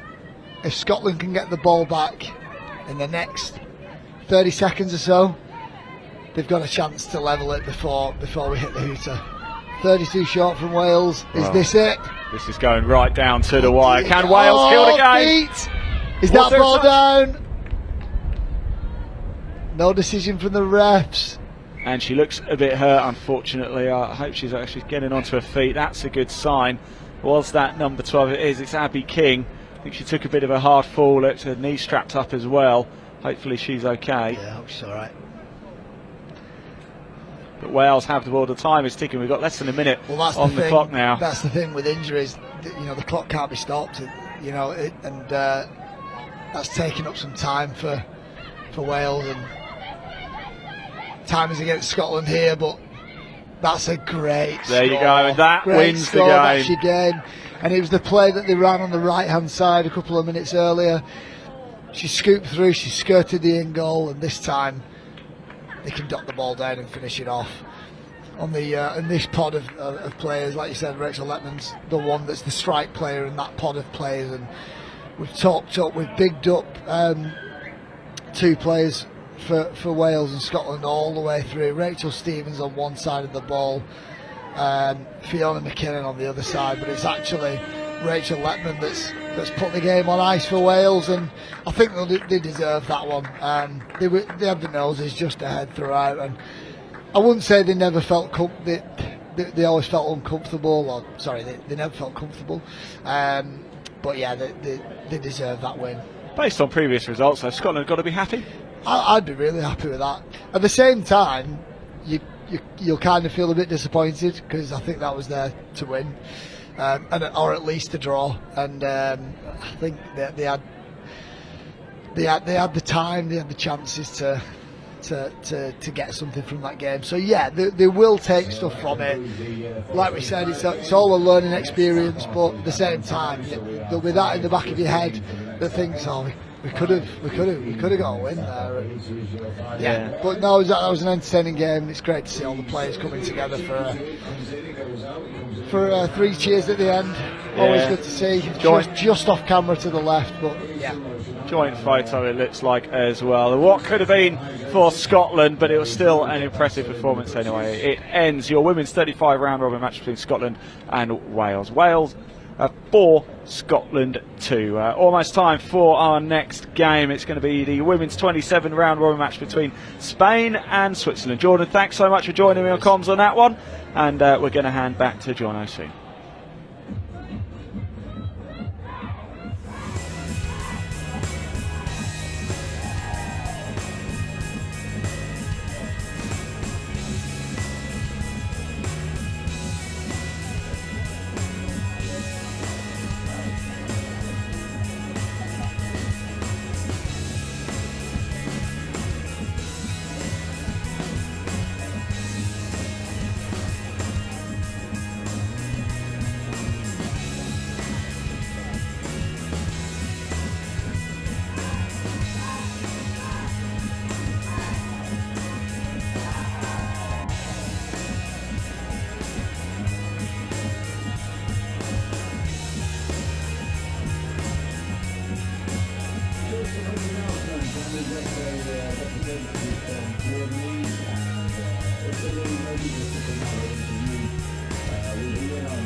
From Italy.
Welcome back to the Highfields Sports Complex at the University of Nottingham. Underway in this women's 27th round robin game. It's Spain against Switzerland. Spain in the blue and pink strip, Switzerland in the red. Spain going from left to right in this first half. I'm delighted to say Robin Budd joins me again for this one. Try and manufacture some high drama like the last one, eh? Well, that tall order. That will take some beating. I'm sure we will have many games of that quality tomorrow here. Many tomorrow, and today just a little bit of a wind down for us. Is that probably fair to say? Yeah, well, these two teams in a 16 competition, they're third and fourth in the table, and this is the last game of that pool. So the other games have been completed. They will finish in third and fourth, so both safely through to the semi-finals. Well, interesting. What do you do here? Do you gear things up? Do you say how are we going to play in our semi-final? Try some things out, make sure you're in good shape, or do you just take it a little bit easy and make sure you make the semi-final? That's the question. Yeah, it's an interesting one, isn't it? Because I suppose they're both there. Do they take the foot off the gas and save the legs, or do they try and make a statement going into those semi-finals?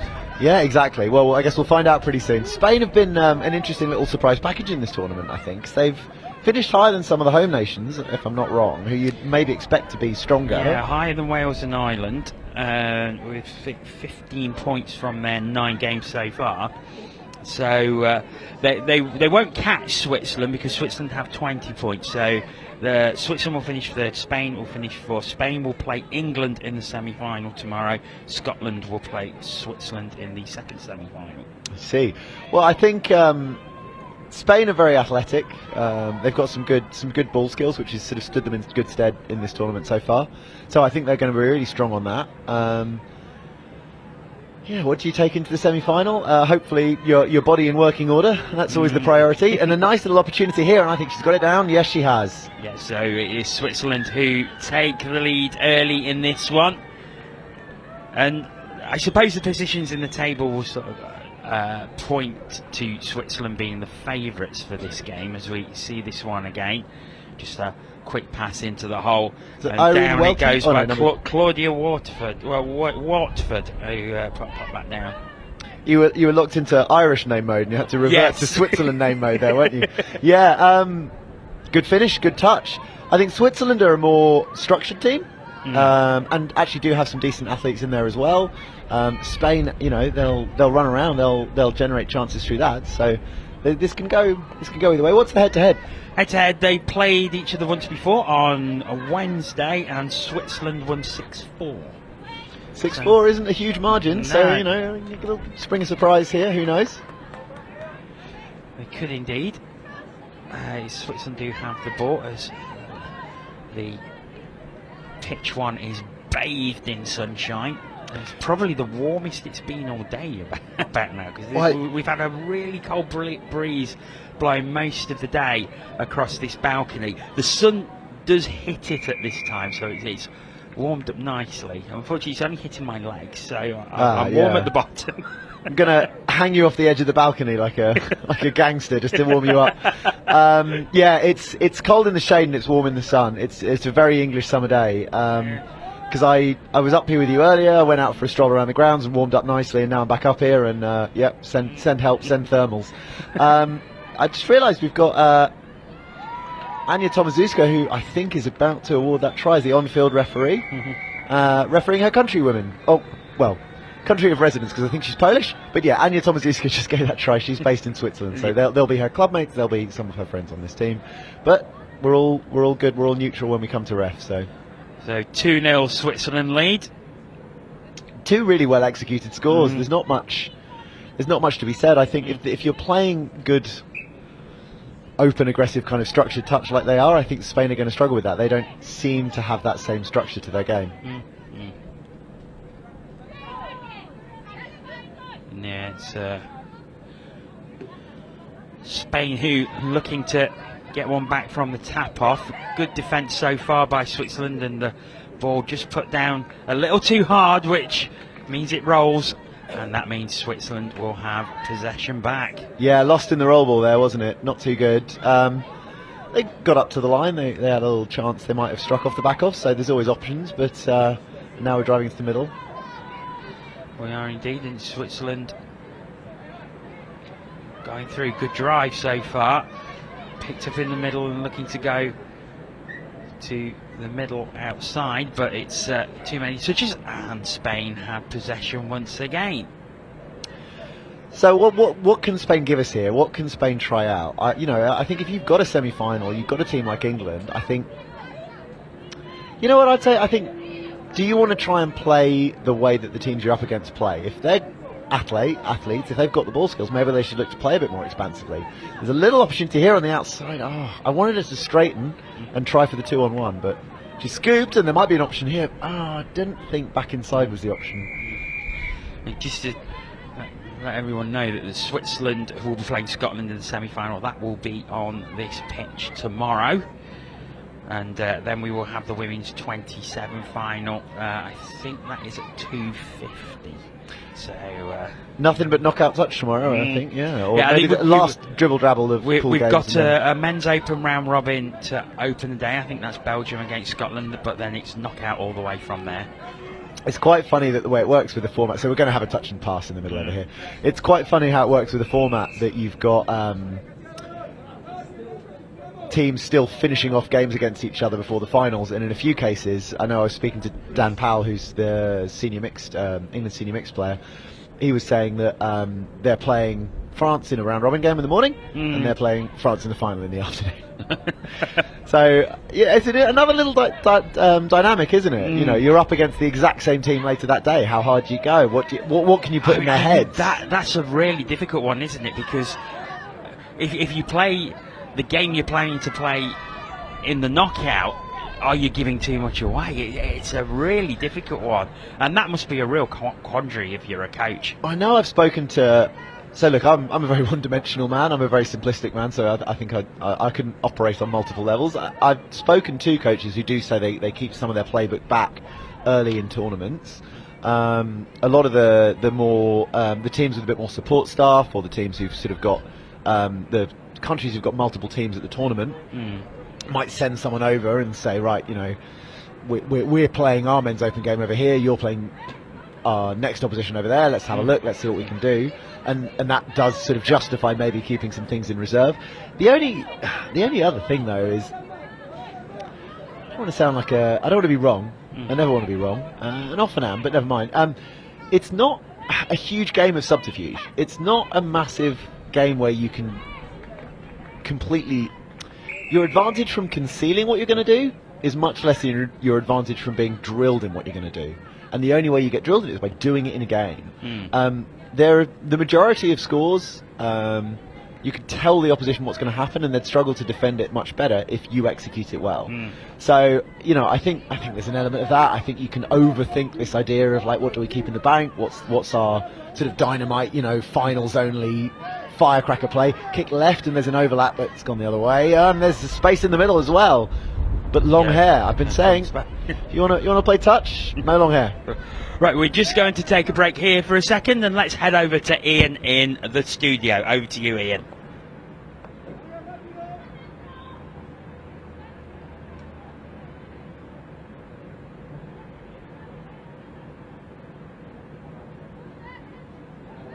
Welcome to the studio. Hello everybody, here we are with the studio, and I'm delighted to say I'm joined by Jack from the Italian team. First time we've been chatting to Team Italy, but how's it been going this week? Pretty good. We're just having fun, really, for first thing. And also playing is good, the level is really high, and we're not really used to play at this level in Italy, but we're really enjoying. We have some wins as well, so that's good. That's really good. It's the idea for the week then to gain experience and take it forward. Yeah, for sure. And also we have some young players. They are gaining a lot of experience and confidence, playing at high level, at high rhythm, and really, for us, a more experienced player is it's fine. We already played some Euros, but every time we try to learn something and try to bring something back home in Italy to teach to other young players. And talking of Italy then, back home, how popular is the sport of touch? Not much, actually. We want it to grow, don't we? Yeah, and also because of COVID we had a huge impact. But we are growing back, like we are 300-400 players now, and we managed to have a championship in Italy this year for the first year after I think 2 or 3 years, of course because of COVID, and it's growing. The level it's not that high as I said, but hopefully also this experience will exactly playing against the teams who are at that level is only going to help, isn't it? Long term. How tall are you, by the way, Jack? Because you're absolutely really. I don't know in feet. I know you use feet. I'm I think 6'4", 6'5", 195 in centimeters. Now so I'm more comfortable with metrics. Jack, we are going to bring somebody else in very quickly. She doesn't know we're going to do this. She's currently on the phone taking pictures. Gaia, come on. Gaia, over you come. She wants to do a little piece to camera. She'll start celebrating. Here she comes. Yes. Have you got a message? Yes. Ciao a tutti amici italiani! Thank you so much. We're going to hand back to your commentary team for the resumption of this game. Big thanks to Italy for coming down. Best of luck. Thank you, Ian. Thank you. Thanks. Thank you very much, Ian. And no further additions to the score here, as it's still 2-0 that Switzerland lead, as Spain are on the attack. It's been a similar kind of game. Spain have this pace, they have this running ability, but they just can't quite get into the gaps. They can't quite find the spaces that's going to get them over that white line. They're just going over to the right hand side, but Switzerland following them. Good defence. Switzerland are really secure. They look really comfortable with what they're up to when they're defending here. So I don't think they've seen anything yet that'll frighten them. Yeah, I do wonder from what we've seen so far, if both teams are just holding a little something in reserve. They know tomorrow is a huge day for them. They know they're both secured their semi-final berth, Spain obviously facing England, so they're going to face a tough game. But at the same time, Switzerland facing Scotland, second against third. We saw fifth against sixth in that quarter-final earlier. And it's a similar sort of scenario, isn't it? Well, actually, not to diminish the game in front of us, but I'm really curious, what's the head-to-head of the second... I've completely blanked on the name of a country. This is why I've never been good at geography quizzes. Of Switzerland and Scotland. Switzerland, Scotland. I'll just bring Switzerland because that results probably is a bit of a tight one. I don't think Scotland are too far ahead of Switzerland. So Tuesday in the opening day, Switzerland lost 6-2 to Scotland. But then yesterday they drew 5-5 with Scotland. All right, let's focus on the last one because I hate being wrong.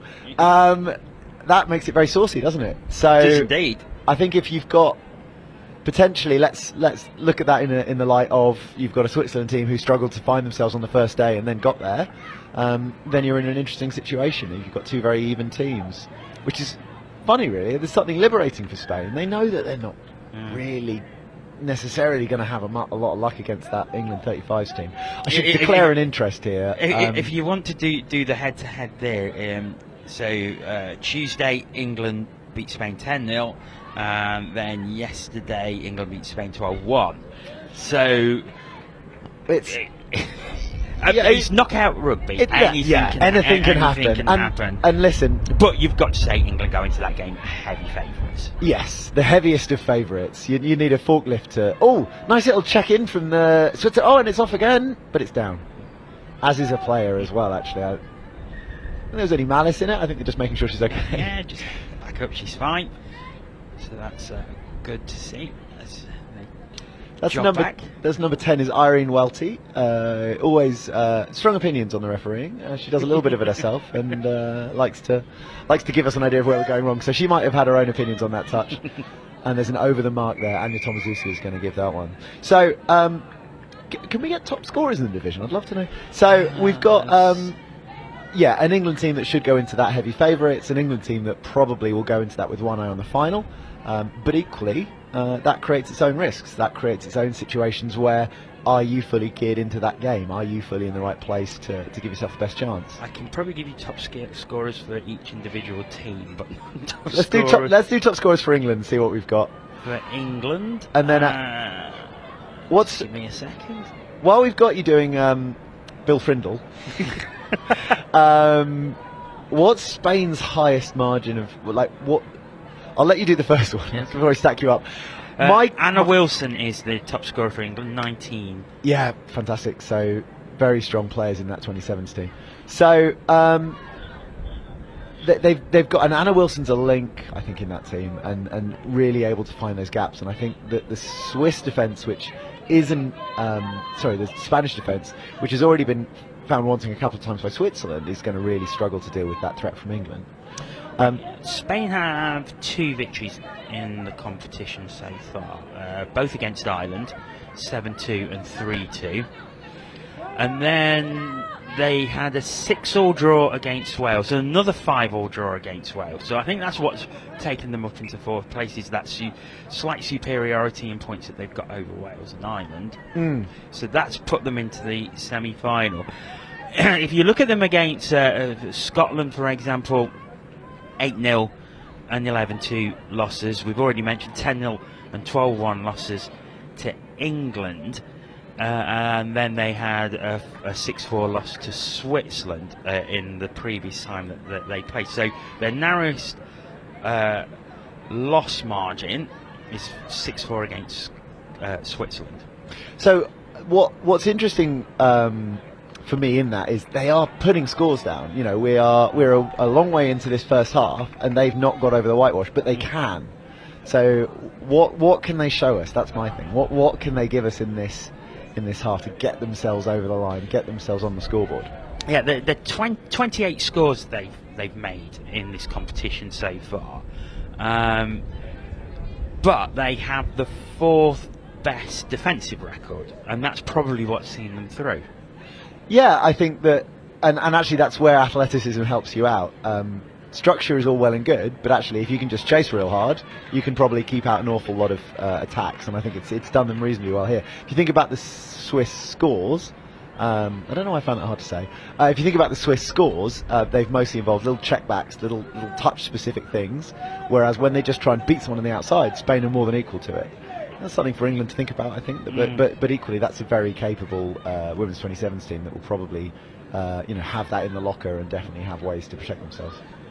And the thing is, it's a very round robin and knockout is very different. We see it in the NTS, the morning round robins. When it comes to the knockout stages in the afternoon, they're very, very different games, very, very different levels of intensity. And I expect you're going to see exactly the same tomorrow when we get to the knockout stages in all of these competitions. Yeah, definitely. All of a sudden, it focuses the mind, it changes things up. So I think we'll definitely be seeing a lot of. Well, does it sharpen you up, or does it make you a little bit? What was we were saying about France? Rattled. So yeah, we're going to have another turnover here, and it's going to give Spain, I think, one last chance just before half time, just to really sort of gear themselves into this. And the thing is, it's now we are, as we get to the end of this day 4, final day tomorrow, we're looking to set it up. We want as many people watching the streams as possible. We want to try and get as many people down to this complex to come and watch, come and experience it tomorrow. Tomorrow is going to be a great day. I mean, not only knockouts on this pitch, knockouts on every pitch, on the pitches behind us as well. Yeah, there's going to be some very intense, high-quality touch rugby. Yeah, 100%, and intensity is the key thing there. Intensity is absolutely the key thing. So all of these knockout games, the nice thing that happens as well is because everyone has slightly fewer games, a lot of the other members of their national squad will come out and cheer them on, support them, and so already you've got the makings of your crowd, you've got your pressure cooker, you've got your shouts from the sidelines, your fans in the bleachers, and it just changes things up so much. It just really gives those games an edge. So yeah, really, really different dynamic, different atmosphere, and I would absolutely say, come down. I think it's absolutely a sport that's best experienced from the sideline, which is where I'm likely to be experiencing it from. So yeah, definitely a really exciting day tomorrow. Really exciting. Oh, there goes the hooter for the end of the first half, and Switzerland 2 ahead, and then they've just really managed the game since then. They really have. They got their noses in front. They've not looked particularly ruffled after that. They've been really in control. And I believe, are we about to have an interview with the most handsome man in Bulgarian touch? Yes, I do believe we are. I think we are going to hand back over to the studio. Ian, over to you. Thank you, Jono. Yes, as you can see, I'm joined by Stefan from Bulgaria, and I'm delighted to have you here, Stefan, because it's Bulgaria's debut in the European Championships. How's it been going? It's been going good. It's lovely to be here. Playing touch at the highest European level is awesome. Even though it's been quite hard, quite tough for us, it's good that we're here. We really like it. Big hats off to your team as well. We saw one of your games yesterday. Unfortunately, one of your female players got injured, so you were down to 5 for the entire game. But nobody's heads dropped, did they? They stay going, they keep pushing, and it's a real congratulations to you. Thank you. Yep, that's why everybody's here to enjoy the game. It's not about winning. It's not about even scoring a point is a big thing for us. So that's it. Get enough game time. Enjoy proper games, really good opponents, and then it's really good that we're here taking that experience and making it, coming back home, see where it is going to go. Now, we were talking off air, weren't we? You've been playing rugby for 15 years, only touch for 3 years, but then you said, I absolutely love touch. What really got you into the game? It's many things. I really like the sport, and it's the pace, the strength, the speed, everything, and it's the ability to play mixed teams. Lovely. Yeah. And then that's where we're focusing right now, developing both male and female players playing together, and then we'll see when we have first.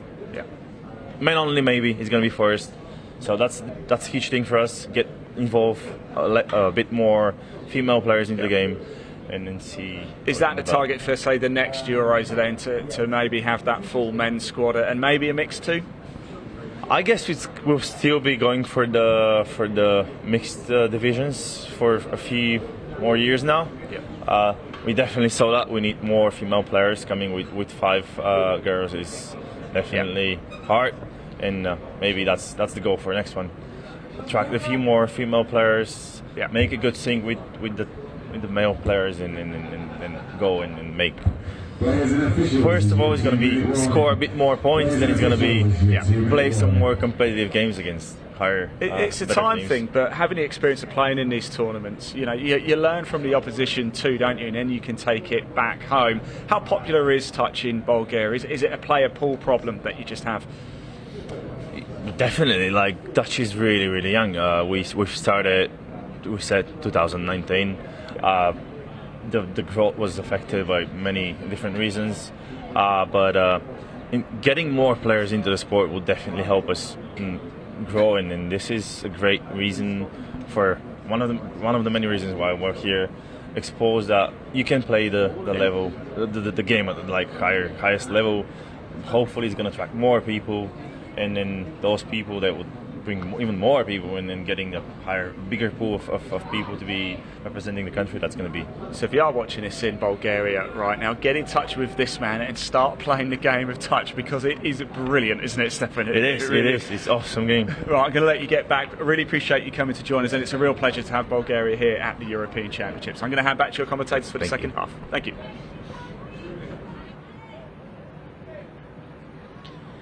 Thank you very much to Ian.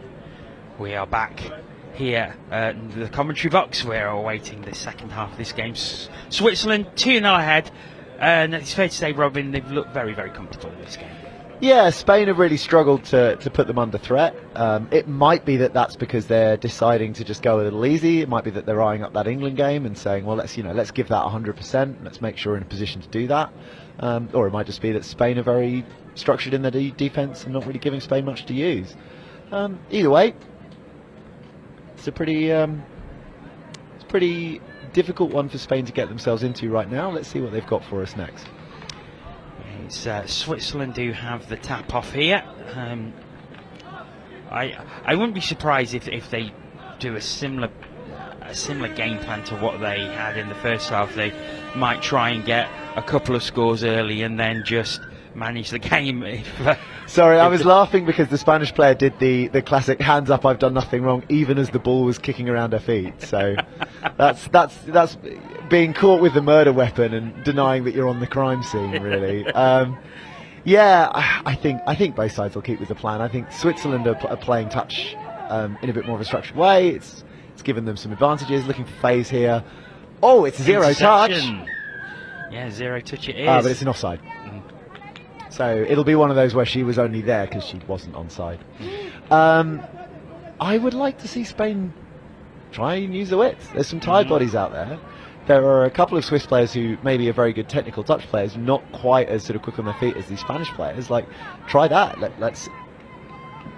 Nope, touch first. Let's see how they get on with that and give them that different challenge, because sometimes it's all very well to play touch as a structured game. Sometimes it's good to just find different challenges.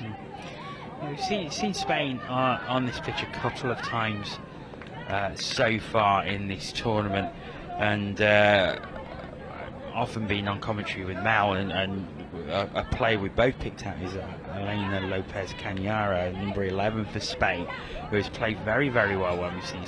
Everything seems to drive through her. I'll keep an eye. I haven't seen them play at all yet, actually, so I'm really interested in this. They play very much compared to what I've seen from Spain previously on here. They play very much within themselves. They're a bit more expansive here. Oh, it's on! It's on. No, not quite. No, the door was open for just a second, then it was slammed shut. Number 5 showed some really good hands in the build-up as well. She got the ball, immediately got a defender, and then off she went. And going back, the little behind pass, but I don't think Colette Labrador was just expecting that. And the interview's coming thick and fast now. We're going to head back over to the studio Over to you again, Ian. Hello everybody, welcome back to the studio, and I'm delighted to say the only country I haven't spoken to yet have now joined me, Henrik from Germany. Last but not least. And we're in the midst of the president as well, not the president of Germany, of course, but the president of Touch in Germany. Henrik, how's it been going this week for you? Oh, it's been terrific. I mean, just being out here and seeing all these teams and meeting all the friends that we've made over the years and then playing good round of touch has been fun. You know, we've won a few, lost a few, but it's been a good experience so far. And that's what it's about, isn't it? It is about that experience and taking it forward. You're the president of Touch Deutschland. How popular is it back home, the sport? I mean, I'd say it's growing. You know, I'm not going to lie. The COVID years have been tough for the sport. People are looking at other alternatives, and it's been hard to get people back into it. But I'd say it's growing. It's definitely a growing sport. Such as is rugby, you know, rugby union, and I think that's what we're trying to latch onto a bit to grow the player base. And I think there's a bright future. I mean, we're still, you know, in the earlier stages, but I think we are growing the right way, and it's fun watching it. We mentioned off air as well, where Germany's located geographically, it's a good place, isn't it? You said you played a couple of practice games against France. That really helps the preparation. Yeah, absolutely. I mean, I think it's crucial to kind of get the shock out of the system early on, playing that high level. I mean, club touch in Germany is mostly mixed, so we rarely get our players exposed to the men's and the women's games separately. It's something that we are working on from an NTA point of view. But getting that done outside of the big tournaments and getting in that flow is really important, and we're glad that the French have been kicking out with us for a few times. So Henrik, what's been the highlight for you this week? All of it, to be honest. Just being here. I mean, from Steal the mascot, you know, all the way to just playing the English and you know, getting the time, getting the exposure, getting our boys here, and having that brotherhood in the team. And so far, no one's gotten hurt. I'm very happy with that. And you know, we haven't seen too many injuries actually, have we? Nothing more than the odd pulled hamstring every now and again. But. Excellent. I think it speaks to the preparation. I mean, it's the physical conditioning that goes in, and I think people have been training for the Euros last year, and now they carried through that campaign to this year, and I think it shows very, very fit teams out there. I look at the Irish and I'm like, you know, where do they breed these guys? It's crazy. But I'm happy to see it, and it's good fun to play. Yeah. Well, who knows where it's going to go, Henry, but it's only going to get bigger, certainly under your leadership as well. Thank you so much for joining us. It's a real pleasure to have Germany over here for the European Championships. Best of luck, and we'll catch up with you again, no doubt. Let's hand back to your commentary team for the rest of this game. Welcome back. Many thanks to Ian. Great job getting the interviews today. And also, I want to thank Ian. Great job on commentary earlier to give my voice a rest, because I'm going to need it tomorrow. Getting the industrial supply of Lemsip on the go, are we? Yes. Same for the refs, actually. We've had Spain. She's danced all the way through. She's dived. I think she's got it down. I think yeah, she has. good Spain score back in from it. number 12. Spain going all the way through. Ana Maria Hernandez puts the ball down, and here's the replay from behind. Ball goes down. Just a little layoff there, and she just coming in on a short line through and over the line. Steps Great inside try. the link. Yeah, a bit lax defence by Switzerland. I think they've been fairly switched on up until now, and just switched off a little bit there. Forward pass from Switzerland in the build-up. So, a little bit of a lackadaisical defence. I think you saw, we had a nice little close-up there from the camera in the end zone of the link's face, and I think she was a little bit mardy with herself about it. So, mardy, that's a good Nottingham word. We've got, is it a Nottingham? So this is interesting. So I've been spending some time with, I'm not sure what her title is here, because there's a different event organiser type roles, but Erica, who, fantastic job from Chris Simon obviously running the event, and then Erica, Meg Bays, I've committed myself to remembering Erica Robertson. It's in her email address that I've been sending stuff to every day. So Erica Robertson, Meg Bays and Aisling Musgrove all been doing a lot of the event coordination, event organising, and then a team of sort of huge team of volunteers as well behind them. Anyway, Erica's from the northeast, and my dad's friends and family come from the northeast, so occasionally I'll fall into those. So Switzerland now looking expansive. There's a big mid gap. They ran out of touches. I was going to say they sort of run out of steam, and it turns out it's because they ran out of touches. So the referees spend these 5 days screaming at players to get onside. We had a fine session this morning, and anyone who was so careless as to lose their voice got fined. How do you find it as a commentator? I've commentated on ice hockey tournaments, so junior ice hockey tournaments, where over a weekend you are commentating on in excess of 30 games of ice hockey. Oof. So, in that respect, I've had a bit of training and got used to it. This is obviously I've been greatly helped out by having people like yourself, Jordan, Ben, Mel coming on co-commentary, and obviously that takes the load off because you're making me feel guilty for asking you to give a long answer now. Oh no, not at all. And I can say what is happening on the field, but they can give that, and people like yourself can give that real good insight of why it's happening. So I'm the sort of what, and you're the why, so that takes a huge load off. And I've often found, so the ice hockey ones I'm doing, I'm commentating solo. It's very rare that you get a co-commentator in. And I think commentating solo must be so hard because you're talking to yourself as well. Yeah, we can go back and forth. So we've had 2 penalties on the line against Spain here. We had an offside, and then we had a hard touch. 3 penalties, and someone goes to the little sin bin area, so they'll be wanting to avoid that. Ethan McCarthy, the referee, watching it very closely, and a good touch. Switzerland just going back. So yeah, but I've really enjoyed it this week. It's been great, and as you know, I very much enjoy commentating on the NTS series, the development and the elite. But I was really looking forward to this because I knew that this would be a step up because it's international. So I knew that it was going to be a step up in quality. There's longer games as well, and it's not disappointed at all. It's a step up at the top level. It's a huge range. It's a huge range, isn't it?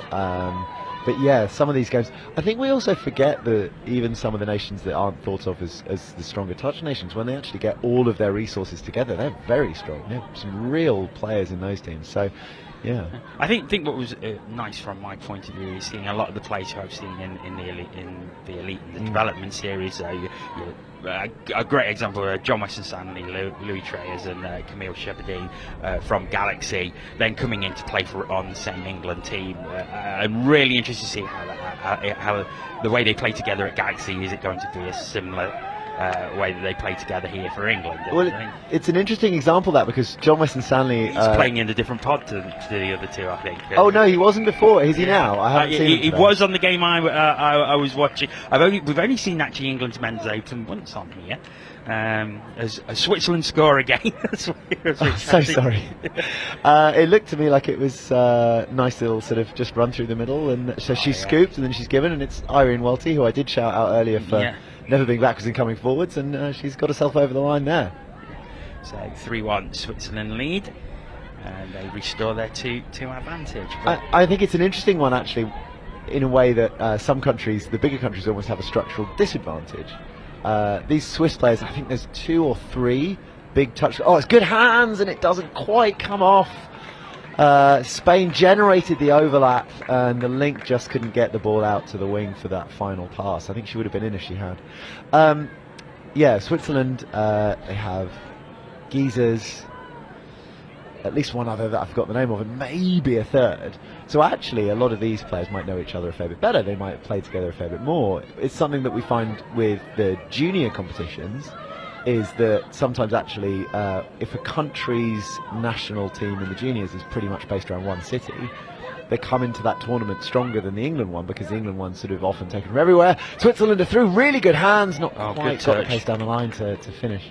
Yeah, good touch coming back from Aniera Sanchez there.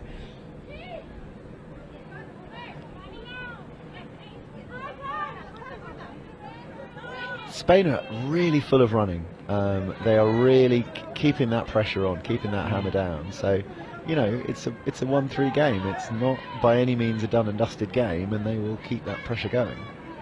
And look, I know we've said, you know, from the start that this is a pretty much settled affair. There's not much to go either way. And sorry, I wanted to see it coming the other way. So there's not much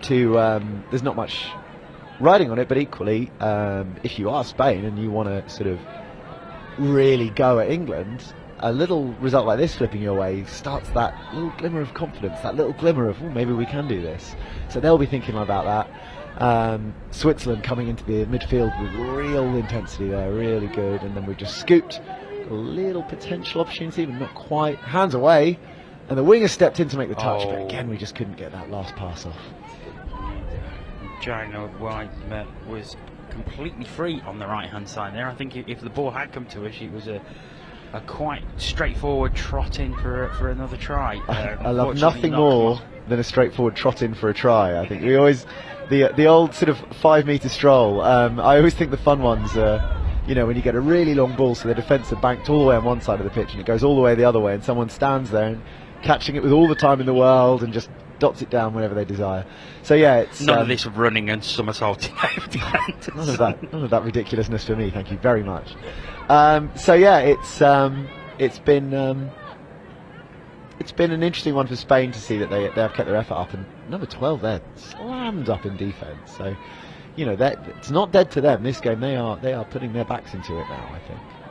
I think they were sort of slightly spurred on by that score. I know that they've since conceded against Switzerland, but I just feel like there's a little bit more intensity to this Spain team that wasn't there earlier. Good touch.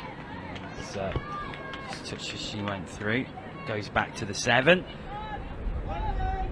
Nicole Steiner there. So to come back to the... Oh, it is a long ball, but it's not quite going to make it for that one. So coming back to the conversation earlier, I think it's interesting. And you mentioned John Weston Stanley, who... last season was playing for a different club. He was playing for Thames Valley Vikings, who are based in Maidenhead, and moved to Galaxy. And second hand, I've been told, I believe partly or mostly, I think, to play with Louis Treyers, because they want that interplay. They want to make sure that they're in the best place for that England team. So it is great, isn't it? We have these massive club rivalries, and then you get these players in the shirt of England, and it all kind of comes together a little bit. And a really host of new faces in some of these teams as well. Probably most of these teams, because we've had these 4 years off. In some countries, touch has pretty much shut down. England were lucky enough, so we had the Autumn International Series. It's very strange, actually. There was a competition in Elche run by Spain, and I believe it's the Spanish women's coach. He's down there in the box. I want to say Victor Garcia, who was part of running that. That was all the way back in 2019. In the winter, and then obviously little did we know that would be the last touch a lot of us was getting for a while, and a lot of the players who went to that are now playing here because it was designed as a development tournament. So it was either minnow nations, it was the ones who aren't a sort of super established touch team. I think was there a Switzerland team? I think there might have been. There certainly was a Spain women's team, or it was a sort of B team for some of the larger countries. So Ireland sent some of their guys. England sent a B team in men's and women's, a Lions team, and some other places did that. And it's really interesting because those faces are coming through. And you know, we had the makings of the Irish women's team, which is now at this tournament. So in 2018, there was only an Irish women's 27s, and this year there's an Irish women's Open that was starting to be formed at that tournament back in Elche in 2019 in Spain. And I think it's really a sort of good element for the growth of the game. There's been, I think, 3 tournaments in Iberia at the start of the year. I want to say 1 in Portugal and 2 in Spain that was sort of reasonably well supported. There was 2 club tournaments and 1 age group national tournament, and that had players out, had live streaming, had all that kind of stuff going on, and hopefully is a little kick on for these teams, a little way for them to get a bit of a sort of local touch at a level that they wouldn't normally see, that they can kind of be spurred on by. Yeah, it's great, and it's great to see all the different countries here.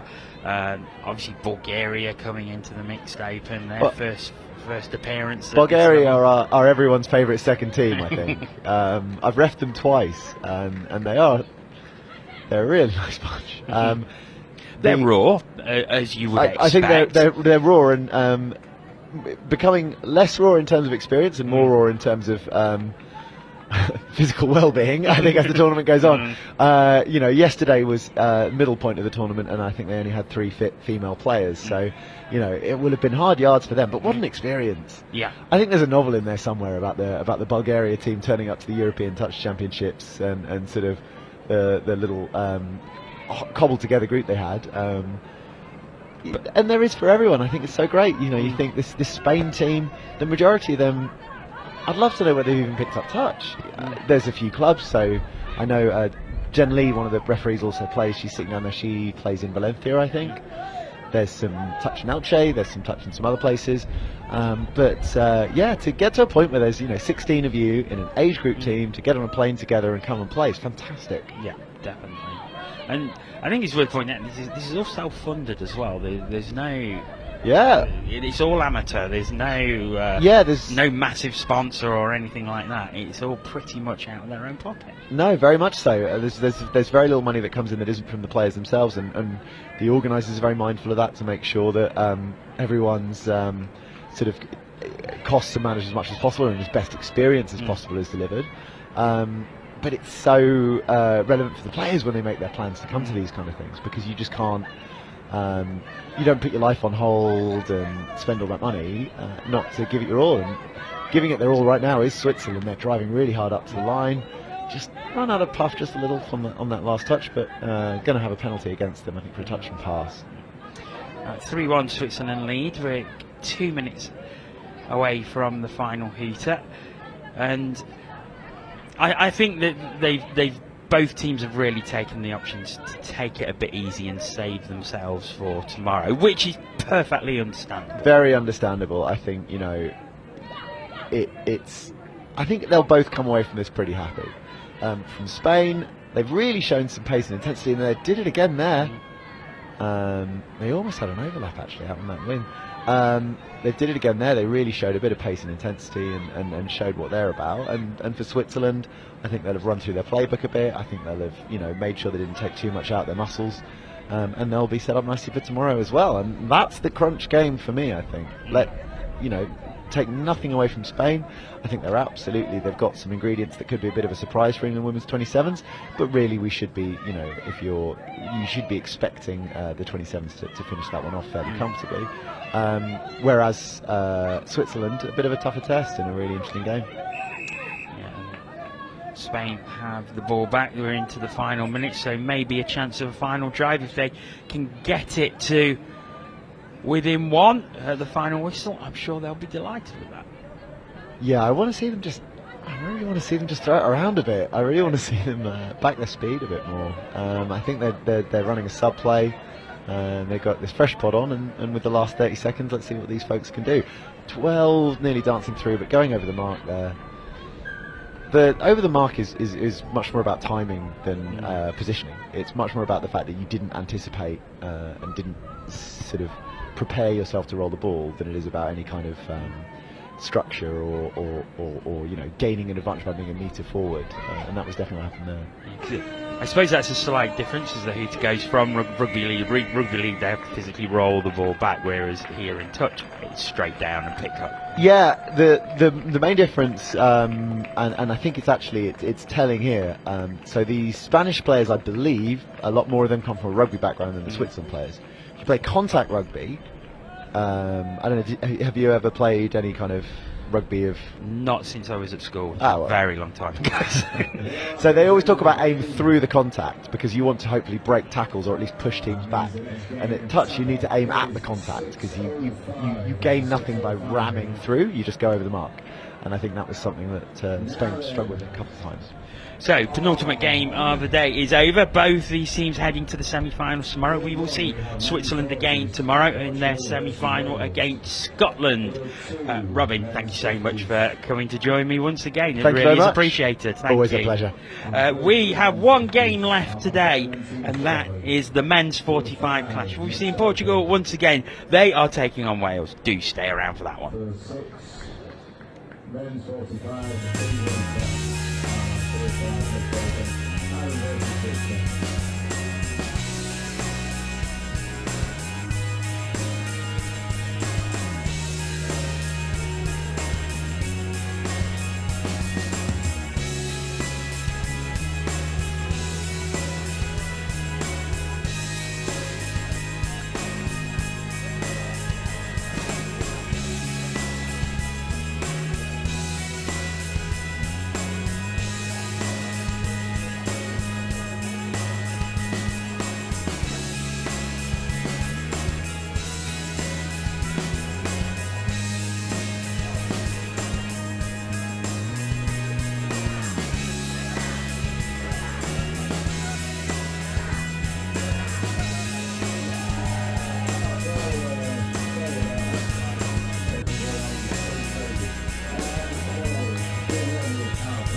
welcome back to the Highfields Sports Complex here at the University of Nottingham. It's the final game of the day, and it is the men's 45s, Portugal in the green taking on Wales in the dark grey. I'm delighted to say Ben Meakin joins me on commentary for this final game. Good evening, Jono. Good evening. So,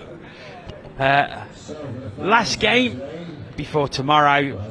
Finals footy tomorrow. Super Saturday, I think we're calling it, Yeah, aren't we? absolutely. It should be a great day tomorrow. I'm very excited for tomorrow to start. And this game is the last one to finish. And men's 45s. Portugal, third time we've seen them on this pitch today. They've been very lucky, haven't they, to be on field 3 times in a day. Very lucky, so they should know the way around this pitch. They certainly should. We'll call it a home pitch for them, today. I think it is really. It's more than anyone else has been on this pitch today. And but it's down not to the one. start that they wanted. Not at all. So Wales have the ball. Portugal can't take advantage of the tap off, and they are driving towards the 7-metre line, just calming it down a little bit as it slows up, but we're going to look to strike here. Diving over is Jefferson Cruz, and I think voted favourite name of a player by Malday earlier this week. It is a good name, isn't it? Jefferson Cruz. And Portugal have the ball back. They're starting very deep. Just starting to come up again. This drive's better than how they started, so they'll be happy with that. There's just a little bit of confusion as they head to the sub box and the pass isn't completed. I think there's going to be some tired legs out there for sure, because Portugal, you can see they've I think they've only got 5. They've got 6 in the sub box. 6 in the sub box, but it doesn't look to me like Joe Neto, number 7, is actually playing. He's got a heavy strapping on his thigh and knee as he goes and grabs some water. And I'm not so sure he's actually maybe taking part. We'll keep an eye on that and see if he is. But if he is, that's one full chance they've got. And that is the first score of the last game of the day. And it is Wales who take the lead here. And that's number 8, Paul North. He runs a quickie on the outside. He's the one that dumps the ball, gets the ball back, and he takes on his defending middle and throws the ball to the far Welsh winger. Alan Phillips it was who put the ball down. So Wales 1-0 ahead after 2 minutes. Good start for them. I've got some affiliation here, Jono. Yeah, a few of the Welsh players I used to play with. Play at Nottingham Touch. Number 10, Nick Carroll. Number 13, Alex Carroll. Played for Nottingham over the years, and I used to play there. And I've known them for a good 10, 12 years, and they're very, very good players. And they're 3 brothers. I've not played with Chris, and then Nick's wife is one of the managers. I think it's for the 40s, and then their son Owen is plays in the mixed open team. So it's a family affair here for the Carrolls. Yes, very much like the Simons of Nottingham. Yes, and my family, part of my family, the Hobsons. Yes, we saw your father-in-law earlier. Yeah, didn't we? sister-in-law plays for women mixed open, should I say? Brother should have played men's open. Brother-in-law, sorry, should have been playing men's open, but he got injured. So there's a fair few families around, and that's something that we love about touch. The Carrolls haven't actually been on yet, so we'll see if they're trying to save their legs for tomorrow. Yeah, let's see if we can just look at what the situation is in the men's 45s. England 9 from 9, so I think they are very comfortably in the semi-finals there. Wales 6 from 9 and 3 losses. Scotland are in 4th place. They're 5 wins, 4 losses, and France in 4th, 4 wins and 5 losses. The final round of games is going on now. The only thing to really sort out is if Switzerland can pip France to that last semi-final place. And they are currently playing at the moment. We've got England taking on France and Scotland taking on Switzerland. So interesting to see what would happen there. As regards Wales against Portugal, they did play each other on Tuesday on this very field. Wales coming away with an 11-4 victory, but you have to wonder, maybe Wales keeping something in the tank for tomorrow, do you think? Potentially, yes. I mean, I've not watched them play too much. I know Alex Carroll's now on the pitch. He's actually got the ball right now. He's got a bit of strapping on his left knee.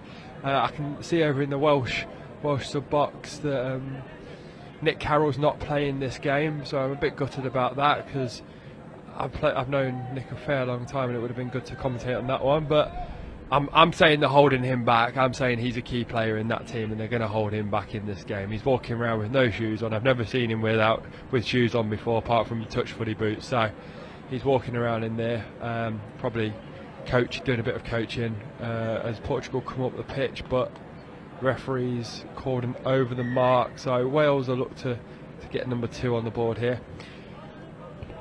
Yeah, as Portugal retreat back, Wales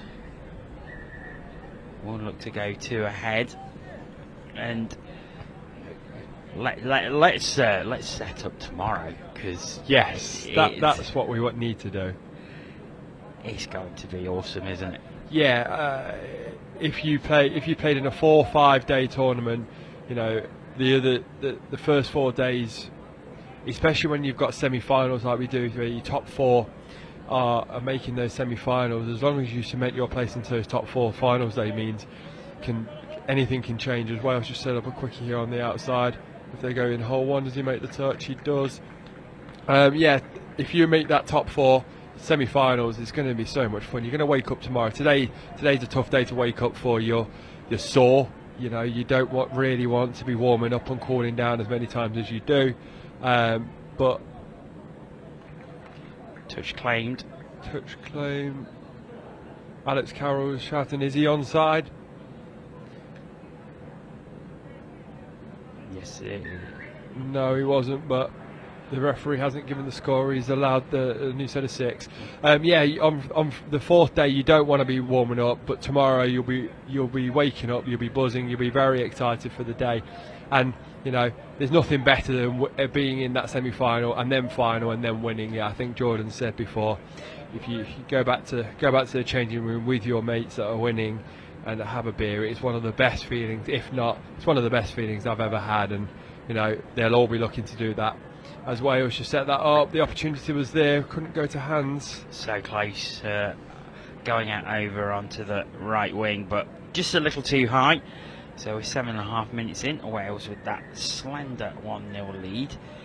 But it's something we saw earlier, that Portugal were defending quite well, keeping the team out, but they were sort of struggling to get any real attacking. Yeah, it's just they go forward, you know, they can drive, they can go forward, but it's what they do on touch 4 and 5 to just manipulate space to get that 5th touch. We just saw there, number 13, João Neto was just couldn't get the right dunk to. Oh, was he through? No, I don't think he was. The referee's running back to, I think it was a touch and pass. Yeah, so Wales have the ball.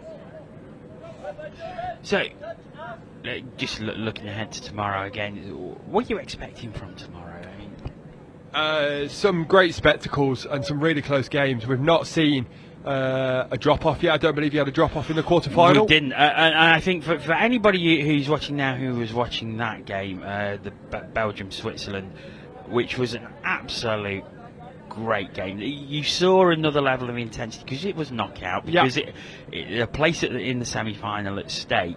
It was just so intense all the way through. Yeah, it was so close all the way through. And I think pretty much every knockout game tomorrow, you should see that level of intensity. Yeah, the intensity is going to go up. Everyone wants to win. Everyone says they want to enjoy themselves, but they want to win. Of course they do. So that intensity is going to go up. So you're going to see some really tight matches. You're going to see, you might see a bit more argy-bargy at times. You might see someone trying to, just get a bit of niggle to make sure that they win. But then those games might mean a bit more, and that they become more intense. So yeah, I think tomorrow is going to be a great day, and the spectacles that you're going to see are going to be great. I'm really hoping that we'll get some good games on this on field one that we can commentate on, and I really hope we get a couple of drop-offs, because that means there's been a draw, and essentially overtime, and then sudden death overtime if it's still not sorted out after 2 minutes. Exactly. So I think you'll see quite a few of those, especially in the semi-finals. I don't think you'll. If I'm picking my teams, I don't think you'll see many in the finals. But again, anything can happen. It's finals footy. Anything happens. So it's going to be It's really going to be a good day, and I'm really looking forward to it. Just so anyone who's wondering what a drop-off means, drop-off is essentially extra time. It's like overtime. There's a 2-minute period first, and teams play 4-on-4. So 2 players from each team have to leave the field. So they have 2 minutes 4-on-4, running clock. If the scores are still level after that 2-minute period, another player from each team comes off, and then it becomes sudden death. The next score wins. Yeah, absolutely. So every team will have worked on this situation in their training camps. Because they know if they get to a semi-final, they'll need to know who their top 4 is to go on in both defence and attack. They'll then know what move to run, because obviously certain moves manipulate 4 instead of 6, and especially with 3 as well. So yeah, they're great. They're great little finishers to a game. And also with those situations 4-on-4, it creates so much space out on the field, and it really is of a benefit to your more quicker players. Absolutely, and that's why I don't play very many drop-offs. The last 2 I did, I lost. There's so much space on that field that you need your quickest players to try and run round. You need your best passers, so maybe that's why I do play. But I would say I've lost 2, so maybe I'm not anymore. They're just so much fun to play, and they're hard work because there's so much space to exploit. It's essentially like 7s when you're playing with 4-on-4. And they will be hard games. I mean, the thing is, if you played a really hard game, an intense semi-final or final, and then you've got an extra probably 3 minutes at most to try and win a place in the final or the final itself. You not only have you got to be at your very, very best playing wise, but you've got to be mentally switched on as well. Absolutely. Like I think we said it when England Men's Open played Ireland Men's Open. These games will not be won by their physical attributes. Yes, they're gonna help, but if they're smart and they're calm under pressure, and we say hot in the body and be cool in the mind, then they'll be the teams that win. And I think that's what people will be saying. Go relax, make sure that you do your process, and your outcome will come out the back of that. Yeah, the schedule tomorrow, we will be starting off with a men's open round robin, Belgium against Scotland, which will be the final round of round robin. So the men's open still not sorted out from a round robin point of view. They've still got to play another round first thing tomorrow morning, and then another 2 matches potentially if you want to win the title. Yeah. I think looking at that division, that the semi-finals are actually already sorted. As long as everyone wins their games in the final pool match tomorrow. But that one's about making sure you get through it, you get your legs moving, making sure you get no injuries, and you just execute your game plan. That was a great touch in the corner by Portugal's try saving. Still only 1-0. We're 14 minutes in. I think I would have expected a few more scores from Wales, but I think they are trying to just tick over really and make sure that they're good for tomorrow. Like I've just said about the men's open, these guys need to make sure that they're fresh for tomorrow. So I think that's something that they're trying to do. Yeah, and Portugal just trying to mount an attack. Wales defence holding strong, but coming forward at speed. Oh, it's just an unfortunate handle, and Wales will have the ball back. Yeah, Portugal just attacking their short side at the moment, where I think if they went open side a bit more, they'd definitely get a few more scores, but they're going short side. It's not working. Let's see if they can look to step back and exploit the space that Wales are giving them. You can tell Wales are really trying to just get through this game, because they've just taken 3 touches on their own line. They're not even at halfway. They are almost walking, and then they start to pick up on touch 4 and 5. Yeah, they just playing very much within themselves, I think. That's definitely the phrase. You can tell it's the last day before finals, can't you? Yeah. I think we saw that in the last game as well, as Spain and Switzerland in the women's 27s, but both were already confirmed in the semi-final. So I think it was a case of they just wanted to get through the game without any injury, so they can go into tomorrow in the best shape possible. And you can't blame them for that either, can you? No, absolutely not. The only downside that might come of that is that they go into the first game tomorrow thinking the same thing. A slight hint of a forward pass. No one's seen it, no worries. They're going to just carry on. Yeah, you might go into the tomorrow morning with a slight hint of that same relaxed game nature that Portugal got a 3-on-2. Can they exploit it? Can he get it away? Oh, unlucky. Just a shame. Yeah, so I think as long as they switch on tomorrow morning, then they'll be okay. But let's hope that none of this kind of relaxed touch comes into tomorrow. We'll find out. I mean, the schedule we've got on here, we've got men's open. Then we have the final round of the men's 50s with first and second, so that's England against Singapore. And then we have 8 games. We have the women's 27 semi-final, the mixed open semi-final, women's open semi-final, men's open semi-final, and then we'll have the finals of all them competitions as well as the final 4 games. So it really is going to be a packed day tomorrow, as everything is sorted out here at Highfields. Yeah, I'm genuinely excited. It should be a great day. I'm really excited. I know once we get to those last 3 finals, you'll hopefully see it on the video tomorrow that this field will be packed.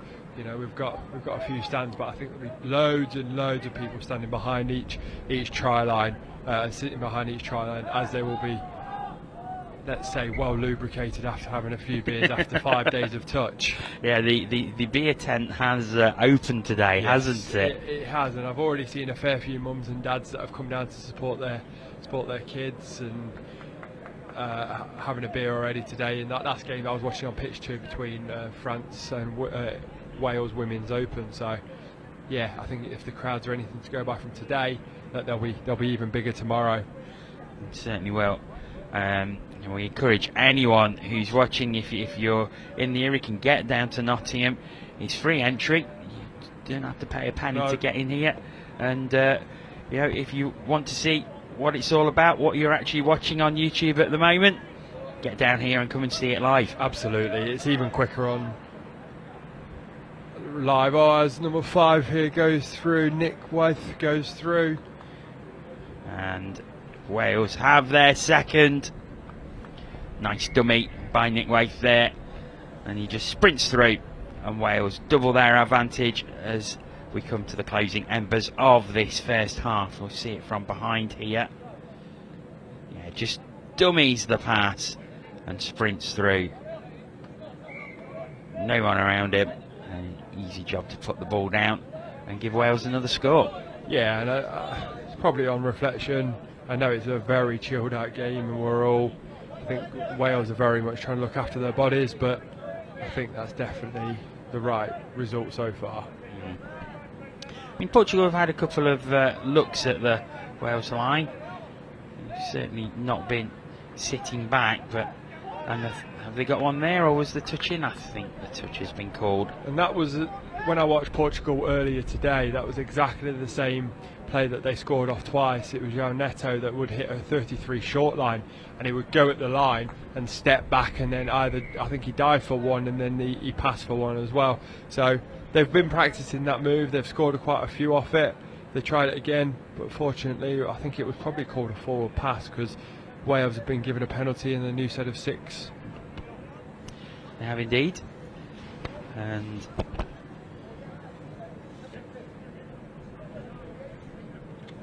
Wales have the ball again. We're well into the final minute of this game. This half. And Wales looking comfortable at 2-0. They're not really having to exert themselves too much. Portugal trying hard as always. But I think Wales with an eye on tomorrow, almost certainly. Yeah, I think so. They've I don't think they've done much there in terms of exerting energy. 2-0, and I don't think actually the scoreline really matters in where they come. So I think they'll be happy with that. Well, let's have a look at some of these other competitions, and we'll look at men's, women's, mixed and 27, because they're the ones we're going to be seeing on this field tomorrow. As regards the men's open, France have completed their games. They're on 32 points, but all the other 6 teams in that group are playing now, I think. No, they play first thing tomorrow morning. Sorry, of course, play first thing tomorrow. So England against Ireland, that's on field 2. That's going to be a cracker, because I think that will pretty much decide who finishes top. Yeah, sorry, I was wrong in what I was saying. If England beat Ireland tomorrow, they go top. That means France will go second, and Ireland will still be third. I think Scotland can't catch them. No, so it's a big game, because it's going to decide how the semi-finals are going to play out. England win that game, you're looking at France-Ireland semi-final, which will be on this pitch. Yes, it will be, and that'll be very good, very good. Ireland and France played earlier. France lost to Ireland. Ireland were very comfortable in that game. I think they beat French quite comfortably after 11-4 in the end. Yeah, and I think that's the same. Obviously, England played France first thing this morning, so after their great start games, days 1 and 2, they've had a struggle today. Yeah, they've lost about 2 games and they lost them both today. But again, like I said to you, Jono, that these 3-4 days actually don't mean too much until you start playing semi-finals. Touch tomorrow, so I think they're going to try and turn it back up tomorrow in their semi-final game. And the fact that they've only got 2 games tomorrow and everyone else has got 3, that could play a big difference. Certainly could. Just talking about Ireland as well. If Ireland can get that win against England, they'll finish top on points difference over Ireland, because they will go and they will have the same points as Ireland, but they will have a better points difference. So it's going to be all to play for in that first game then tomorrow, isn't it? Certainly is. We will have on this pitch, I think it's Belgium against Scotland. Scotland already through to the semi-finals, so it'd be interesting to see how Scotland approach that game. Do they go for it to try and gain momentum for their semi-final against whoever finishes top, or do they just play within themselves to conserve some energy? If I was the coach, and I know the coaches, if I was the coach, I would look to try and just complete the process. I wouldn't look to, run at 100%. I would look like, we know Belgium are at the bottom of the table. I would just look complete processes to make sure that you do everything you're going to do in the semi-final, you do against Belgium, but you do it at 60%. So you get it a 100% completion rate, and that's what they'll be looking for in that first game. Yeah, so that will be on here on the stream tomorrow. So quick look at the Women's Open. We just had the games finished in the last, so that's table is not updated as such, but England were 9 from 9, so they will play whoever finishes 4th which is between Wales and Scotland, depending on the results. Wales have just beat France, so I mean, we're trying to do the maths on the run here, so apologies, but I think Wales might just go above Scotland in this. So it depends who Scotland. Scotland and Ireland was the other game. So okay, so it depends on the result of that one, really. Yeah. So if Scotland have won that, they will have leapfrogged France into second place, and Wales will also, I think, may have leapfrogged, but I think Wales may have finished staying fourth. It's a lot to work out. Yeah, there's a lot of maths going on here in our heads, and we haven't got our calculators. But we know England will be top, and then we'll have to figure out the second and third. But that's and fourth, second and third tomorrow, it will be a good game. If it's that French-Wales game again that I've just watched, it was a very, very good game. I think Wales only won by 1, and actually there was a bit of a scuffle. A bit of a scuffle at the end of the game as well. So that gives a bit of niggle into that semi-final if it is those two teams. As far as the mixed doubles are concerned, the semi-finals are locked in this one. It will be England against France and Wales against Scotland. Wales against Scotland will be on this pitch. So those two good games. I would back England to beat France. Although everyone has said that is the hardest semi-final, because Wales would rather play Scotland, from what I've heard, instead of France. So it's going to be two good games. We've got the Wales-Scotland on field 1, and then that final will be a cracker, the England versus Wales on field. Oh, we've got a score from Wales here on the far side. Yeah, we have. Top down it is. Yeah, so that's 3-0, just a simple 3-on-2 pass, and Wales have gone 3-0 up. So England mix versus Wales mix we had on here, where I think it was 12-11 to England mixed open, was an absolute cracker. England went up by 3 or 4, and Wales came back. So if that's the final we get again, then that we're in for a special treat there. And then finally we've got the women's 27s. England will be taking on Spain in the semi-final. Scotland against Switzerland, which will be the one on this pitch as well. And of course we've just seen Switzerland beat Spain 3-1. That has not updated. Who did England draw with there, Jono, in that 27s division? Can we find that out? Yes, we certainly can. It was a 6-all draw with Scotland. Interesting. Okay, I thought they'd won all their games. So again, not every you would normally back England 27 side, but as Nicky Bird said to me earlier, apologies, that they've got 7 new debutants in that team that have not played at this level before, so that might have an impact tomorrow, and the mentality that they've got. So I've got plenty of working to do when I get home, and some team sheets to update ready for tomorrow. Yeah, I think so. I think it's going to be one of those we've got to do it on the fly as well as the finals come in and the semi-finals. Yeah, certainly have. There's still issues to be sorted in that men's open. So the England-Ireland game on field 2 is going to be huge first thing tomorrow morning. Yeah, it is. It really is.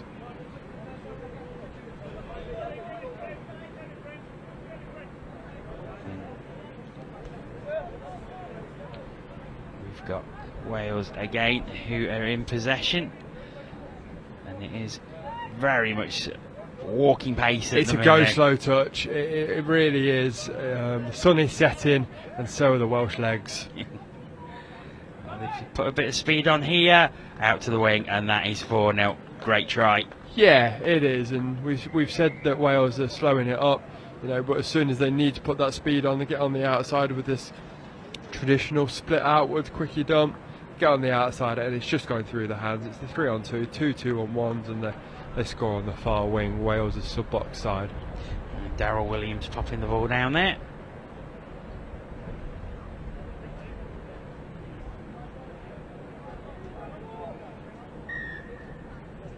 And as the pitch is bathed in sunshine again, shadows getting a bit longer.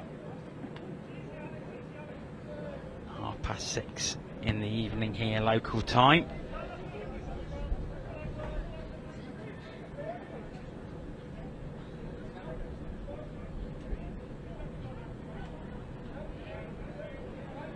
Portugal. Just playing a bit of keep ball at the moment. Just a forward pass there from Portugal. I think Portugal are at that point of the day as well. Yeah, they are. I mean, they've had 3 games today. You've seen them all. Yeah, men's 45s. They've only got a squad of 12. They're going to be tired. They are going to be so tired. Wales have got a squad of 16, so they've got 2 more in the sub box for the game, the actual match day, and then they've got 2 resting each game as well. So, yeah, it's a big difference.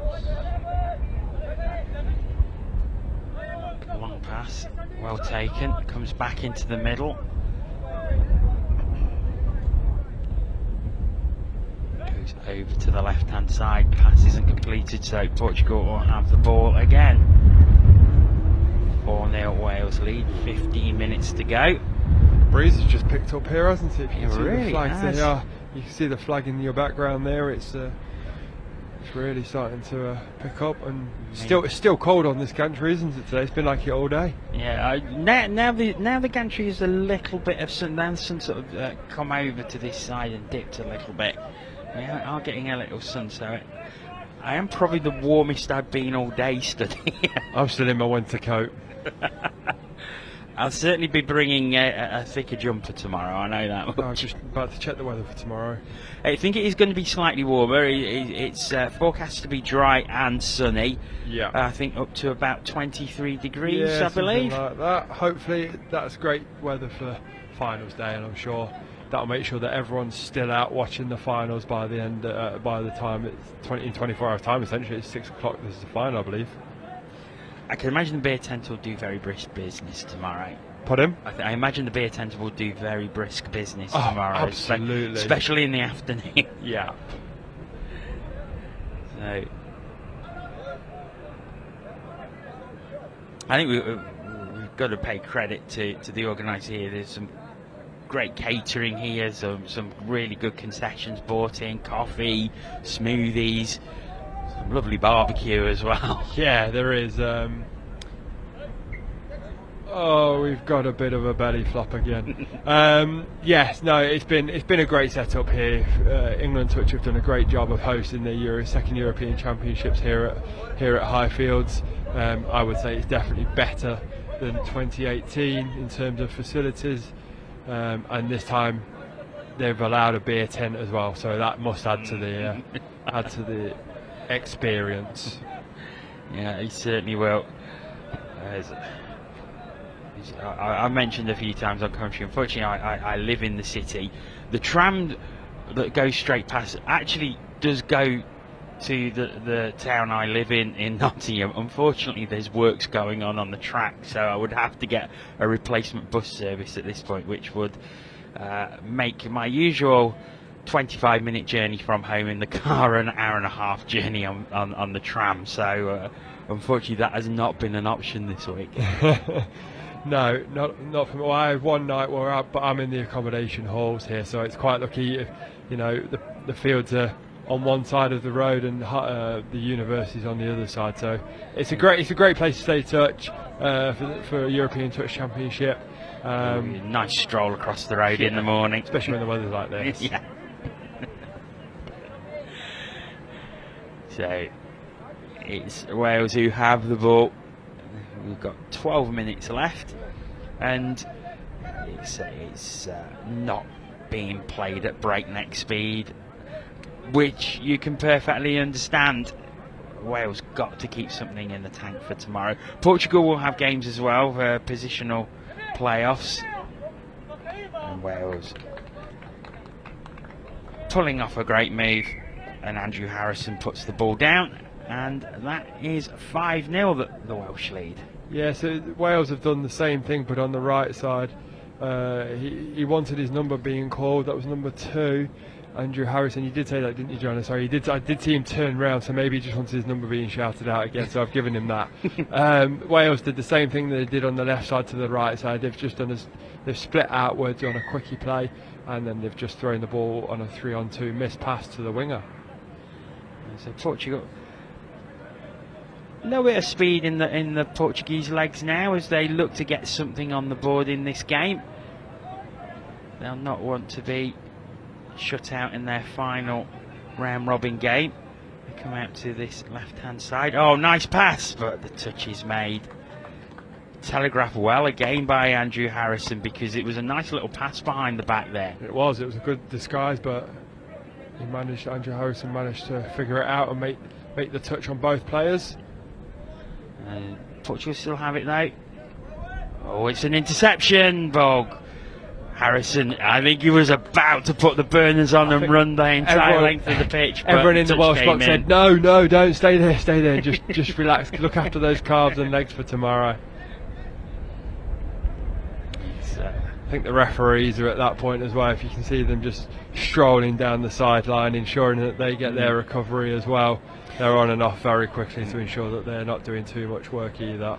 Yeah, and of course knockouts, so they're going to have to be absolutely at their best tomorrow. Absolutely. It's not just the teams, is it? No. And we sometimes forget about the officials on the pitch. It's like Mel was saying, they're running probably 4 to 5 kilometres a game, and without them there isn't a game. And no, absolutely not. And they've got to look after their bodies. I know they've had a few injuries this week. I think Robin Budd was on here a couple of games ago, and that's why Robin Budd was well, yes, he's trying to take his anger out on the mic by coming up with some lyrics. Unfortunately, his calves let him down, and he was going, have I done this, have I done that? Sometimes injuries just happen. You can't always put your finger on it. So yeah, the referees need to look after themselves again. Yeah, so Robin and Mel substituted each other. Mel did a better job than what Robin would have done anyway.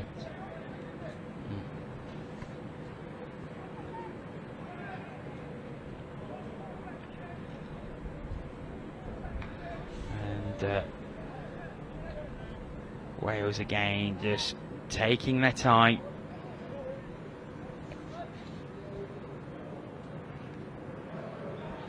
Nine minutes remaining.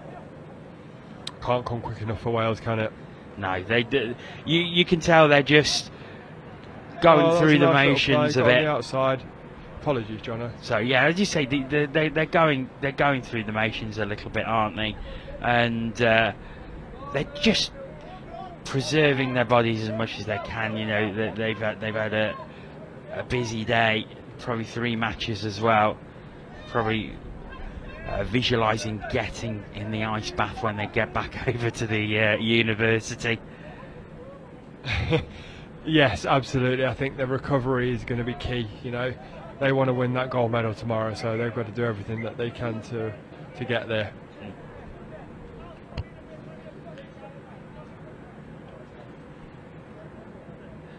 It's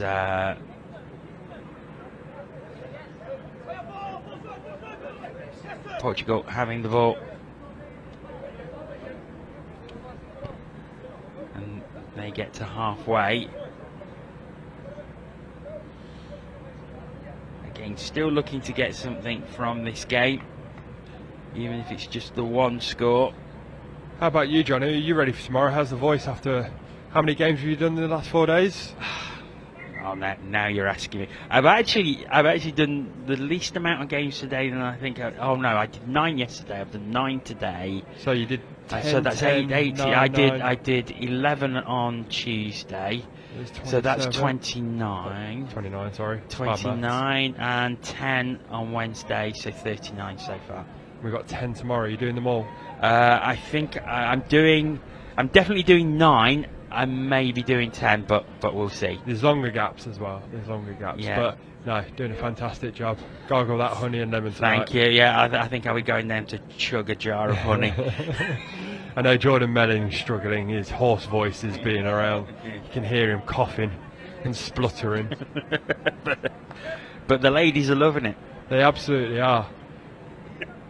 I feel like tomorrow we need to get a camera in the commentary box, because I feel like we're going to go mad at times as well. Maybe we can work on that actually. We'll see what we can especially do. For the finals.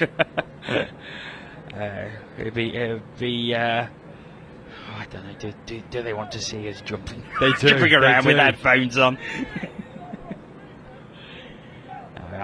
I am really looking forward to calling them games tomorrow, especially the 4 finals. Yeah, they're going to be great. They are. And there'd probably be a surprise or two. There normally is in tournaments like this. Yeah, oh, absolutely, absolutely. It's going to be a great day, and I think we've got the women's 27s final and the 3 opens finals, haven't we? Yes. I'm going to call and semi-finals for all them and the as semi-final. well. If I was going to call one of those finals to be a surprise, I would say, I put myself under pressure for no reason here.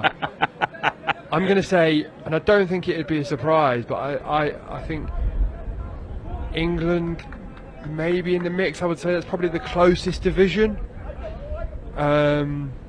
I think England Men's Open have now come out and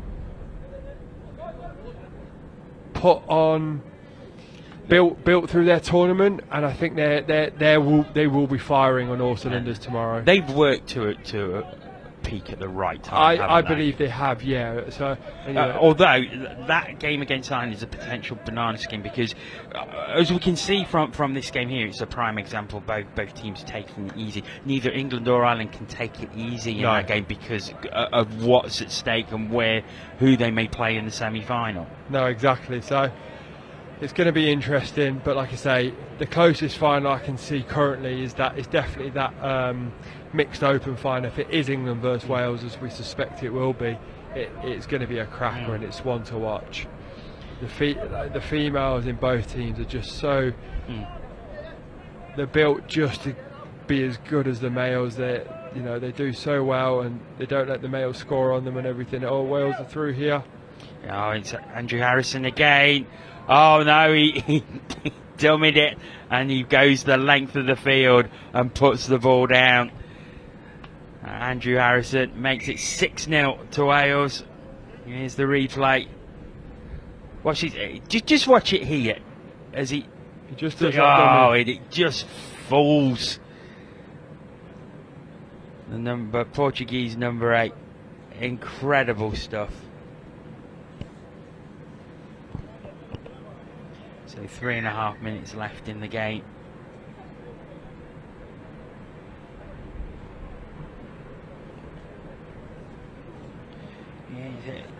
I mean, I don't think you can rule Scotland out of the mixed open, because they've won the last 4 European Championships. Scotland. They have changed their team quite a lot, though.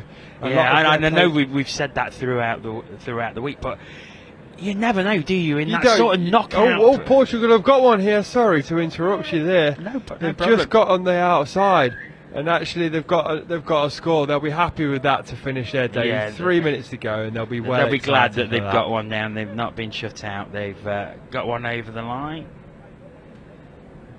Makes it worth it. Yeah. Bursting through, Sergio Goncalves. He's I think he scored earlier today as well on here, and he scored again now. And it's nice to see them all congratulating him in the sub box below us. They'll enjoy their beer tonight. They certainly will.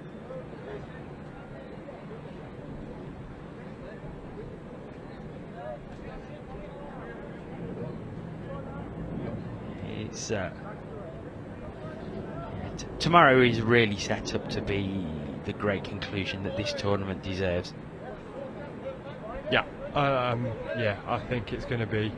I think it's going to be great, and I think you'll all enjoy watching it. I think it's going to be a bit quicker than what we're watching right now, but we all know the reason for that. Yeah, we do indeed. And I think if I put myself in their position, I'd be doing exactly the same. I feel like we are, Jono.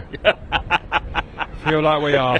Yeah, we're just resting the voices as much as we can, because we're going to need them tomorrow. I think we're going to go with 3 commentators for the finals, semi-finals and finals, or maybe finals. just the finals. But yes, we've got some good ideas for tomorrow. Try and preview each team as well, so you'll get to see what they're thinking between. As Andrew Harrison has the ball again. Steps out. And then he's got to give it back over to Portugal. We're racing towards the final minute. So You know how we're saying that Wales are just going go slow? Andrew Harris has got something to play for here. I don't know what it is, but he's the only one that every single time he gets the ball, he is looking to hop, step and jump his way through. So I don't know what he's playing for. He's definitely got something, and he was frustrated that he got told he was stood out then. Whereas I think everyone else would have been, yeah, that's fine, we'll just carry on. I wonder if because he's got two. I wonder if it's because he's on a hat trick. He maybe wants going for the top try scorer in the tournament. He is a winger, and that's where a lot of scores are scored. So he might be going for that. 30 seconds left, and